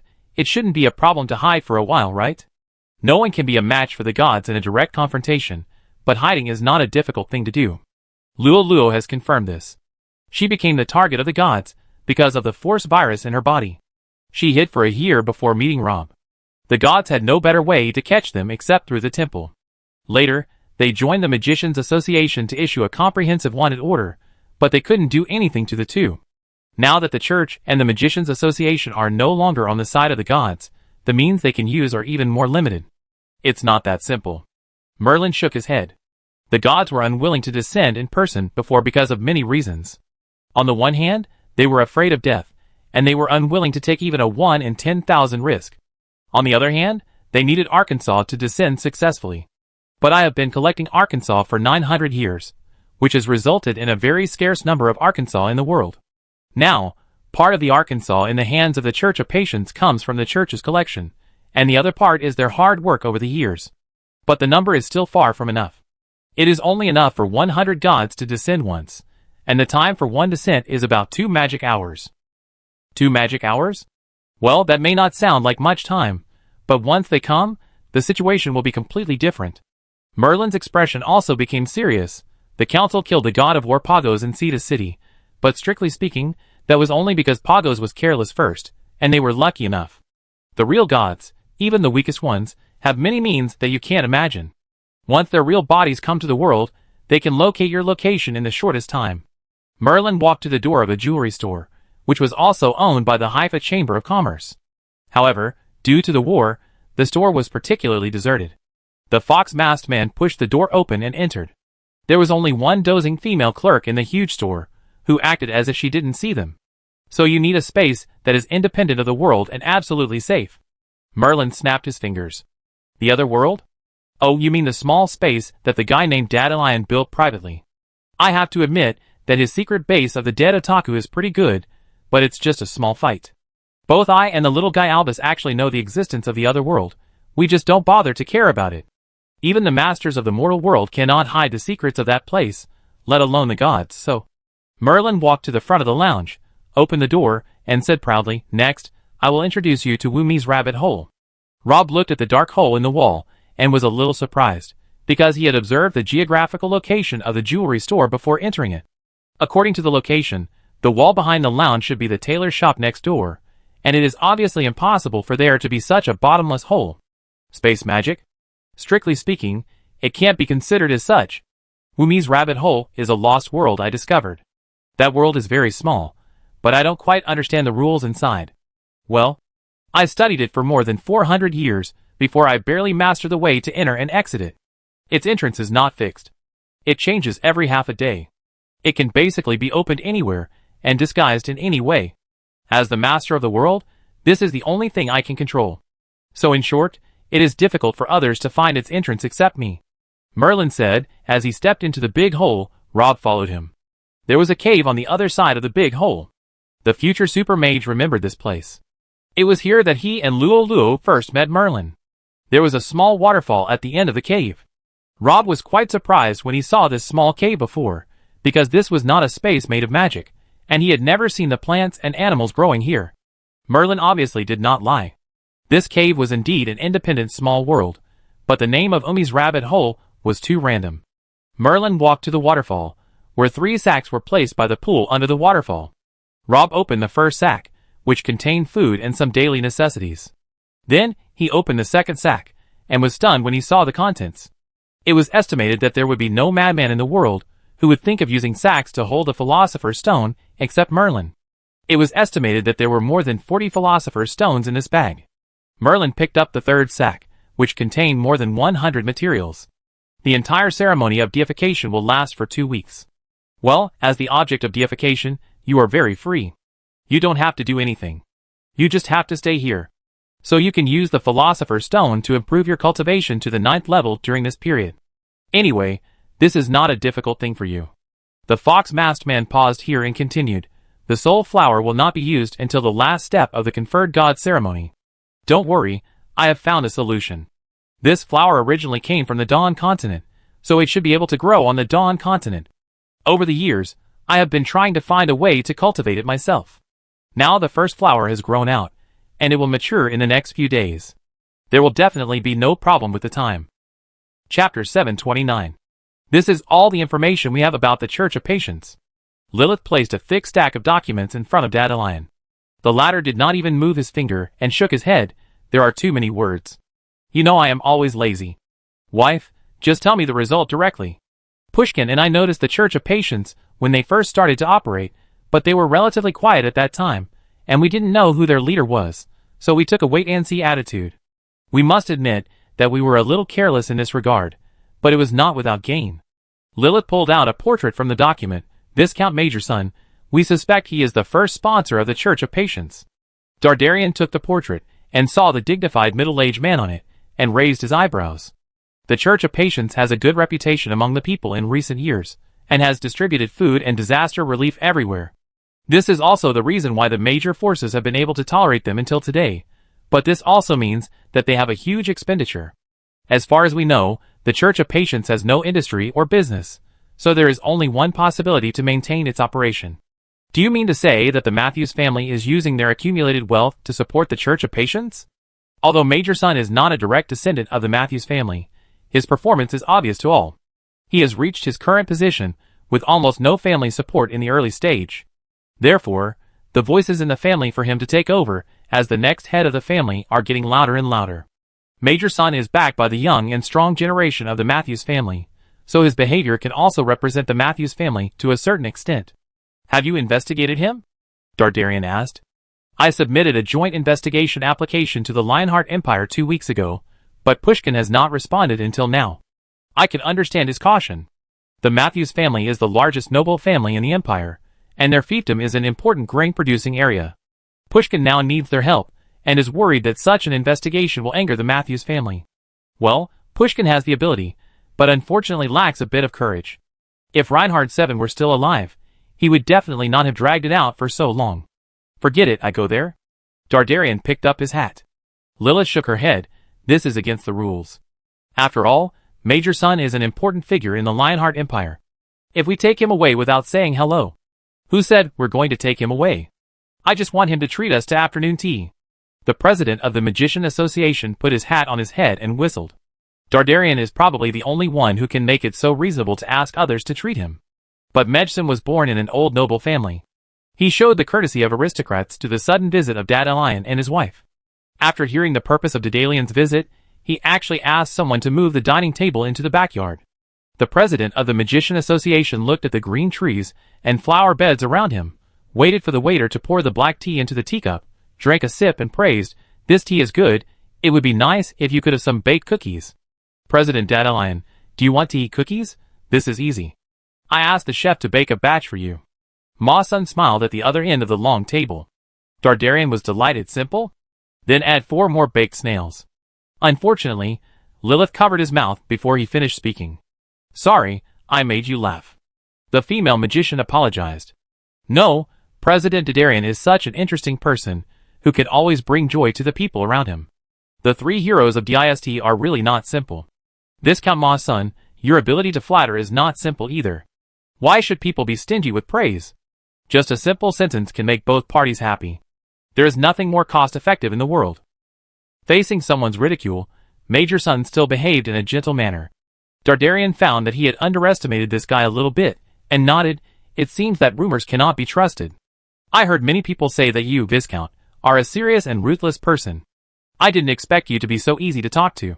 In our position, The so-called appearance is just for others to see. Ma-sun picked up the teacup, but in front of President Dadarian, any disguise is useless, right? Why don't we talk openly? Oh! Dadarian raised his eyebrows. I know why you came to me. It's because of the Church of Patience. Dadarian and Lilith looked at each other. They obviously didn't expect that Major Sun would take the initiative to bring up this matter. First of all, I must admit my mistake, because I did provide some help to the Church of Patience, but this was just my own personal behavior and had nothing to do with my family. And at that time, I didn't know that those guys had other purposes. The Viscount's tone was sincere. I thought they were just an organization that simply aided civilians, so I donated 20,000 kilograms of wheat and 10,000 kilograms of potatoes to them. As far as I know, they did distribute this batch of food to the victims. But no matter what, this is always my fault. I went to the palace this morning because I learned about the tragedy that happened in Kayan City and confessed everything to Prime Minister Pushkin. Hearing this, Dadalion almost wanted to slap the table and cheer. If he had only doubted before, now he was sure that Major Sun was up to something, because this guy's response was too perfect, and it was obviously prepared in advance. He did not deny that he had contact with the Church of Patience, but he downplayed this contact to an insignificant level, so that all evidence pointing to him would be invalidated, because no one could prove how deep his relationship with the Church of Patience was. When the incident in Armored Rock City happened, he found Pushkin as soon as possible and showed a positive attitude of willingness to cooperate with the investigation. In addition, with the Matthews family behind him, in this case, whether it is Pushkin or the Magicians Association who want to touch him, they have to weigh the possible adverse effects. Major Sun and Dadalion's eyes met, and after a while Dadalion grinned. When will my cookies be baked? I asked someone, you two might as well try the cake first. The taste of this honey cake is comparable to the palace. Ma-sun smiled. If President Dadalion has no other plans tonight, please stay and have dinner together. Thank you for the Viscount's kindness, but there is still a lot of work waiting for him to complete at the association. Let's leave after drinking this cup of tea, Lilith said. Chapter 730. After being discovered by Major Sun, Dadalion still wanted to stay there and wait for the baked cookies, but was eventually dragged out by Lilith. It seems that your method doesn't work. Major Sun is more difficult to deal with than expected, Lilith said. Maybe we can try to start with the people below. Yeah, Dadalion responded, looking a little absent-minded. Lilith knew this guy very well. His behavior showed that he had something to hide. He was like this when someone tried to secretly add funds for the research of magical small animals to the budget she was about to send to the headquarters. Lilith looked serious. Are you hiding something from me? Dadarian looked like a wronged young wife, and cried out, how is it possible? You know me well? It's because I know you well that I feel uneasy. Lilith frowned. What did you do? It's not too late to tell me now. The female magician carefully recalled the whole process of the two people visiting Viscount Major Sun. During this period, Dadarian never left her sight, except for shamelessly asking for food and drink, and by the way, he was very normal. But because of this, Lilith felt that this guy must have done something, but Major Sun's house had a magic fluctuation detection device. As long as Dadarian took out the staff, it would be sensed. It stands to reason that this guy couldn't do anything even if he wanted to. Lilith's expression changed, as if she had thought of something. Why did you pick the cake 3 times when you ate it? Dadarian was shocked. You even noticed this? Whose woman is so amazing? Lilith ignored the guy's disguised boasting. I don't know whether to say it's your advantage or disadvantage. You've never been picky about food. When you first came to Gudry's, you could eat the cheapest fried noodles for half a year. I doubt that food is no different in your eyes. Dadalion was very pleased with himself. This is a passive skill of otaku. As long as you take in the minimum nutrition, you can keep your body functioning normally. The remaining money can be used to buy your favorite otaku things. I have never understood you, the popular people. You have to distinguish between good and bad food. You have overlooked a truth of the world. The fundamental meaning of food is just to fill your stomach. Dadalion's great words were loud and clear, but unfortunately, Lilith beside him was completely unmoved. After someone finished his nonsense, Lilith spoke up and said lightly, do you really think it's safe to hide all those costume figures in the sofa? Dadalion's face changed several times after hearing this, and after a long while, he stammered in a voice smaller than a mosquito, It's the forgetfulness potion. I applied it on the cake with my fingers. Forgetfulness potion? Lilith looked a little puzzled at first, but after a moment she thought of something and was shocked. Isn't this a banned drug from 200 years ago? The forgetfulness potion is a magical potion that can make a person lose their memory for a period of time. The length of the forgetfulness period is related to the proportion of one of the ingredients. In other words, as long as you master the mixing ratio, you can make a person forget everything from birth to the present and become an idiot. At the same time, this amnesia is irreversible. The magician Reed, who created the forgetfulness potion, did so because he could not bear the pain of his wife and children passing away, and wanted to find a way to get rid of it. He finally got his wish, but also realized the powerful effect of the forgetfulness potion and the possible adverse effects it might bring, and eventually destroyed the formula of the forgetfulness potion. In other words, the forgetfulness potion is different from other banned drugs, and even the Magician Association does not know how to mix it. "Where did you get this thing?" Lilith asked. The materials for the forgetfulness potion are quite expensive, and Reed is only a third-level magician, so he made a total of 5 bottles that year. Except for 1 bottle for himself, the remaining 4 bottles were sold. However, after drinking the forgetfulness potion, he forgot about it. 2 of them were used by the buyers one after another, and 1 bottle disappeared.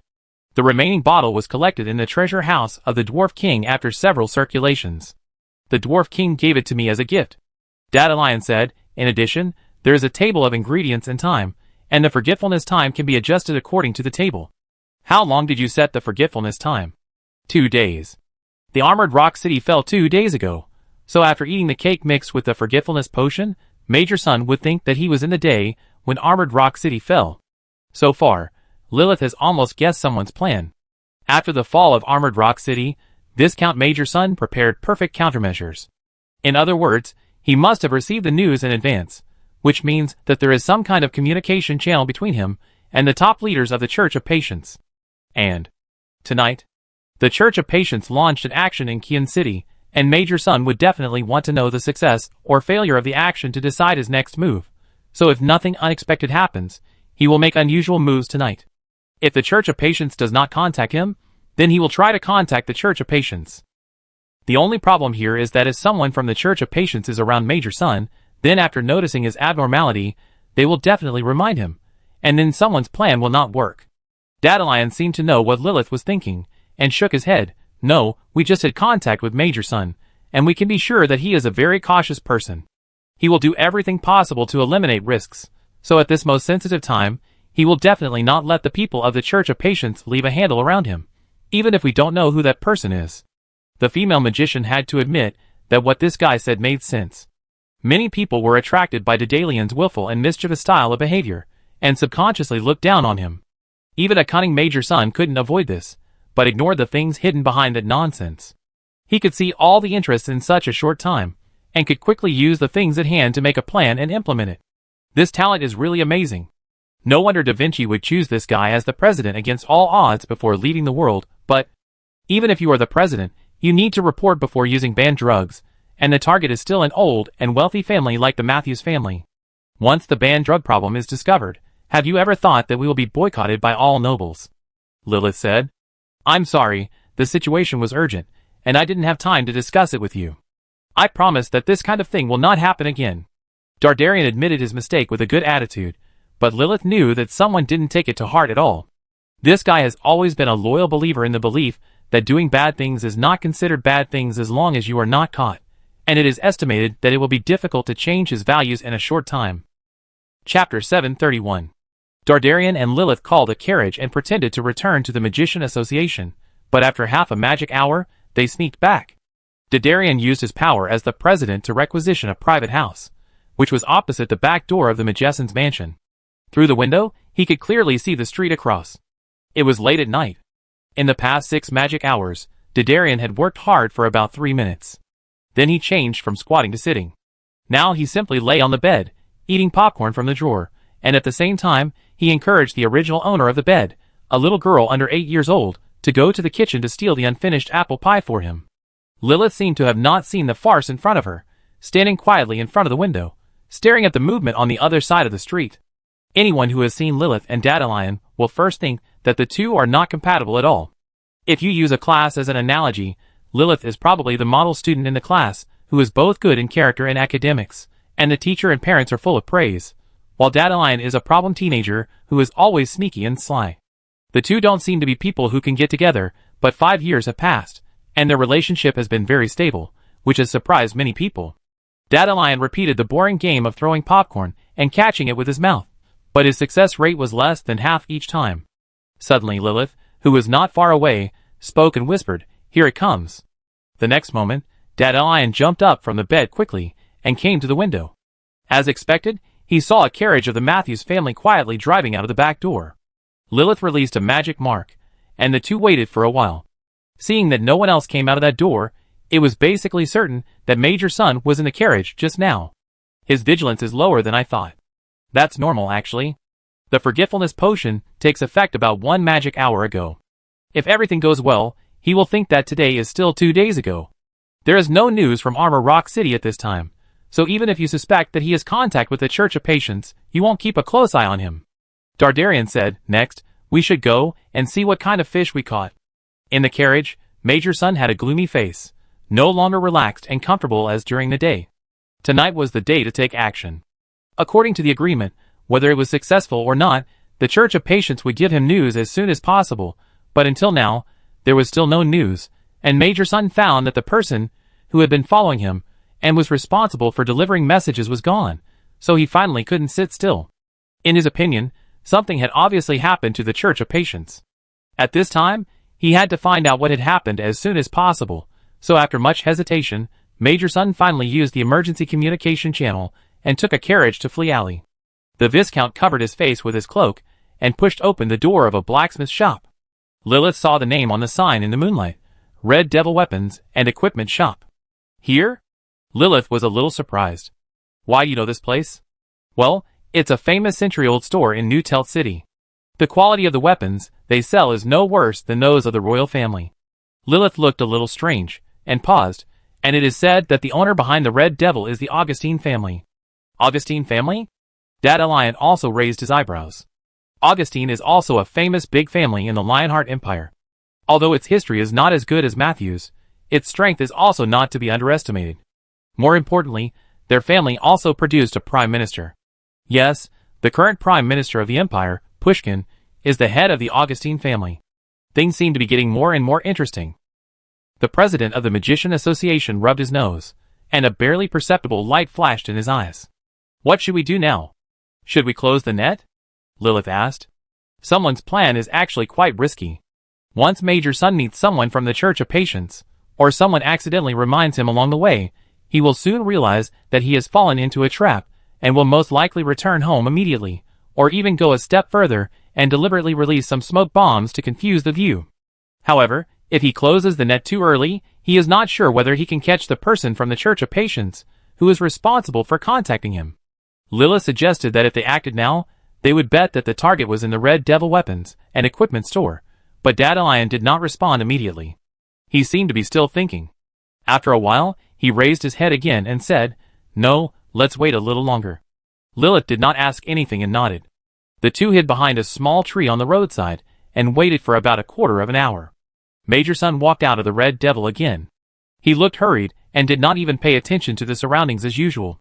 He got on the carriage directly. Lilith gave a questioning look. "Don't worry about the Red Devil, we just need to follow him closely." Dardarian cast a levitation spell for himself and Lilith, and said quickly, "Why are you so sure that Major Sun hasn't contacted the Church of Patience yet?"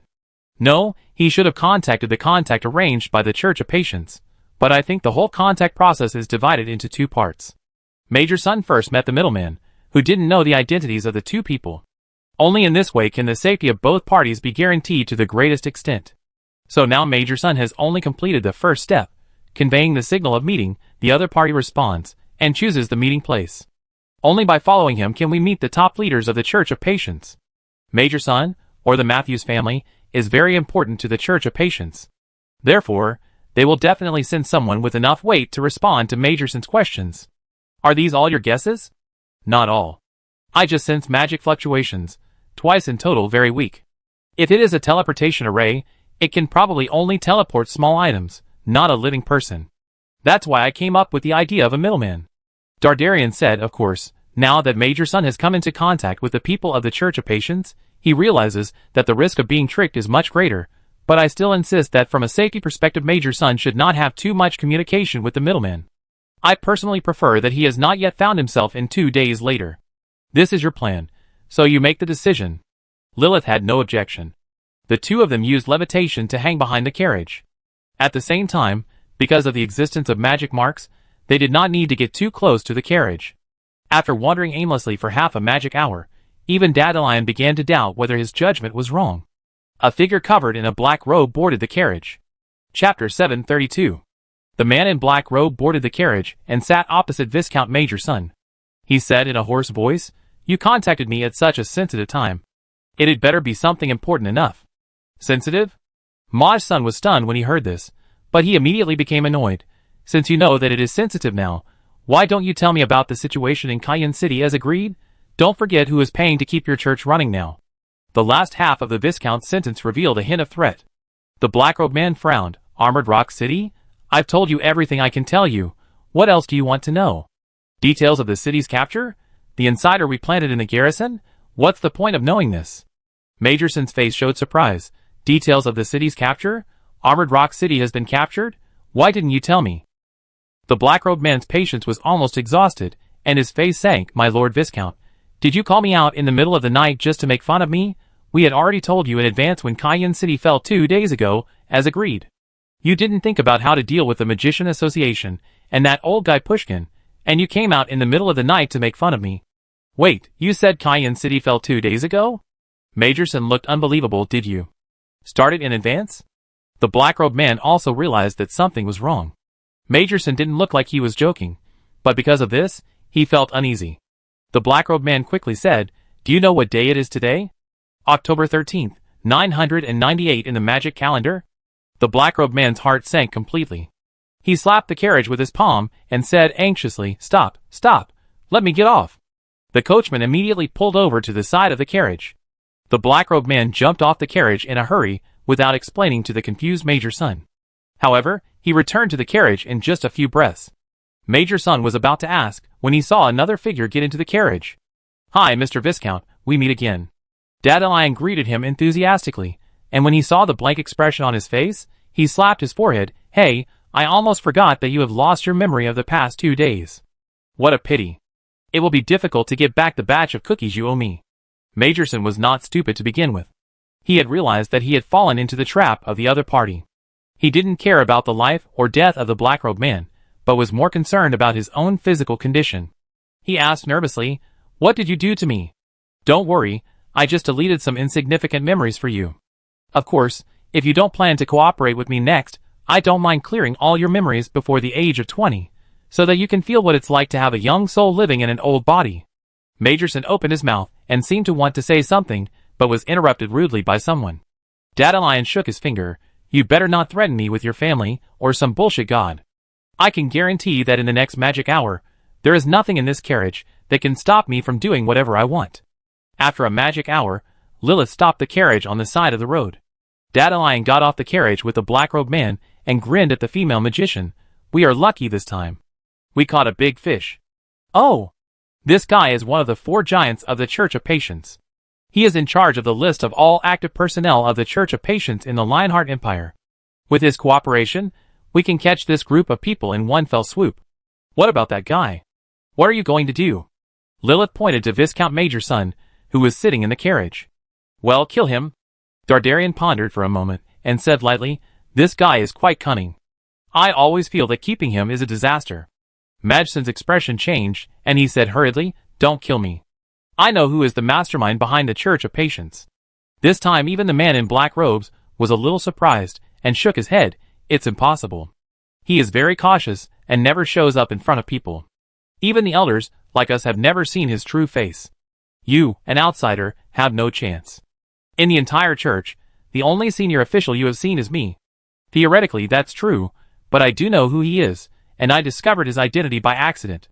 Viscount Major's son moved his gaze to Lilith. "I need a guarantee." Dardarian was dissatisfied. "If you need a guarantee, why don't you come to me?" Ma Sun thought to himself that I need a guarantee because I'm worried about you, otherwise I would just say no. Of course, he didn't dare to say this, so he could only continue to stare at the female magician. The latter thought for a moment and nodded. "Okay, as long as you tell us the mastermind behind the Church of Patience, I can guarantee your personal safety." Ma Sun did not speak immediately after hearing this, and looked at the man in black robes again. "I only want to say the following words to you two. Stop nagging. Dardarian raised his staff, and the man in black robes fainted after being hit by the sleeping spell. Then the president of the Magician Association said impatiently, "Is it okay now?" This time, Major Sun did not keep the secret and said directly, "The mastermind behind the Church of Patience is very likely to be the current head of the Matthews family, Duke Hastings." After Major Sun finished speaking, he noticed the look in Dandelion and Lilith's eyes, knowing that they might have misunderstood, and quickly explained, "I'm not saying this because I want to get rid of Hastings and take over the position of head of the family. In fact, I admire him very much. Although many people in the family say that he is getting older and more stubborn, the fact that he was able to overcome all objections and absorb me, a side branch, back into the family shows that he still has great courage. But I didn't expect him to be the mastermind behind the Church of Patience before."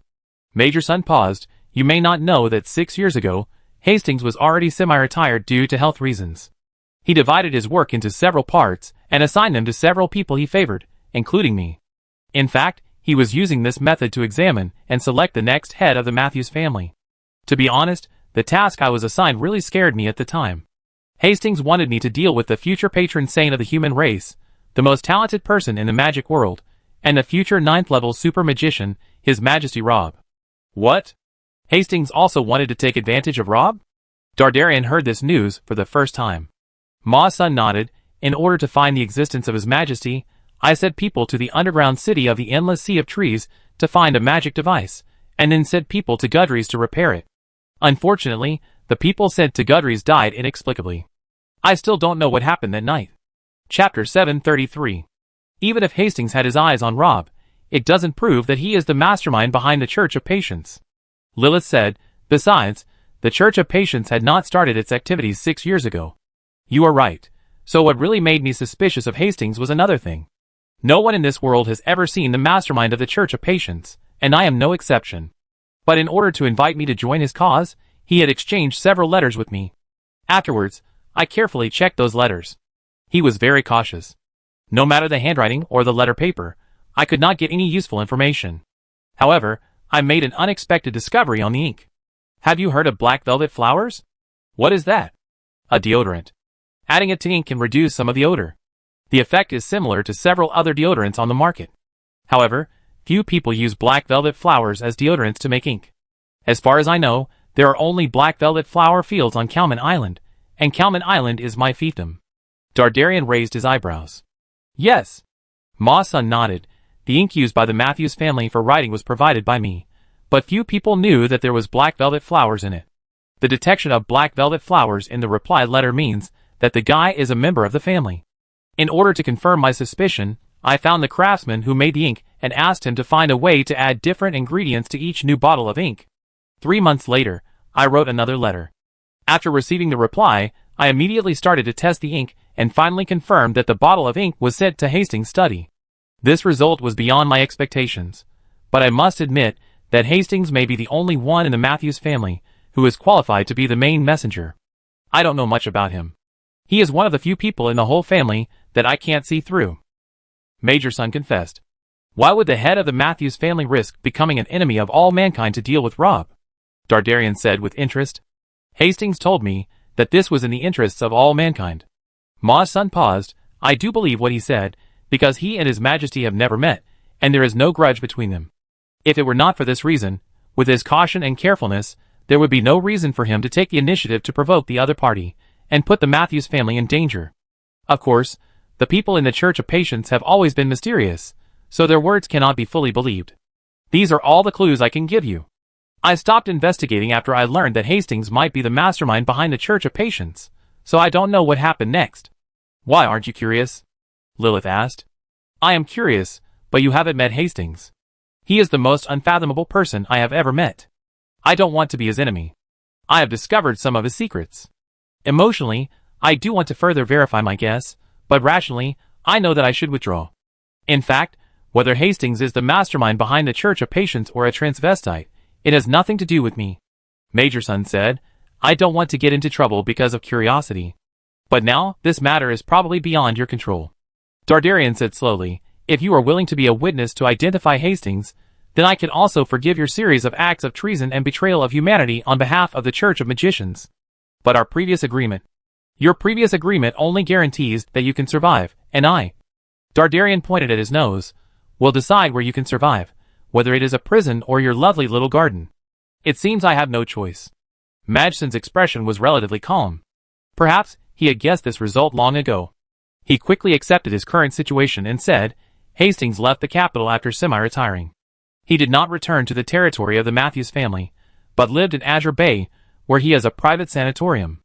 That's why I like to deal with smart people. Dardarian snapped his fingers. Let's go to Azure Bay now. Lilith was responsible for escorting the black-robed man to the prison of the Magician Association, while Dandelion, who couldn't wait, had already teleported to Azure Bay with Major Sun. This was a very quiet seaside town, mainly engaged in tourism and fishing, and had not been invaded by the war.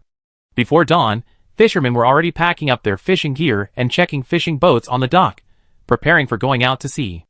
Under the guidance of Major Sun, the two quickly found the castle where Hastings lived, but they didn't meet any guards at the door. Something is wrong. Ma Sun muttered.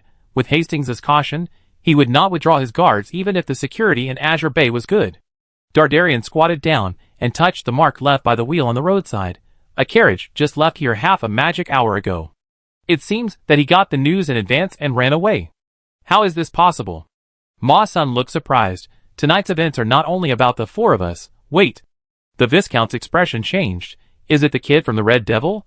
Can he contact Hastings directly? Major Sun took a breath of cold air. Everyone, including him, ignored the messenger of the weapon and equipment store. His identity, as a middleman, became the best disguise. Everyone thought he was just a small role, but unexpectedly, he was Hastings' real confidant.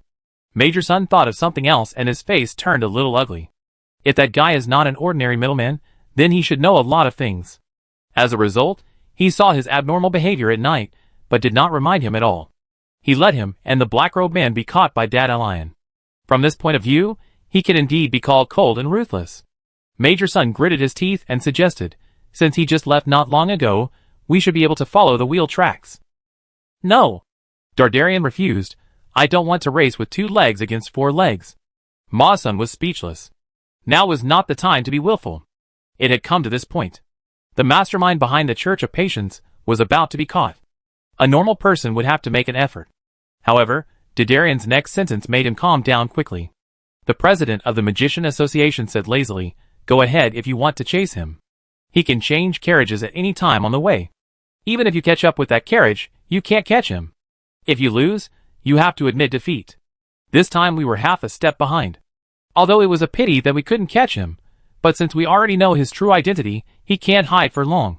Chapter 734. The Magician Association and the Lionheart Empire acted quickly, completing the public trial of Major Sun and the black-robed man the next morning, exposing the actions of Hastings and the Church of Patience he led in Armor Rock City, which caused an uproar among the people. At the same time, the arrest of the clergy of the Church of Patience was also carried out simultaneously. Basically, all the people involved in the activities of the Church of Patience in the Lionheart Empire were arrested. The only regret is that Hastings, the main messenger, is still missing, but the human world has issued the highest wanted warrant for him, with a wanted amount of up to 7 million gold coins.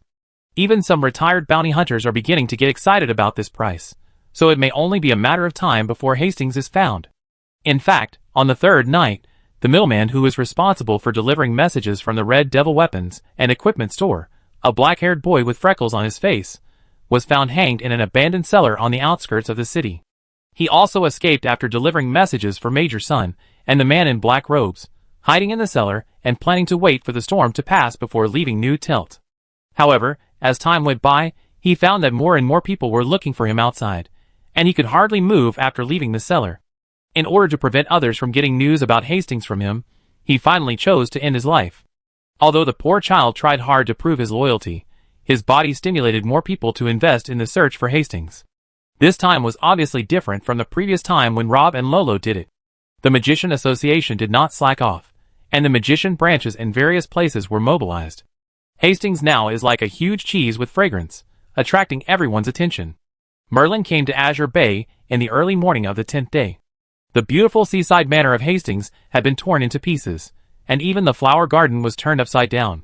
Unfortunately, no one could get any useful clues from it, nor did they find any hidden secret rooms. Gradually, fewer people came here, and only some guys who still wanted to try their luck were left, knocking around a pile of ruins. Merlin didn't wear his fox mask this time, but a plain face. No one knew how he did it, but the magic wave detector didn't react at all when he passed through the teleportation array. He wore a sun hat, and his exposed skin was coated with sunscreen. He leaned on a cane. At first glance, he looked like a nobleman who came to the beach for vacation. He strolled all the way and came to an alley behind a surfing goods store. He quickly looked around and took out a handkerchief to wipe his sweat, pretending to accidentally drop a coin into the sewer on the side of the road. A moment later, a voice came from the sewer. "Is that Mr. Merlin?" "No," Merlin said. The atmosphere fell into a strange silence. Merlin held his nose and said impatiently, "Who else could it be if not me? Everyone has limited time. Remember not to ask such nonsense next time." The man in the well forced a smile and said, "Please understand our current situation, Mr. Merlin. The Duke of Hastings is not in a good condition. We have to act carefully." After saying this, the manhole cover was pushed open from below, revealing a passage. The most dangerous place is the safest place. This old saying is not wrong. Many people speculated that Hastings did not leave his nest, which is why his manor was turned upside down, but unfortunately they did not get anything in the end. In a sense, their thinking was not wrong. Hastings did not leave Azure Bay, but no one thought he would hide underground. "What does your situation have to do with me?" Merlin took off his sun hat, tucked his cane under his armpit, and climbed down the ladder. After landing, he looked around. His eyes finally fell on the person who was talking, and he made a sound of tisk tsk. The other party turned out to be a blonde beauty, dressed in a maid's outfit, looking sexy and seductive. Hastings is quite good at enjoying himself. He took you with him even when he hid in the gutter. The blonde beauty closed the manhole cover above her head and smiled. Mr. Merlin misunderstood. "Hastings is my father, and I am his illegitimate daughter. The Matthews family does not know my existence." "So, the fool who died in the cellar outside New Telt is also Hastings' illegitimate son?" Merlin raised his eyebrows. "Blood relationship? It is indeed a relatively stable bond, but it is best not to have too high expectations." He seemed to think of something in the past, and shook his head. The blonde beauty led the way. The environment in the sewer was not as bad as imagined. This was part of the drainage system of the entire city, but it was abandoned not long after it was built, so there was no sewage flowing through, but there were a lot of spider webs and rat feces. Merlin even saw a skeleton on the road. "I don't know if this unlucky guy got lost here, or was killed, and the body was dumped here." About a quarter of an hour later, the two came to a stone wall. This was the end of this passage. According to the municipal records, the other side of the stone wall was another drainage system developed later. After it was put into use, the city hall used the stone wall to close the old section. However, the blonde beauty used her slender fingers to knock on the stone wall with a unique rhythm. After a while, a narrow passage that only allowed one person to pass through actually cracked on the stone wall. The blonde beauty made a gesture of invitation, and Merlin didn't hesitate to go in. Behind the stone wall was a living room. Hastings, who was wanted all over the world, was sitting on a chair and leisurely brewing tea. "Oh, so the 7 million gold coins are here." Merlin whistled and sat down on the sofa opposite Hastings without waiting for his host to invite him. "Merlin, do you also need money?" Hastings poured a cup of tea for someone and said lightly. He didn't change much from before he ran away, but if you look closely, you can still find that he has a lot more white hair on his temples than 10 days ago, which shows that his heart is not as calm as he appears on the surface. The current situation is indeed not optimistic for him.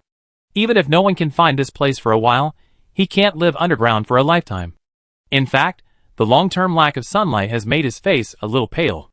No one would complain that their money is too little. Merlin took a sip of the teacup. "And you always refuse my requests, which makes me a little unhappy now. I think I need to reconsider my position." Hastings frowned. "What you want is not simple." "Yes, this is the only reason why I am willing to sit down and negotiate with you." Chapter 735. Hastings looked into Merlin's eyes. "So far, you have not been able to provide any effective evidence to prove those potential threats. It is hard to convince people with just a goblin prophecy and your words." "Oh, then why did the Matthews family take action 6 years ago?" Merlin put his boots on the coffee table and said with a smile. Hastings was silent for a while. "Our family's historical mission is to protect mankind, so even if there is a slight possibility, we will not hesitate to nip it in the bud." "You sound so nice, but you are still the running dogs of the gods in the world. You are hiding deep enough." If it weren't for the incident in Armor Rock City, I wouldn't have realized that you were the mastermind behind the Church of Patience. If you had joined forces with Vandervee earlier, you might have won this battle, and there wouldn't be all these messes later. Hastings shook his head. We have no relationship with the temple. We didn't have any contact before, and we won't have any contact in the future. Although we serve the same great existence, we have received different orders over the years and basically did our own things. Vandervee didn't know about our existence. But you, I didn't expect that you would choose to stand on our side in the end. I'm almost tired of life in the human world. All my friends and relatives died hundreds of years ago, so I don't have much nostalgia for the current human world. It's time to move on. Merlin's eyes were cold. Although he still had a smile on his lips, there was no trace of human expression on his face. His pupils exuded golden majesty. This scene was not unfamiliar to Hastings. He had seen countless faces like this in his dreams, which meant that the last trace of humanity in them disappeared and completely turned into another purer life.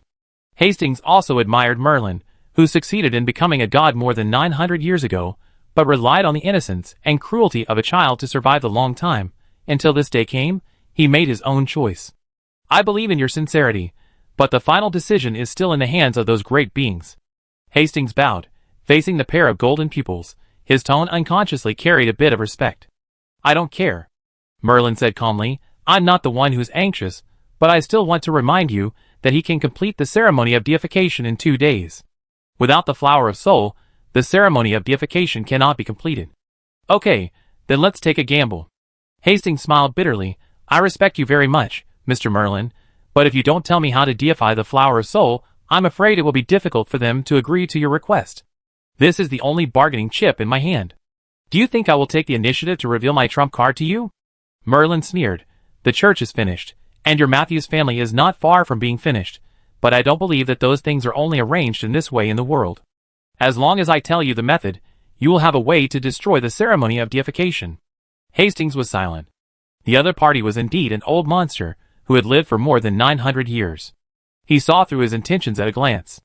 This vigilance made it almost impossible for him to get what he wanted by deceiving. In this way, only negotiation was left. At this time, the blonde beauty suddenly interrupted and said, even if the crown prince can successfully deify, he is only one person after all, and his enemies are hundreds of gods, and they have existed for more than hundreds of thousands of years. It seems that you still don't understand what the 3 powers conferred godhood means. Merlin smiled. Your strength at the moment of conferred godhood will determine your strength after becoming a god. You can use conferred godhood as a magnifying glass. After multiplying by a huge multiple, any slight gap will be infinitely magnified. After the fusion of the 3 powers, they are at least twice as strong as the original force. This gap is magnified to an extremely terrifying level after the multiplier. Of course, after conferred godhood, you can continue to increase your strength through time accumulation, but the premise is that you have enough faith. As far as I know, even in the kingdom of God, faith is an extremely scarce resource. It is almost impossible to make up for this gap through acquired practice. This is why those things care so much about Rob's conferred godhood. Whether His Majesty can successfully deify is still uncertain, Hastings said. Except for accidents like mine, once the deification ceremony begins, there are only 2 possibilities. Either the deification is successful, or the deification maker dies. There is no third result. I have waited for so many years, and finally got this opportunity. Do you think I am the kind of person who would waste the opportunity in vain? Merlin grinned. Hastings nodded. Can we discuss it? Please, Merlin said indifferently. Hastings and the blonde walked outside the stone wall. As soon as they left the house, the blonde couldn't help but said angrily, this is too cunning. He is clearly betting on both sides. If he gets that thing, he can make up for the defects in his body and become a real god. If we reject him, he will let His Majesty be deified successfully. In this way, he can transform himself into the savior of mankind. Doing this is equivalent to being invincible in advance. Hastings' expression was not so excited. This is the Merlin we know, isn't it? A speculator and an absolute egoist. Humph, if it were me, I wouldn't give him that thing. I want to see if he can really bypass the soul flower to help His Majesty become a god. Hastings groaned in silence, and the blonde beauty widened her eyes. You don't want to agree to his conditions, do you? That guy might be bluffing. Not me, but those great beings. According to my understanding of them, they are indeed very likely to agree to his request. Why? If you also have a long and eternal life, you will understand their thoughts. Even if there is only a 1 in 10,000 chance, it is a risk they cannot bear. Merlin must have seen this, so he is so fearless. If Merlin on the other side of the stone wall heard the conversation between the two, he would realize that Hastings is not just a mouthpiece as he said. He obviously has his own judgment and considerable autonomy. Even if his opinion cannot play a decisive role, it will have a certain reference value. What should we say? The blonde asked. Just tell the truth, remember your position, and don't make decisions for those great beings. Hastings said seriously. Chapter 736. It was already evening when Merlin came out of the sewer. He had no interest in eating dry food with Hastings underground. He tidied his clothes and walked directly to the most famous restaurant in the city, ordered a table of delicious food, and after feasting, he chose a bathhouse to relax his muscles. However, not long after he sat in the bath, a figure appeared in front of him.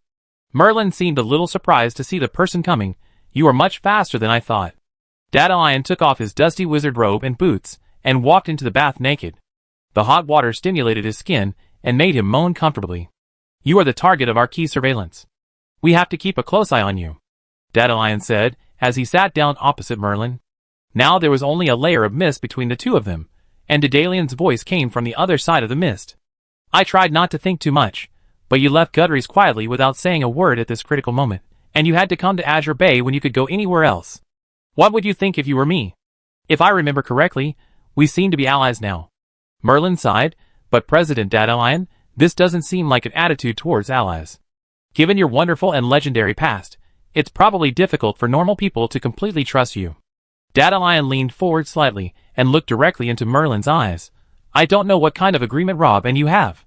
Since he chooses to believe in you, we can only trust his choice, because he is the patron saint of the human race, but I still have to say something in advance. If I find that you have any inappropriate behavior during this period, or you intend to hurt him, then you will become the enemy of the entire human race. Is this a threat? No, it's just a fact. Putting aside personal feelings, you know better than any of us what Rob means to mankind. I always felt that I had missed something these 2 days. It was not until I heard the news that you came to Azure Bay that I realized what I was worried about. Those things have been too quiet during this period. They knew that Rob was in a conferred god, but there was no movement. This is not in line with their style. Well, your worries are not unreasonable. Merlin's expression remained unchanged as he picked up the ice juice provided by the bathhouse.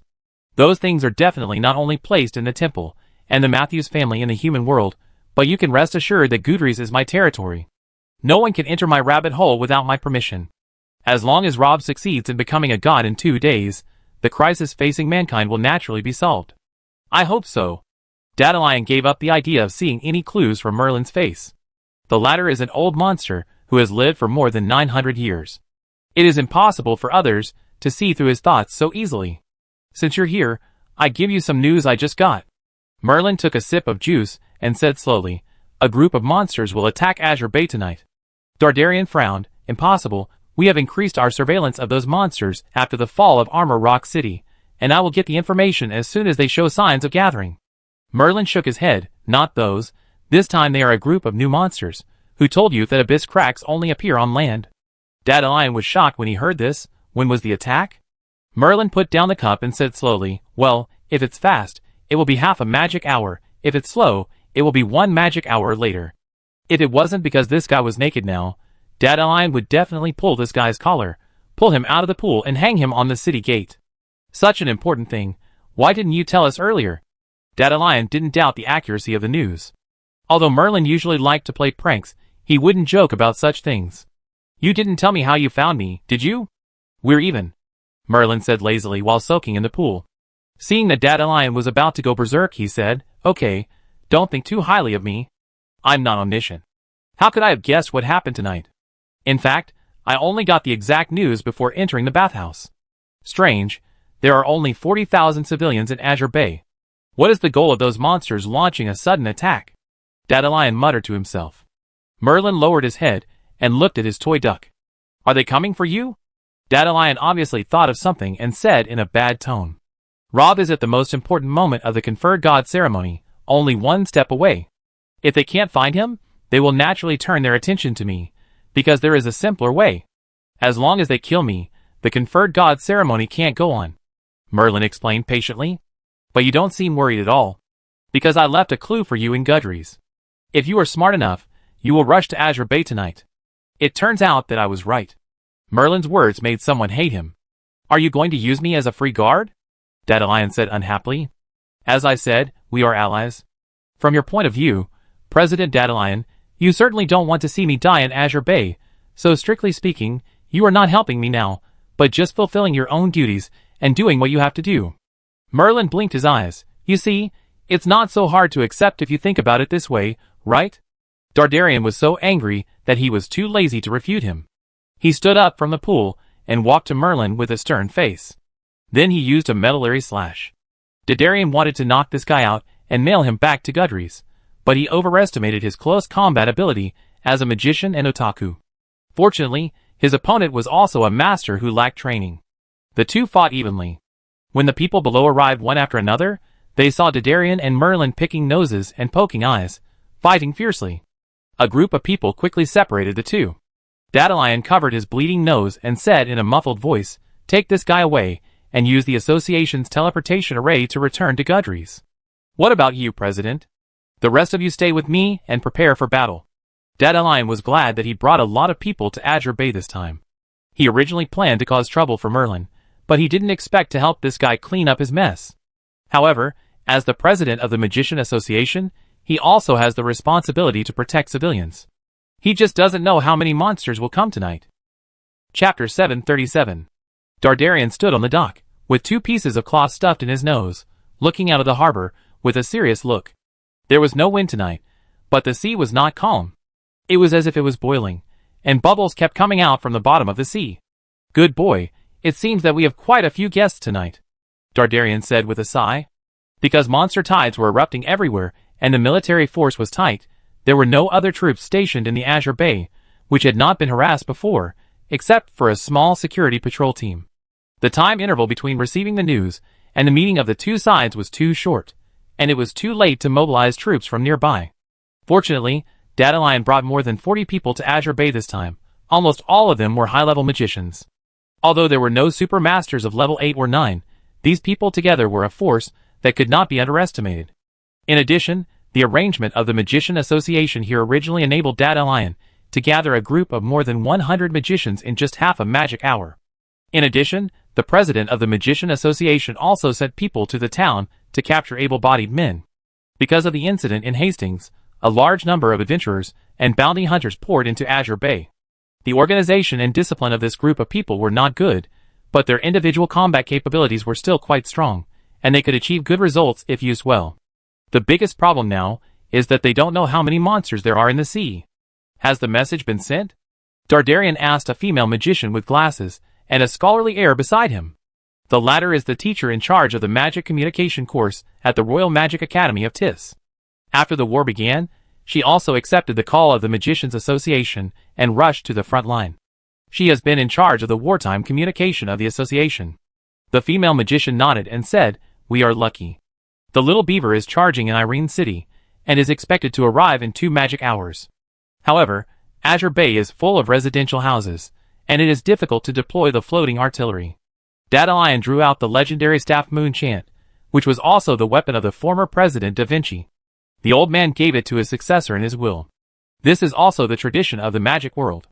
Although the staff is the most important partner in the life of a magician, few magicians will take it to their graves. Rather than possessing each other forever, they would rather see their old partners continue to be active on the battlefield and guard humanity on their behalf. Try to block them on the beach. As Dandelion gave the order, monsters started to emerge from the water, their black scales glowing hideously in the night. From the first one, more and more monsters crawled onto the beach, and soon they filled the entire beach, like a black torrent rushing towards the Azure Bay. Without Dandelion saying anything, all kinds of magic were already pouring down on the beach, and for a moment even the sky was illuminated as day. Merlin also heard the explosions and roars coming from the direction of the beach, and turned to ask the 2 magicians around him, "Hey, there's already a fight over there, aren't you going to help?" The 2 wizards looked at each other, and the older one said, "The president's order is for us to send you back to Gudry's safely. I hope you won't make it difficult for us." "Hey, don't be so nervous. It's still uncertain whether Azure Bay can be defended. Even if you ask me to stay, I won't stay. You are lucky. You can at least save your life if you go with me." Merlin took out a pipe from his jacket pocket and put it in his mouth. The young wizard blushed when he heard this. We didn't run away to save our lives. If it wasn't for the order of President Dandelion, I would definitely stay and fight those monsters. It's not shameful to run away. If you're dead, what's the point of having hot blood? Merlin sneered and lit the tobacco in his pipe. The older magician hesitated, but didn't stop him.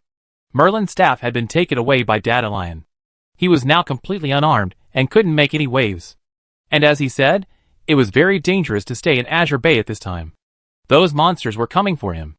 With his character, there was no reason for him to stay and fight. The three of them were almost at the door of the Magicians' Association. As long as they turned the corner in front, they would see the door of the association. But the next moment, the two magicians felt a pain in the back of their necks and lost consciousness. Merlin slowly blew out a smoke ring, as if he saw nothing, then turned his head and looked at the black figure standing in the shadows, and said, "What's going on over there?"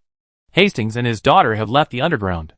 They are now hiding in a residential building in the north of the city, preparing to sneak out of the city gate during the chaos.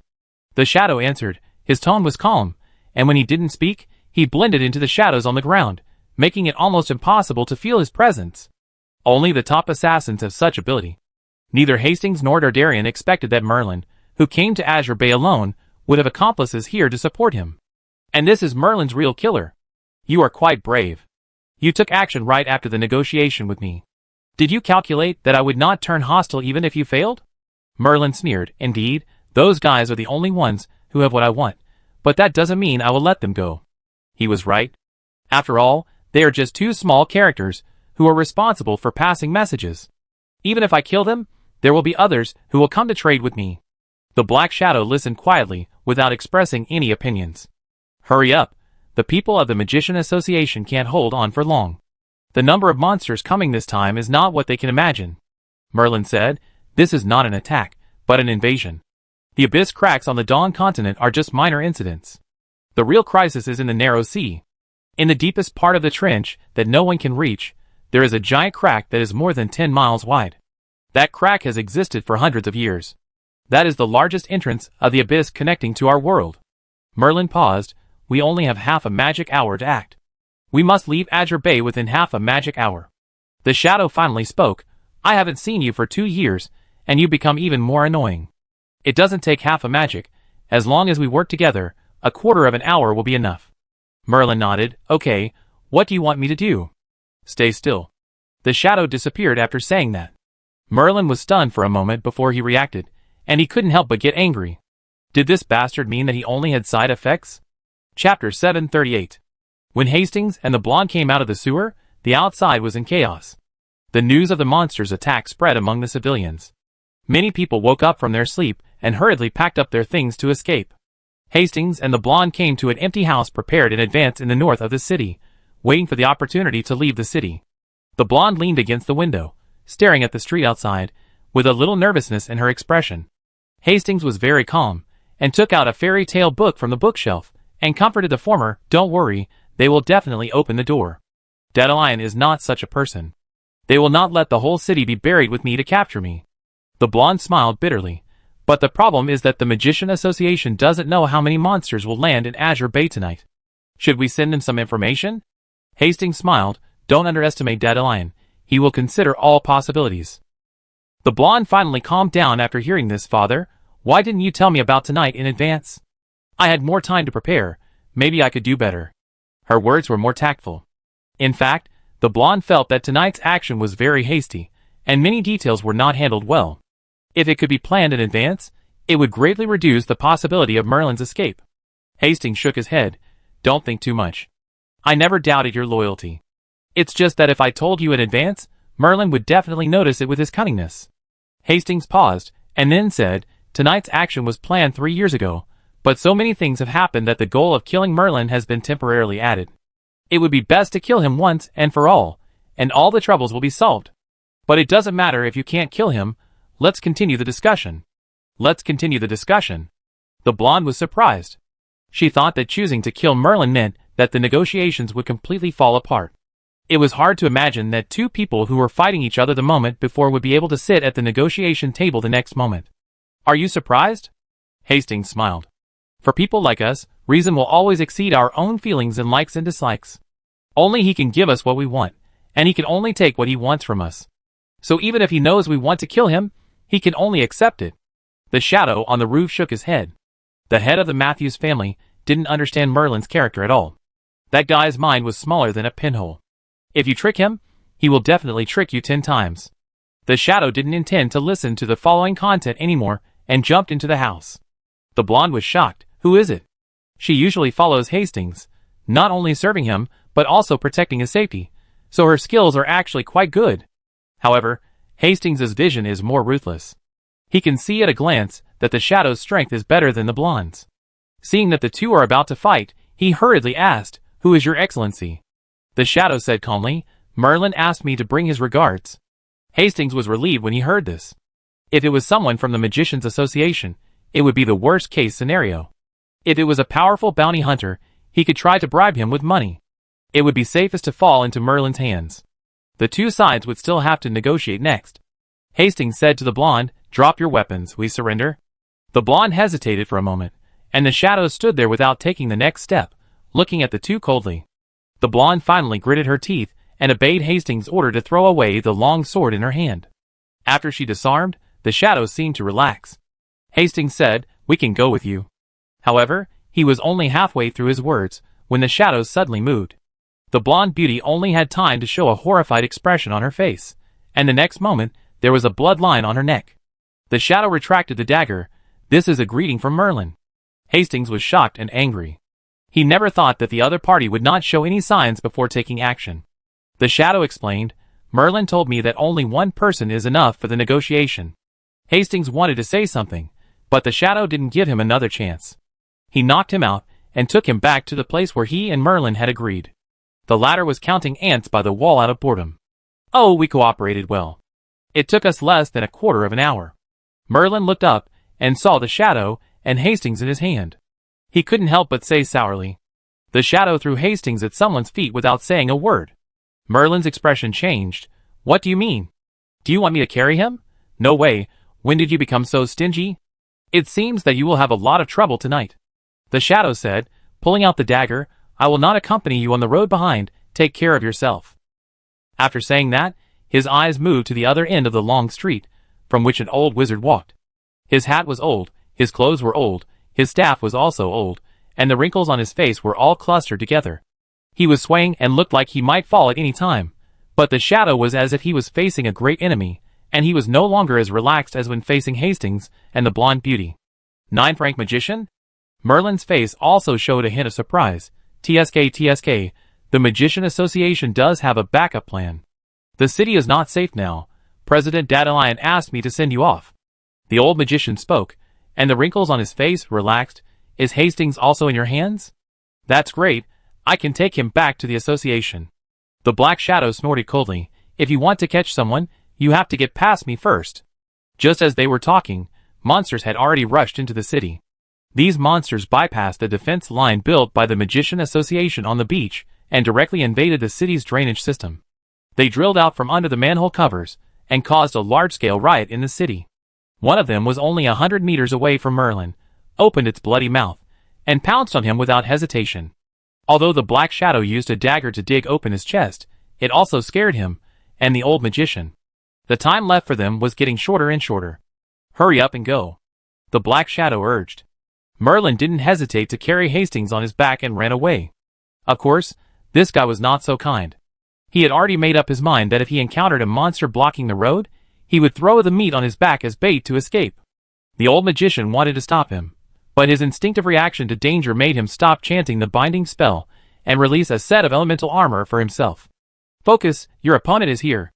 The next moment, a dagger was inserted into the elemental armor, and the black shadow disappeared. Chapter 739. Tonight, fierce battles are taking place everywhere in Azure Bay. Thanks to the huge bonuses from Hastings and the Magicians Association, thousands of adventurers and bounty hunters have gathered here, including many high-level professionals. Most of them did not flee after learning what happened, but formed a line of defense on the coastline with the magician group led by Dandelion. After paying more than 100 casualties, they finally repelled the first wave of monsters' attacks with great difficulty.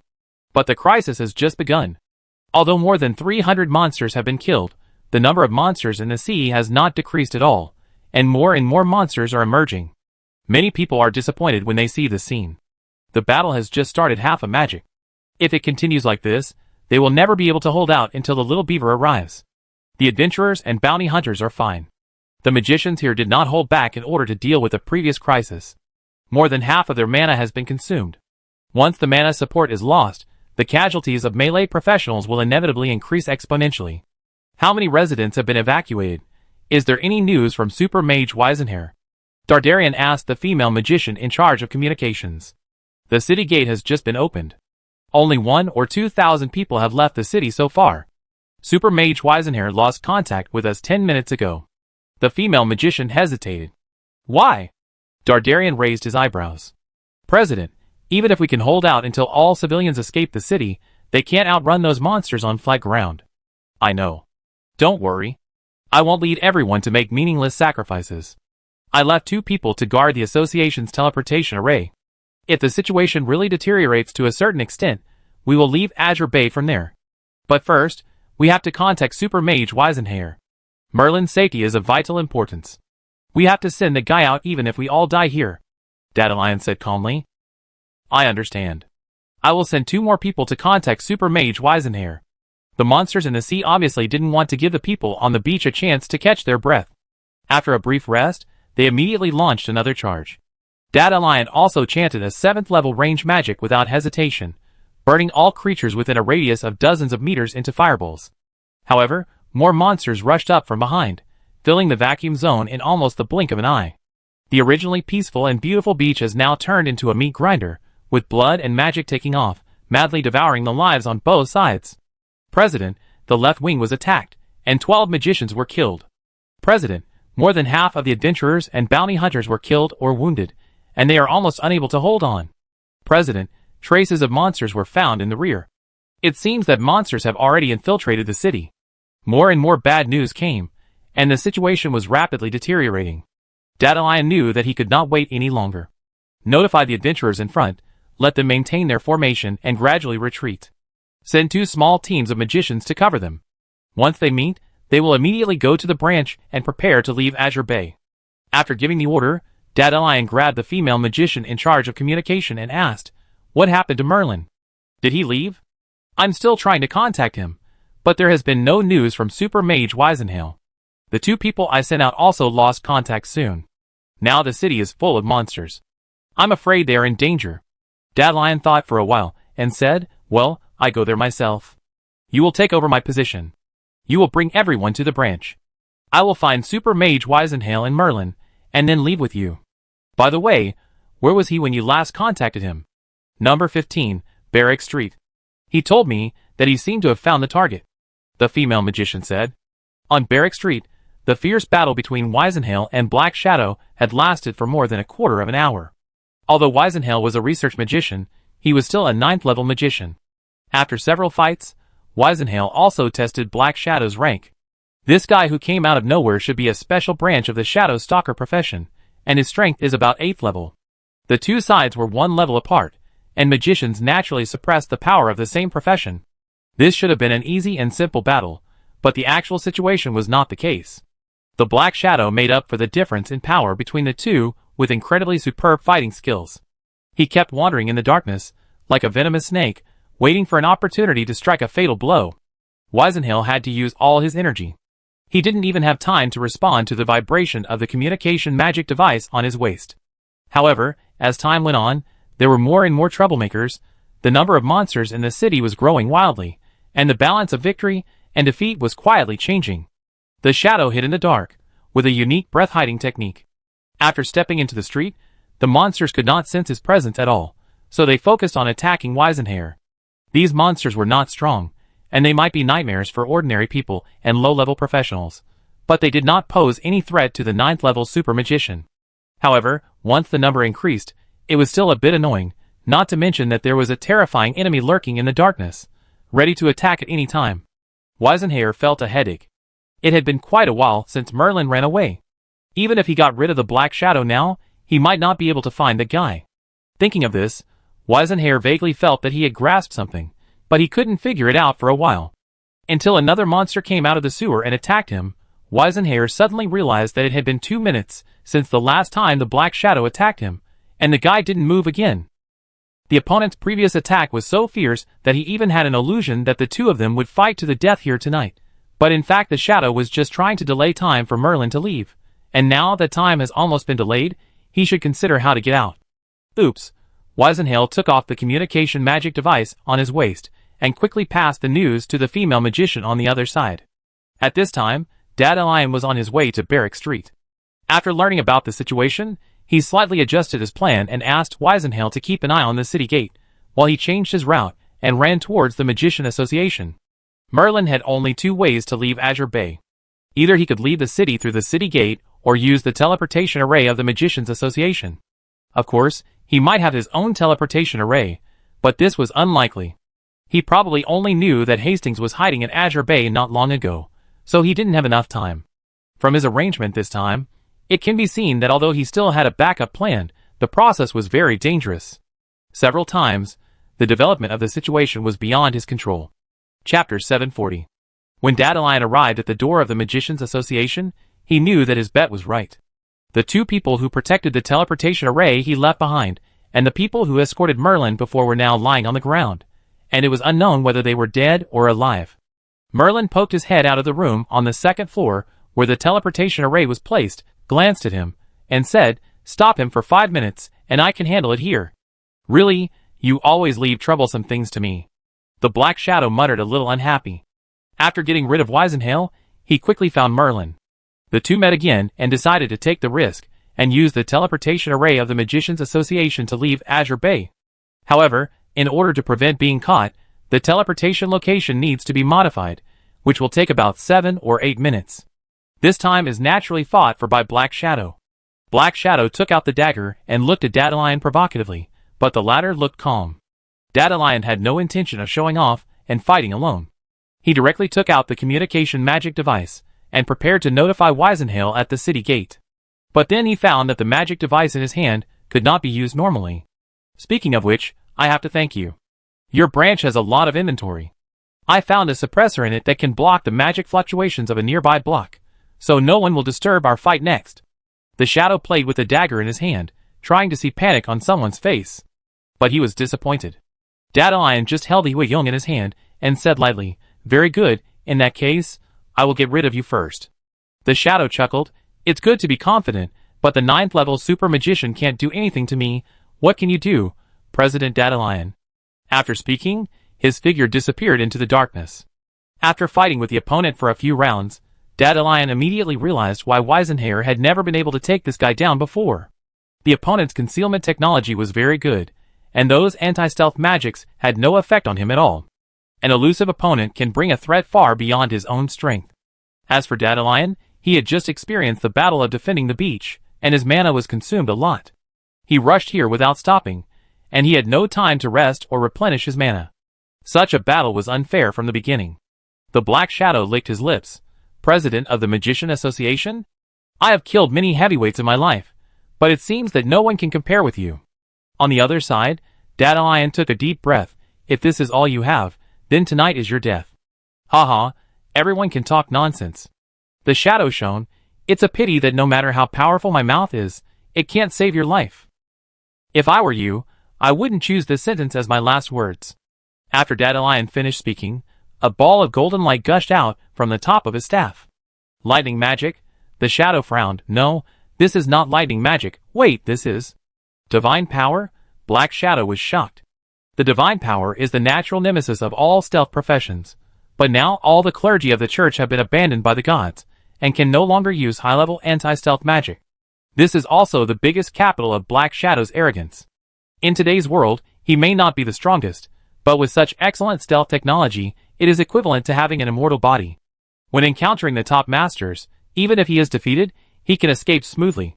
But he didn't expect that Dandelion, the president of the Magician Association, actually mastered high-level magic. Nowadays, since monsters can run on the streets, it's not hard to accept that a magician can use divine power, right? Dandelion covered his lower abdomen, where the Shadow had just left a 2-inch wound, and grinned grimly. "Since I learned the mimicry magic, this is the first time someone has forced me to use it. You are quite powerful. If someone else were here, you might have killed them." So in return, I have to ask you to die next. From the fight between Dandelion and the Shadow to the winner, the process seemed long and tortuous, but in fact it only took more than 3 minutes. However, when Dandelion rushed to the second floor, he only saw Merlin and Hastings turned into a shadow. Just when Dandelion wanted to step into the teleportation array, the latter suddenly burst into a ball of white light.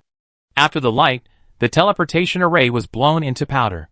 In order to get rid of the pursuers, Merlin made a very ruthless move, which not only blocked Dandelions' hope of pursuit, but also forced everyone else into a dead end. Now the defense line on the beach has completely collapsed, and monsters are pouring into the city like a tide. At this time, every step forward has to pay a huge price. It is no longer realistic to rush from the Magician Association to the city gate. In fact, when the female magician led the retreat here, there were less than 40 people left in the team of more than 300 people. Everyone fled all the way to the Blue Bay branch of the Magician Association with hope, but was told that the teleportation array had been damaged. Despair appeared on everyone's face. Even the arrival of Super Mage Weisenhair could not change the low morale. The old magician pulled Dandelion over and whispered, "I don't have much magic left. I can only teleport 3 times at most. Take 4 people away. You can choose 3 more people."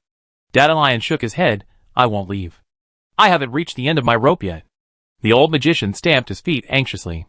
He glanced at the people on the first floor who were still using the terrain and the association's own magic traps to resist the monster's attacks. "It's too late. The little beaver will arrive in 1 magic hour. We can't hold on for that long."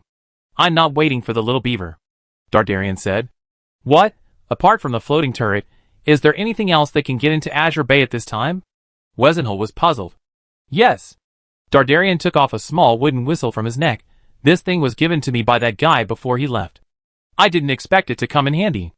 There is an alchemical airship near this sea area. I contacted it 2 magic hours ago. We just need to hold on for a while, and we can leave here." Weisenhair was overjoyed. "If that's the case, I stay and help as well." Dandelion shook his head. "You are the only 9th level magician left in the association. There's no need to risk yourself. You should take the 4 wounded away first. President Da Vinci and your teacher entrusted you to me before they left. I can't just leave you alone. If that's the case, let's fight together. With me here, you can hold on longer." Chapter 741. Merlin fell out of an alley, with Hastings as his butt. The latter woke up when Dandelion and the Shadow fought fiercely, but he was still unable to move. He looked at the building in front of him and said in surprise, "Isn't this Gudry's? The guys from the Magician Association lost me, and will definitely go to Gudry's to look for me. Although I am not afraid of them, I don't have time to deal with these troubles for the time being." Merlin stood up and patted the dust off his butt. "So where are we now?" Hastings asked curiously. "For me, this is one of my many bases in the Dawn continent." "For you?" Merlin grinned, revealing a row of white teeth. "This is hell." In the dim basement, Hastings was tied to an iron bed. "You are really as cold-blooded as the rumors say. You watched your friend die in the hands of Dandelion, and remained indifferent from beginning to end." Merlin pulled out a package from under the iron bed and opened it. Inside was a set of torture instruments that glowed coldly. "First of all, I must correct you. He and I are not friends. I haven't made friends for hundreds of years. The reason why he was willing to protect me was because he owed me a big favor. Now it's time to repay the debt. Personally, I am very grateful for everything he did tonight, but we are all adults. We will understand the risks before doing something. I have no obligation to guarantee his safety," Merlin said as he took out the torture instruments from the package one by one. "Besides, given the situation at that time, even if I took action, I couldn't change anything. But you still have a second choice, right?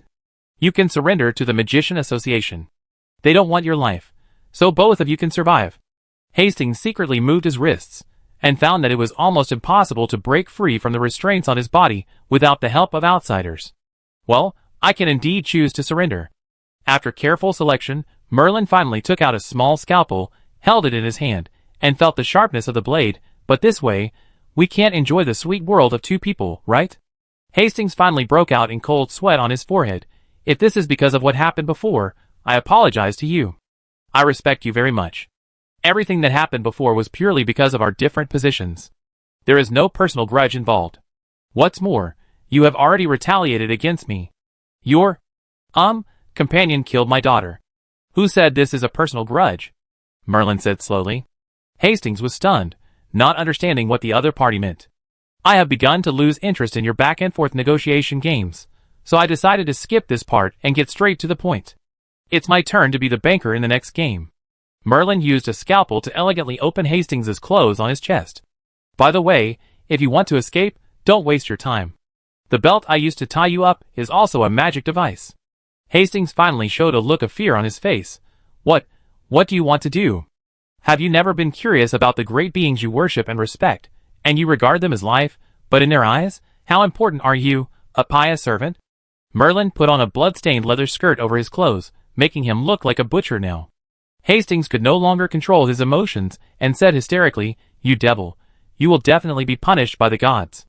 "Well, that depends on how much they like you." Merlin inserted the scalpel precisely into Hastings' calf, and the latter screamed, "Oh, I almost forgot to say that given the current situation, there are no reliable clergymen anymore, so the injuries you have now that exceed the body's self-healing ability are irrecoverable. For example." Merlin pulled out the scalpel from Hastings' calf again, bringing up a string of blood, and then cut the latter's tendons. "Congratulations. From now on you have to rely on crutches to walk. They won't let you go. The pain you inflicted on me will one day be avenged 1,000 times by my lord." Hastings screamed, his eyes full of hatred. "Oh, is this the most powerful threat you can think of?" Merlin smiled slightly, his eyes glowing with golden light, making him look as cold as a statue. "When I get that thing and complete my deification ceremony, I will enter the kingdom of God, and you, this ugly and humble creature, can only look up to me, kneel on your knees, and beg for my mercy." The scalpel flew at his fingertips, and this time, he cut a piece of me directly from Hastings' thigh. The latter's wailing echoed in the basement. Hastings' spirit had completely collapsed. He cried, "Whatever you want, I will give it to you, the wealth of the Matthews family, the power I cultivated in the dark. As long as you can kill me quickly, I can agree to any conditions." Merlin shook his head. "Don't you understand yet? I'm not interested in you, but the master behind you. It doesn't matter. We have plenty of time. This will be a long night." There was no sunlight in the basement, and Hastings didn't know how much time had passed, whether it was day or night. His voice had become hoarse, but no one could hear his cries for help. Now, nails were pierced through his 10 fingers, and there was no intact part of his body. If he lowered his head, he could even see his stomach and intestines that had been cut open. Merlin used a high-level healing potion to keep him alive, and was extremely careful with every cut, trying to give him the most pain without killing him. Hastings didn't believe in the existence of purgatory, but now he is in it. 3 magic hours ago, he didn't even have the strength to cry and wail, so he just lay there, like a beast at the mercy of others. The continuous pain made his consciousness blurred, and he lost his language function. But Merlin showed a rare sustained interest in something this time. He held the small scalpel, as if he was carving a work of art. "In a sense, I have to thank you for letting me discover my potential to be an artist. Is this what you want?" Hastings, who had been tortured to death, suddenly raised his head, but this time there was no focus in his pupils, and his tone no longer contained any human emotions. Merlin raised his eyebrows, and put down the scalpel in his hand. "Oh, it seems that my game is finally about to begin." Chapter 742. "You want to see us?" Hastings' voice now sounded strange, like a babbling baby suddenly speaking, with a bit of awkwardness in his tone. Merlin did not reply. The scalpel circled on his fingertips, and finally cut off one of Hastings' toes, but the latter's expression did not change at all. His eyes were indifferent, as if he could not feel the pain. "Sorry, I have to confirm your identity first, so as not to make a mistake." Merlin chuckled and put down the scalpel.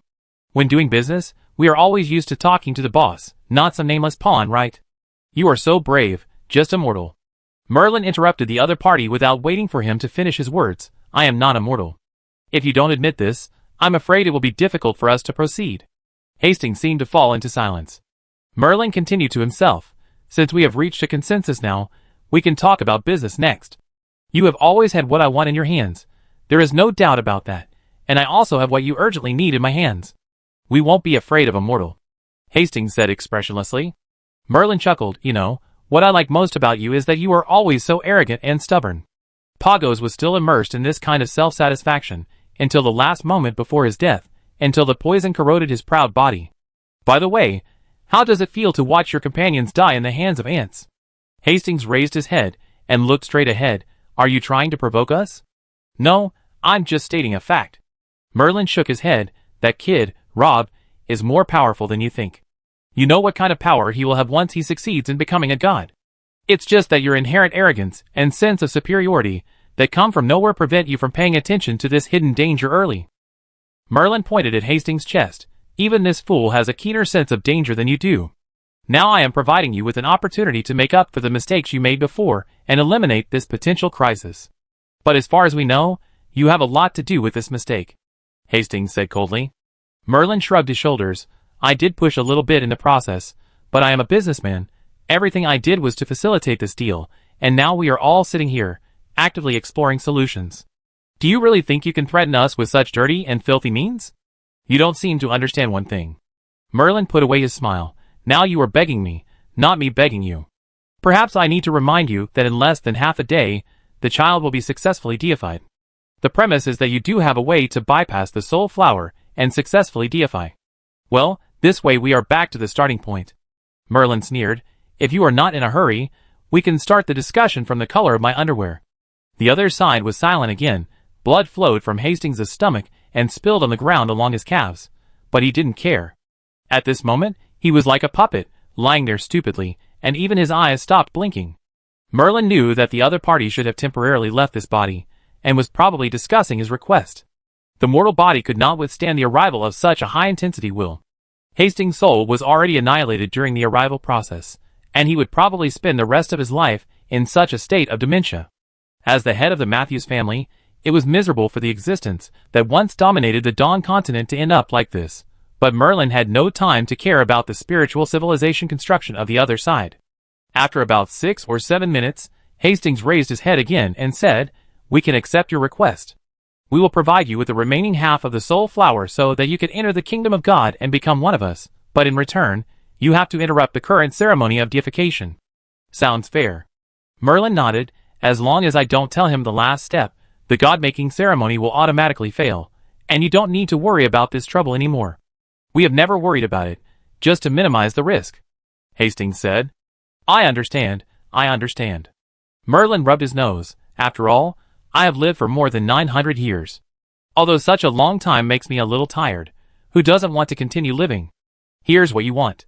Hastings obviously didn't want to continue talking to someone, so he used his fingertips to write a location on the bed with his own blood. Remember to keep your promise.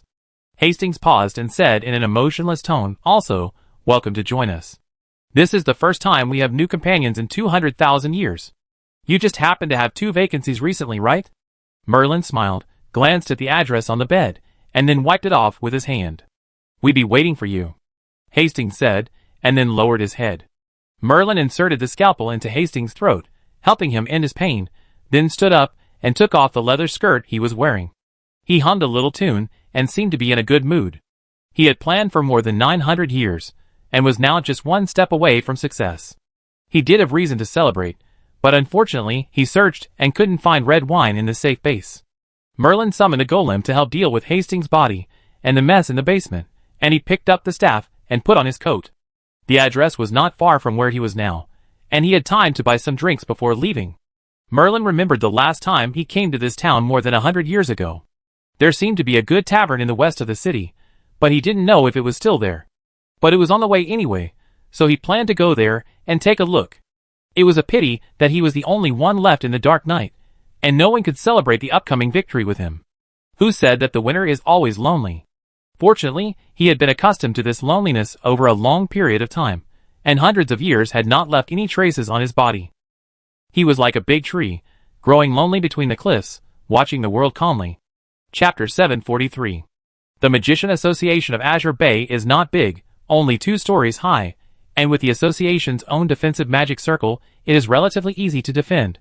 But as the number of monsters increases, the situation begins to take a sharp turn for the worse. Half a magic hour ago, screams and cries for help could still be heard from the streets outside, but after that, it gradually fell into silence, as if the world suddenly became quiet, with only the rustling sounds of monsters crawling across the road. Dandelion reshuffled the remaining people and divided them into 2 groups, with magicians and melee professions paired, using a rotation system, mainly defending doors and windows. After he arranged all this, he pulled the female magician in charge of communication aside and asked, "Can we contact the outside world?" The female magician nodded. The suppressor has been removed. We have restored contact with the outside world half a magic hour ago, but I heard that in addition to Azure Bay, more than a dozen coastal towns were attacked tonight. In addition, the remaining monsters inland have also moved. Except for the little beaver, no other places can spare manpower to support us. The female magician paused, looking worried. President, this attack is probably not simple. Just a rough count shows that hundreds of thousands of monsters participated, and this number is still increasing. This is a full-scale invasion. Dardarian said calmly, there must be cracks somewhere we don't know, and the scale is estimated to be quite large. Let's leave these things to President Lilith to worry about first, and don't worry about support for now. Dardarian took out a broken fragment. Tell Lilith the pattern on it, and see if she can find someone to crack the location. What is this? Merlin modified the magic pattern of the teleportation array and added an explosion trap. But after all, it was a gadget made in a hurry. The power is enough, but the triggering time is not the best. I protected the core part, but the current situation should not give me time to study it. As soon as Dandelion finished speaking, the west wall of the first floor suddenly collapsed, and the culprit, a sphinx, rushed in from outside. This fifth-level monster had just rushed into the house, and before it had time to see the enemy in front of it clearly, it was chopped off by a group of masters. However, it was like a drop of oil falling into the water, immediately causing a series of chain reactions. In the blink of an eye, more than a dozen monsters nearby noticed the movement here. They were like ants smelling the aroma of honey, scrambling to pounce on it. If you look down from the sky above the Azure Bay, you can clearly see that the movements of the monsters in the city have changed. With the Magician Association as the center, a black vortex was formed that continued to spread outward, and countless monsters began to rush out of the eye of the storm. Some magicians were quick-witted and tried to use magic to fill the hole, but the newly formed earth wall only lasted for a few breaths before it shattered. This time, there were 8 monsters rushing in. The battle was about to break out, and Dandelion didn't say anything more, and drew the moon song from his waist. The current situation was more critical than on the beach. The number of surviving adventurers and magicians had dropped sharply to more than 40 people. Although they had a certain geographical advantage, it also meant that they had no way out. Compared with the monsters all over the city, their manpower was too insignificant. Dandelion contacted the alchemical airship 2.5 magic hours ago, but he was not sure when the other party would arrive. So now all they could do was to hold on for as long as possible, because the longer they held on, the greater their hope of being rescued. Merlin came to the suburbs according to the address given to him by Hastings. Here is an abandoned church. Since the collective corruption of the clergy, most of the churches around the world are now abandoned, but the situation of this one is different. As early as 12 years ago, there was a fire that burned down most of this church. At that time, there was a choir and 3 priests in it, but in the end only one person escaped, and not long after that, the old priest went crazy, and since then this church has been abandoned. 12 years have passed, and now this place looks gloomy. Merlin was in no mood to explore the story behind this. He walked through a mottled iron door, and walked along the gravel path directly to the front of the church. He looked up, and could vaguely recognize that this was a church building from the appearance. Black crows were perched on the half-remaining spire, and starlight fell on the ground through the non-existent ceiling. Everywhere he looked, there were weeds and bird droppings, a dilapidated scene. Well, in a sense, the atmosphere here is unexpectedly matched with the theme of the end of the world. Merlin took off his hat, found a bench that was not completely rotten, and sat on it. Now, who can tell me how to play this game next? His voice echoed in the empty hall, and a figure stood up from the pulpit after a while. Merlin was a little surprised. He had observed the surrounding environment when he came in, but he turned a blind eye to this living person right in front of him. But then he exclaimed again, because he found that the other party was just an ordinary old man, wearing tattered clothes, and looked like a scavenger everywhere. He was curled up and lying on the ground before, blending perfectly with the surrounding environment. No wonder Merlin didn't notice him when he came in. Merlin remembered the legend about this place, and couldn't help but be curious. Could this old man be the only survivor of the fire 12 years ago? But the other party obviously didn't intend to chat with him. After the old man stood up, he walked to the pulpit and moved it away, revealing a dark entrance below. Hey, that's not what we said at the time. Merlin said dissatisfiedly, why do you want me to go through the tunnel? What if there is an ambush below? The old man had no expression on his face, and said nothing. After he opened the entrance to the tunnel, he lay back on the ground, as if everything in the world had nothing to do with him anymore. Merlin frowned. It was clear that he could not communicate with him. Now the problem was pushed back to him. He had to make a decision whether to take the risk. Although the thing that occupied Hastings' body in the basement had agreed to his request, no one knew better than Merlin that the promises of those things were unreliable. Forget it. Now that we are here, we can't give up halfway. Merlin rubbed his nose and walked down the dark tunnel. Chapter 744. In just 6 minutes, the hall of the Blue Bay branch of the Magicians Association had already been lost. Monsters firmly occupied the holes in the wall, and reinforcements continued to emerge from here. After a fierce battle, the gate finally fell into their hands. The casualties of adventurers exceeded 10, and 7 magicians also died in battle. Dandelion gathered the remaining people and retreated to the second floor, guarding the entrance of the stairs, and continuing to wait for rescue. The current situation has reached an extreme crisis. The remaining 20 people have been overdrawn both physically and mentally. No one knows when this string will break. Dandelion said to Weisenhale, "If you still don't see the rescue ship in 5 minutes, you should leave first." Weisenhale shook his head. "I don't have enough magic power to teleport anymore. It's just an old life. I can afford it." "I heard you." Dandelion rarely said such self-blame, which shows that he has lost hope for the future. Weisenhale shook his head. "No, I should thank you. When disaster strikes, no one can be immune. I haven't left the magic tower for more than 30 years. If you hadn't come to me this time, I wouldn't know that the situation outside has become so serious. Compared with continuing to do research in the tower, I would rather die like a warrior." "We won't die, at least not today." The female magician in charge of communications suddenly spoke up, pointing to a large hole above her head. From here, she could see a black spot in the southwest sky rushing towards this side. "That must be the alchemical airship you mentioned, President." The female magician paused. "I just don't understand why magic fluctuations can be detected from above. Someone helped to transform the alchemical airship, and it has now become a hybrid spaceship of alchemical and magic." Until this moment, Dandelion finally breathed a sigh of relief. He didn't need to speak. After seeing the hope of escape, everyone was in high spirits and fought desperately against the monsters coming from all directions. The darkest time has passed, and no one wants to fall before dawn. However, the monsters seemed to realize something, and their attacks became more and more fierce, and the battle gradually turned into a collision of blood and flesh. In the end, only 8 people successfully boarded the alchemy airship, and more than half of them were killed. Dandelion was the last one to board the ship. The dwarf prince Maildana was directing the sailors on the ship to deal with several flying monsters. Perhaps the only advantage of this sudden and comprehensive invasion was that there were few flying monsters. Because of the special geographical location of the rift, almost all the monsters that could successfully reach the Dawn continent were reptiles. Therefore, the human side still firmly occupied the airspace even when the ground had been lost. This was also the reason why Maildana dared to rely on his alchemical airship to go deep into the rescue alone. The president of the Magician Association, alive. The dwarf prince was excited. "Can you sign on my ship? This way, I can double the price of the tickets in the future." "Oh no, at least double it."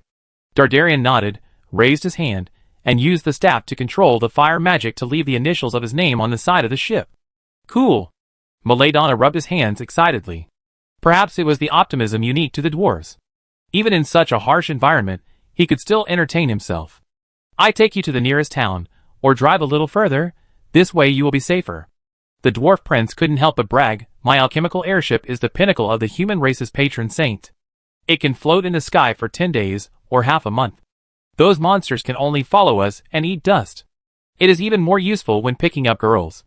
Last time I was in Green Rose Port." Dardarian listened to the dwarfs nagging patiently and said politely, "Captain Maradona, can you give me a little time?" "Of course." The dwarf prince snapped his fingers. "Anything is up to you." After that, he went to the other side to command the spaceship, but he stopped after walking a few steps, pretending to point, but he pricked up his ears to eavesdrop on the situation here. Dardarian didn't care. The dwarf had no ill intentions. He just wanted to satisfy his curiosity. The president of the Magician Association found the female magician, who was treating the wound on the other side. "What's the news from Lilith?" The latter stood up and saluted, and the dwarf, who was stitching next to him, screamed in anger. The cracking work went smoothly. "As you said, this teleportation array is not complicated. So far, a general direction has been determined, but if we want to accurately locate it within 100 miles, it will take half a day to be optimistic." Dandelion fell into deep thought after hearing this. "Why? I feel that this time is a bit tricky. After dealing with Merlin, I have been thinking about his behavior pattern. On the surface, he is a madman and a speculator, But it turns out that everything he does is meaningful. When his own strength is not enough, he likes to take advantage of the situation to break through. For example, this time he used us to solve those things chasing him, so I am a little suspicious now. This time he also has other purposes, but no matter what, we have to find him first. He must have concealed something about the ceremony of conferring the gods. At this juncture, we must protect the safety of His Majesty first. Are you going to find the future patron saint of the human race? Melodonna's ears were almost erect like a rabbit's, and he finally couldn't help but interrupt. I take you there.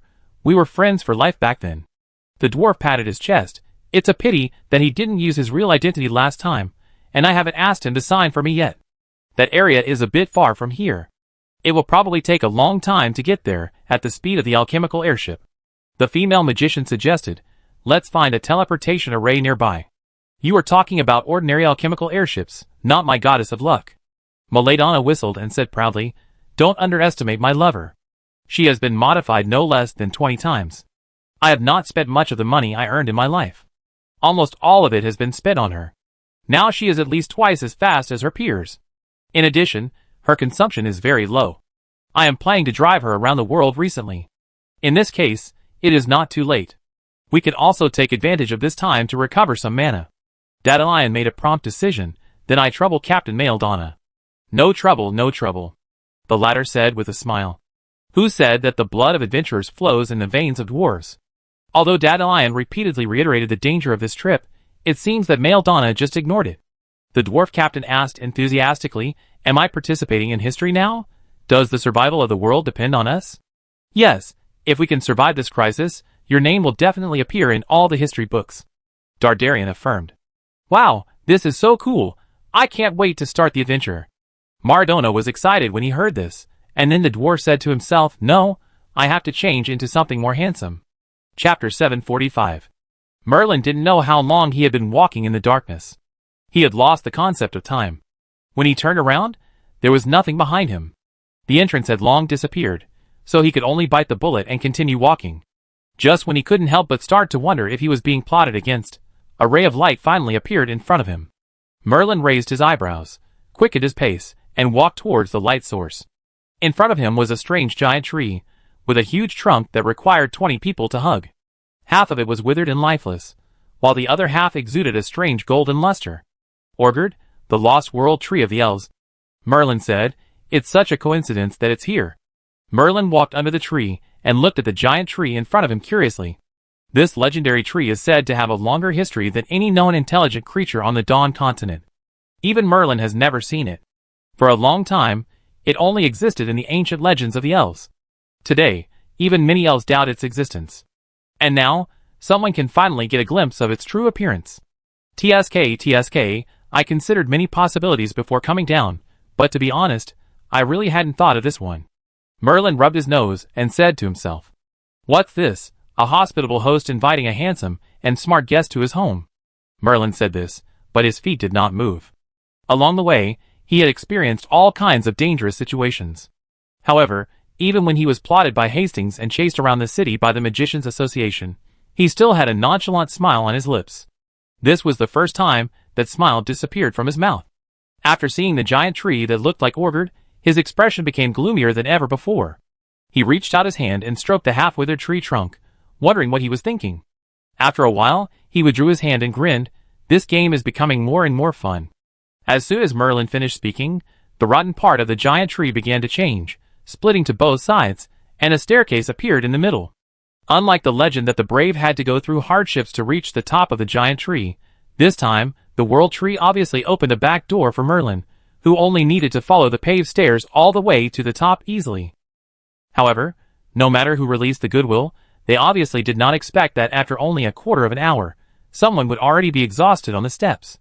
Merlin perfectly demonstrated the standard physique of a magician, panting every 3 steps, and complaining not long after walking. Are you kidding me? Why is it still so far? Are you going to tire me to death with this method? Hearing someone's nagging, Algard couldn't help but twitch, and a few leaves floated down from the sky. After a long silence, the golden half of the world tree pulled out 7 or 8 branches, and woven them into a cradle. Merlin naturally didn't hesitate to sit down, mumbling, since you have this method, why don't you use it earlier? Are you happy to see me climbing the stairs? The world tree can't speak, so it didn't answer. The cradle began to rise silently after Merlin entered. The latter poked his head out of the cradle and looked around, but soon the novelty wore off and someone started nagging again. Why is it so slow? Can't it be faster? What if I can't make it in time for breakfast? However, this time the world tree did not indulge this guy. As if it had not heard anything, the cradle continued to rise at the original speed. Merlin looked down in boredom and found that he could no longer see the shadow of the ground. He looked up and could not see the top through the lush branches and leaves of Algard. At this moment, he was in the void, like a lonely ghost. In addition, Merlin also saw a lot of wood grains that looked like human faces on the dividing line of the tree trunk. They were densely packed and had different expressions. There were rumors that Algard was rooted in the underworld and connected to the sky. Speaking of the St. Laurent Brothers School of Magic founded by Merlin, the pattern on the school emblem is also a tree related to the underworld, Herdemos, which grows at the entrance of the underworld. The trunk can be made into a hull to ferry souls on the sticks. This may be why Merlin has always disliked Algard. Boring time always becomes longer because of boredom. Just when Merlin was about to fall asleep, the cradle finally stopped rising. Merlin opened his eyes, and what he saw was an upside-down world. Interesting. Merlin climbed down the edge of the cradle, his feet landed on the ground, and the imagined falling head did not happen. When he stepped on the ground, he stood firmly on it. Even the most daring bards would not have imagined that Algard would have two root systems, passing through the Dawn continent, rooted in the underworld, and the kingdom of God respectively, and it was hard to say where its top was. Merlin looked around, and at this moment he was in a forest, with a sapphire-like lake in front of him. The breeze blew across the lake, rippling the waves. The plants here grew unusually tall under the nourishment of the force, and their size generally increased by 6 to 8 times compared to that of the Dawn continent. Merlin stood here like a dwarf. It seems that I have reached the final level of the game. The leaves swayed, and a huge body made of light walked out of the woods. It walked to 2 meters in front of Merlin, before stopping and speaking. Welcome to our world. The thing did not speak the language of God, but the common language of the continent. Why choose here? Merlin raised his eyebrows, but used divine language. This is a forbidden area for ordinary people, but you are different. You will join us anyway, and will be here soon. In this case, why don't we move this time forward a little bit? But I still have things to deal with in the human world, Merlin said. Once you succeed in becoming a god, you will understand that things in the human world are insignificant. Merlin chuckled. The big commotion you made down there this time doesn't seem to be a trivial matter. The light giant was silent for a moment, then said, It's just that the crops in the field have been infected with a disease, so we need to burn them and replant them. We have done this many times. Although it's regrettable, there is no other way. We have to ensure the yield. TSK, are you talking about faith? Willpower, soul crystallization, or what humans call faith. Yes, they are actually the same thing. After becoming a god, it is our food, and the only way to increase our strength. Everything we do is actually for one thing, that is, survival. I thought it would be hard to die after becoming a god. The light giant shook his head. It is hard for us to die, but that doesn't mean we won't become weak. According to your human time calculation, 6,000 years ago was probably our weakest time. Before that, we didn't gain any faith for tens of thousands of years. Chapter 746. If faith is really so precious, with my strength in the kingdom of God, wouldn't I get nothing after becoming a god? Merlin raised his eyebrows and asked. Don't worry, the faith of the entire kingdom of God is evenly divided. Even the most powerful god can't take away your part of the power from you. This is the eternal rule of the kingdom of God. The light giant explained. I feel much better after hearing you say that. Merlin smacked his lips a few times, but let's stop here for the tour and explanation. Next, we should get to the point. Where is the thing you promised me? You seem anxious. The light giant's eyes seemed to penetrate Merlin's eyes and reach his soul. Isn't this nonsense? Don't think I don't know what you are planning. You let me enter your world in advance because you are worried that I will take advantage of you, and then tell Ra the method of bypassing the soul flower to become a god. Merlin sneered. After a long silence, the light giant said frankly, We do have doubts about you, so we put the final location in the kingdom of God. When you complete the ceremony of becoming a god, you can no longer leave here and interfere in the affairs of the world. We have not violated the previous agreement. You can regard this as a small safety measure. If that's the case, then what are we waiting for? Merlin said impatiently. Don't worry, your situation is special. You've undergone the conferred god ceremony before, and there is half a soul flower in your body, so you can't accommodate a new soul flower, but you can repair that half soul flower. However, I can't do this alone, and I need help from others." After the light giant said this, the trees in the forest suddenly shook together. Merlin thought it was an earthquake at first, until one light giant after another walked out from behind the giant tree, surrounded him, and wherever Merlin looked, it seemed to have turned into a sea of light. Those expressionless faces were like carved statues, with exactly the same facial features and proportions. The light giant who first communicated with him said, "If you are ready, let's get started." The next moment, half of the white flower flew out of Merlin's body and rose into the air. The light giants raised their heads and opened their mouths one by one. A huge vitality enveloped the flower, making its originally withered half rejuvenate. At the headquarters of the Magicians Association, Lilith flipped through a report she had just received in her hand, her expression serious. This is a summary of the news from all over the world as of half a magic hour ago. What this report reflects is more serious than most people expected. Except for Dadarian in Azure Bay, who received the news half a magic hour in advance, other coastal towns were suddenly attacked. The number and strength of the monsters were even greater than the previous one on land, so most towns had no power to resist and fell in less than a quarter of an hour. The nearby defenders had no time to react in such a short time, and those monsters seemed to have no intention of resting after occupying the town. They quickly rushed to the next target location. Overnight, more than 30 towns fell, and the number of casualties reached tens of millions. The human side suffered heavy losses. So far, more than 2/3 of the population has been affected to varying degrees. It was not until dawn that all forces mobilized enough troops and urgently built a defense line to block the monsters from continuing to advance and stop them in the coastal areas. The two sides are now in a stalemate. Just when the generals of each legion were slightly relieved, the floating turret responsible for reconnaissance brought back another bad news. Monsters are still emerging from the sea water along the coastline, which means that the number of monsters will continue to increase. In this way, it is only a matter of time before the defense line is breached. After receiving the news, the human side can only grit their teeth and urgently increase troops. This time, the most critical situation has become the free city-state with the longest coastline. The parliament has issued a migration order, asking some towns closer to the sea to move back inland, preparing to strategically abandon part of the coastline, but facing such a large number of monsters, everyone can't help but feel pessimistic. However, Lilith is most concerned about another thing now. She asked the secretary beside her, "How is the cracking of the address going?" Since Dadalion sent back that part of the pattern, Lilith immediately summoned the association's top experts in magic circles and began to study it. Now most of it has been restored, and only the final finishing work is left, which will not affect the positioning. The secretary nodded. "President Lilith, the result is out, in Solar City." "Solar?" Lilith was stunned. "Why, is there something wrong with that place?" Solar means Holy City in Elvish. It is said that it was the earliest capital of the elves. Until the first elf king led his people to sail away, the elves still retained ownership of the city. However, after the first magic war, Solar fell into the hands of humans. The number of elves living there has become less and less, and now there are only a few left. Lilith paused. "I hope I am just overthinking. Tell this address to President Dadarian." The female secretary nodded and left, leaving Lilith standing alone by the window. Only when there was no one else around did the female president's face reveal a deep sense of fatigue. She had remained highly calm since the incident. Even when Dadalion and others were trapped in Azure Bay and their lives were unknown, she did not show any emotion and was still actively organizing the Magician Association to resist. But after all, she was just a mortal, not a machine. Lilith didn't know how long she could withstand such pressure.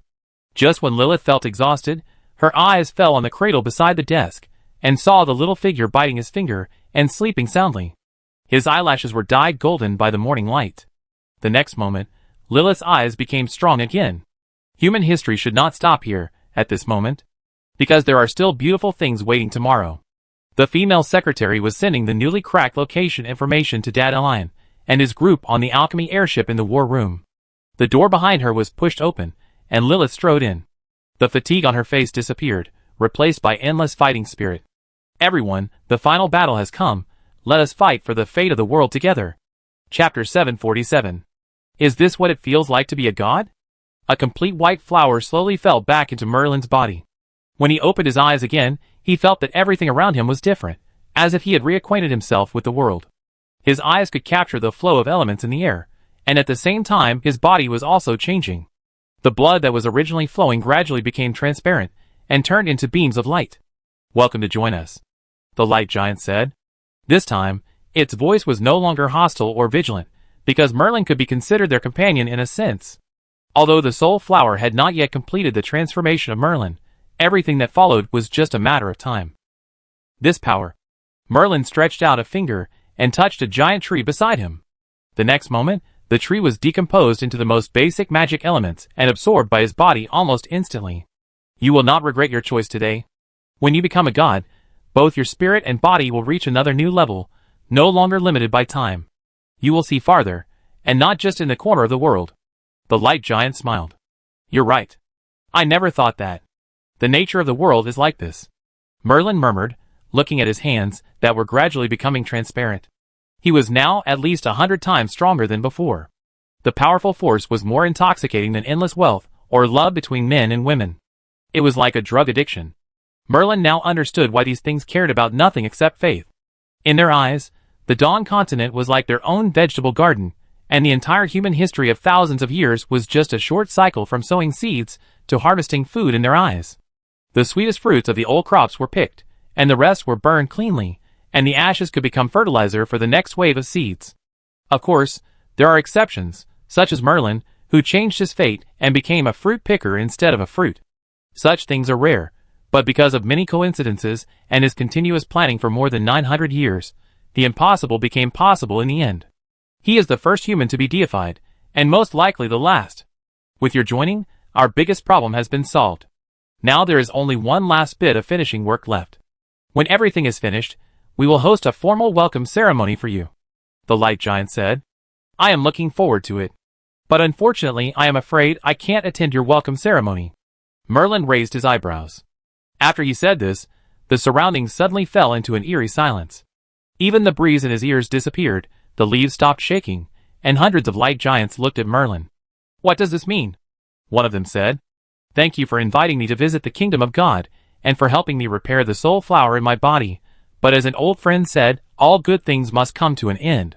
Merlin put on his hat. Personally, I am very grateful for your kindness, but after thinking about it carefully, well, I still prefer the human world. This place is good in every way, but it is too deserted. There is not even a place to see thighs. Are you going to break your promise? The light giant's voice turned cold. Hasn't anyone told you never to trust me? This is common sense in the human world. Merlin said slowly, taking a small step back. You liar thief, do you think you can just walk away like this? Don't forget where you are now. This is our kingdom of God. Once you become a god, you can no longer leave the kingdom of God at will. Do you think you can be our opponent alone? Hundreds of light giants opened their mouths at the same time and spoke in the same voice. The scene was indescribably weird. You really like to emphasize our position, don't you? Merlin smiled, but didn't take the other party's threat seriously at all. When I first saw Allgard, I was indeed nervous for a while. I was not surprised that you would be on guard against me, just as I never believed in you, but I didn't expect you to go to this extent to invite a mortal into the kingdom of God. Even if according to your explanation, you accepted me here in advance, but based on my understanding of you, this still doesn't make sense. Merlin paused. This land has a special meaning to you, doesn't it? You won't let a stranger step into your home, even if this person is about to join you, but that is a matter for the future, not now. The light giant said calmly, it seems that we have misjudged you after all. Humans are always a low-level animal that only knows how to be suspicious and not grateful. Even if we show you kindness, you will misinterpret it as deception. Forget it, you are the real experts in deception. Merlin sneered. The temple is a scam that has lasted for thousands of years. It is obviously just a tool for you to gain faith, but you still package yourself with a bunch of lofty doctrines. It seems that you are really good at this kind of thing. Do you want to know how I discovered your little trick? Merlin stretched out his palm, which contained a golden leaf. This is the leaf from the Algad that you forged. Anyway, I have to admit that you did spend a lot of effort to make me believe that I was really in the kingdom of God. Whether it was the world tree, the upside-down world, or everything in front of me, I couldn't help but applaud you. But unfortunately there are still many details that can be improved. Merlin closed his palms and squeezed them hard, and the golden leaf turned into powder and disappeared. I don't know what means you used to make me feel no trace of human breath around here. Even after the conferred God, even if I use the force to explore, It will only further confirm my guess that I am in the kingdom of God. But farther away, maybe because of time, maybe because your influence is not that strong. In short, everything there is beyond your influence, and thanks to you, after the successful conferred God, my 5 senses have been strengthened to a considerable extent, so I found that what I was holding in my hand was just an ordinary maple leaf. Merlin raised his head and grinned. Then, I couldn't help but have a crazier idea. Not only the kingdom of God, but also you and your creepy-looking friends. You are actually not here at all, right? Chapter 748. After Merlin said this, the world in front of him began to change. The tall trees and the lake in front of him all disappeared with the wind. When he opened his eyes again, he found that he was still standing in the middle of the dilapidated church, but there was no trace of the light giant around him. Only the old man who had met before was left. The latter was concentrating on manipulating an extremely complex divine pattern array. TSK, I didn't expect that I would be wrong one day. It turns out that all this was a trick you made up. The old man looked up. Mr. Merlin, your performance disappointed those noble beings. Come on, if they really trusted me, why would they let you do this? Merlin sneered. There is no trust between us, so why are we disappointed? As he spoke, he checked the soul flower in his body, and found that the flower had indeed been restored to its complete state. It seems that this matter is not as difficult as those things said before. The reason why they said that was just to make him believe that he was under their control. Now that he had gotten what he wanted, Merlin didn't plan to stay here any longer. He knew that what he had done would definitely make those things furious.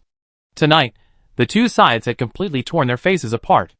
Next, he would face endless pursuits, and anything could happen, so leaving a moment earlier would give him a moment to prepare. Merlin grinned.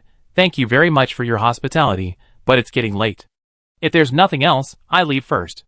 After saying this, he took out the small teleportation array in his arms. However, the light on it flashed and disappeared, and after a moment, his figure remained in the same place. You don't think that my divine pattern is only useful for this, right? The old man said lightly. You can't teleport away from the scope of this church. The old man paused and continued. Have you really thought it through? If you take this step, you will lose the opportunity to enter the kingdom of God forever, and become enemies with those great beings. Even if you have an immortal life, when humans end from the Dawn continent, you will have nowhere to escape. Hearing what you said, it seems that I have to work a little harder to prevent humans from being destroyed so early. Merlin moved his shoulders. Then let's stop talking nonsense. If you don't get out of the way, I can only choose a more violent method. Merlin took back the array plate in his hand, clenched his fist, and was eager to try. After the success of the conferred God, he is no longer the weakling fighting force before. Now even the 9th level professional is no longer his opponent. This is because his starting point for the conferred God is too low. But even so, there are few people in the world today who can be his opponent. Therefore, no matter how you look at it, leaving this dilapidated church will not be a difficult thing. However, when he threw this punch at the old man, who was picking up rubbish, the latter did not spit blood and fall to the ground as expected. Because just before Merlin's fist was about to touch the old man's chest, a figure like an iron tower appeared between the two. Merlin's punch, which could split mountains and shatter rocks, hit the opponent's body, but it was like a stone sinking into the sea. The figure remained motionless. Merlin was a little surprised. With his vision after becoming a god, even the flapping of a fly's wings could not escape his eyes, but he did not see clearly where the black shadow came from. The other party didn't say anything, but just stretched out a hand to grab Merlin's wrist. The next moment, a huge and incomparable force came from his wrist. Merlin couldn't resist it at all. His body was thrown out with a force and pressed on the rotten tables and chairs. The latter couldn't bear such a terrible force and turned into powder. However, even so, it couldn't stop Merlin's falling momentum. His body hit the floor heavily. Merlin even wondered if he had broken a few ribs. Before he could catch his breath, a big foot stepped on his head. Regardless of how awkward his posture was, Merlin quickly rolled to avoid the impending kick, and during this gap, he saw the appearance of the person who attacked him. To be precise, it was not a human being. Its entire body was made of steel, and it was actually a golem-like thing. It must be admitted that the civilization of those four-eyed people is indeed very developed. They can even make things like the god-killing puppet. Although it is not very useful against real gods, for a new god like you who has a poor foundation, this god-killing puppet, the only one left in the world, can come in handy, the old man said leisurely. Merlin dodged the attack of the god-killing puppet with difficulty, and said in surprise, You are not a survivor of the fire that year. Who are you? Why do you have a collection of god-killing puppet? Do you think you are the only demigod in the world? the old man said indifferently. Well, I am sure of this. I am the only demigod in the human world. You? Merlin seemed to have thought of something and opened his eyes wide. Hey, are you from the previous civilization? No, the Four-Eyed civilization has only killed one god, and the remaining half of its soul flower is in my hand. Don't guess. The old man shook his head. I am different from you. My half-soul flower was given to me by those great beings. Oh, those things don't seem to be so generous. What is the agreement between you? Destroy my civilization with your own hands, and become their most loyal servant. The old man said calmly, my civilization is earlier than your so-called Four-Eyed people, but it has not developed to that level. Even so, it is not an easy task to destroy it all. With my help, the situation is different. TSK, you are such a cruel person, senior. Merlin was a step too slow to dodge, and was swept by the god-killing puppet on the arm, and his forearm was twisted into a weird angle. The old man didn't take it seriously. Whether I make a move or not, my civilization will be destroyed. It's just a matter of time. Since they are willing to provide me with conditions, of course I have to agree. Then you are really rational. Merlin didn't know whether he was praising or mocking the old man. The latter stood there with his hands behind his back, unmoved. Your luck is indeed quite good. Obviously, your civilization and mine have developed similarly, but you have already obtained half of the soul flower in advance, and humans have also produced a genius that is rare in 1,000 years, giving you bargaining chips. If I were you, I would honestly fulfill the agreement, complete the deification, and enter the kingdom of God. It's a pity that you are not me. Compared with the servile eternal life, fooling those so-called great beings in your mouth makes me more excited. As a human, since you are alive, you have to have some fun, right? Chapter 749. The old man frowned. A quarter of an hour had passed since he activated the god-killing puppet. Merlin's dodge became increasingly difficult. Because of the existence of the divine pattern, even though he had successfully become a god, he still couldn't replenish his original force from all around. This made his situation worse and worse. At the beginning, he had the leisure to mock his opponent, but now, he could only concentrate on dealing with the crisis in front of him. In contrast, the god-killing puppet was driven by energy and was tireless. If this continued, Merlin had almost no chance of winning, but until now, he had no intention of running away, which made the old man a little difficult to understand. Merlin was right in saying that the gods had never truly trusted him. Even if they agreed to trade with him, they still set up a lot of backup plans to guard against him. The god-killing puppet was just one of them. Once he decided to escape, the subsequent killing moves used to deal with him would be activated one after another, so the old man was not worried that the other party would escape. On the contrary, Merlin had been able to keep his composure until now, and continue to play hide-and-seek with the god-killing puppet, but the old man was a little confused about what the other party meant. Merlin didn't look like a fool who knew he would lose the game, and was willing to sit down and continue playing, but the old man couldn't see where his hope of turning the tables was. The situation in Azure Bay was extremely critical. Merlin was caught between two forces, and had to play his trump card. Although he successfully slipped away from the eyes of the Magician Association and the monsters, he also exposed his hidden power. Merlin has been operating in the human world for hundreds of years. His power in the dark world is not insignificant, but most of it is concentrated on intelligence and wealth. Military reserves have always been his weakness. This also has a lot to do with his style of doing things. Merlin believes in using his brain to solve all problems. In a sense, this is why he can survive under the siege of all parties. Whether it is the Magician Association or the Temple, they will at most think that he is a trouble, but no one regards him as a threat. Because he never holds a weapon in his hand, but today, he has to pay the price for his smart decision. In the past, Merlin would train a protector to be around him every once in a while to ensure personal safety, but the old man had done an investigation before. This generation of Merlin only accepted one apprentice, and the latter has not had time to grow up. In other words, now is the time when Merlin's strength is the weakest. No matter from which aspect, Merlin had no chance of escaping tonight. However, for some reason, the uneasiness in the old man's heart became stronger and stronger. He turned his attention to the battle again and heard Merlin's heavy breathing, which meant that the latter's physical strength had reached the limit and the battle should be decided soon. After all, he was a new god who had just been deified not long ago. He had not had time to get familiar with his body. Merlin could only use about half of his strength now. This strength might be no problem against others, but it was obviously far from being able to resist the god-killing puppet. Fortunately, he still has a strong recovery ability, which is why he can hold on until now. Merlin took advantage of the end of a wave of attacks to pull away a little, stretched out his hand, reset his crooked shoulder blade, and sighed, "If you keep watching, I'm afraid you will have to collect your body." A beautiful figure walked out of the darkness and said, "Senior Merlin is much stronger than I thought. Even if your strength is not as good as His Majesty Rob, it is not much different." Merlin blushed for a rare moment. His strength after becoming a god was not as good as someone else's before becoming a god. This was indeed not something to be proud of, but he certainly would not admit it. Instead, he turned around and complained, "Why did you, the Magician Association, come so slowly? I don't know about the others. I just happened to be in seclusion in the city. I rushed over after receiving the news, but I just figured out the positions of both of you." The visitor said so. Seeing someone disrupting the situation, the old man's face suddenly darkened and he asked, "Who are you, sir? Why are you here?"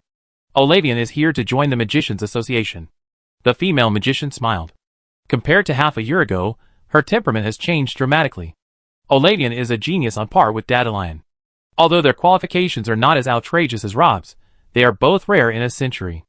It's just that they didn't devote all their energy to magic research before because of their own reasons. After resigning from the position of Special Envoy, Olavian finally had enough time to focus on improving her own strength. With the material assistance from the Magicians Association, Olavian finally crossed the threshold of the 8th level a few days ago and became a great magician. This growth rate would rank among the best in history. Olavian raised her staff and finished chanting. A large blue bird made of thunder elements condensed in the air and crashed into the god-killing puppet. Olavian had been hiding in the dark and had observed the fight between Merlin and the god-killing puppet for a while. In terms of strength alone, even if she and Merlin joined forces now, they were far from being the opponent of this thing. However, because puppets are not living people, usually even the most powerful puppets will have weaknesses that cannot be overcome. Olavian chose this 8th level lighting magic to start with, just to target the weakness of the god-killing puppet. The opponent's solid shell is difficult to break with ordinary means, but metal is a conductor of lightning. Olavian wanted to use this method to try to directly destroy the core components inside the god-killing puppet. Unfortunately, the result was not as she expected. The blue bird hit the god-killing puppet and sank into the latter's body. The surface of the god-killing puppet only flashed a circle of electricity, but after a pause, it started moving again. Its target was still Merlin. The latter was chased around again before he could catch his breath, but with Olavian's help, the situation was no longer as dangerous as before. The old man sensed a sense of crisis. Although the female magician could not reverse the situation, her appearance was like a signal, meaning that the Magicians Association had found this place, and follow-up support could arrive at any time. The old man just couldn't figure out how the other party found them. Merlin's every move before was under strict surveillance. In Azure Bay, the former had just tricked the president of the Magicians Association, Darian. When did the two sides conspire together? Chapter 750. The god-killing puppet has no emotions. Its only mission is to kill gods, so it will only attack those with the force and execute orders meticulously. But the old man on the other side became more and more anxious and urged the god-killing puppet to take down Merlin as soon as possible. Unfortunately, the latter had tried his best, but could not do anything to Merlin because of Olavian's existence. After recovering from the shock, someone began to be full of energy again, raised the corner of his mouth and sneered, "Hey, what are you nervous about? Isn't everything under control?" The old man snorted coldly, and did not respond to Merlin's provocation. Instead, he took out a holy weapon from his arms, and simply ignored the two of them. He sat cross-legged on the ground and operated the holy weapon. Olavian smiled bitterly. "Senior, can't you say less?" Merlin obviously knew that he had just stirred up a hornet's nest. This time he had miscalculated. In his opinion, if the opponent really had any trump cards, they should have used them long ago. There was no reason to drag it out until now unless... Merlin was shocked. There are monsters hiding in Solar City? Olavian frowned. That shouldn't be the case. I've been staying in Solar, and I haven't heard of any monsters attacking here. There haven't even been any monsters passing through Solar within 100 miles. The old man sneered. That's because you can't see it at all. Sewer! Merlin raised his eyebrows. His mind was moving quickly. He had similar guesses when he met Hastings in the sewer of Azure Bay before. This kind of place, that no one would pay attention to at ordinary times, can be of great use at critical moments as long as it is used well. However, he was not sure at that time whether Hastings had only arranged a backup route in the sewer of Azure Bay, or really targeted this blind spot in the city. Now it seems that it should be the latter. In addition to Azure Bay, Hastings has obviously studied the drainage systems of other cities. If this is the case, not only Solar, but other cities may have been infiltrated by monsters without knowing it. They are lurking in the sewers, and quietly waiting for an opportunity, while the citizens above are completely unaware that they are in great trouble. Oladian's face also changed. We have to find a way to leave here, and tell the Magician Association about this. Want to leave? Do you think it's possible? The old man stood up again and said calmly, Solar's Magician Association was taken down by our people the day before. The teleportation array was destroyed. No one can come to support you. I have just awakened the monsters underground. The city gate will be captured in a quarter of an hour at most. By then, you will not be able to escape even if you have wings. The old man paused and looked at Merlin. I didn't want to start so early, so that the arrangements in other places might be discovered in advance, but I got a death order. I must kill you tonight, and take back the soul flower in your body.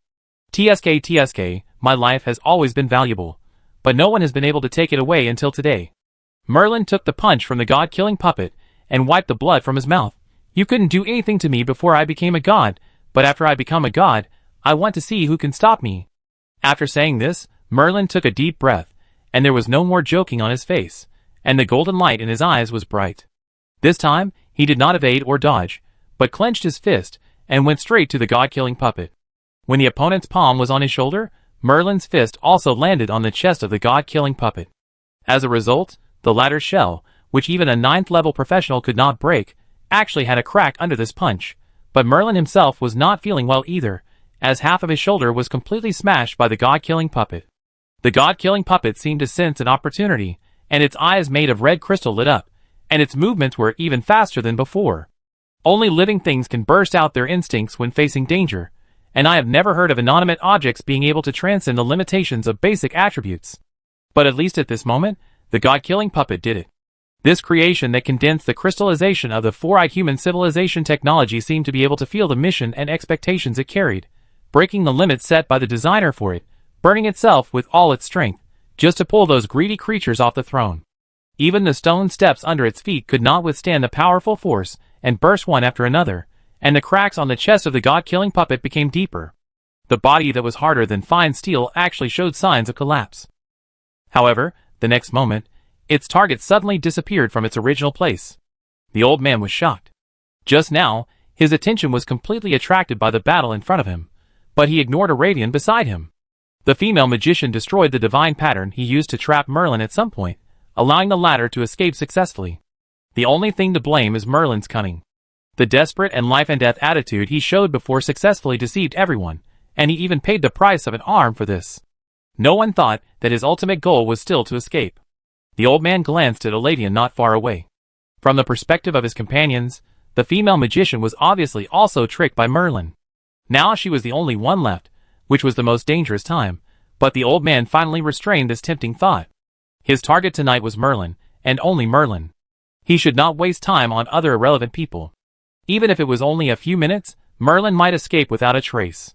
Therefore, the old man quickly retracted his gaze and chased after him with the god-killing puppet. Oladian escaped, but she didn't seem to plan to escape. After a pause, she finally chose to hang far behind the two. The old man frowned. He didn't have time to care about those annoying flies for the time being. The god-killing puppet had just fought with Merlin and got the latter's blood. It could lock the approximate direction of the target. Merlin was fleeing to the west of the city at this moment. The old man was afraid that he would be too late, and the other party would break through the blockade of the city gate. It had been less than 10 minutes since he awakened the monsters underground. Most of the monsters had just emerged from the sewers. The defenders on the city defense side might not have been completely eliminated. If Merlin took advantage of this loophole and got out of the city, it would be a lot of fun. He didn't dare to imagine what would be waiting for him after the operation failed tonight. No one knew better than him how terrible those things were when they got angry. Sometimes having endless life is not always a good thing. It may also mean endless pain. Chapter 751. Merlin had already run into a few sporadic monsters on the street when he escaped. He first tried to run towards the nearest north gate, but found that the density of monsters was increasing exponentially.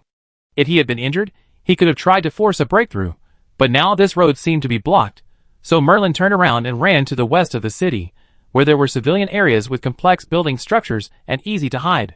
If it were someone else, they might still worry about whether this action would cause trouble to those innocent civilians. But a cold-blooded animal like Merlin never had such a burden. As long as he could get a chance to breathe, he would not care even if the entire solar was burned down, let alone the few people in the civilian area. When the old man rushed to the west of the city, with the god-killing puppet, it was in complete chaos. The monsters focused their first wave of attacks on the city gates and the armaments. The civilian area was supposed to be safe for the time being, but someone spread the news that the monsters had entered the city, causing a huge panic. People were crying and packing their luggage, preparing to flee. The road was full of people and horses, and there were scattered goods. The old man killed a few people, but it was of no use. Even if the people in front were scared, they were pushed and shoved by the people behind them, and had no way to escape, so they could only rush forward. The old man patted the god-killing puppet on the shoulder. "Can you find where he is?" The latter nodded. The chaos in front of him could only blind his vision, but the god-killing puppet used the force to track the target, and would not be affected, so it quickly locked Merlin's position. The latter was hiding in a small shack at the moment, trying to use this method to avoid being hunted down. The old man sneered. "It's not that easy to escape." At this moment, the street was no longer walkable, so the god-killing puppet decisively chose another route, squatted, bent his knees, and stomped hard on the ground. Under the action of the reaction force, its figure jumped high and landed on the roof of a building. Although it was huge, it was as flexible as a gecko. It jumped repeatedly on the roofs of buildings, and soon arrived in front of the small shack. Even in the civilian area, this was the lowest level. People living in this area did not even have a small house to live in. They could only squeeze in the shack like livestock. In every city, there were always the most poor people at the bottom. It was no wonder that Merlin chose this place as a hiding place, because everywhere he looked, there were densely packed broken shacks, and some people simply slept on a straw mat. Most people were naked, with lifeless eyes and numbness. Even if they were attacked by monsters, they could not have any emotions. Life was already like this, how much worse could it get? However, those who had children were ready to flee with their children. However, compared with the ordinary people before, they did not even know if they could survive the journey without food. The old man was not polite, and commanded the god-killing puppet to overturn the shack. However, to his surprise, there was only a skinny man and his equally skinny daughter underneath. The old man was shocked and angry. "Where are the people?" The god-killing puppet's eyes fell on the burning stove, where there was an iron pot, and the red liquid inside was rolling and bubbling, emitting an alluring fragrance. Even the lifeless zombies around smelled the fragrance, and showed a greedy look on their faces. "How dare you!" The old man had repeatedly reminded himself to be on guard against the opponent's cunning, but he didn't expect to fall into the trap. Who would have thought that Merlin would be so cruel to him? Judging from the size of the iron pot, he put at least 1/5 of blood to use as bait to mislead the god-killing puppet. This price is not small.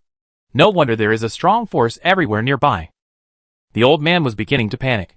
He had the advantage in strength after 2 fights, but he was always being led by the other side. His confidence began to waver unconsciously, and he didn't even know if his next move would be expected by the other side. This was a taboo in battle, and the old man knew this. So after a brief panic, he tried to calm down his restlessness, and with a glimmer of hope, he asked the god-killing puppet beside him, "Are there any other force fluctuations in other places?" However, the latter disappointed him this time, standing still without any reaction. This was the first time the old man used this ultimate weapon, and he did not know its internal mechanism in detail. He did not know whether the god-killing puppet's current reaction was disturbed by the nearby force, so he planned to take the latter away from here first. However, just as he took a step, and was about to turn around and leave, his heart suddenly moved. He thought of a possibility, and even he himself thought that this possibility was a bit crazy, but because of this, it was more in line with that guy's style. The old man stopped and turned around abruptly, his eyes falling on the skinny man, who was startled and shrank back, with a hint of fear in his eyes. Although his reaction did not seem fake, the old man still let the god-killing puppet slap the other man to death, and only when he saw the man turned into a meat paste did the old man feel a little relieved, but then, he was enveloped by a feeling of disappointment. Guessing wrong again also meant that he had completely lost the trace of Merlin. Although it was difficult for the other party to escape from the city now, the old man did not want to wait any longer, fearing that something might happen if he was late. He would not be able to let go of Merlin's body for a moment, and he was also worried that after Merlin died, his soul flower would be picked up by others. Therefore, the old man did not wait any longer and controlled the god-killing puppet to run to other streets. No matter what, Merlin had always been here, so he was likely still nearby and might have left some clues in a hurry. Not long after the old man left, Oladian also came here. Her eyes paused on the little girl guarding her father's body, and a hint of inexplicable meaning flashed across her eyes. Then she did not stop and continued to chase the god-killing puppet. After everyone walked away, the little girl raised her head. Her father had just died tragically in front of her, but there was no sadness in her eyes. This was obviously abnormal, even in the dead slums. Damn, they chased me so closely, I almost got caught. The voice that came out of the little girl's mouth was Merlin's. He was forced into a corner because of the existence of the god-killing puppet. Even with the camouflage props on his body, he almost flipped over. In order to confuse the pursuers, he not only recognized a new father, but also filled a tube of blood. Merlin was now weaker than ever. He could hardly maintain even the most basic disguise. He complained, "I will never take on such a ghost job again." Chapter 752. The old man drove the god-killing puppet through the city, but could not find Merlin. Since leaving the civilian area, the god-killing puppet has also become quiet, just meticulously executing basic instructions, and it is very quiet. As time went by, the old man became more and more anxious, especially since Oladian was still hanging behind him. Finally, he had no choice but to return to the slums full of shacks. As a result, as soon as the god-killing puppet entered the shack area, the eyes made of red crystal immediately lit up. The old man slapped his head, knowing that he was fooled by the other side again, because the god-killing puppet was sensitive to the force. Where could Merlin run to? Except hiding in a place with a strong force, he had no other choice. Merlin also knew the flaws of his plan, but now, he was basically at the end of his rope, and he couldn't get rid of the two deadly little tails without this method. But Merlin knew very well that the other side couldn't be kept in the dark all the time. His biggest trouble now was the god-killing puppet that didn't dare to exist. The latter could always lock his position, which made him unable to use many of his methods and became extremely passive. Merlin ignored the corpse of the cheap old man beside him, and sat there thinking about the next countermeasure. However, the next moment a black shadow suddenly fell from the sky and attacked his back. The old man also thought clearly along the way that Merlin must have his own disguise. It is not easy to see through his disguise. In this case, it is more convenient to kill everyone. Of course, killing people also requires skills. At this time, many people have fled from the civilian area, but there are still many who have not moved. Most of them are old, weak, sick, and disabled, ready to leave it to fate. The old man started with the little girl, not because he noticed anything, but purely because the little girl was closest to the pot of divine blood. In order to cover his tracks as much as possible, Merlin must be near the pot. As a result, when the fist of the god-killing puppet fell, the little girl was no longer on the ground. The old man was overjoyed. He himself did not expect that he would hit the target in the first bet. Then Merlin appeared again beside the shack, holding the wooden door and panting, "Let's discuss something. Can we take a break first?" The old man sneered, "Do you think I will give you this opportunity to recover your strength? This kind of thing is like love. How can you know if you don't try it?" Merlin put his hands on his hips. However, what greeted him was a ruthless iron fist, and Merlin's movements were half a beat slower this time. After all, he had just lost so much blood, and was dragging an injured shoulder. His body was much weaker than before, and he didn't dodge the attack. He only had time to put his other arm in front of his chest.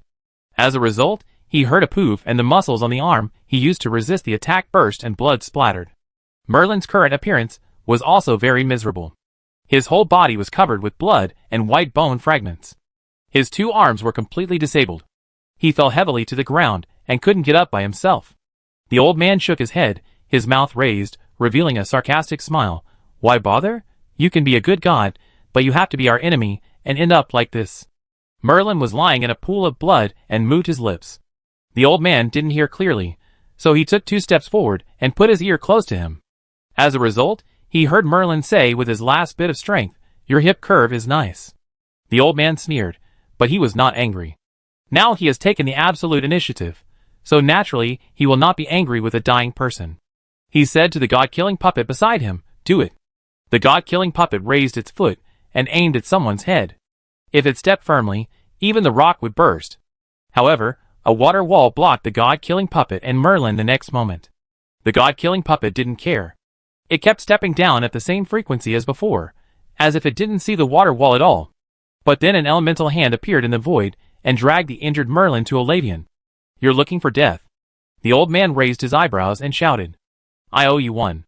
Give me the address, and I give you a bag of philosopher's stones someday," Merlin said to the female magician. "Let's survive first." Oladian smiled bitterly. At the beginning, she and Merlin were not the opponent of the opponent together. Now she is alone, and the situation is even worse. But the next moment her eyes were attracted by a black spot in the sky in the distance. Merlin whistled, "The man you like is a little slow to come." The female magician raised her eyebrows and said seriously, "Senior, can you stop joking like this?" "Sorry, my head is broken. Please don't be angry with me." Merlin admitted his mistake with a good attitude. Oladian was angry and amused. The appearance of the alchemical airship made the old man's face change drastically. He had destroyed the teleportation array a day in advance. Oladian's appearance was beyond his expectations. If the female magician was in seclusion here, it could be said to be a coincidence, but the alchemical airship that appeared in the sky at this moment was completely unplanned. He didn't even know where this reinforcement came from. The old man did not dare to hesitate any longer and urged the god-killing puppet, "Quick, kill them. Then you have to get past me first." A voice came from behind him. Noticing the unusual movement in the west of the city, Weisenhair made a quick decision and used instant teleportation to rush into the city, almost instantly. His arrival also meant that Oladian and Merlin officially received strong support. The old man's face was livid. With the god-killing puppet in hand, he was not afraid of a mere 9th-level super magician, but the other party did not need to defeat them. As long as they delayed for a while, the follow-up reinforcements would arrive one after another, and then he would become the one in a bad situation. However, when the time came, he could no longer retreat. He remembered the orders of those things, and he knew very well what the consequences would be if he violated them. So this time, he not only urged the god-killing puppet, but also rushed up himself. "What? You are so angry about losing. Are you ready to jump off the wall?" This time, it was Merlin's turn to laugh. This guy didn't want to suffer a loss at all. He was obviously half dead, but he was very arrogant and majestic when he scolded people. The old man didn't answer, but just kept attacking. He knew that he didn't have much chance left. At most, he had 2 minutes. If he couldn't take down the two people in front of him, it would be almost impossible to kill Merlin. The other party had a flying vehicle like the alchemy airship, and the monsters in the city couldn't trap them. Unfortunately, this time, fate didn't stand by his side again. He had just started less than 2 rounds of attacks when the figure of Dandelion appeared in front of him. The president of the Magician Association came using phase shift, just a little slower than Weisenhail. His arrival completely shattered the old man's dream. Chapter 753. Merlin used his remaining strength to say to Oladian, "Quick, take me to Gudry's." The female magician hesitated and looked at Dandelion. Although the reinforcements from the Magician Association had arrived one after another, the combined strength of the people present was barely higher than that of the god-killing puppet. Her departure would increase the danger for Dandelion and others. However, the latter did not hesitate at all and said directly, "Take him on the ship, go to the nearest city, and use the teleportation array to send him back to Gudry's." Dandelion had just arrived at Solar, and the situation was beyond his expectations. But it was not difficult to judge that Merlin was not in the same group as those things, which made Dandelion feel relieved. It seemed that the thing he was most worried about did not happen. Merlin at least did not betray humans. Then he must have had his own reasons for walking with Hastings. Of course, this could also be a play performed by the two of them. In fact, with Merlin's unpredictability, no matter what choice he made, it would not be surprising. However, the current situation does not allow him to make a careful distinction.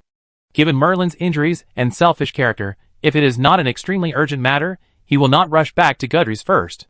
He will most likely find a safe place to recover quietly. Therefore, Dandelion knows that he must make a decision as soon as possible. Deep down, he still doesn't like Merlin, but this time he decided to abandon his instincts and trust Rob's judgment. Seeing that Dandelion had made a choice, and was very decisive, Oladian said nothing more and boarded the Goddess of Fortune with the half-dead Merlin. The old man on the other side was unwilling to accept such an outcome, and ordered the god-killing puppet to launch another fierce attack, but it was resolved by Dandelion, Weisenhail, and other masters. In the end, he could only watch the alchemical airship carrying Merlin leave. The old man's face changed from despair to ferocity, and he roared, "You are looking for death. Solar has been occupied by monsters. Even if you can defeat me, you can't escape. Then you don't have to worry about it." Seeing Merlin and Lilith board the ship, Dandelion finally had no more worries. He threw away the cigarette butt in his hand and attacked the god-killing puppet with a fire dragon. "Let me solve your troubles." Oladian obviously had never experienced the nagging of the dwarf prince. After boarding the ship, she saw Melidona coming around and wanted to stand up to thank him, but was stopped by the female magician in charge of communication. The latter said seriously, "Captain Melidona, we have to go to the nearest branch of the Magician Association first, and then come back to pick up President Dandelion and others. Can you please sail as fast as possible?" The dwarf prince stood at attention and saluted. "Got it, sir." Melidona was still able to distinguish the priorities. He pestered the female magician in charge of communication, and asked a lot of questions about Merlin. He was full of curiosity about this magic founder, the oldest monster in the Dawn continent. Therefore, he surrounded Merlin as soon as he got on the boat, wanting to find out some gossip to brag about when picking up girls. However, seeing that everyone's faces were very solemn, he became serious for a rare time, commanding his men to raise the sails and turn the rudder, and threw handfuls of gold coins into the alchemy array as if they were free, turning them into a strong driving force. However, after being busy for a while, Melidona saw Oladian, who was taking care of Merlin, go to the cabin to get medicine. His eyes turned, and he went over again, with a thief's intention. At this moment, Merlin was leaning against the side of the ship with his eyes closed. Not long ago, he had just rejected the proposal of the female magician in charge of communication to transfer him to the cabin. He would rather lie there like a ball of mud motionless. The dwarf prince secretly observed for a while, and found that the former's chest did not rise or fall at all, as if he was dead. He couldn't help but feel a little worried, so he ran over and put a finger under Merlin's nose. The next moment, Merlin suddenly opened his eyes, and said, "There are 2 gems in the inner pocket of my clothes." "Huh?" Melidona was so scared that he almost fell to the ground. "Throw the big one into your alchemy array as fuel, and the small one is given to you as a souvenir." Merlin was indeed very tired, and after saying this, he closed his eyes again and stopped talking. Melidona stretched out his hand, and waved it in front of Merlin's eyes, but the latter did not respond, so the dwarf opened his pocket as someone said, and there were indeed 2 gems, one big and one small. "This is it." When he saw the 2 gems, Melidona's breathing became rapid. The dwarf prince had been engaged in smuggling at sea for so many years, and his eyes had long been trained to be extremely sharp. He saw the origin of the 2 gems at a glance. It turned out that it took 10,000 kilograms of gold to smelt and extract 1 gram of gold crystal. The 2 pieces of gold crystal together weighed a kilogram, which is equivalent to the value of 5 million kilograms of gold. Wow! The dwarf prince has traveled all over the country over the years, and met many rich people, but this is the first time he has met a local tyrant, who carries 5 million kilograms of gold with him. When he thought of someone's instructions to throw the big piece into the alchemy array as fuel, the dwarf's eyes couldn't help but twitch. That thumb-sized piece of gold crystal weighed at least 300 grams, and it was burned alive. This is too wasteful. This is 3 million kilograms of gold. So much money can almost buy a legendary weapon. Melidona has a lot of minor problems, but he always does one thing well. He will definitely do what he promised to others. So although he was extremely painful, he still threw the big piece of gold crystal into the alchemy array on the ship. Then the hull of the Goddess of Luck trembled violently, and then began to speed up crazily. The entire alchemy airship turned into a cannonball and flew out. The strong wind even made the people on the deck unable to open their eyes. In the end, it took less than half a magic hour to reach the nearest town. The dwarf captain was in a panic again, and almost drove the spaceship over the head. When the Goddess of Luck stopped on the roof of the Magician Association in the city, Oladian immediately jumped down with Merlin, who had been simply bandaged. A levitation spell was performed in the air, and the 2 landed steadily on the top floor observatory. On the way here, Oladian had contacted the magician of the branch and advanced to open the teleportation array. After she landed, she didn't even have time to say hello, and hurriedly walked in with Merlin on her back. The 2 figures flashed and disappeared. After not seeing him for 2 days, Gudrys became a little depressed. Obviously, the news of the attack on the coastline has been reported back. Even the most optimistic people can't laugh now. Merlin directed Oladian to a tailor's shop, where a carriage had been waiting. Oladian put Merlin on the carriage, and the latter nodded at her. "Let's stop here." It's not that I don't trust you, but the fewer people know where the guy is hiding, the better." Merlin took a breath and continued, "This is not the end. In view of what I did not long ago, the real trouble will come soon. I am afraid that we will face the furious gods next. Don't underestimate the bottom line of those guys. The less you know, the safer you are." Chapter 754. In Woomy's rabbit hole, Rob was flipping through a fairy tale collection left by Merlin, which told the story of an ugly duckling turning into a white swan. However, the ending was changed by Merlin. After the ugly duckling turned into a white swan, it was caught and made into a goose feast, so all the ugly ducklings no longer wanted to turn into white swans. When Rob finished reading the story, he happened to hear footsteps coming from the corridor. The footsteps were a bit scattered. Merlin almost half crawled and half walked in. He dragged his weak body and panted. When he saw Rob, he was surprised. "You haven't reached the 9th level?" Then he frowned and said, "No, you are already at the 9th level, but your aura is well hidden. It seems that you have a good grasp of the 3 powers, and you are only one step away from merging them together. You are a little late than the agreed time." Rob put down the fairy tale collection in his hand and stood up. A strange color flashed in Merlin's eyes. "Aren't you afraid? If I don't come back within 1 magic hour, your god-making ceremony will not be carried out, and your soul and body will be destroyed in the end." Rob did not answer this question, but asked, "Then why did you come back?" "Who knows, maybe there is still a trace of humanity in this body." Merlin grinned, revealing a self-deprecating smile. "I can't say I like this world, but I don't want to see it destroyed. But you, the last sentence of the fairy prophecy is to let you be wary of me. Why do you choose to believe me?" Rob raised his eyebrows. "There is no fairy prophecy at all, right?" "Oh! How long have you been planning this? 10 years, 50 years, or hundreds of years? You have obtained half of the soul flower, and discovered the secret of the destruction of the four-eyed civilization. You are the only one among humans who can predict all this in advance. It is impossible that you have no preparation. Assuming that you have been arranging it since 900 years ago, where exactly does this chess piece fall?" I thought about it carefully. The fairy prophecy became famous on the eve of the First Magic War, which was very close to the time when you obtained the soul flower. The death of the 4th elf king before was more like a deception. Because it was too long ago, it is impossible to verify it.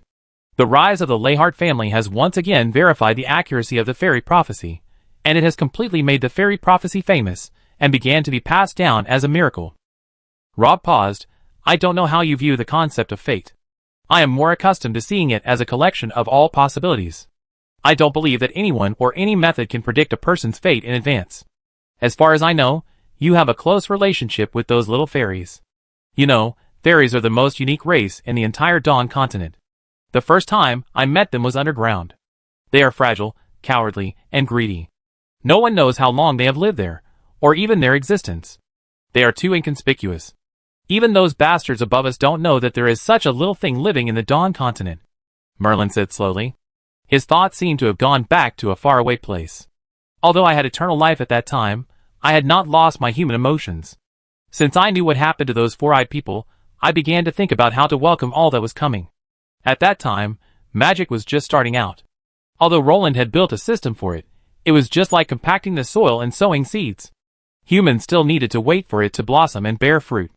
I assume that in a few years, there will be you who is better than Roland, full of talent and surprises, and powerful enough to shake the existence of the kingdom of God once you are successfully deified.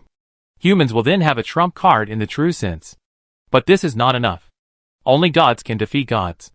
And they will not allow you to successfully become a god. In the end, we still have to face the biggest trouble. There are no soul flowers in the world for you to complete the ceremony of becoming a god." Merlin blinked. "So when I met the group of goblins, I had a preliminary idea in my mind. It is not easy to sell the concept of fate to others, especially the gods. I spent some time teaching the goblins to speak, creating their own characters, and compiling their racial background, that is, the rhetoric of absolute neutrality and world observer. I must admit that looking back now, this set of things is still a bit second year. I even built a goblin city for them on the sea." Rob said, "So the goblin prophecy was just a lie from the beginning to the end?" Merlin scratched his ear. "Yes, that's right.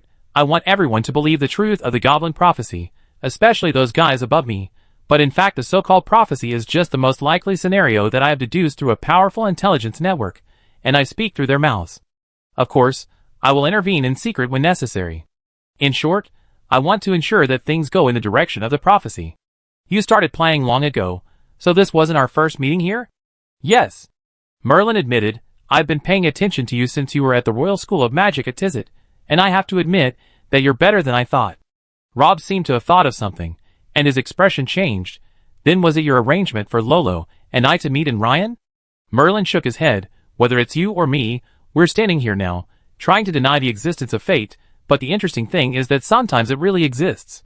I know what happened to her father and mother, and I also know that you escaped from your magic tower, but I didn't expect you to meet in Ryan. If there is fate in this world, then this is fate. Your fate, and hers, is also the fate of the entire human world. Rob was silent for a while, and said, "You have deceived everyone now, and then what?" Merlin smiled, stretched out his hand, and directly inserted it into his chest, from which he pulled out a small blood-colored flower, and then took a breath and said, "Flower of the soul, the last step missing in your god-making ceremony, and the rest depends on you." After saying this, he began to age rapidly. In just a few minutes, his black hair turned gray, his muscles became loose, and his cheeks were covered with wrinkles. The years left marks on his body at an incredible speed. However, Merlin did not panic, but let out a satisfied sigh. Being a human again and feeling death again, this feeling is really great. Chapter 755. Olavian sent Merlin to the carriage and watched him disappear into the night. She decided to accept his advice and did not follow him. After a pause, she came to the gate of St. Laurent's School of Magic. She had not been back for many years since graduation, perhaps because of her busy work. This time, many things were different.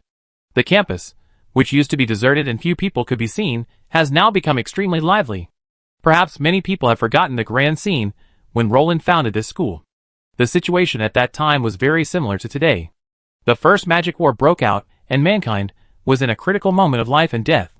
Roland taught magic in Gudries, and announced that all those with magician qualifications could come to attend the class.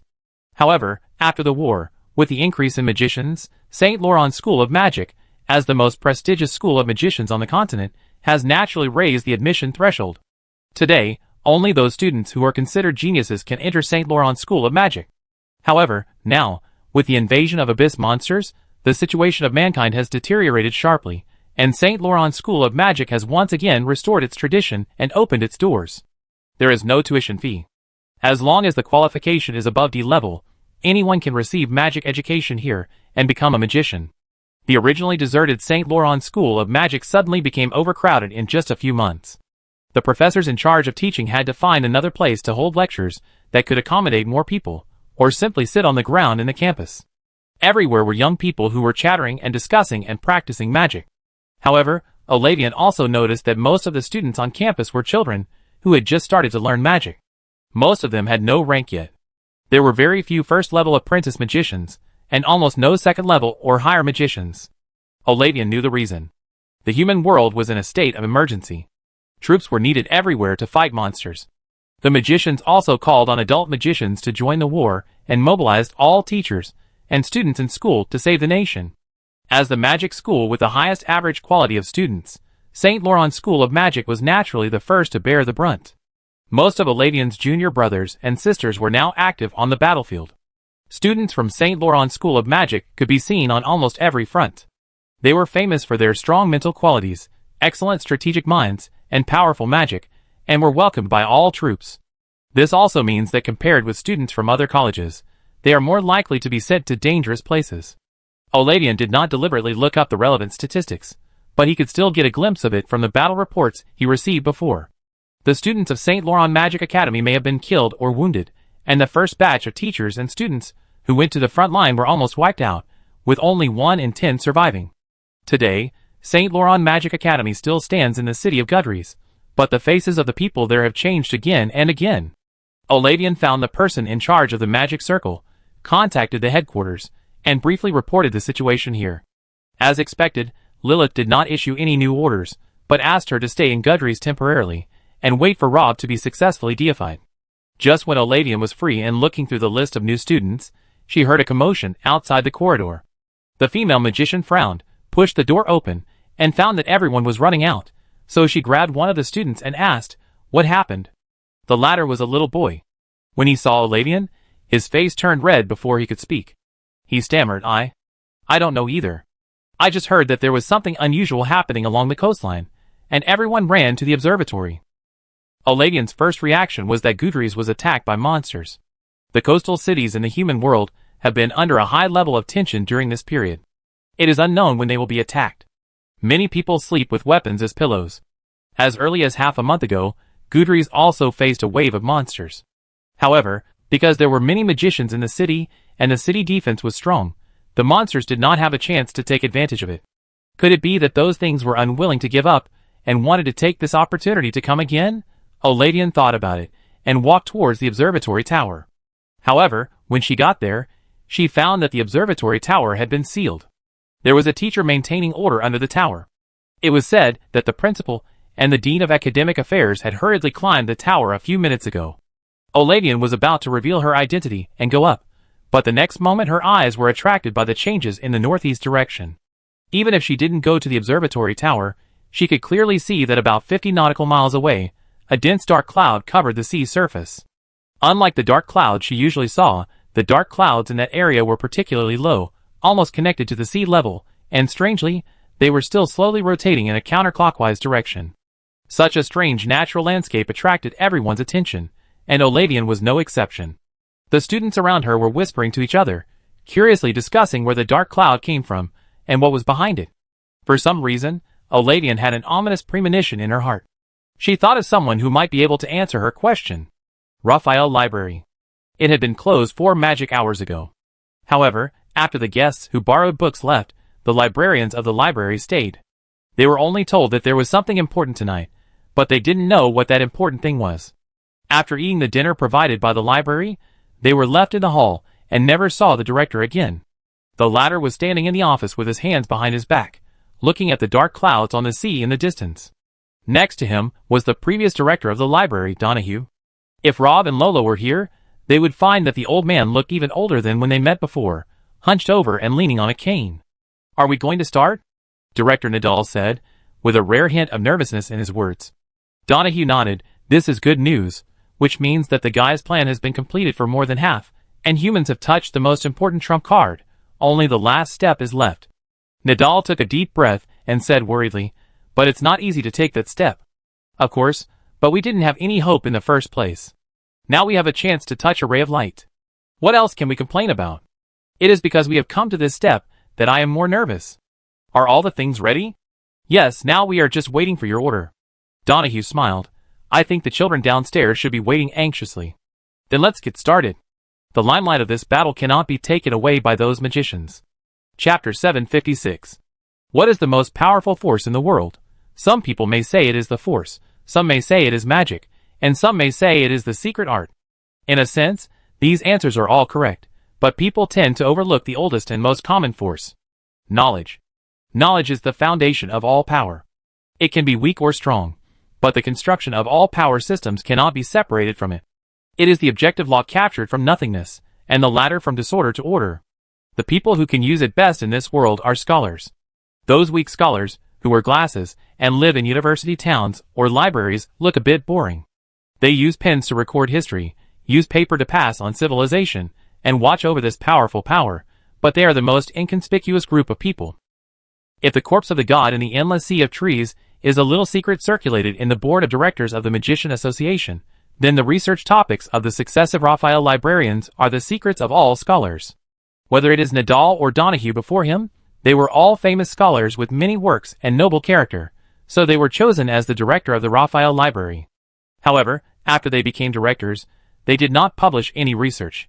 Some people said that this might be because they were busy with official duties after becoming directors, but in fact, people who really work in the Raphael Library know that the position of director is actually very leisurely. So what exactly they are doing has become a topic that many people will speculate when chatting. And now Nadal has revealed the mystery in front of those young librarians. "Director, what is this?" The librarians who stayed in the hall gathered around and looked at the huge object in the painting with curiosity. "I haven't had time to name it yet. If you like, you can call it a magnetic field superimposed device," Nadal introduced. "Magnetic field superimposed device?" "Yes, the Arkansas stone is the oldest or on the Dawn continent today. Do you know what the biggest difference between it and other ores is?" Donahue on the side spoke up. The librarians looked at each other in bewilderment. The Arkansas rough stone is almost extinct on the continent. The value of one stone is equivalent to a large town. How can ordinary people like them see it? Donahue took out a fist-sized stone from his pocket and threw it to a librarian next to him. "This is the Arkansas rough stone, which is also the subject of research by the successive directors of the Raphael Library." Nadal took over Donahue's words, or to be more precise, "We are studying its role in the descent of God.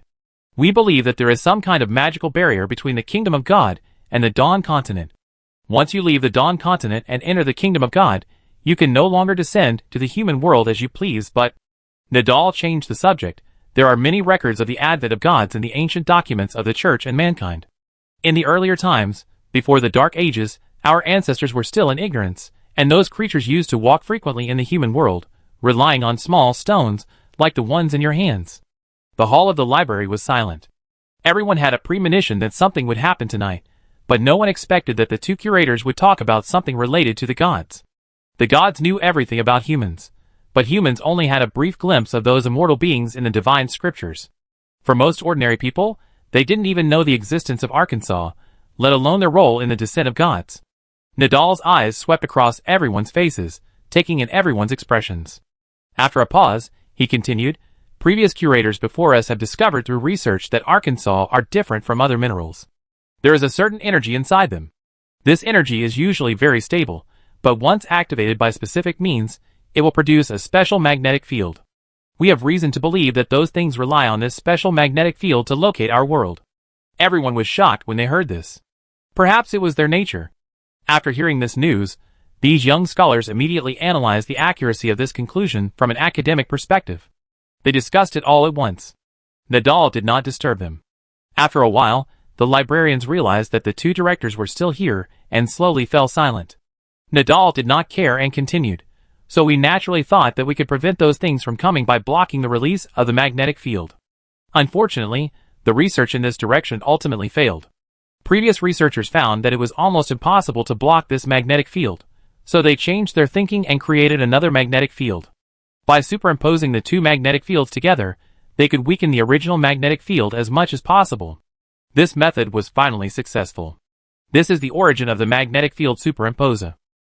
Everyone thought of something and their eyes widened. Yes, you guessed right. It's getting late. Let's talk while we walk. As everyone from the Raphael Library came to the beach one after another, they noticed the strange natural phenomenon on the sea not far away, but then their eyes were attracted by a huge copper ball with a diameter of more than 20 meters. In order to make it float in the sea, there were several rafts tied under the copper ball. Nadal said, the magnetic field superimposer is a product of theory. On the one hand, we have undergone rigorous demonstration, but on the other hand, we have no chance to verify it for various reasons. Moreover, it is extremely complicated to operate and requires a lot of manpower to calculate. A young scholar suddenly realized, this is why you, director, have asked us to practice those strange formulas over and over again these days. Nadal nodded, I must make it clear to you first. What is going to happen next will be very dangerous. We cannot directly eliminate that magnetic field.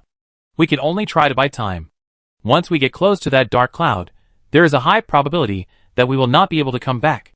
In addition to Director Donahue and me, I need 15 people to assist in completing the calculations. Please sign up on a voluntary basis. Everyone looked at each other, but no one left. One of the young scholars said, since the war began, we have watched the warriors, magicians, and priests around us go to the battlefield, fight those monsters, and protect our compatriots, but we can't do anything but watch it all happen. You said that recording history is the responsibility of every scholar, but rather than being a bystander, we hope to participate in it and contribute our own meager strength to our race. Now that this moment has finally arrived, how can we stop moving forward? Chapter 757. When Olavian arrived at the Raphael Library, it was empty. Then she noticed the huge copper ball tied to the raft on the sea level. The people on the raft seemed to be trying to paddle the copper ball into the strange dark cloud. However, the dark cloud seemed to have sensed the crisis. The next moment, the originally calm sea surface suddenly changed its color. The wind blew violently, the waves surged, and lightning as thick as a bowl fell from the sky and hit the copper ball. The copper ball changed direction at the critical moment and passed by the lightning. The hair of the people on the raft stood up, but before the people on the shore could put their hearts back into their stomachs, the second lightning had already fallen. This time, the copper ball had no way to avoid it, and was struck directly. At the moment before the lightning fell, Director Nadal shouted, everyone, keep your hands off the surface of the copper ball, and keep your feet together. The scholars strictly followed his orders. As a result, after the lightning, there was no casualty in the copper ball miraculously, but the sailors paddling the raft outside were not so lucky. They screamed and fell into the sea. The copper ball, which had lost its power, began to drift towards the beach in the strong wind. The scholars inside were anxious. Each of them had profound knowledge and a smart mind, but they had no experience in operating a boat. Without the sailors rowing outside, Nadal and Donahue were now helpless. At this moment, a giant hand made of water elements suddenly appeared on the sea, pushing the copper ball quickly towards the dark cloud. "Quick, look there!" Someone pointed at a black spot in the sky. The distance was too far, so no one could see the man's face. They only knew that he was a magician who performed levitation. His figure was suspended in the air, holding up the staff in his hand. The giant elemental hand before was obviously his magic. That certain existence in the dark seemed to be angered by his actions. The next moment, the lightning gave up the copper ball and began to strike the figure in the sky one after another. The violent current seemed to annihilate the figure. However, the latter was not in a hurry. He raised his hand and released a second-level defensive magic water barrier for himself. A hollow bubble covered his body, but unlike ordinary water barriers, the bottom of this bubble was connected to the sea water below. In the end, all the lightning that struck him was finally led into the sea water under his feet. This time, nothing could stop the copper ball from entering the dark cloud area. Nadal was overjoyed and immediately issued a second order: "Everyone, take your positions and start calculating and constructing a new magnetic field." The old curator paused. "Everyone, let's work together to slow down those things." The magician who arrived halfway was none other than Oladian. After arriving at the beach, the female magician learned that the scholars of the Raphael Library had boarded the copper ball. Although she didn't know what Nadal and Donahue wanted to do, they were obviously planning to deal with the dark cloud. Seeing that the copper ball was about to be blown back, Oladian took decisive action and released an elemental hand, escorting the copper ball all the way to the dark cloud area. Not long after, the speed of the dark cloud slowed down a little bit. Although it was still moving, it was almost impossible to distinguish it with the naked eye. Oladian knew that Nadal and Donahue's method had worked. Even the magicians were helpless in the divine ritual, but it was stopped by a group of ordinary people who had no power at all. If it wasn't seen with their own eyes, no one would believe it. Oladian was full of respect for the scholars in the Raphael Library. But unlike the ecstatic revelers on the beach, she also knew that Donahue and Nadal could only delay but not prevent the terrible thing from happening. In the end, it was that person who could decide the fate of mankind. She only hoped that with the precious time gained by the people in the Raphael Library, the other party could be prepared. Even though all places were in chaos now, the abnormal natural phenomenon in Gudries was reported to Lilith at the first time. The female president immediately realized the seriousness of it. She found Lehard VII, Pope Wenger, and the Grand Speaker of the Free City. After a brief discussion, she urgently transferred more than 50 masters above level 8 from the already tight line of troops, and teleported them to Gudries. The consequence of this was that the already precarious battle lines in many places collapsed directly, the inland was lost, and millions of people were slaughtered, but Lilith couldn't care less at this time. Now most people still don't know what Merlin did, but from the subsequent series of reactions, what he did was obviously a big deal, and the direct consequence of this incident was that the final battle came ahead of schedule. If nothing unexpected happens, the location of this battle is in Gudries, Roland's hometown, the birthplace of magic. Human civilization has been flourishing since here, but I wonder if it will end here.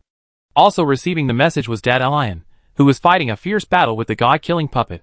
At this point, both sides had suffered heavy losses. In order to protect everyone, Weisenhale's magic was the first to be exhausted.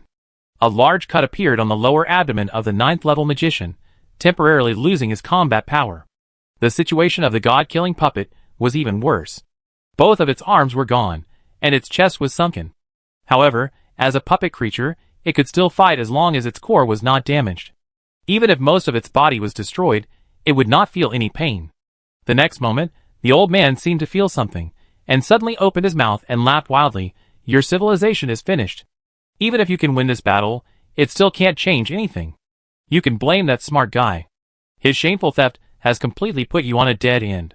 He shouted at the top of his voice, "When the gods come, it will be the end of everything." Dandelion moved his shoulders and said lightly, "Even so, I will live longer than you. If you have time to care about others, you might as well take care of your own life and death first. If you don't have any other last words, I will send you on your way." The old man stared into the eyes of the president of the Magician Association and said unwillingly, "It's a pity that I can't see that moment. You and everyone you care about will be destroyed in the wrath of the gods." "Yes, yes, but next, please be destroyed in my wrath first." Dardarian spat out the cigarette butt in his mouth, and the fire dragon started in a flash. Chapter 758. Inside the copper ball, Donahue, and the people in the Raphael library were sweating profusely. They had been doing high-intensity calculations for 2 magic hours in a row. Their mental and physical strength had reached their limits. Both the speed and accuracy of the calculations began to drop significantly. Correspondingly, the dark cloud above their heads was slowly recovering its rotation speed. However, neither the 2 curators nor the other young scholars had any intention of giving up. Everyone held a quill in their hands tightly, concentrating, and muttering something in their mouths, trying to refocus their attention in this way. In fact, being able to hold on until now has far exceeded Donahue and Nadal's expectations. This is also thanks to the fact that no one backed down. In the end, all the librarians boarded the bronze ball, which was twice the expected 15 people. This allowed Nadal to divide the work more reasonably, arranging some people to review and some people to exchange and rest. But the others could rest, and Nadal and Donahue, who were responsible for operating the bronze ball, could not be replaced. Unfortunately, both of them were old. Nadal kept staring at the pages of numbers in front of him, and his vision became more and more erratic. His brain entered a vacuum state due to overuse, and everything around him was moving away from him. In a trance, he suddenly heard a scholar exclaim, "Teacher Donahue! Teacher Donahue!" Nadal came to his senses, and found that everyone had stopped their work and spontaneously gathered around Donahue, who had stopped breathing on the operating table.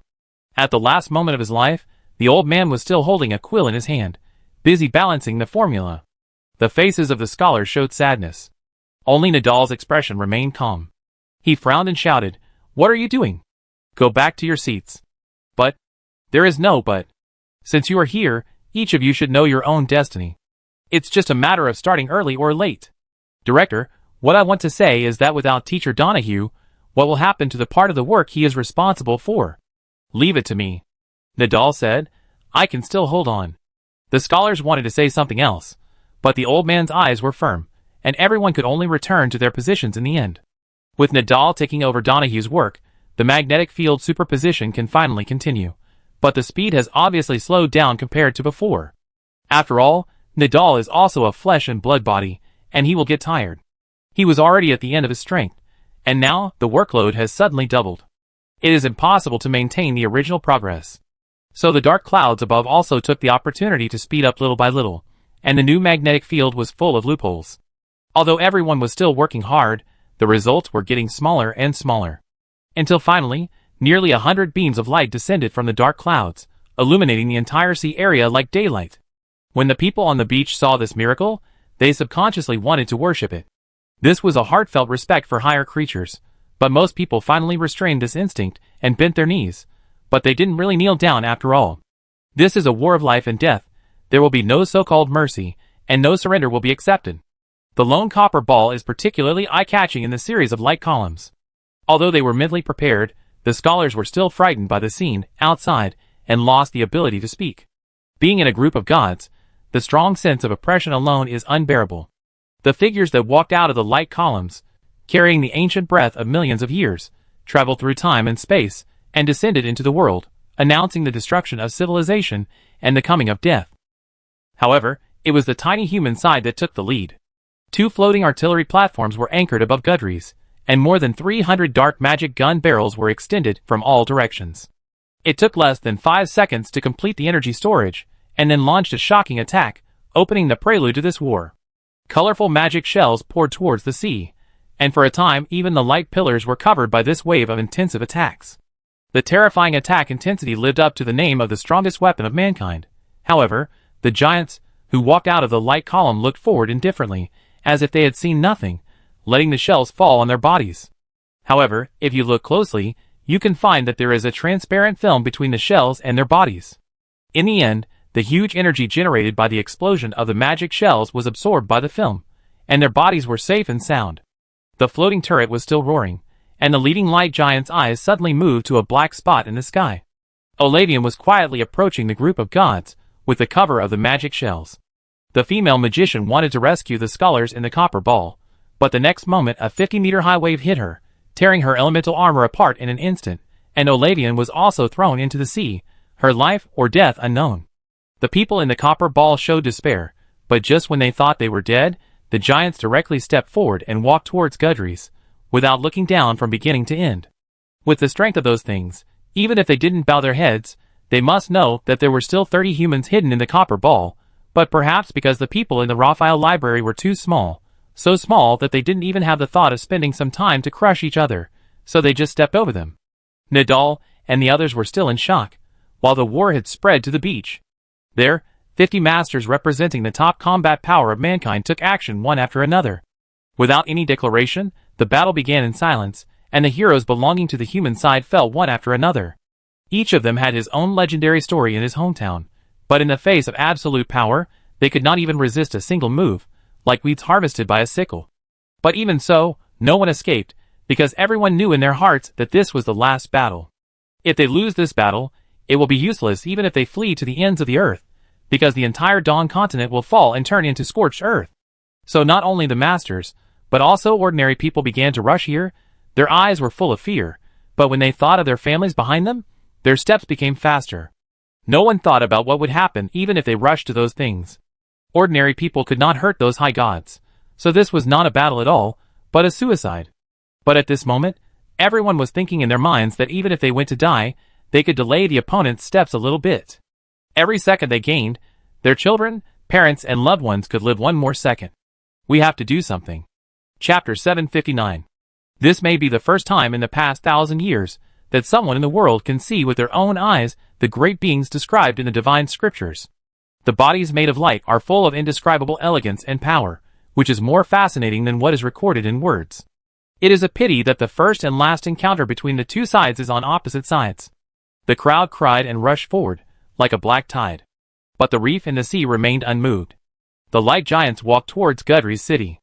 Every step they took, hundreds of people died under their feet, just like an elephant stepping over an ant nest. The endless ant colonies did not have any effect except cheering for themselves with weak voices. In fact, except for the 50 masters on the beach who took them a little time, the remaining ordinary people could not even slow them down by half a second. In the end, they walked into Gudri's city easily. One of the light giants waved his hand, and the two floating turrets floating in the sky suddenly lost all power and fell to the ground. The magicians inside tried their best to release the levitation spell, but for some reason, all the magic quickly decomposed and disappeared after chanting. In the end, everyone could only watch the floating turrets fall to the ground like a bird with broken wings. At such a height, the magicians responsible for operating it would hardly be spared. After solving the small trouble above their heads, the light giants looked away from the front, and their golden eyes swept across the entire city of Gudri's. Those who were seen by those eyes felt a chill all over their bodies, and their hearts stopped beating involuntarily. They came back to life again, until the other party looked away, gasping for breath. After the light giants looked around, those expressionless faces rarely showed a trace of doubt. Although it was just a simple glance, they had seen every plant and tree in Gudri's city, from a large school to a small ladybug, but they did not find any trace of Merlin and Rob. Wummy's rabbit hole is a lost little world that Merlin discovered by chance. It is independent of the Dawn continent, with only one entrance connected to Gudri's, and it changes every once in a while. Even gods can't see through its disguise. However, the light giants did not panic because of this. After a short silence, they stretched out their hands, held each other together, and formed a circle. Then the golden light flowed down their bodies to the ground. The light spread in all directions like running water, quickly filling every area they passed through. This is the method that the gods use to solve the current dilemma. It is undoubtedly the dumbest method. But at the same time, it is also the most effective method. Wherever the golden light passes, it fills every gap. The animals and people touched by it fall to the ground and melt. In just a quarter of an hour, nearly half of the people in Gudri's disappeared. This ancient city representing human civilization suffered an unprecedented catastrophe on this day. This is probably the fastest massacre in history. No one except the gods can kill half of the people in the city in such a short time. The rest of the people were also shrouded in great fear. Seeing the golden light about to flow to the door of their home, a mother held her two children tightly in her arms, her eyes full of despair. But the next moment, the golden light suddenly stopped. It was not because those things suddenly became kind, but because they finally found the target they were looking for. When the golden light flowed through the winemaking pool of a wine cellar, it could not fill it up. Then, the surrounding golden light was like a shark that smelled blood, gave up expanding to other places, and began to rush into the wine pool frantically. The next moment, everyone found that all the chilling figures in the square had disappeared. In Wummy's rabbit hole, golden light flowed through, climbed up the rock wall, and submerged the stones. Wherever it passed, no grass grew. Those unique plants in this small world disappeared completely. Finally, the golden light came to the pool at the end of the cave and turned into human figures again. The old Merlin sat on the protruding rock in the middle of the pool, looking at the group of uninvited guests in front of him, and whistled. "Aren't you a little too rude? You don't even knock on the door before visiting someone else's house?" The leading light giant opened his mouth and uttered divine words. "Where is the despicable thief? Didn't anyone tell me that you should be nicer when asking for help?" Merlin raised his eyebrows. "You should know that death is not the end of everything. There are more terrible things in this world than death." The leading light giant said coldly. "Well, I can't refute this point. I have been worried about losing weight recently." Merlin nodded. "Where is the soul flower in your body?" Another light giant suddenly asked. "Good question. I gave it to a not-so-hateful guy, and I sent them both out just a minute before you came in. So this is your plan, to trick the complete soul flower from US, and help that fellow named Rob become a god." The leading light giant looked majestic. "At least for now, my plan is going well, isn't it?" Merlin raised his skinny hands and tidied his gray hair. "Do you think we will give him a chance to complete the god-making ceremony?" Merlin grinned. "You know what I like most about you is that you will never learn from failure. If it weren't for keeping you, do you think you can really enter my little kingdom of happiness so easily?" As soon as he finished speaking, there was a violent explosion in the direction of his mouth. With a tremor of the earth, the passage in the belly of the mountain disappeared. For the first time, the faces of the light giants showed solemnity. Wummy's rabbit hole is a very magical place. Only when you are in it can you realize that the rules of the world here are different from those in the outside world. Merlin destroyed the only entrance between it and the Dawn continent with an explosion, which is equivalent to leaving these things in this small world. He did not expect to kill all these gods in this way. With the strength of those things, it is not enough to trap them in just one world, but he can use this method to buy the last time for Rob, so that the latter can complete the last step of the deification ceremony and completely integrate the soul flower into his body. Chapter 760. Wummy's rabbit hole was completely destroyed by the fierce attack. Except for the small pool where Merlin was, everything in the cave disappeared. Nearly 100 gods attacked together. Even a small world could not withstand this terrifying power. It was only a matter of time before this world was completely broken. Since there was no way out, the cage was destroyed. The gods acted as domineering as always. But the strange thing was that they did not kill Merlin. On the one hand, it might be because Merlin had been one of their kind. Even if it was only for less than half a day, they did not want to kill each other. On the other hand, the leading light giant said to Merlin, "I want you to live and witness the destruction of your world with your own eyes. This is our punishment for you." Its tone was also rarely angry. It was obvious that Merlin had calculated against them again and again, which made them really angry. Merlin smiled and said nothing. He was too old. He was so old that he could not even see the things in front of him. There was only a hazy light in his turbid eyes. In the end, his little world was completely broken by the joint attack of the gods, like a broken egg.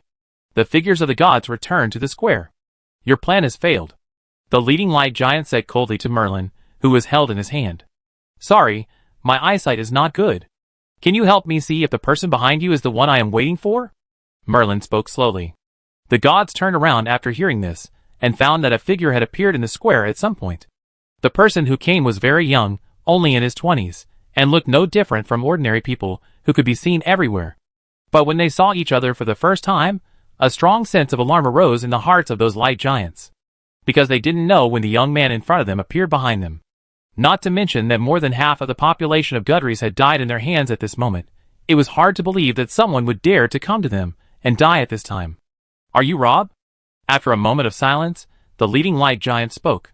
It was a little unsure, because if the human opposite succeeded in becoming a god, he should have the same aura as them. Merlin was the best proof of this.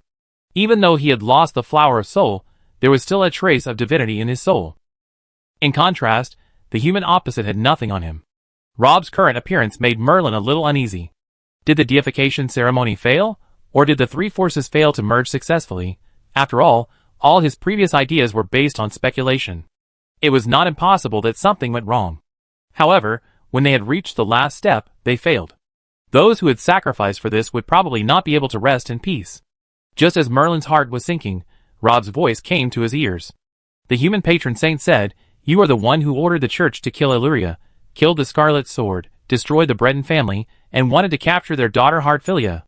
The light giant would not deny such things, and said expressionlessly, if humans had handed over the girl as we asked, these regrettable things would not have happened. Rob ignored the light giant's words and continued, it was you who created so many cracks on the Dawn continent, released the monsters in the abyss, and caused harm everywhere.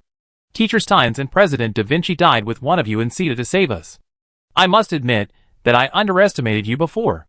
I didn't expect that you could find a way to threaten us with your low-level power and imperfect civilization. The light giant shook his head, but it's just a side door after all. Even if it succeeds once by chance, it won't work again once we are prepared.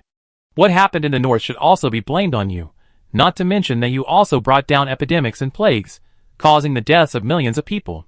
Rob said to himself, his tone became heavy, pointing to an oil store not far away. I used to live in this city.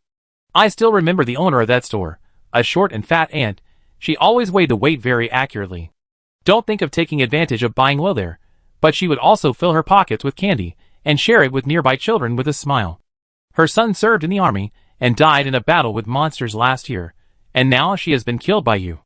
The light giant said calmly, what do you mean by what you said? When you become an elephant, you will understand that the lifespan of ants is too short. Even if we don't do anything, your kind will die soon. I know all this is meaningless to you, but it does mean something to me, because this is the world I live in. After saying this, Rob drew out the starfall from his waist, and his figure disappeared with it. When he returned to the original place, the leading light giant found that Merlin in his hand had disappeared. However, what really shocked him was still to come. He heard a light giant suddenly scream, split in half from the middle, blood gushed out, and his upper half of the body fell to the ground. Because of its strong vitality, it did not die immediately, but rolled around in pain. This scene in front of them stunned all the light giants. Even the floating turrets could not break their perfect bodies, but they were split by a long sword made by mortals. But soon someone reacted. No, it was not because of the sword, but because of the person holding the sword. At this moment, those things that called themselves gods all had the same strange feeling in their hearts. This feeling had not appeared for so long that they even forgot its name, fear. For millions of years, they have been accustomed to the feeling of being high above and in control of everything. Although some companions died before, it was mostly because of their own negligence or some tricks. This was the first time that a god was killed directly, and in front of all of them. There were so many eyes present, but no one could see the other's movements clearly. They still didn't know what attack method Rob used, and when it was launched. A strong sense of crisis enveloped the hearts of every light giant. Since you are here, don't go back, Rob said lightly. He carried Merlin aside and put him away, then held Xinglu again and paused. Next, it's time to settle the score. Chapter 761. The three powers conferred the gods, something that has never happened before. Therefore, the gods can only rely on guesses about Rob's strength after the three powers conferred the gods. They believe that they have taken this matter seriously enough. This time, nearly 100 gods came from the kingdom of God together, which is unprecedented since the destruction of the four-eyed human civilization. The purpose is to guard against Rob after he successfully became a god. The gods have a luxurious lineup, led by the god King Miltans, who is the oldest god, the first to enter the kingdom of God, and the guide of the gods. No one knows how long it has lived, and even the gods don't know how powerful it is now. However, just now, even it couldn't see clearly what Rob had done. But compared to other gods with weaker strength, it read more from its dead companions.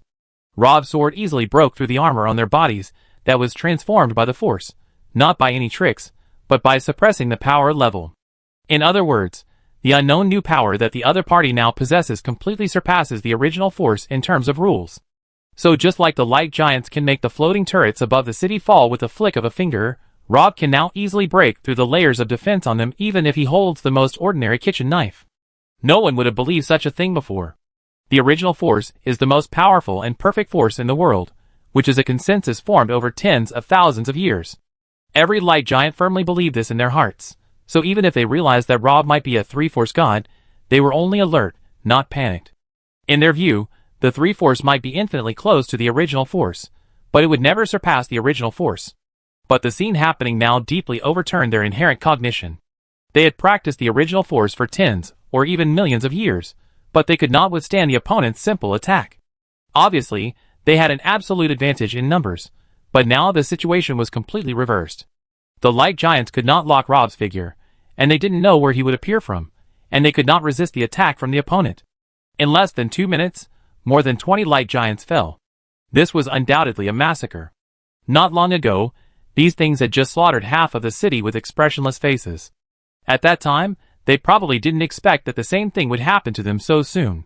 The light giants fought desperately under the leadership of the god King Miltans, but the constant loss of personnel and the hopeless battle finally broke through their psychological defenses, and the fear of death replaced reason and took the lead. Finally, the defense formation that was barely maintained collapsed, and the dark clouds in the distance began to spin wildly. The light giants rushed to escape, which meant that they had planned to give up their control over the human world. But the next moment, something even more terrifying happened. Rob slashed at the dark cloud area with a sword, which directly split the sea in two, revealing the deep rift and trench under the sea, and the dark clouds above were also split by this sword.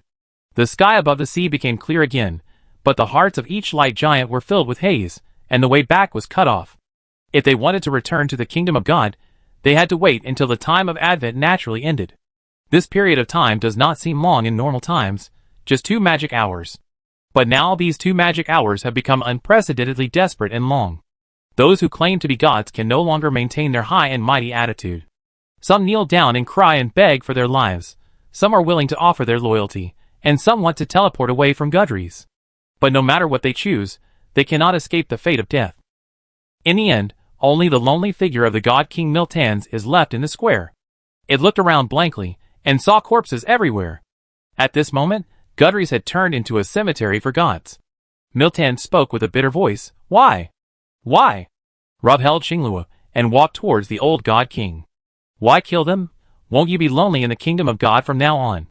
Who said I'm going to the kingdom of God? You may not feel too much now, but as time goes by, those you love will leave you, and those things you care about will be buried by time. One day, your race will die out, and then there will be only endless loneliness. Miltan said, only the kingdom of God is immortal. You have great power, but you have just entered the world of God. Let me help you. I can be your mentor, your most loyal subordinate. Miltan's words stopped abruptly. It lowered its head, widened its eyes, and looked at the long sword inserted into its chest, with a face full of disbelief. Sorry, I said, I am not interested in immortality. Rob paused. I have a wife, a teacher and friends.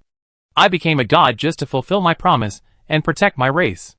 Miltans opened his mouth and wanted to say something, but the force in his body was madly draining away, destroyed by another unheard of strange force, which eroded his body with an unparalleled force, and finally dense cracks appeared on his skin made of light. The body of the old god king was like a vase falling from the sky to the ground, breaking in the middle. The only audience member, Merlin, whistled and applauded, a wonderful performance. However, his life had also been lost. He could not see anything a quarter of an hour ago, and could only judge the battle situation based on the fluctuations of the surrounding elements. As a result, Rob's performance far exceeded his expectations. He had a hunch that the 3 powers would surpass the force, but he didn't expect it to be so strong. It seems that Rob's understanding of these 3 powers has reached an unimaginable height. Before, all he lacked was a key to open the door. Merlin sighed with satisfaction. Now it seems that I am still a little stronger between me and those bastards. After saying this, he closed his eyes, and the next moment, he felt something cold sinking into his chest. Then he felt a surge of vitality in his aging body. When Merlin opened his eyes again, he had regained his sight. His dry skin was regaining elasticity. His gray hair was falling off, replaced by new black stubble. Rob wiped the blood off his sword and put the starfall back on his waist. I'm returning the things I borrowed from you. Merlin was a little surprised. Are you really not interested in eternal life at all? Rob smiled. Isn't that why you chose me? I just said it casually. I can't help you if you don't return it to me. Since you have made your choice, how can I live up to your choice? Rob then said seriously, Senior, although those things are gone, the monsters they released from the abyss are still wreaking havoc everywhere. Merlin sighed. I know, I will help. Anyway, I am free. What about you? What are your plans for the future? I promised someone. Now that the matter here is over, I have to go home first. Chapter 762. In the year 1005 of the magic calendar, 7 years had passed since the Great War. The extermination of the abyss monsters had also come to an end. Several abyss cracks on the Dawn continent had been repaired one after another. Without the leadership of the gods, the monsters could no longer gather into an army and became scattered, fighting on their own. The human army gradually reversed the disadvantage through excellent tactical coordination, and the dwarves and elves also sent troops to support. But it was the magicians who laid the foundation for the final victory. About 2 years ago, the Magician Association completed the initial construction of the magic network. Merlin took the lead in establishing the rules of use, including a series of agreements on taking and returning, to ensure that the magic power input into the magic network exceeds the part taken out, and the magic network will not be exhausted. In this way, magicians can use more magic power than their own reserves during a specific period of time, greatly enhancing the magician's combat effectiveness. This rare disaster in the world claimed the lives of tens of millions of people, but the war also tempered a group of great heroes. Compared with their predecessors in peacetime, their growth rate is even more amazing. Among them were students from various academies, led by St. Laurent Magic Academy and Theus Royal Magic Academy. Basically, all the students who survived the early stages of the war became famous masters. In addition, there were some people who were originally unknown, but they also emerged because of the hardships of the war and began to write their own legends. In comparison, some people should feel ashamed. Dandelion, the president appointed by Leonardo da Vinci, was dismissed by the board of directors after only 1.5 years. This guy's performance before the Battle of Gudries was amazing, whether it was representing the human alliance of dwarves, elves, and other races to fight against the gods, or later risking his life to go to 2 cities, making a quick decision to send Merlin back to Gudries, and solving a demigod and a god-killing puppet. All of which demonstrated his extraordinary wisdom and strong execution ability. But after Rob successfully became a god, he slaughtered the gods in Gudries, and saved mankind from the brink of crisis, and this guy's true colors were revealed again. Skipping work has become his norm. The urgent documents waiting for Dandelian's approval are piled up higher than a mountain. People below often can't find him for 4 or 5 days. Everyone thought he was planning some secret action again, but it turned out that he was just sleeping in the other world. Lilith initiated the proposal, and the board of directors unanimously agreed to remove someone from the position of president. In view of the former's excellent performance in the crisis, the magicians originally hoped that Lilith could continue to lead everyone in the future, but the female magician declined this request. In the end, Olavian took over Dandelian's position, and became the new president of the Magicians Association.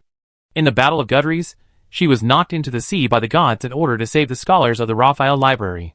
She drifted to a nearby island in a coma, and was not found until 4 days later by a fishing boat. According to Merlin, the first name Olavian called out after waking up was Dandelion, but the latter denied this nonsense, and warned Merlin not to walk at night in the future.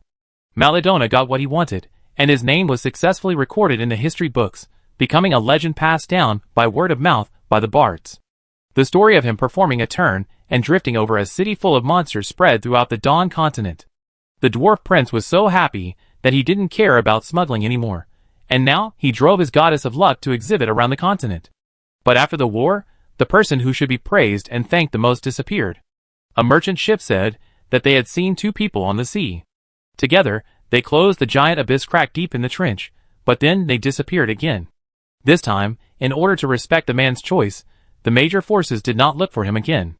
However, after the war, they built a huge bronze statue in Ryan. At the same time, the small grocery store where the 2 met for the first time has become a new attraction in the town. Every day, tourists from all over the world come to visit this empty little building. This is where everything started, and where the story first happened. It even has a name that sounds very powerful, the starting point of Destiny. Although most people can't tell what the difference is between Destiny's starting point and other grocery stores. In addition, many people are curious about who gets the money from the extremely expensive ticket to Destiny's starting point. It is said that this place was opened and operated by a man who called himself Old Rix 3 years ago. He made a lot of money, but he gambled even more fiercely in the casino at night. When he lost all his money, he would collect the ticket money even more fiercely the next morning. As a result, Old Rix did have a good life for 2 months. During the day, his hands cramped from counting money, and at night, his face cramped from losing money. But one afternoon, he happily rushed into a new casino with his day's income, and no one saw him again. Some people said that he was killed by the casino's gangsters, and his body was thrown into the wilderness. Some people said that he lost so much money that he chopped down the casino owner and ran away from the human world. The town's guards took this matter very seriously, and set up an investigation team at the first time, but they suddenly announced their disbandment before they found anything. So, the missing Old Rix gradually became a local legend. However, the protagonist of the legend was sighing at the endless sea in the distance. This island was accidentally discovered by Rob and Lolo when they were looking for the abyss crack on the sea. The island not only has freshwater, animals and plants, but also a small town. Looking through all the historical records, there is no record of this town. According to the city owner, their ancestors were probably a group of ancestors who fled from the Dawn continent more than 2,000 years ago because they could not bear the war. Among them were humans, elves, dwarves and orcs. They experienced a storm at sea and lost their way. Eventually, they came here by accident and settled down on this island. After continuous reproduction, they eventually developed into a new culture. The city owner begged the two not to tell the outside world about this place, because the residents on the island have become accustomed to the current life and do not want to be disturbed. In return, he is willing to accept the two as new residents. Rob and Lolo stayed on the island for 4 years, then returned to Ryan and brought an old gambler with them. There was no casino on the island, and old Rex cried and even wanted to swim back across the ocean. However, after drinking a bellyful of water, he had no choice but to give up this wonderful plan. Now he sits on the beach and sighs every day, like a Robinson Crusoe. 2 years later, the Rex family welcomed a new member, and Lolo gave birth to a little Lolo. So the originally leisurely life was suddenly broken, and the family became busy and no one expected that old Rex, who had been useless before, would be useful. "You little brat, don't you see who raised you?" Old Rex was very proud. He held his granddaughter in one hand and made milk powder in the other hand. He looked like a brave man in the past. A year later, a bakery called We4 opened on the island. The bread made by the boss and his wife triggered a buying craze in the city. There was a long queue outside the store every day.